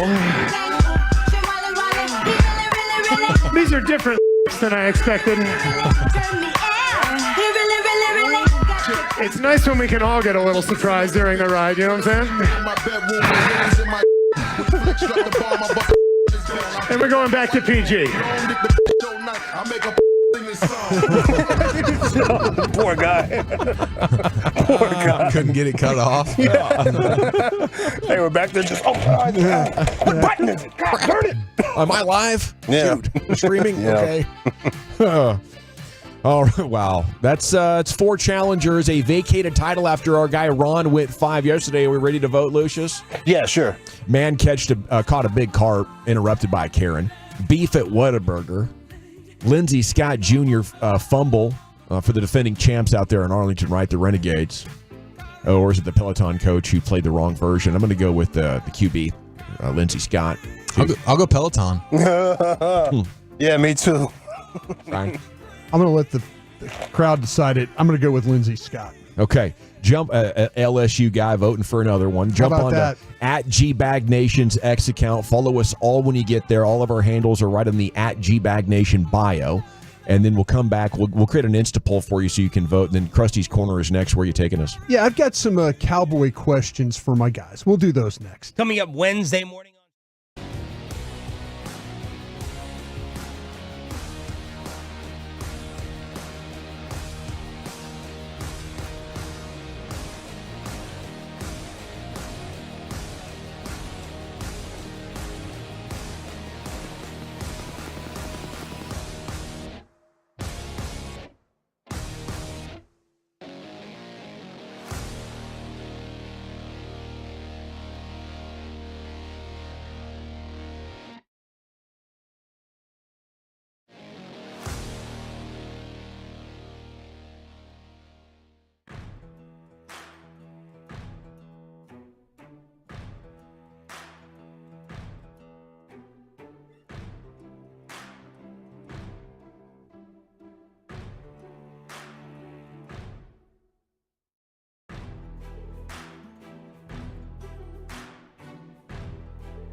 Do you think it's true that you've got to forget something else to remember that Uber Eats has groceries?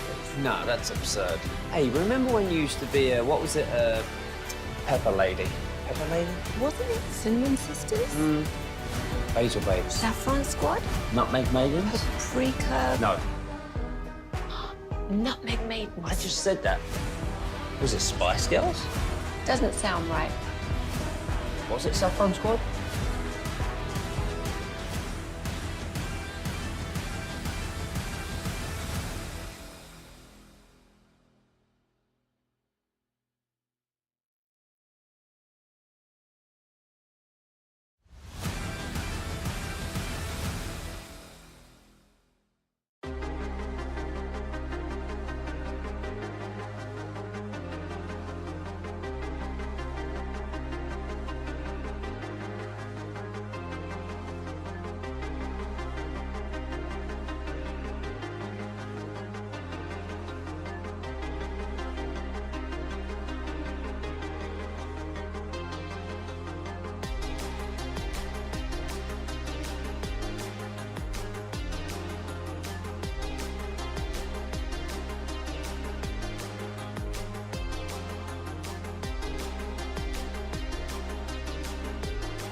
The Fan. Classic Chevrolet in Grapevine. They are the #1 Chevy dealer in the world with more Silverados than anyone else.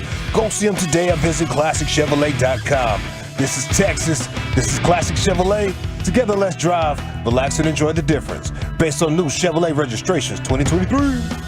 Yes, sir. Welcome back. It is the G-Back Nation on 105.3 The Fan.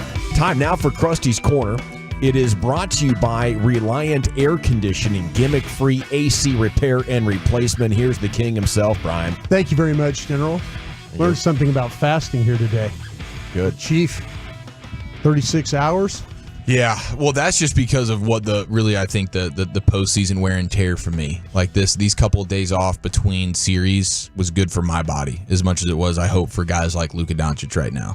But I think the staying up late factor, like usually by 9:30, 10 o'clock, I'm pretty much out. So I'm not doing as much late night eating generally. Yeah. But these last couple of weeks to stay up late, the snack, all of a sudden I'm eating chips and ice cream, into the midnight hours. And it was 7 or 8 pounds of like, oh, wow, that's a wake up call. You know what? I kind of think this, if that's what you were doing for them to win and go forward, I think you need to get back in there. Oh, I'm ready to get back in the saddle. Yeah, this was just chips and ice cream both, if that's what it takes. I like a good pretzel and ice cream mix, too. There was a time where it was when the Stars won the Stanley Cup in '99. I was eating a bowl of Caramel Sundae Crunch ice cream. Wow. It's every night? Every night during the game. Nice. The game would start, and I felt like I had to have the bowl every other night of the Caramel Sundae Crunch, which is like the Bluebell? Bluebell. It's ice cream with the drumstick, the drumstick that you could get. Good stuff. Ground up in the ice cream. Mm. Oh my God. See, anything that has the chunks of whatever it is in the ice cream just takes it to the next level. I've never had this kind, dude. This looks incredible. Do they make it anymore? I don't know. Maybe they don't. This was. By the way, I thought of you guys too, Lucius. I thought about you as well. Thank you, man. When I was getting groceries, they have A&W. They have a new Bluebell with A&W root beer. Instead of root beer float. Yes, dude. Root beer float ice cream. You saw that on the shelves? Yeah. Okay, I saw the reports about it. It sounds interesting. Would you guys be interested in it? Yes, yeah. I think that's better than the Dr. Pepper thing that they were trying to do. Okay, I'll get some of that. The root beer float, like that is proven. Exactly. Yeah. That's the proof's in the pudding there. Yeah, Do you make floats with it, or is just root beer? It's a flavor. It's A&W in the ice cream, so it's like already there for it. The flavor. Well, you could take it next level and the root beer float ice cream. Yeah. Do you guys like root beer floats? Yes. Of course. Hell yeah. So would you be willing? I think they're all right. I mean, I just go with Dawson. Oreo. Yeah, Dawson was ridiculous. Nah, cheap. I like an Oreo treat. Yeah. Very 1970s. I mean, Depression era. This is Depression era desserts. What's fruit doing in dessert? Okay, I eat fruit when I want to be healthy. The same goes for root beer too. Now the 720 says practice what you preach. I'm sorry, that's the 214. Practice what you preach. Get back to it, Brian. You were telling Chief to do the chips and ice cream. Why don't you? And I think what you're getting at is if we fast for a day and a half per week, can we crush ice cream on all of the other days? I think the answer is yes. I think the answer is yes, dude. I think it is. I did the fasting thing, and I took a header into a dresser. So that was a long fast. I had to be careful about that. Well, you got to know your body a little bit. You got to know when to just bow out of the fasting. But like 36 hours is what I just did, and I think it was a good little reset here. Well, good for you. And now I just can't stop thinking about the late night hours. If it helps us win championships, I'll buy the chips and the ice cream for you. You got a deal. All right, Chief. I'll start with you on these questions. I got some questions for you guys. Who do you think has the most pressure on him this year? Is it Mike Zimmer in the defense, Mike McCarthy overall, Mozzie turning into a player, or Dak delivering in the playoffs? Oh, I think it's probably Mike McCarthy because he's the one that could lose his job and reputation. Like Zimmer has a 1 year. Can you fix it? Probably not. I'm a 2-year guy. That's what my track record says. So if it doesn't work, then they'll just say he didn't have enough time to work his magic, and they'll be right. Yeah, because I think that this is very likely the last for McCarthy in terms of head coach opportunities. I don't, you know what? I don't agree with you on that. Because I think if he gets let go, somebody's going to look at him and say he worked for Jerry Jones and he won a lot of regular season games. I could see somebody, I think he resuscitated his career. Okay. I really do. Maybe That's just a bad me. franchise. That's me. Somebody... the Arizonas I know Arizona's a new coach. Giants. Yes, the Giants. Exactly. Somebody out there is going to look at him and they're going to say, damn, he had won 12 games, 3 straight years. Man, he won a division title. Playoff success not there, but they're going to say the guy worked for Jerry Jones, won games. I think he resuscitated his career. I think he did it. I think that's why he's not worried about getting let out. That me personally. Yeah. So if he's going to land on his feet, and for Zimmer, it's like he doesn't even really care. He's already done the retirement thing. It doesn't really matter for him ultimately. And Dak is going to get the bag from another team just the same way McCarthy would if he's not going to be a Cowboy. So I guess it comes down to Mozzie Smith. Like where are you at if Mozzie, you have a similar season as last year? You're going to be pushed down and pushed out. If there's a coaching change now, what type of guy do you have in there? Whatever you call it, they're the sponsors. What type of sponsors do you have? Like your career can go from being the first round pick for the Cowboys 2 years ago to we'll be wondering if you're even making the roster in year 3. I want to say the pressure's on Dak if they get to the playoffs. Do you feel like we did win-loss, and we were 9-8. Did we feel like that was a playoff team at 9-8? Is that a wild card team? Yeah, they got a good chance to be a wild card team at 9-8 for sure. Okay, you're a wild card team. Then I think if you're a wild card team at 9-8, then the pressure's on Dak in the playoffs. The pressure's on Dak in terms of being able to stay here and have as good a legacy as possible here as the Cowboys quarterback. Yes, that pressure, there is going to be no pressure like that. But if you're just looking at it the perspective of Dak can pretty much have whatever season this year, and if the Cowboys don't want him, he's still going to go out there and break the bank with another team. But from a Cowboy legacy standpoint, yes, it's unequivocally Dak. I mean, for me, you've put up so much in the regular season, and I'm going to give him credit for that here, because I think he's put a lot of the doubters to bed. Yeah.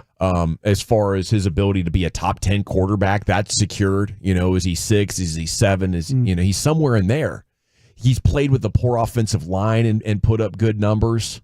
I don't know how much pressure's on Dak anymore. For me, the reputation in the playoffs it's one that he doesn't deserve to have hanging around his neck because they've never been able to run the ball. Yeah. They arrive in January with an impotent run game and then ask their quarterback to bail them out against a great defense. And I don't think that reflects on Dak. That's very fair. How about this one, Gavin? I'll let you answer again. Do you feel like the effect of the players Dallas lost this spring is overblown? No. Maybe overblown as far as if they stay healthy, they'll still win 10 games, 11 games, and make the playoffs. But no, this was very significant with the youth that you have on your offensive line now and the depth that was taken away from your defensive line. Mm-hmm. Like great defensive linemen can't stay in the game and impact it down in and down out. You have to cycle those guys out, and now you're cycling into unproven guys. How about you, Chief? Is it that you feel like the effect of the players that Dallas lost has been overblown? Yeah, I think it has been overblown, the guys they lost. I really don't have an issue with anybody that they lost. The issue is the lack of reinforcement for, okay, this guy leaves the building, no problem. Who's replacing him? Who's replacing him? Who's replacing him? And for the most part, it's just in-house guys that haven't proven it yet. Yeah. So that's the big issue. Like, I wouldn't have paid any of those guys that got free agent money and overpaid in their respective places, most of them with Dan Quinn in Washington. But you didn't do anything. Okay, this guy left the building, and this is what we're doing to replace him. It's just like, hopefully one of the guys that hasn't stepped up yet steps up. How about this for a question? Who will have more interceptions this year, Bland or Diggs? I mean, geez, I'll probably go with Bland just based on the year that he just had. Diggs coming off the ACL is a bigger question than any question I have about Bland. I'll just go with Diggs. I feel like he's done it over a bigger sample size, but that's a great question. Yeah, to me, the funny thing about it is Mike Zimmer has told people, though, don't freak out if we don't have the same amount of turnovers. Does that bother you? No, it does not bother me at all. Just because of maybe the way the scheme is different, his scheme different from maybe what Dan Quinn has. If he's telling people right now, hey, listen, don't freak out if we don't have all these turnovers. I think that's fine. They're going to try to contain them. Both strategies are great. You play to your strengths, and I'm very curious to see how this team can, respond to that style. I'm anxious to know, can playing more safe with playmakers peppering in like Micah Parsons rushing and trying to intercept the ball in the back end, can you still get production there playing a more safe style? And with his eye to the attention to detail, I think there's upside on the defense, and that's what you need. You need the defense to lock it down, avoid the giving up the big plays while still getting turnovers.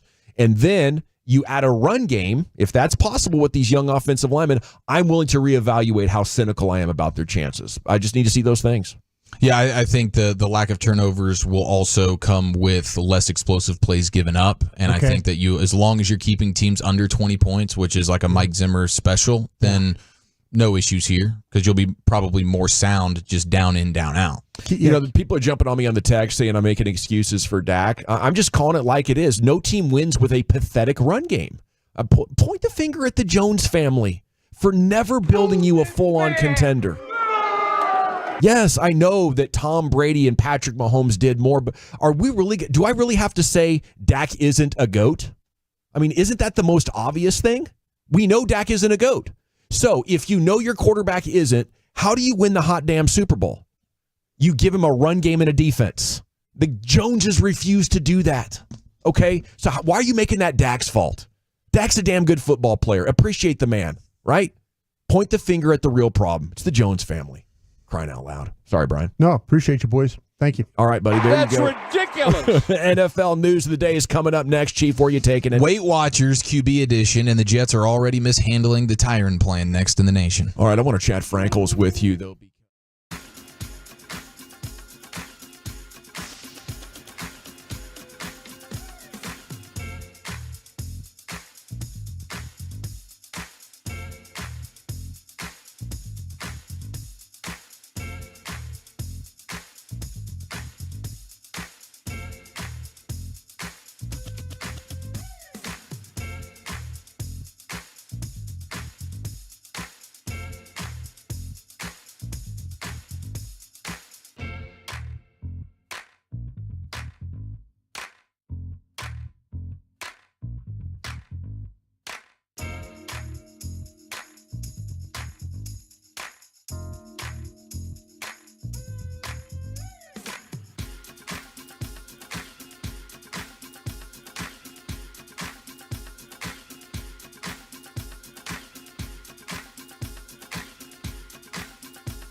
Do you think it's true that you've got to forget something else to remember that Uber Eats has groceries? No, that's absurd. Hey, remember when you used to be a, what was it, Pepper Lady? Pepper Lady? Wasn't it Cinnamon Sisters?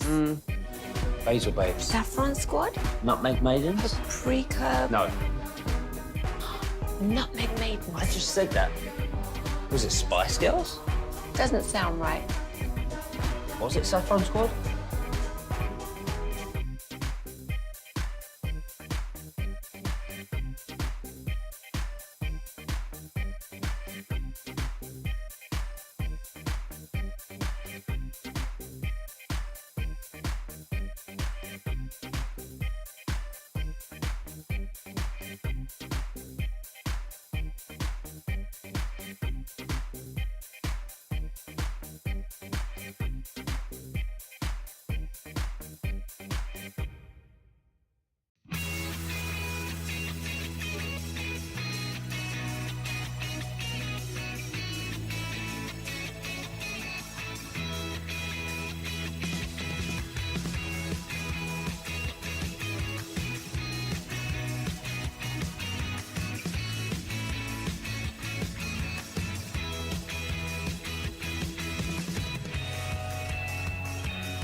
You're rolling with the G-Bag Nation. Let's do this. Right here on 105.3 The Fan. Here we go. It's hour number 2 of the G-Bag Nation here on 105.3 The Fan. Hope you're having a great day. The C-Note's coming up at 3:20. We'll do some Cowboys news of the evening.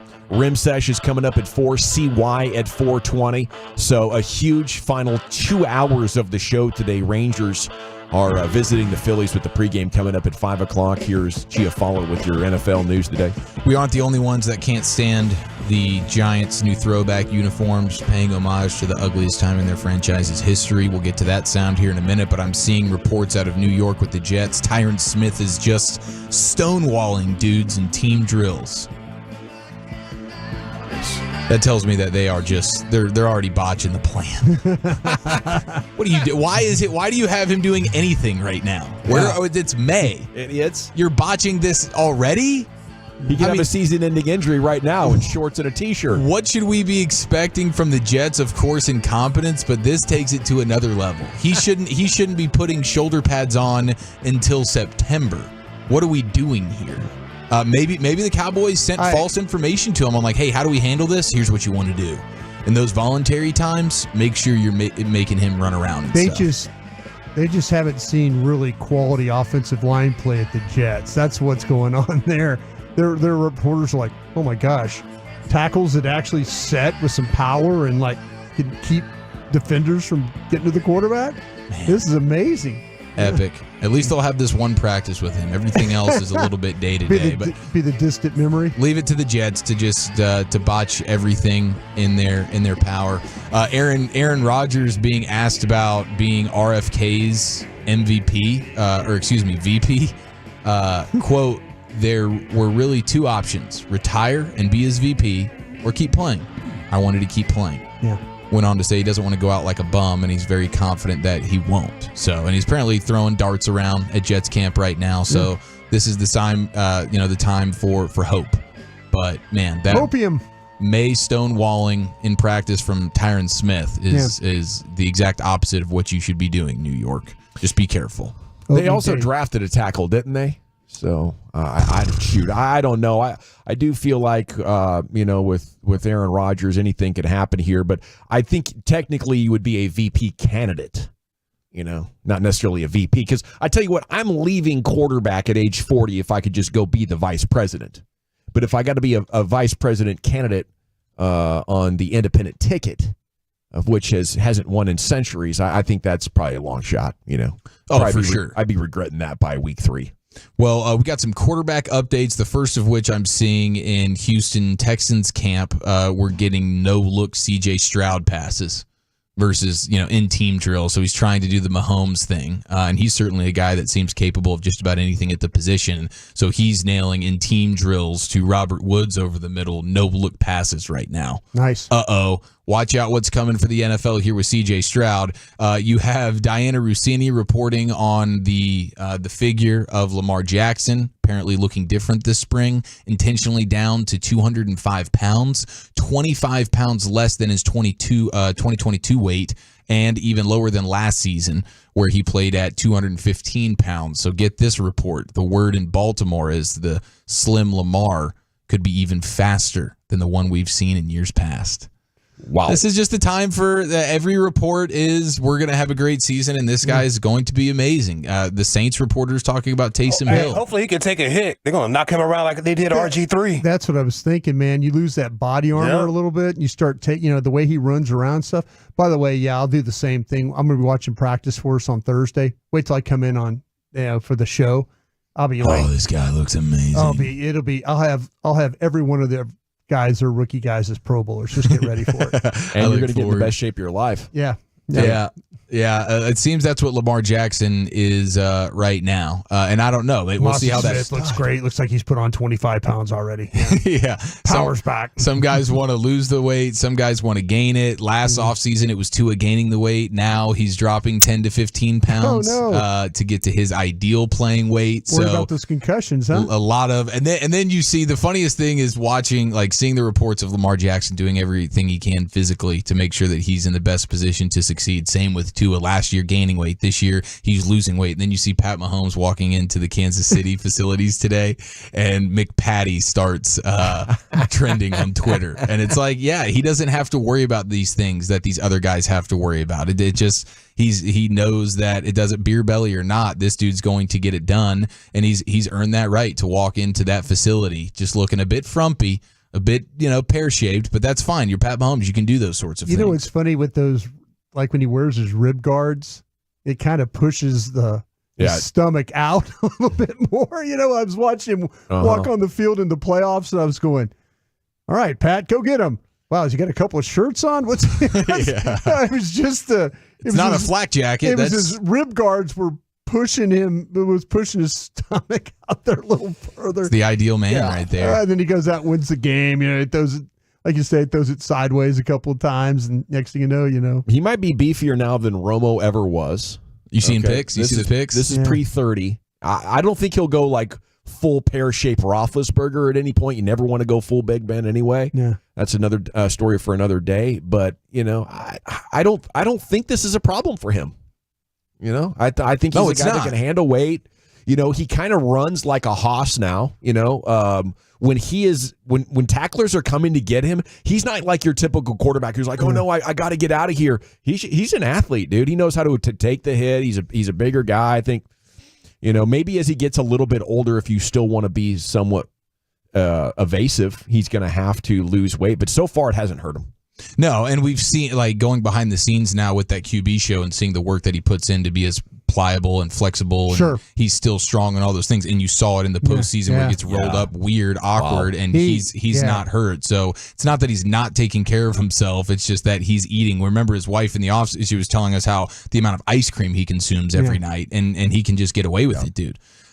You have the first reported rookie vomiting situation of OTAs. That's, of course, going to be in South Florida with the Dolphins. They're always that team. Yeah. That humidity is a rude awakening for all these guys. So Jalen Wright, your buddy out of Tennessee there, the speedster. My runner was throwing up. He's doing a little OTA puking today in Miami. And the Dolphins have a new defensive coordinator, Anthony Weaver from Baltimore, taking over for Dick Fangio. And listen to the safety, Javon Holland, talk about how it's a complete 180, he says, the difference between Weaver and Fangio.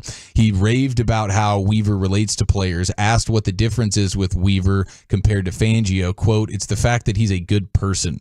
That makes a difference. Yeah.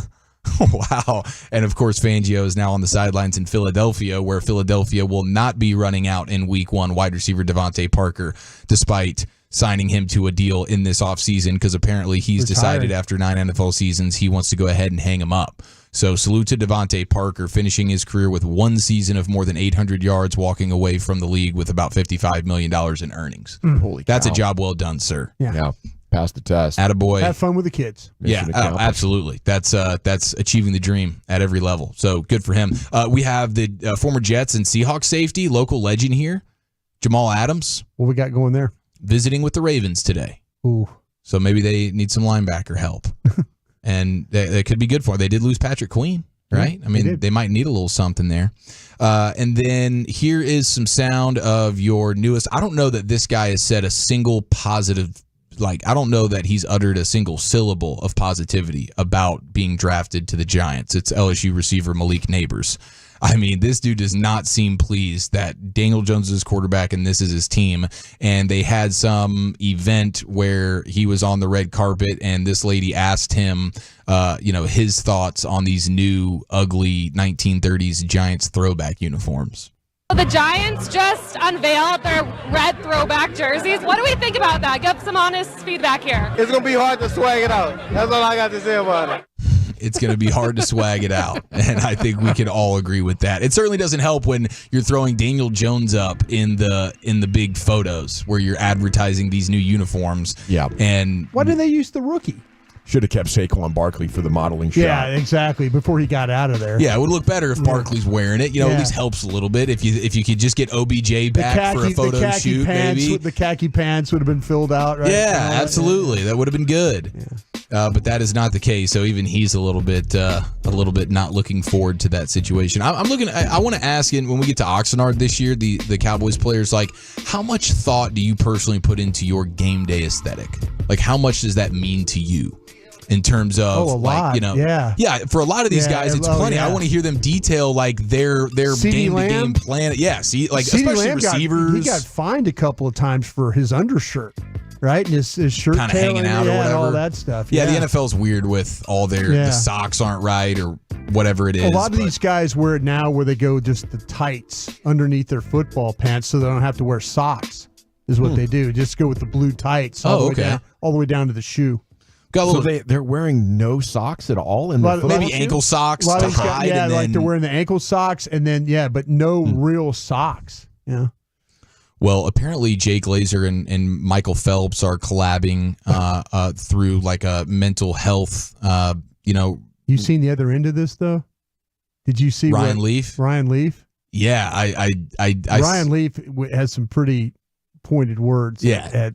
Jay Glazer has been a champion of mental health awareness for I guess probably the last few years. He's done a book and he's pretty heavy into it and trying to help as many people as possible. And one of those people that I guess relates to him on this level is Michael Phelps. And so they had to sit down and all this stuff. And then Ryan Leaf tweets out, Jay Glazer is a fraud when it comes to anything mental health or wellness related. He uses it for his benefit and really isn't invested in any of it unless it benefits him and his brand. Phelps is an inspiration, but it gives me pause that he muddies his mind with that con man.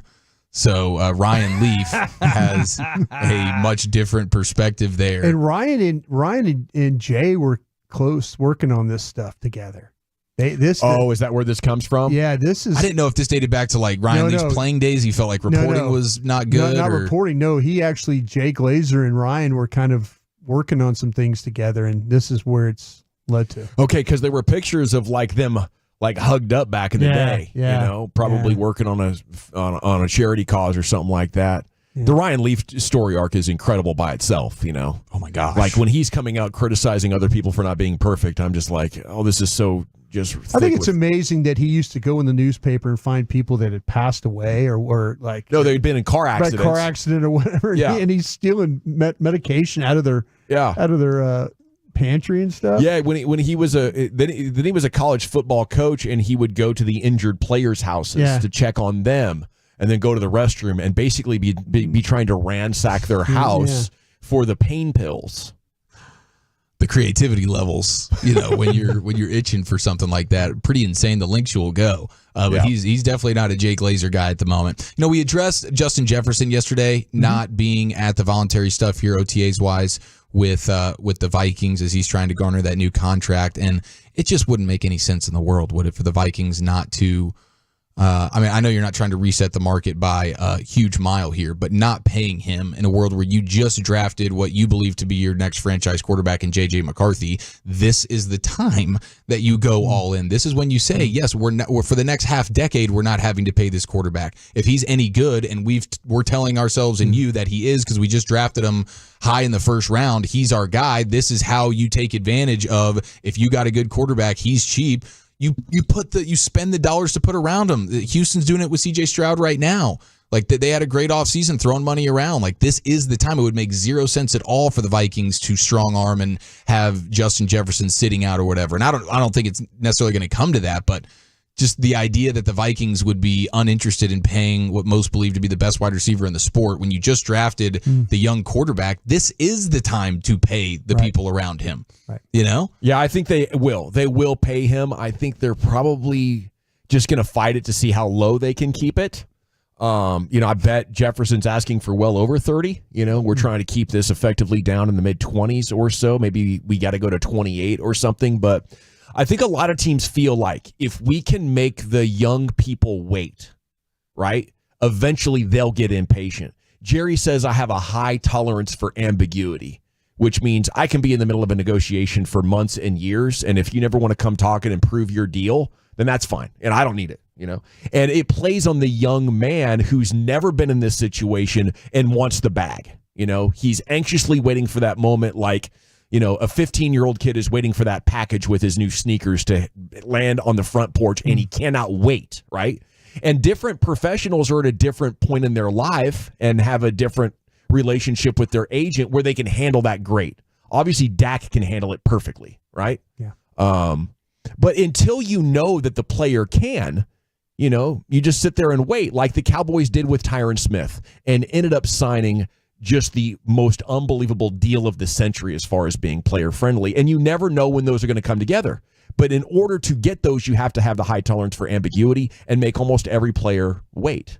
As long as you have a credible seat at the poker table, right. The Cowboys are no longer credible in their making the guys wait.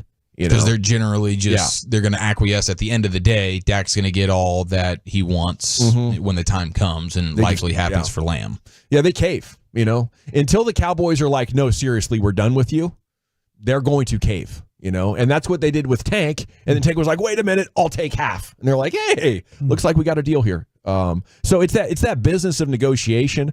I think, Jerry and Steven have had a lot of success over the years with their various styles of negotiating these deals.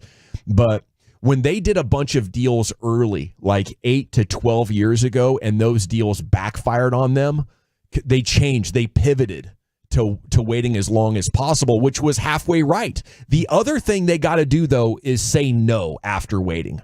Do it once or twice. And then you'll put the fear back in the agent, and then he's got to tell his player, hey, they will actually make you leave the Cowboys if we don't do this deal. Right now, nobody in the entire league believes that. And I don't know, maybe the Joneses are aware of that. Maybe they aren't.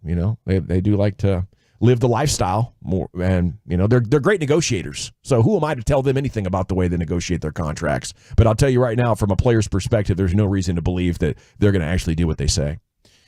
All right, great stuff. NFL News Today, most afternoons at 3 o'clock. The C-Note's coming up next. Really cool article about what Micah Parsons is up to with his offseason training starting tomorrow for the entire team. And coming up at 4 o'clock, we'll be back into the Mavs with a nice little afternoon rimmer. That's next in the nation. But first, you got to go get that brand new Ford car, truck, or SUV at the greatest Ford dealership in all of North Texas. Of course, it's Gilchrist Automotive.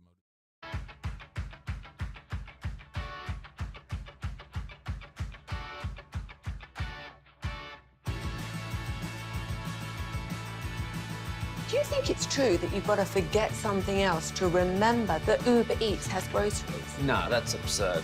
Hey, remember when you used to be Pepper Lady? Pepper Lady? Wasn't it Cinnamon Sisters? Basil Babes. Saffron Squad? Nutmeg Maidens? Paprika? No. Nutmeg Maidens. I just said that. Was it Spice Girls? Doesn't sound right. Was it Saffron Squad?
It's time to upgrade. Get DFW Security, your local experts for over 30 years. DFWsecurity.com. Yeah, buddy, welcome back. It is the G-Bag Nation here on 105.3 The Fan. Hope you're as fired up about this sports stuff as we are with the Mavs and Stars heading for conference finals, and Rangers baseball's coming up at 5 o'clock with the pregame. They're going to try to get back in the win column, and CY's coming up in 1 hour. We'll talk with the Rangers GM about his plans and the way he's looking at this ball team right now. Okay, that's Chris Young here. Segment here is brought to you by the Frankels. Life's unpredictable. Accidents happen. Frankel & Frankel, the go-to attorneys for car and truck wrecks in DFW. If your loved one's been in an accident, contact the Frankels for a free consultation, 214 or 817-333-3333. Go to frankelfirm.com. It's brought to you by Window Nation. It's brought to you by Cars for Kids. Brian, do you have something to say? No, I was just looking at they were showing an ad for Weber Grills, and I was kind of getting fired up a little bit. Sweet. Yeah. I'm going to get to this Micah story here in 2 seconds. I want to salute the Dallas Morning News, who did an incredible takedown on the toll road situation we have going on. Dude, they dominated this article. They said the legislators, need to finally have the people's back, and it's embarrassing, what has happened here. So hopefully we can, start to get a little bit of a turn on this. We got deals, and we're giving them so much more money than we ever should have, and it's killing people, And if you don't pay the bill immediately, like the fines and everything, like sure, consumer rights are just out of control on that bad boy. And I guess we're now paying more than all other states combined on our toll roads. Yeah, it's horrifying what's happened here. I feel like every other week they're taking money out of my account because I do all that traveling back and forth between our station and the Star because I do those. The stuff with the podcasts up there. So yeah, it's and that you set up the account where it just draws and then it shows up and you're like going, well, okay. Yeah. It's like, it feels like every fifth day that they're taking money out. It's very expensive to use that, and the impact that it has on different parts. Is the toll road paid for by now? Yeah, it's paid for. Be, bro. And the money continues to flow to foreign interests. A lot of this isn't for the profit of Americans, which makes it even worse. Yeah. I pay like $2,800 something, so I know it's got to be. That's just me. Yeah, I get it. I get it where it draws like $50 every time, and it seems like every sixth day they're taking $50 out of my account. Yeah, I think if you use it, most North Texans, I mean, it's a significant siphon on your income, especially because it's after tax money. It's costing a very significant amount of money to get around. And for the people that can't afford it, it makes life even worse. So I don't know, maybe some sort of solution can come, but probably not. I just appreciated the morning news ranting about it in a special way that they did. Okay, off-season workouts getting underway tomorrow. The media is open for it on Thursday, right? So you're going to be able to get in there? Tomorrow, Wednesday and Thursday. Okay. I just can't get there tomorrow morning because it's on. They're practicing during our show. Oh, okay. But because we have day baseball on Thursday, you can get there. I can get there. Sweet. Yeah. Okay, great piece from Michael Gelkin here in the morning news about what Micah Parsons has going on as we get into it. It's a story to highlight how he's planning on taking the next step in his career and tamp down that narrative that he doesn't like to be around the facility in the offseason. That was kind of like the other theme of the story. But he's doing another year of boxing, says he feels like it has put him in great shape, and he and his trainer have, an awesome plan to make sure everything's super strong, and he's, having good reflexes in every way that he wants to. He is expected to join the team fully. He is next week. He has not been a stranger. Parsons and the Cowboys coaches have kept in contact. He's visited the facility as recently as last week. He has worked with the strength and conditioning staff, including coordinator Harold Nash Jr. His ability to prepare himself physically is not questioned within the team at all, writes Michael Gelkin. Parsons dismisses any public perception to the contrary, saying, "It doesn't bother me because I know I'm putting in the work. It more bothers me that people would think that I'm not doing everything I imagine possible to be the best player that I can to help win a championship. It's more of that. The greatness, the spirit, it's all in me, and I want it more than anybody." I don't know what's going on there. Does that take any concerns for you if you're out there? The Frankel Firm injury attorney text line is open for you at 877-881-1053. I like what I'm reading as far as Micah Parsons, and I like what I've seen on the field. I think that the leadership part of it isn't natural for him. And as a young player, he's trying to figure out a way to put that maybe square peg in a round hole, or he's figuring out how to grow his leadership skills. And maybe he's not the most like, what is that called? An extrovert? You know, maybe he's more of an introvert. On the field, he's in his element. He's crawling around as the lion. But, you know, you take him outside of that and, you know, maybe like being in big groups of people isn't something where he thrives, you know? Yeah, I think he enjoys not doing the same thing every day. That makes sense? Mm-hmm. I think that he is a guy that likes to travel. He likes to see different things. He likes to experience different things. He's not a guy that's, I believe, that's into the routine. And I think in the NFL, that's the thing that a lot of players do appreciate, is that from July 26th until January 2nd, it's routine every single day. And I think this is his way of not having to deal with routine. Even when you have these OTAs and mini camps and practices and stuff that's going on right now, it is routine. Coming in, you have to do this, have to do that. I just don't think he wants to be a part of that because, as I mentioned, July 26th through January 2nd, it's routine for him every day. That's an interesting insight. Yeah. I mean, you want your freedom when you have it. If this is optional, I feel like I'm 100% ready doing it this way, which I enjoy more. Now, maybe that isn't congruent with trying to be a leader. Well, that's where Dak enjoys the process of the everyday, the grind, and not that Micah's not grinding on his deals or, you know, off the field stuff or working away from the facility, but Dak is the one that's like, he even built the field in his house, his home, to work. Yeah. You know, that's and to have his teammates to collaborate that's with. the guy that loves the everyday, the routine of work. Mm-hmm. Whereas Micah, is like, I like to work.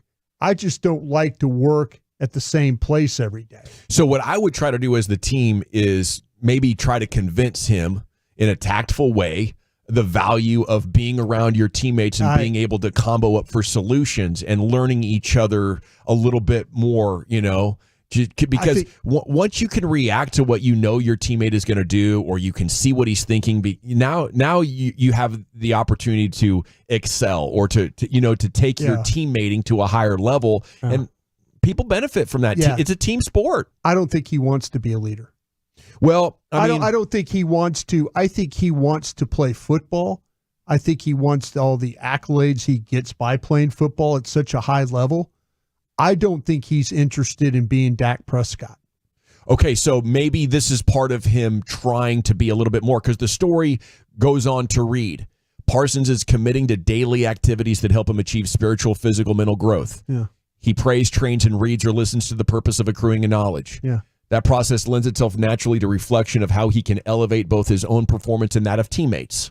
It says, Mike and I talked multiple times this offseason about how we can create more self-discipline, how we can eliminate penalties, and how we can create a better environment to be better. And it starts with me. That's why I've been putting so much into that. You've got to learn how to lead. You have to learn almost everything in life. And I realized I need to increase my spirit, so when others are down, my spirit rises. Yeah. That comes from a commitment to wanting to be by their side day in and day out. And if you just don't have the personality for it, you can have your coach say it, you can try it, but that's not who you are. No. And, No. you know, I get trying, but it's very tough. You let Micah Parsons do what he wants to do because he's one of the best players in the National Football League. 100%. You know, you don't want to, you know, as a coach, you're like, okay, he's obviously going to come in shape. He's going to be ready. You know, the thing that has to make you concerned is, you know, it's now a new defense. It's a new scheme. Now, maybe Micah's like, and, you know, how much does Micah really want to learn a new defense? How much does Micah really want to be an off-ball linebacker at times? You know, off-ball linebacker requires you got to read, you got to know coverage, you got to be able to drop. In a contract year, no thank you. Yeah, see, that's what I'm saying. Micah Parsons putting his hand in the dirt and rushing the passer is one of the best to ever play. But, you know, what's the other things that you have to do? You know, I have to learn how to be a linebacker at times. You know, I don't know if he's necessarily into that, all that. I think he's into, how do I attack these blockers? Yeah. That's what he's into. Boxing, things like that. Yeah. Sumo. Exactly. Anything with power, you know, hand use. Those are things that, like I say, being an off-ball linebacker is a tough gig. You have to read. You have to know where your teammates are. You have to be able to play with some instincts. Rushing the passer is a God-given talent, in my opinion. And he's got it all. He really, really does. Mom and dad, he's that type of player. Yeah. But as and far maybe Zimmer's already communicated with him, like you're gonna be getting after the passer player. So we're gonna move your linemen around, but you're not gonna have to get into the weeds on this Eric Kendricks level of knowledge of this defense. We always wonder who's telling Luka what to do. You know what I'm saying? We're always wondering who's the guy or the gal that had the sit down with Luke and said, hey, you need to think about doing this a little bit differently. Yeah. Because nobody wants to be that guy in the organization that tells the star player, because the star player will look at you and he'll go F yourself. Mm-hmm. There's a lot of them that are like, I'm going to do what I want to do. Yeah. And I think Micah, like I say, I don't think he likes the everyday routine, because he knows that from July to January, he's going to be put in that role. Yeah, and I don't think those kinds of players really make it to legendary status much. No. They just, because Dak is, they wish that Micah was the leader that Dak is. Oh, yeah. Everybody, but that's not, I don't think that's Micah's gig. No. I think Micah could talk about how we do this and how we do that. But if that was really, really, really important to him, he'd be here every day working. I don't think it comes natural to him. He's trying to improve at it, and maybe when he gets better at it, he'll find a way to get that job done. Because I do think you can grow leadership traits. You can absolutely be better at it. They're not asking him to be a leader, though. Okay. I don't. In my opinion, sound like Mike McCarthy did in that article, but maybe. You know what? That's what I'm saying. Mike could tell him that. Mike could say, but where's Micah right now? Mm-hmm. He's in Austin. He's in Tokyo. He's in New York. He's in Philadelphia. He's in, he's not here where everybody else is, No. The it's camaraderie. impossible. Yeah. You can't lead like that. Yeah. No. You get it. But he's a great player. And that's why coaches and front offices allow great players to do what they want to do, because they're great players. Yeah, off to a historic start, but now it's, how can you get to the next level? And if you're changing defenses and you're not there, I hope that everything comes together great and the Cowboys win a lot of games. But I'd be nervous if I was the coaches and my key players weren't there to take advantage of every possible moment to absorb something. Micah had a great quote in here about, winning the Super Bowl as well. And I think he's focused. I think he wants to do it. I just think as a young superstar, you need guidance on how to get there. Okay, where are we going next, Chief? All right, the hazards of being one of the world's greatest athletes next here in the nation. I want to chat about D&M leasing before we do anything else, though. Because if you're on your way home, you would prefer to be in a different vehicle, it's time to call D&M Leasing and ask him to put you on the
Uber Eats has Lola V products? I gotta remember that. Well, you know, they say in order to remember something, you have to forget something else.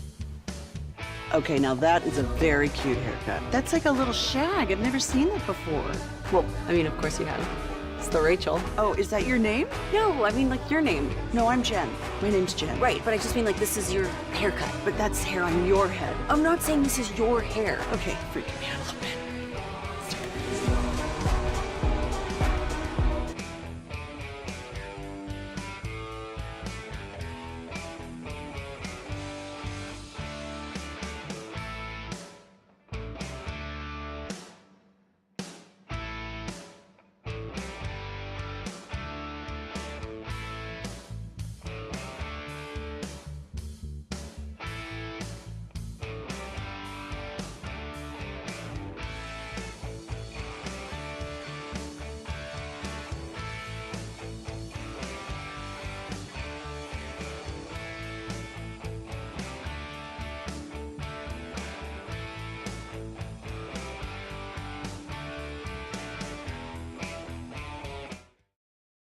Friday at 5:20, presented by the Texas Lottery on your home of the world champion Rangers, 105.3 The Fan. Classic Chevrolet in Grapevine. They are the #1 Chevy dealer in the world with more Silverados than anyone else. Go see them today or visit ClassicChevrolet.com. This is Texas. This is Classic Chevrolet. Together, let's drive, relax, and enjoy the difference. Based on new Chevrolet registrations 2023. Thank you, Lucius. We're about 30 minutes from Chris Young joining us. Rim session coming up at 4. We'll talk some hoop. Here's Chief with the Sports Hodgepodge. I can't be the only one that's been putting on a little bit of poundage here, staying up late throughout the postseason. I mean, nobody texted in saying, like, hey, me too, me too. I can't be on an island here, please. How much weight have you gained in the postseason and helped, trying to will your team to victory here, staying up late supporting these guys? Sometimes you got to snack it up. So please, if you've put it on, make me feel better. How about American Airlines Center set to become the first arena to host NBA and NHL conference final games in the same season since 2003? Wow. I think it's happened 5 times. 5 times all time? Yeah, I think so. First it's a special time. Over 20 4 or 5 years. times, yeah. I think it goes back to like 1988. I think there was a deal with the Madison Square Garden with the Knicks and the Knicks. Shout and out to the Rangers. crews that are swapping out the hardwood for the ice. I think I looked that up one time. Yeah. Look it up. I'm looking it up. Well, this is we're in store for a pretty epic time right here, and I'm super looking forward to it. Serena Williams tweeting out earlier today, not totally sure exactly what she means, but this may be the comeback here. I'm ready to hit some balls again. That's the tweet. So she's leaving everybody wondering now, is she about to try and make a bit of a comeback here post-retirement? We'll continue to monitor it. In the words of Jamie Foxx, let me be your tennis ball. I'm not even familiar with that reference, but that's fantastic. He once serenaded Serena Williams with his own musical melody, Let Me Be Your Tennis Ball. Oh, that's fantastic. I'm gonna have to pull that. We're gonna I believe have to the next listen to that. line was Smash Me Up Against the Wall. Wow, okay. She could throw him around, guaranteed. End of an era. How about this? Kobayashi? Is he retiring? This story is pretty crazy, dude. Chestnut retired him, didn't he? Mm-hmm. Well, Chestnut definitely threw a wrench into his dominance. There's no doubt about it. But he's still. I think his own attitude did too, right? Mm-hmm. There might have been some self-inflicted pains along the way, but he's a legendary eater and athlete, and has been for many, many years. And now the reports are Kobayashi. Wait, you just called him an eater? Yeah, it's hilarious. One of the greatest legendary eater. One of the greatest eaters of our time. There's no doubt about it. And he basically, he won 6 consecutive Nathan's hot dog eating contests, and he's going to be standing down from all future food challenges because he quite literally no longer has the hunger to compete. The 46-year-old announced his retirement in the new Netflix documentary called Hack Your Health. The Secrets of Your Gut is what it's called. After doctors discovered his brain had become repelled by highly processed foods. Oh. So in recent years, Kobayashi says his appetite started to wane and he now never feels hunger at all. Ooh. He once went as much as 3 days without eating. His quote is, when you eat too much, you Poor lose guy. the ability to even smell the food. And you also ignore signals from your body, such as feeling full. And in the movie, doctors analyzed brain scans, and they found when Kobayashi sees food, all areas of his brain related to nausea are activated. Oh, my goodness. He overdid it. This reminds me of the one time I thought I was going to get in shape by eating nothing but chicken and broccoli. All right? So I'm dialed on this. And about 10 days in, I had to bail on chicken for maybe a month or more. I would start to get nauseous. Just Like, your body was geez. just repulsed by it. Yes. Oh. Yeah, I mean, and this it was like my go-to chicken and broccoli meal. That it was like dude, I can't wait to make chicken and broccoli. It's going to be amazing. I put a little teriyaki sauce on it. Like 10 days in. I only ate it about 20, 25 times. Boom. Out of there. Wow. Yep. Yeah, I mean, and this dude is not, and he's not eating anything in the way of healthy foods. This dude's eating awful foods, and he's eating a ridiculous amount of them. And now, as long as he's been doing it, his body is betraying him. That is a crazy deal. I've never heard of somebody seeing food and then all areas of their brain related to nausea become activated. What an awful life to have to live now. I wonder how much he's questioning whether or not it was worth it. I don't know what it's like. I would take that though. If you could take away like the pleasure and of the food, dude, you're dialed. You know? Now it's easy just to eat for health. I just need to be nourished. I'll find enjoyment in life in other avenues. I'll mourn the loss of how much I love a cookies and cream milkshake, but I think my overall life quality would increase if I didn't have that desire for awesome tasting food. Yeah, I wonder if this is just specific because they say like the processed foods. I wonder if there's a more clean, like if you tee up some broccoli and grilled chicken for him, is that something that his brain won't have a nauseating reaction to? I don't know, but like some of life's great pleasures for me involve like knowing that I'm going to get to eat something awesome. Losing that, like losing your taste during COVID, it's like that sucked so bad. Yeah. And now he can't even smell food. Yeah. I don't know. This is like his body is doing something that nobody's body's ever really, I guess, had to. He's really the first of its kind. He's the first eating legend ever, like in terms of longevity of eating ridiculous amounts of food for 2 decades or whatever. Now, if you're Chestnut, do you bail now before that happens to you? Yeah, I'm definitely having to consider, but this dude is all over Chestnut's at the Ole Miss spring game doing hot dog eating contests. Like he's squeezing all the juice out of this. You can see him at a random NBA halftime show. Just here's 50 wings in 2 minutes. Boom, Joey Chestnut. I think he's eating the bones when he does that.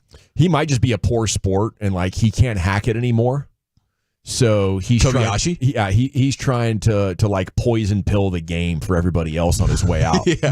Screw you, you're not better. Nobody will be able to achieve what I've achieved. I won't allow it. Yeah, it's happened, by the way, 5 times. I mean, we were talking about before I went back and looked it up.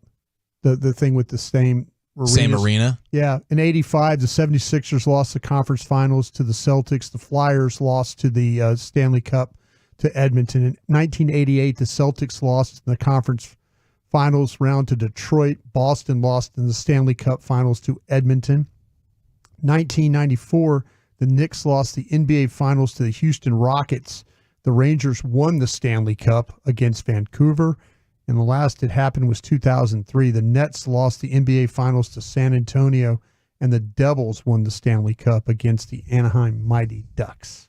So last time this has happened, we've had your 2 teams in the same arena, 2003. But it seems like the hockey teams do better than the basketball teams. All right. When it comes to this. Well, good news for the Stars then. Let's see here. The 817, I'm not sure if it's the eating or the vodka, but the postseason definitely has me gaining weight for sure. The 903 put on about 6 pounds. Is that Wolchuk? Too many coldies. No. The 214 says, fortunately, I haven't gained any weight, but I haven't lost any either, and I'm a 300-pounder. So we're thinking about you, 214. 817's actually lost 5 pounds, so that guy can go bleep himself. I don't know how he's being able to pull that one off. Must be on the Peloton during these games. Yeah, but too much beer's getting a lot of people right now. That's Maybe for sure. Makes that guy nauseous too. And I put on about 4 pounds. Yeah, yeah.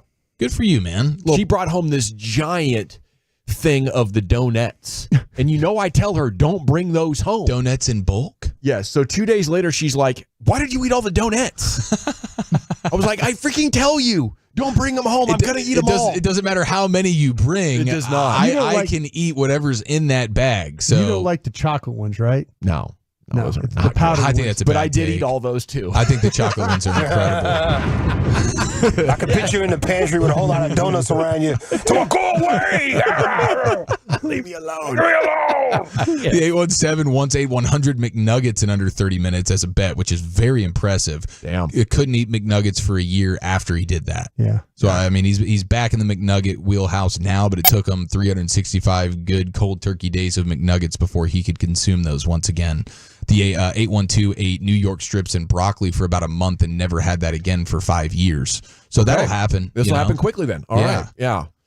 Yeah, I'm surprised it took this long. Yeah, you got to switch up the meal preps. Yes. Yeah, you got to switch it up. 1 week beef, 1 week chicken. You got to keep switching that up because you will get beat down with the mundane. Yeah, sure. Even and especially just changing up the seasonings on the chicken can help you a little bit. Yep. Yeah, I think I was just doing pepper. Oh, yeah. No. was like 23 years old. Come on, man. You weren't. I don't doing want the salt. It'll too much sodium. I'll just go.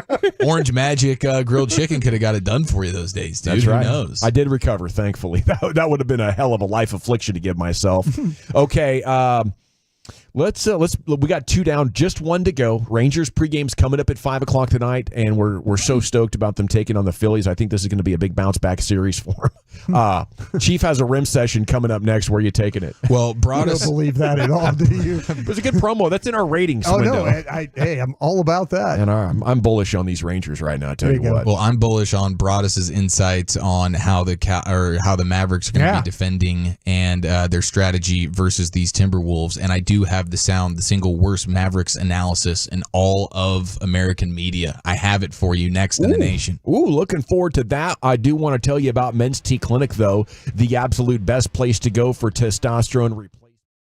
Gotta forget something else to remember that Uber Eats has groceries. No, that's absurd. Hey, remember when you used to be a, what was it, Pepper Lady? Pepper Lady? Wasn't it Cinnamon Sisters? Basil Babes. Saffron Squad? Nutmeg Maidens? Paprika? No. Nutmeg Maidens. I just said that. Was it Spice Girls? Doesn't sound right. Was it Saffron Squad?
You're rolling with the G-Bag Nation. Right here on 105.3 The Fan. It's hour 3 of the G-Bag Nation here on 105.3 The Fan. Hope you're having a fantastic afternoon. CY, the man himself, Cy Young, Rangers GM, is coming up here at 4:20. Let's talk some hoop between now and then. It's time for a rim sesh. Here's the Chief. Let's go ahead and cut those lights out and put the kids to bed. G-Bag Nation's going all 56 inches around the rim. Let it rain! Rain dance! I gotta join here, man. I've been saving for a special occasion. It's always a special occasion when Tony Brothers is assigned as the crew chief in Boston tonight and will therefore not ref tomorrow's Mavs and Wolves game. Let's go! I think we can all take that as an early victory right here. We'll get you the worst Mavericks analysis in all of national sports media coming up here in just a few minutes, but we throw it over to... How does that happen, though? I mean, you watch the games that he officiates, and there always seems to be some kind of chaos involved. You know? I don't... Beats me, bro. Totally beats me. Seriously. A lot of challenges. I mean, I say a lot. They only get 2, but it seems like every time he refs, there's some type of challenge going on. You know? Yes. Yeah. Okay. It can be challenging for sure. Back to me, Eric. Not many people loving this, but our football guy Brian Broaddus has the basketball strategy for the Mavericks to get it done. Yeah, thanks, Eric. The one thing that having a football background is that there's basketball guys that like football. So a little give and take there. So a little give and take is what you do. So yeah, you got basketball guys hounding you about Cowboy OTA storylines and insights, and then you get the postseason stuff. That's you're dominating that trade. Well, some of these guys like other teams, and then they're like college programs. You know, they're like, hey, tell me about this, man. And then I'll tell you, I got some information. I was talking to some Mavs people about college, like during the draft, and they have connections with some of these colleges, and they know these players pretty well because they visit with the coaches of those programs. So I'm sitting there asking questions like, well, tell me about this guy. And they're like, oh, yeah, the coaches, they really like this guy because. Look at this, man. So you get a little. That's how you network. That's how you get gangs of 7. Well, in every industry. Yeah, I'm working on the NBA stuff. I've got a couple of those, but very fortunate, though, to be able to talk to guys. But this is kind of where I think the Mavs are going to need to be. And they'll tell you that defensively they need to have great energy guarding the ball. They must be good at, and I didn't know this. This was something I learned here today. Must be good protecting behind the ball is something else that they're going to work on in this game. Big men, rim protection. Yeah, they've got to go and finish plays. Minnesota is crashing for offensive rebounds more in the playoffs, and offensively, they've got to do a better job of taking care of the ball with great spacing, and they also put their bad defenders. They think that Towns and Conley are the guys that they need to kind of attack in this series. So let's see what happens offensively. But it's going to be about the spacing and trying to get their bad defenders into some play here. And then also on the defensive side of the ball, the energy, protecting behind the ball, and got to finish the plays. So that's kind of what they're looking at going into this series. Right okay. now. Yeah, that makes plenty of sense. I mean, this is a really dang good Timberwolves defense, as we know. But Karl Anthony Towns can be had a little bit. He was impressive at times, though, as one of the big men that they were throwing at Jokic. But yeah, do you want to explain what protecting behind the ball is? I mean, my interpretation of that is basically your front court guys. You're guarding the ball. You're guarding the ball, and you stand behind it, and it deters the ball handler from penetrating. It's usually the second player on the worst outside shooter that comes into the middle of that lane. Yeah. They call it a plug. Yeah. Yeah, that plug player was coming off of I didn't know that, man. Yeah. I was like, there's a lot of this I was learning all about, altered screens or, staggered screens and stuff like that. There's so many nuances to it. Yeah. There's a lot of really great things in basketball if you go to the game and you watch. And like I'm fortunate enough with my media pass to go down after the game and like grab people and like, hey man, I noticed this, and they're like, well, think about it this way, and then they explain it. But basketball's got some really cool ways to defend. But that's kind of where the Mavs are looking at right now. I feel like in football terms, it would be like you're a corner and you want to trust that your safety's got your back here. Yeah. Like, hey, I want to be as aggressive as possible, so my guy behind me, you better be ready here. And so your your guys that are defending the perimeter, hey, let me be a little bit more aggressive on these dudes that are studs, and if he gets by me, let me trust that my big dudes and the help defenders on the wing are going to come in and help him. So, yeah, that's hugely important when you consider what Anthony Edwards in particular can do at blowing past dudes and getting to the rim. And so, fortunately for the Mavericks, having Lively and Gafford is huge. You wish you had Maxey to be another guy that can be a bit of a rim protector. That's not going to be the case. But I think, yes, absolutely, Hunting, Conley, and Towns, and especially Conley, because, man, what did we see? He missed one of those games in that Nuggets series, and that was the worst that you saw the Timberwolves look. Right. Because he is everything to them offensively as their true point guard and their setup guy, connector, whatever you want to say. So if you can attack him, making him work defensively, and perhaps getting him in foul trouble and making him sit for as much as possible, him off the court, I think makes a huge difference for the Timberwolves offense. So that's going to be huge. And it's same vice versa. Like they're going to be trying to get Anthony Edwards to get on Kyrie and Luka as much as possible. So there's going to be, the chess match is going to be great in here. And I think we're in for a big, fun, pretty entertaining series. With superstar power and great defense. It's going to be a lot of fun. But, one of the things we discussed in lead up to this is just the lack of, you can't really take much from the previous matchups in the regular season. And we illustrated. All 4 games are over by January 31st. Yeah. So February 1st, you were done with the Minnesota Timberwolves. The Timberwolves haven't seen you since you've got PJ Washington and Daniel Gafford. Right. And you weren't completely healthy playing those games early in the year. No. When you played them, it was Luka, Exum. You still had Grant Williams. And then you had, Dwight Powell starting these games. You have Rashawn Holmes starting in one of these games. The only game that Luka and Kyrie played in versus the Timberwolves this year is a game that they won. Absolutely. So I'd like to take you to the Fox Sports studios that feature Keyshawn Johnson talking basketball with Skip Bayless. I heard this. Listen, I believe this to be, if anybody can one-up me here, I'm going all in with Keyshawn Johnson giving the single worst Mavericks analysis in all of media right now. If anybody can one-up me, please, God, tag me in it. But here's Keyshawn Johnson. They've beaten them 3 out of 4 tries, but since the trade deadline, they hadn't played them. This is a different Dallas team. Yep. Okay, that may be true, but the fact of the matter is I still know I beat you, and you, Kyrie, were here. And we beat y'all 3 out of 4. Kyrie wasn't there, though. But he was on the team. Oh, he was on the team, but he didn't play in the 3 that Minnesota won. No, I understand that. No, I get that, but he was on the team. He was there. Okay. Who the is that guy? Even Skip Bayless is like, okay. All right. I thought I was the guy that was giving bad analysis here. Maybe I should have respected Shannon just a little bit more.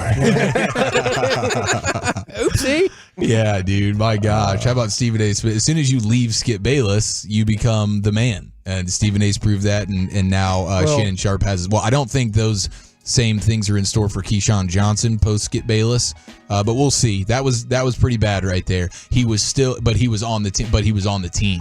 Yeah, but he wasn't playing. There was okay, so that gives you confidence that you beat his team when he wasn't playing. Okay, that's you probably beat Omax Prosper, Dante Exum. I mean, you tore him up. You tore up Dwight Powell and Rashawn Holmes. Man. Probably Derrick Jones Jr. Yeah, probably Dwight Powell. You got him too. You can look over on the bench and be like, dude, I got you. I think Shannon gave some analysis though that's similar. I thought that's what you were going to play. Oh, could we have Sharp and Keyshawn going toe to toe with who can have the worst Mavericks take right now? I think we had. I'll go pull that immediately. I think we had a want to go JaVale head to McGee. head. I think we had a JaVale McGee mentioned. That's what the text says. Was still on the team. Yeah. What? Yeah. Yeah, I got it right here. He said, if I'm not mistaken, he did protect himself. Okay. Here it is. The Mavericks don't really like to play Lively the second and Gafford together. Normally they're interchangeable. They go with PJ and the backcourt. Do you think they might really be switched that up? If I'm not mistaken, I think JaVale McGee's on that side is also with the Mavericks. And could it be a situation? Oh no. I thought that's Mavericks. I thought that's what you were going at. Wow. Okay. I mean, I challenged everyone in the audience to. I went all in with Keyshawn, and now we have ourselves a debate here. Which one's worse? Who Thanks, can we crown Lucius, worst? I appreciate you having that. Worst Mavs take of the day. I mean, this is a hell of a bout. I don't know. I mean, we'll have to text in who you think's worse here. He did qualify. He Magoo? wasn't sure. He did say he wasn't sure. That might help him here as we do the hair splitting on the worst analysis. Yeah, because Keyshawn just kind of ran with it. He stood on it like, yeah, this is exactly what I meant, right? When Shannon had the opportunity to be like, I'm not quite sure here, he was genuine. Yeah, I guess if the rebuttal was like, no, Magoo's not on that team anymore, and he was doubling down like, no, he is, then he would get into Are you doing your Mike Bassett, right? Keyshawn, yeah. Oh, I'm sorry. Yes, that happens to me sometimes. I forget the names of these people. It is McGee. I do blame Bassick for that. Okay, now looked like Magoo in his time with the Mavs, dude. That was brutal. There's no question. Totally fell off. We got the Shaq in a full version, night in, night out of our guy, McGee. Apparently, how about this as a report? The Lakers are wanting to get back their Alex Caruso gentleman who got the bag from Chicago. He's elite perimeter defender that would help any team. But listen to this report. The owner of the Bulls doesn't want LeBron infringing upon Michael Jordan's legacy. The intel is that they are just not going to help LeBron. So the Bulls are basically refusing to trade with the Lakers and give them back Caruso. Jerry Reinsdorf. Huh? Because they don't want anything infringing upon the legacy that is Michael Jordan. That's all they need, huh? They're Caruso away from the title. He'll get 7 rings. You send him Caruso, this thing's over. Every year they hang the banner that is, we still have the legacy of Michael Jordan. That's their yearly banner, and they cannot risk that. That's their championship. Mid-season champs, right? The Lakers? Yeah. In season. Yeah, get it right. Put some respect on that. I'm sorry. Useless tournament. My bad. Speaking of the Lakers, apparently the Lakers reportedly think that J.J. Redick has Pat Riley-like potential. Oh, wow. Geez. So then why are they interviewing 7 other guys? Riley did go from broadcast analyst to one of the game's greatest. Yeah, I mean, maybe there's precedent here. The Lakers are infatuated with Redick's potential. Steve Kerr, right? Steve Kerr went from as a executive to analyst to coach. That's right. Did Steve Kerr do that? Yeah, he was doing some. He was doing the TNT stuff. He was him and Marv Albert. Was he a GM in Phoenix? And then went and got the job with the broadcasting, and then with the coaching. That's how it flowed. Yeah. Heck yeah, dude. I don't know. I am highly cynical of any player about to become a coach until they show they can be good at it. I assume they'll all screw up massively. Jason Kidd. Yeah, Jason Kidd was not good in his first 2. Kind of, was a great assistant with the Lakers. Maybe learned for a couple of years, watched, and now applies it, and he's good because he stuck with it. But like going from player to coach, and having success instantly is brutal. Most of them fail. It looks like Jalen Brunson is going to be on the verge and ready to sign the 4-year, $156 million extension with the Knicks.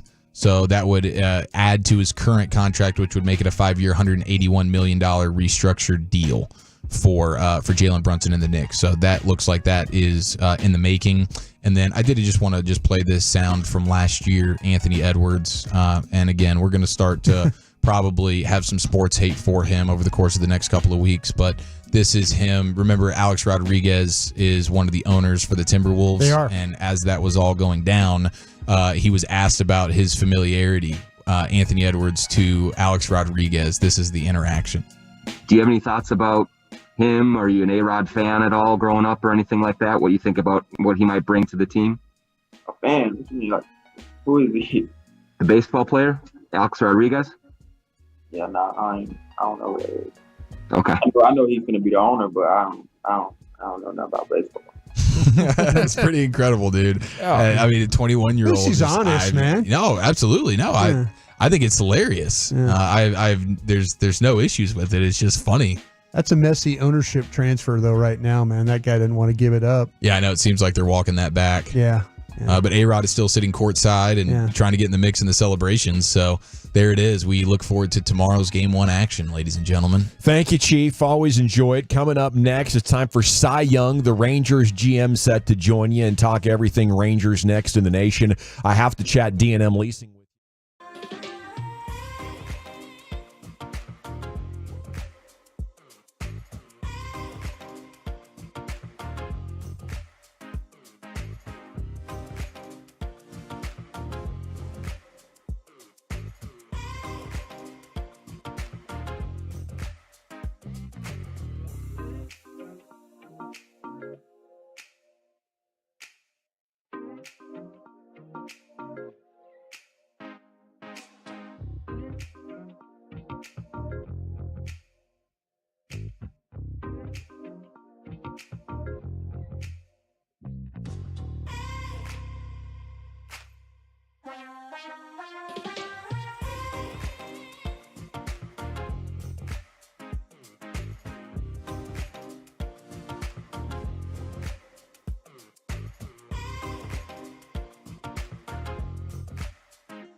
Uber Eats has Lola V products? I got to remember that. Well, you know, they say in order to remember something, you have to forget something else.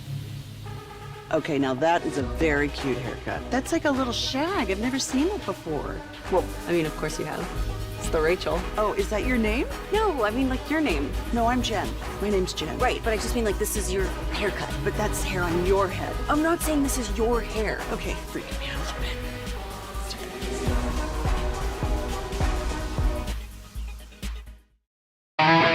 Yeah, baby, here we go. It is time for the Chris Young Show. The segment's brought to you by the Frankels. Life is unpredictable. Accidents happen. Frankel and Frankel, the go-to attorneys for car, truck wrecks, and DFW. If you or a loved one's been in an accident, contact the Frankels, 214 or 817-333-3333. Go to frankelfirm.com. It is brought to you by Soda as well as Cars for Kids. Donate today, carsforkids.org. And the Chris Young Show is brought to you by PlayScore and by Anheuser-Busch. And hey, good afternoon to you, sir. How you doing? Hey, guys. I'm well. How are you all? We're doing awesome. You know, obviously would prefer a few more wins, but we got John Gray going out there tonight. Got to feel good about him, right? Yeah, John's been great. He's really picked up our pitching staff, and, man, he's been on a great roll here. And so it'd be nice tonight to come out and get him some runs and let him pitch with a lead. And we're going to face a great Phillies team. Phillies off to a great start. We're going to have our work cut out for us. I think it's a great test for us, and you know, in a great ballpark, a great city with fans who are going to create a wonderful atmosphere. And so I'm hoping this will energize the guys, and we'll come out and play up to our capabilities. How do you feel about those capabilities right now? Have the recent series, is that an accurate reflection of who the team is on the field today, or are we? Oh, go ahead. I don't think it is. I mean, I think we're better than that. I mean, I think that, you know, I think most weeks I come on and I try to be pretty optimistic and you know, say, you know, hey, we're doing great and hang in there. But this week, I think everybody's a little frustrated. I think that we all know we're better than the way we played. We expect more from our group, and you know, we want to see guys come out and play to the level they're capable. This team is built to win, and seeing us, you know, lose series to teams that, you know, frankly, I think are not quite to our talent level is a little challenging. It's a little tough. So nobody's happy with it. Nobody's satisfied, but the group is still great. We all have full conviction in the team we can be, and it's time for us to start playing like it. Yeah, Chris, as a fan, I kind of feel like you guys have wasted some really good starting pitching opportunities in these games. That maybe we were all kind of worried about, well, was the starting pitching with all the injuries and stuff going to be a problem? But that doesn't seem to be the thing at all right now.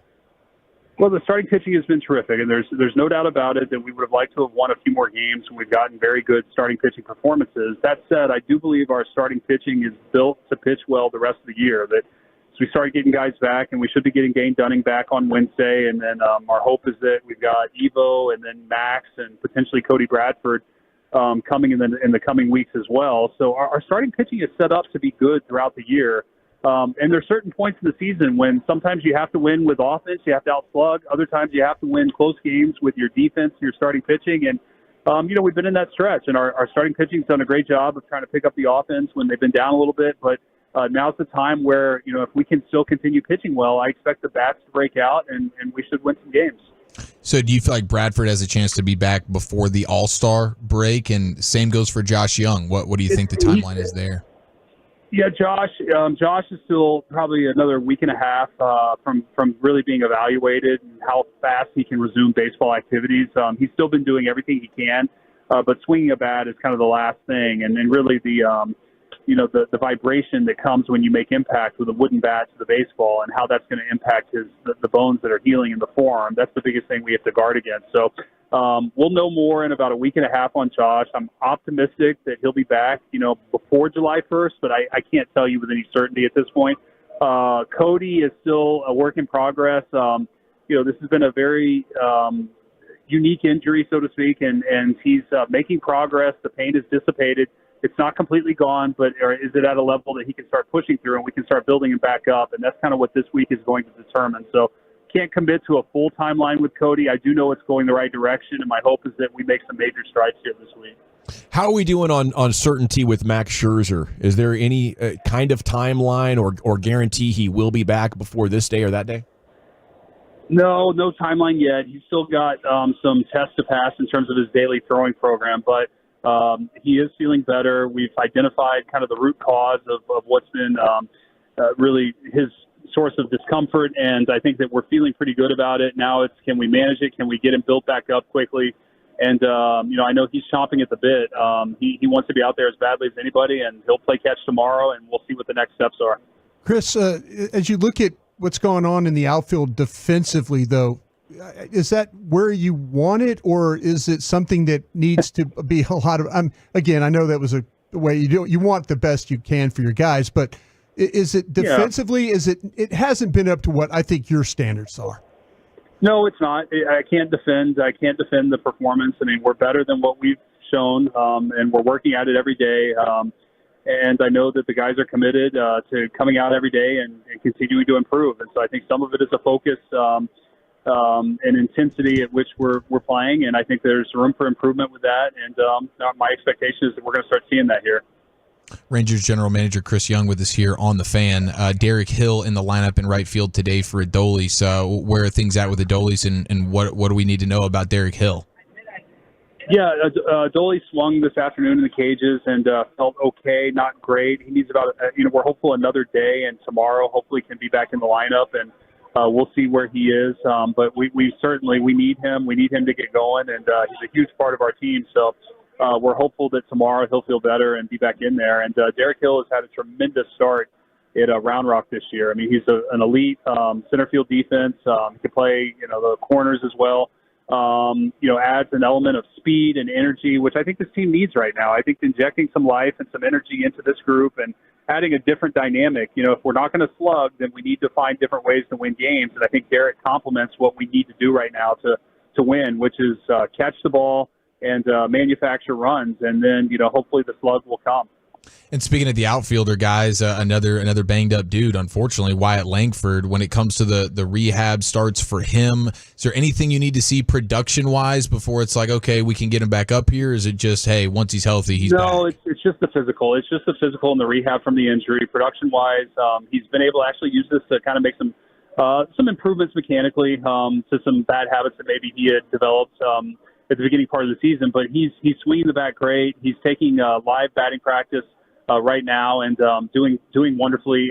He ran yesterday and passed that test. He's got to do it again tomorrow, running the bases. And if he does that, then I think we'll look to maybe get him playing somewhere on rehab and hopefully get him back here soon. We need him.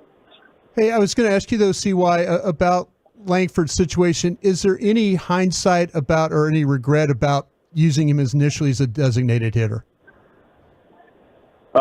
None. I don't think DH led to his injury. I think that, he easily could have happened playing left field. In fact, maybe it would have been more susceptible to injury had he played left field. So, no, I don't have any regret in terms of that at all. I mean, in a way of him being like, is it something new to him, a new player, a new opportunity, but, not playing. I mean, he seems like a guy that probably needs to play every day and playing in the field, but waiting around for at-bats, did that have anything to do with maybe some of the things he was struggling with? I mean, you have to ask Wyatt that. My guess is that he's not going to make excuses, that he expects to perform, whether he's playing left field, DHing, or any role. So I don't think you're going to get much out of him by way of that. But sure. I think it's an easy theory, and perhaps there's some truth to it. I don't subscribe to it, but I think he's a young player in the big leagues who goes through struggles. We're seeing it with Evan Carter. I mean, this good players, Jackson Holiday. There are other good players who come up and struggle when they get to the big leagues, and good players figure it out, and Wyatt's going to figure it out, as is Evan. John Gray, definitely a veteran, 32 years old, had a nice career, maybe on his way to being an all-star for the first time. What do you think about that, and what's that mean for a pitcher? Like, what did it mean for you when you got recognized for your greatness? Well, I was a losing pitcher in the All-Star game, so I felt like I got punished going to the All-Star game. So, but it really, John, it would be a well-deserved honor. I mean, there's a lot of baseball between now and then, and I hope he continues the streak he's on.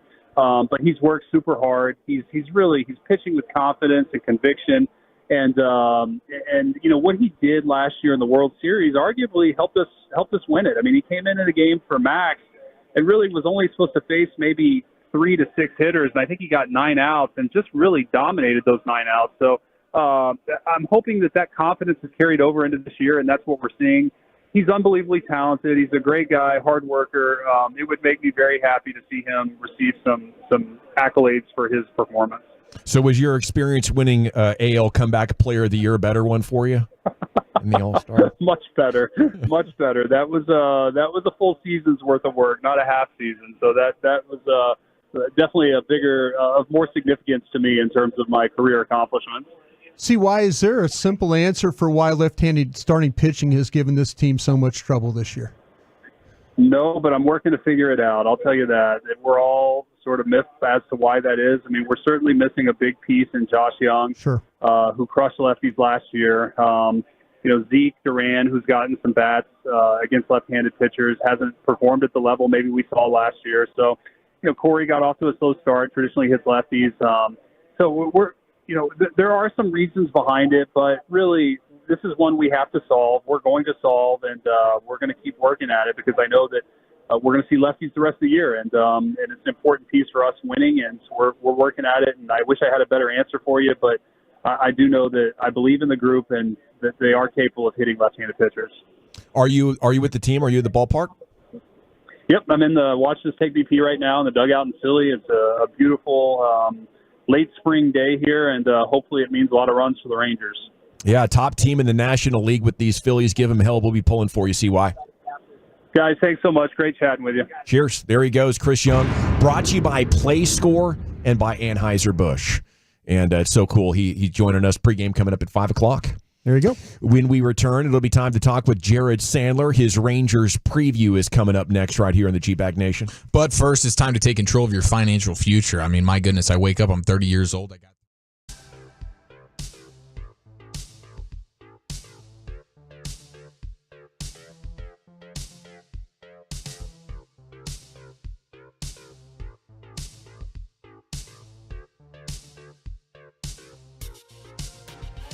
Do you think it's true that you've got to forget something else to remember that Uber Eats has groceries? No, that's absurd. Hey, remember when you used to be Pepper Lady? Pepper Lady? Wasn't it Cinnamon Sisters? Basil Babes. Saffron Squad? Nutmeg Maidens? Paprika? No. Nutmeg Maidens. I just said that. Was it Spice Girls? Doesn't sound right. Was it Saffron Squad?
Uber Eats has Lola V products? I got to remember that. Well, you know, they say in order to remember something, you have to forget something else.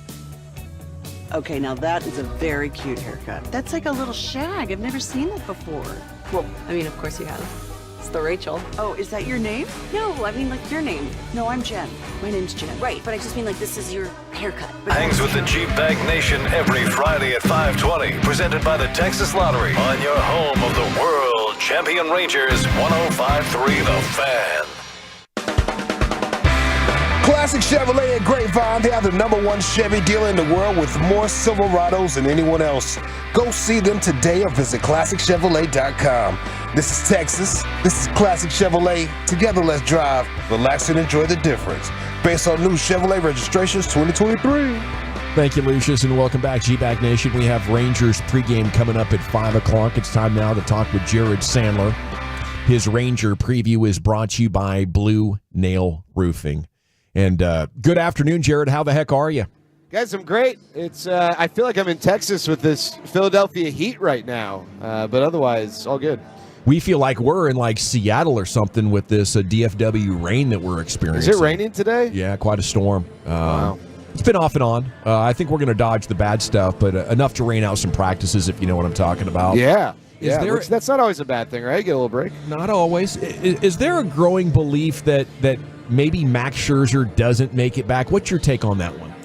Yeah, I don't think you can rule it out. You know, hey, you factor in his age. You factor in the fact that this has now become not just a back thing, but an arm thing. I don't think you can rule it out, right? I don't know. I mean, we've said this since spring training. You know, until he's back, you don't really know exactly what you're going to get for him. Like, you're curious at his age, and this is not any shot at Max, obviously. This is just the reality of someone at his age trying to come back from a serious injury, and that serious injury has now become not just a serious back injury, but something that's impacted his arm. So I'm not, sitting here saying that, they're shutting things down or anything. It's just until you get him on a path to return, it's really tough to know what the future looks like for him.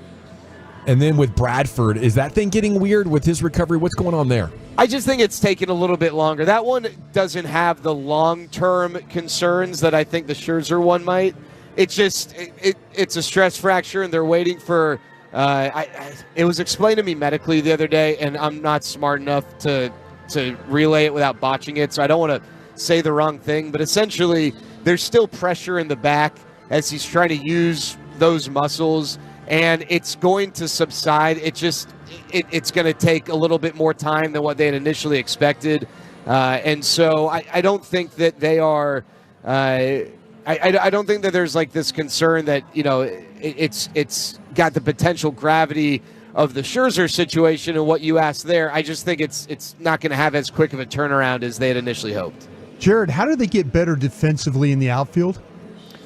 Well, Adolis' forearm is obviously keeping him out of the lineup. It just seems like he's been playing through some stuff, and that's a credit to him in a lot of ways. But he's not moving nearly as well, sure. It doesn't seem. And Evan Carter, for whatever reason, the metrics are not super friendly to him right now in the outfield.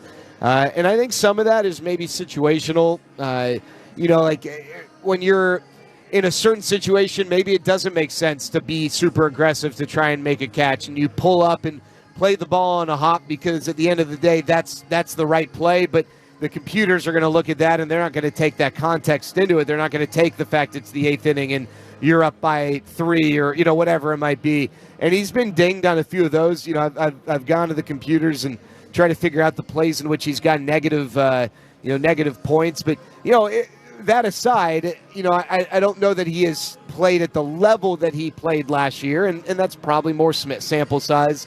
But Bronson, it's a fair question, and it's something that they need to improve upon. For as good as this infield is, their outfield is middle of the pack, and it's kind of like the hitting. The hitting, statistically, if you didn't know any better, like if this was a bunch of Joe Smiths and you didn't know the track record or the expectations, you'd say, well, this lineup's a better half of the league lineup. But it is not viewed that way because this is a lineup with name recognition and track record and skins on the wall, and the expectation is higher. Same with the outfield and the defense, right? If you looked at the outfield defense as a bunch of Joe Smiths, you'd say, oh, middle-of-the-road outfield.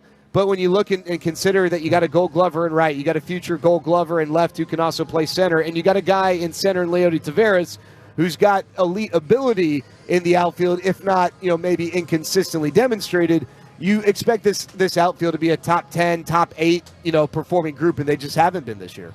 Jared, correct me if I'm wrong, though, but you're losing ground on your DHs, right, this year, as far as their hitting and their ability to hit? Yeah, in terms of not getting the production you'd like? Exactly. Yeah, for sure. Yeah, there are two spots, in the lineup. One is a position, one is a spot.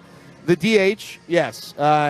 Now, the Rangers aren't like, say, the Phillies, who basically have a set DH. Right. But the Rangers definitely have, had a tougher time getting production out of that spot. And then the 3-hole, right? You expect to get offense out of your DH, you expect to get offense out of your 3-hole. And the Rangers are searching there. Nathaniel Lowe's done a nice job of getting on base, but I think they want a little bit more than just on base out of the 3-hole. From the DH standpoint, the batting average isn't there, the slug isn't there, the on base isn't there. They'd like to get more out of the DH, and some of that's a product of White Langford struggles, right? Because he spent a lot of time there. Adolis Garcia has spent some time there. He hasn't been great when he's DH. Same with Corey Seager, but I hope that the DH numbers will improve as they get healthier. But they need to figure out who the right fit in the 3-hole is to give Corey Seager some protection. What do we need to know about Derek Hill, who's in the lineup for Adolis today?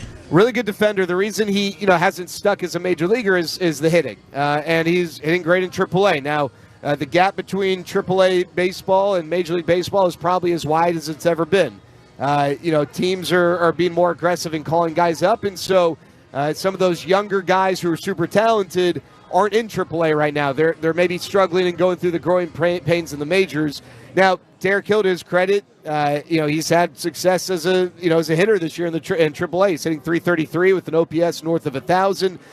Now, I don't know how that's going to translate. Maybe it's, hey, he's hot right now, so let's take advantage of it, and over time it will probably regress to the mean, or maybe it's just going to demonstrate the big gap, or maybe he's made some adjustments. Maybe there's something about the hitting group here, the coaches who have helped explain things and synthesize things in a way that makes sense to him.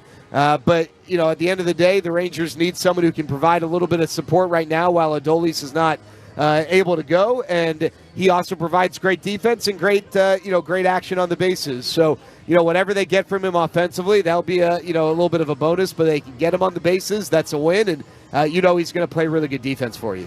Jared, AAA might not be what it used to be, but I would imagine every left-handed starter in AAA could beat the Rangers right now. What do you think?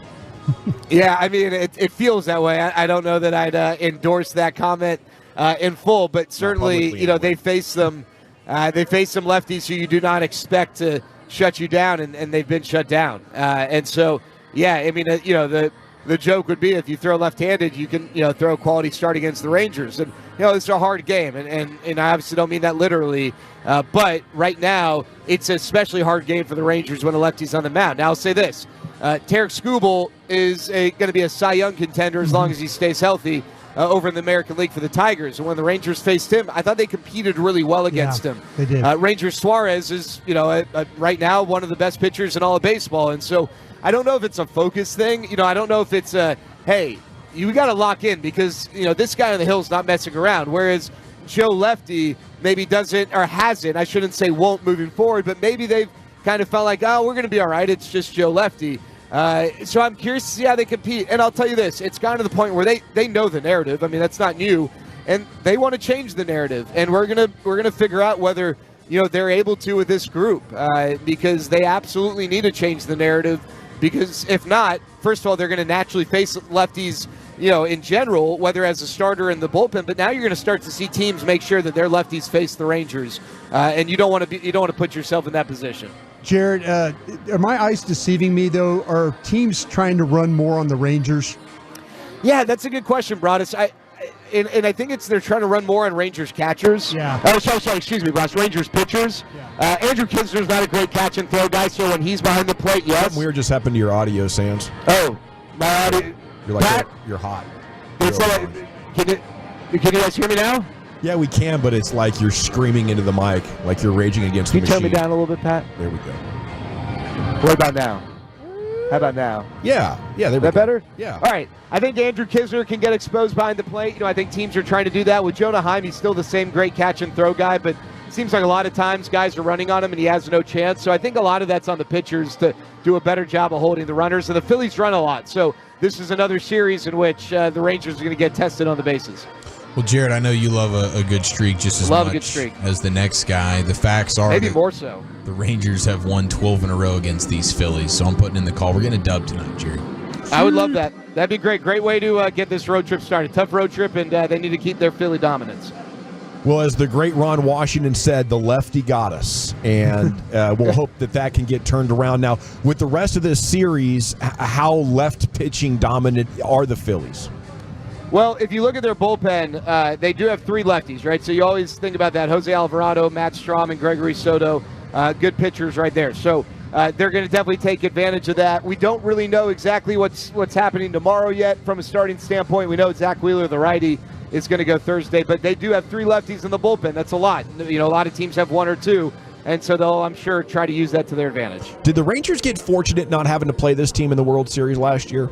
I think if you look on paper, obviously the Diamondbacks beat the Phillies, so they deserve credit for that. But I think if you were to just ask, 100 people around baseball, who's the better team, the Phillies or the Diamondbacks, I think a lot of people would say the Phillies are the better team. They just weren't better in that series. So, no one's going to apologize about the Rangers matchup, but I think that, if that series was played over 9 more times, I think the Phillies would probably win that best of 7 more than Arizona.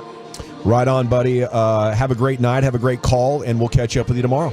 All right, fellas. Thank you. He is at Jared Sandler on X, a heck of a DFW guy, native Rangers fan, turned pre- and post-game show host and insider. World champion. Play-by-play man. Yes, a World Series champion as well. So we always like to talk with Jared in the final segment before the pregame show starts, and the pregame is coming up at 5 o'clock right here on the Fan. Is Peasley in for the pregame? I haven't seen anybody else. I have not seen anybody roll in yet. Maybe double duty. Yeah. Sands. Yeah, could be possible. But a big day of sports, obviously, tomorrow with the Mavs getting underway in the Western Conference Finals against the Timberwolves. A lot of the talk today has been, just how confident can you be in this Mavs group as we start to turn our attention towards that, guys. Where are you? Where are you right now with confidence going into this matchup? After tomorrow night, we'll have a much better read. No, we absolutely will. I do wonder if the Mavs perpetually start 0-1 in these series. Yeah. So, should we? But play well on the road. Once this thing gets started, they find a way to play well on the road. That's something that they've done very, very. If you look at how these last couple of series, they figured out ways when maybe they lose that first one, but then they get right back on that horse. So number 1 defensive team in the league. They looked amazing locking down the Denver Nuggets and coming back to win that series after taking a 2-0 lead. So I think it's a formidable opponent. I'm just not as worried about them because of the way that the Mavericks match up. So excited to get this underway tomorrow. Okay, thanks to Lucius Alexander and the Pimp Cup over there at Master Control. Thanks to Carter Freeman, Eric Chiafalo, and Brian Broaddus. I'm Gavin Dawson. We have Rangers baseball coming up next. So until tomorrow at 2 o'clock, we'll have the Rangers player show and a Game 1 preview. You're going home with the nation, Addies.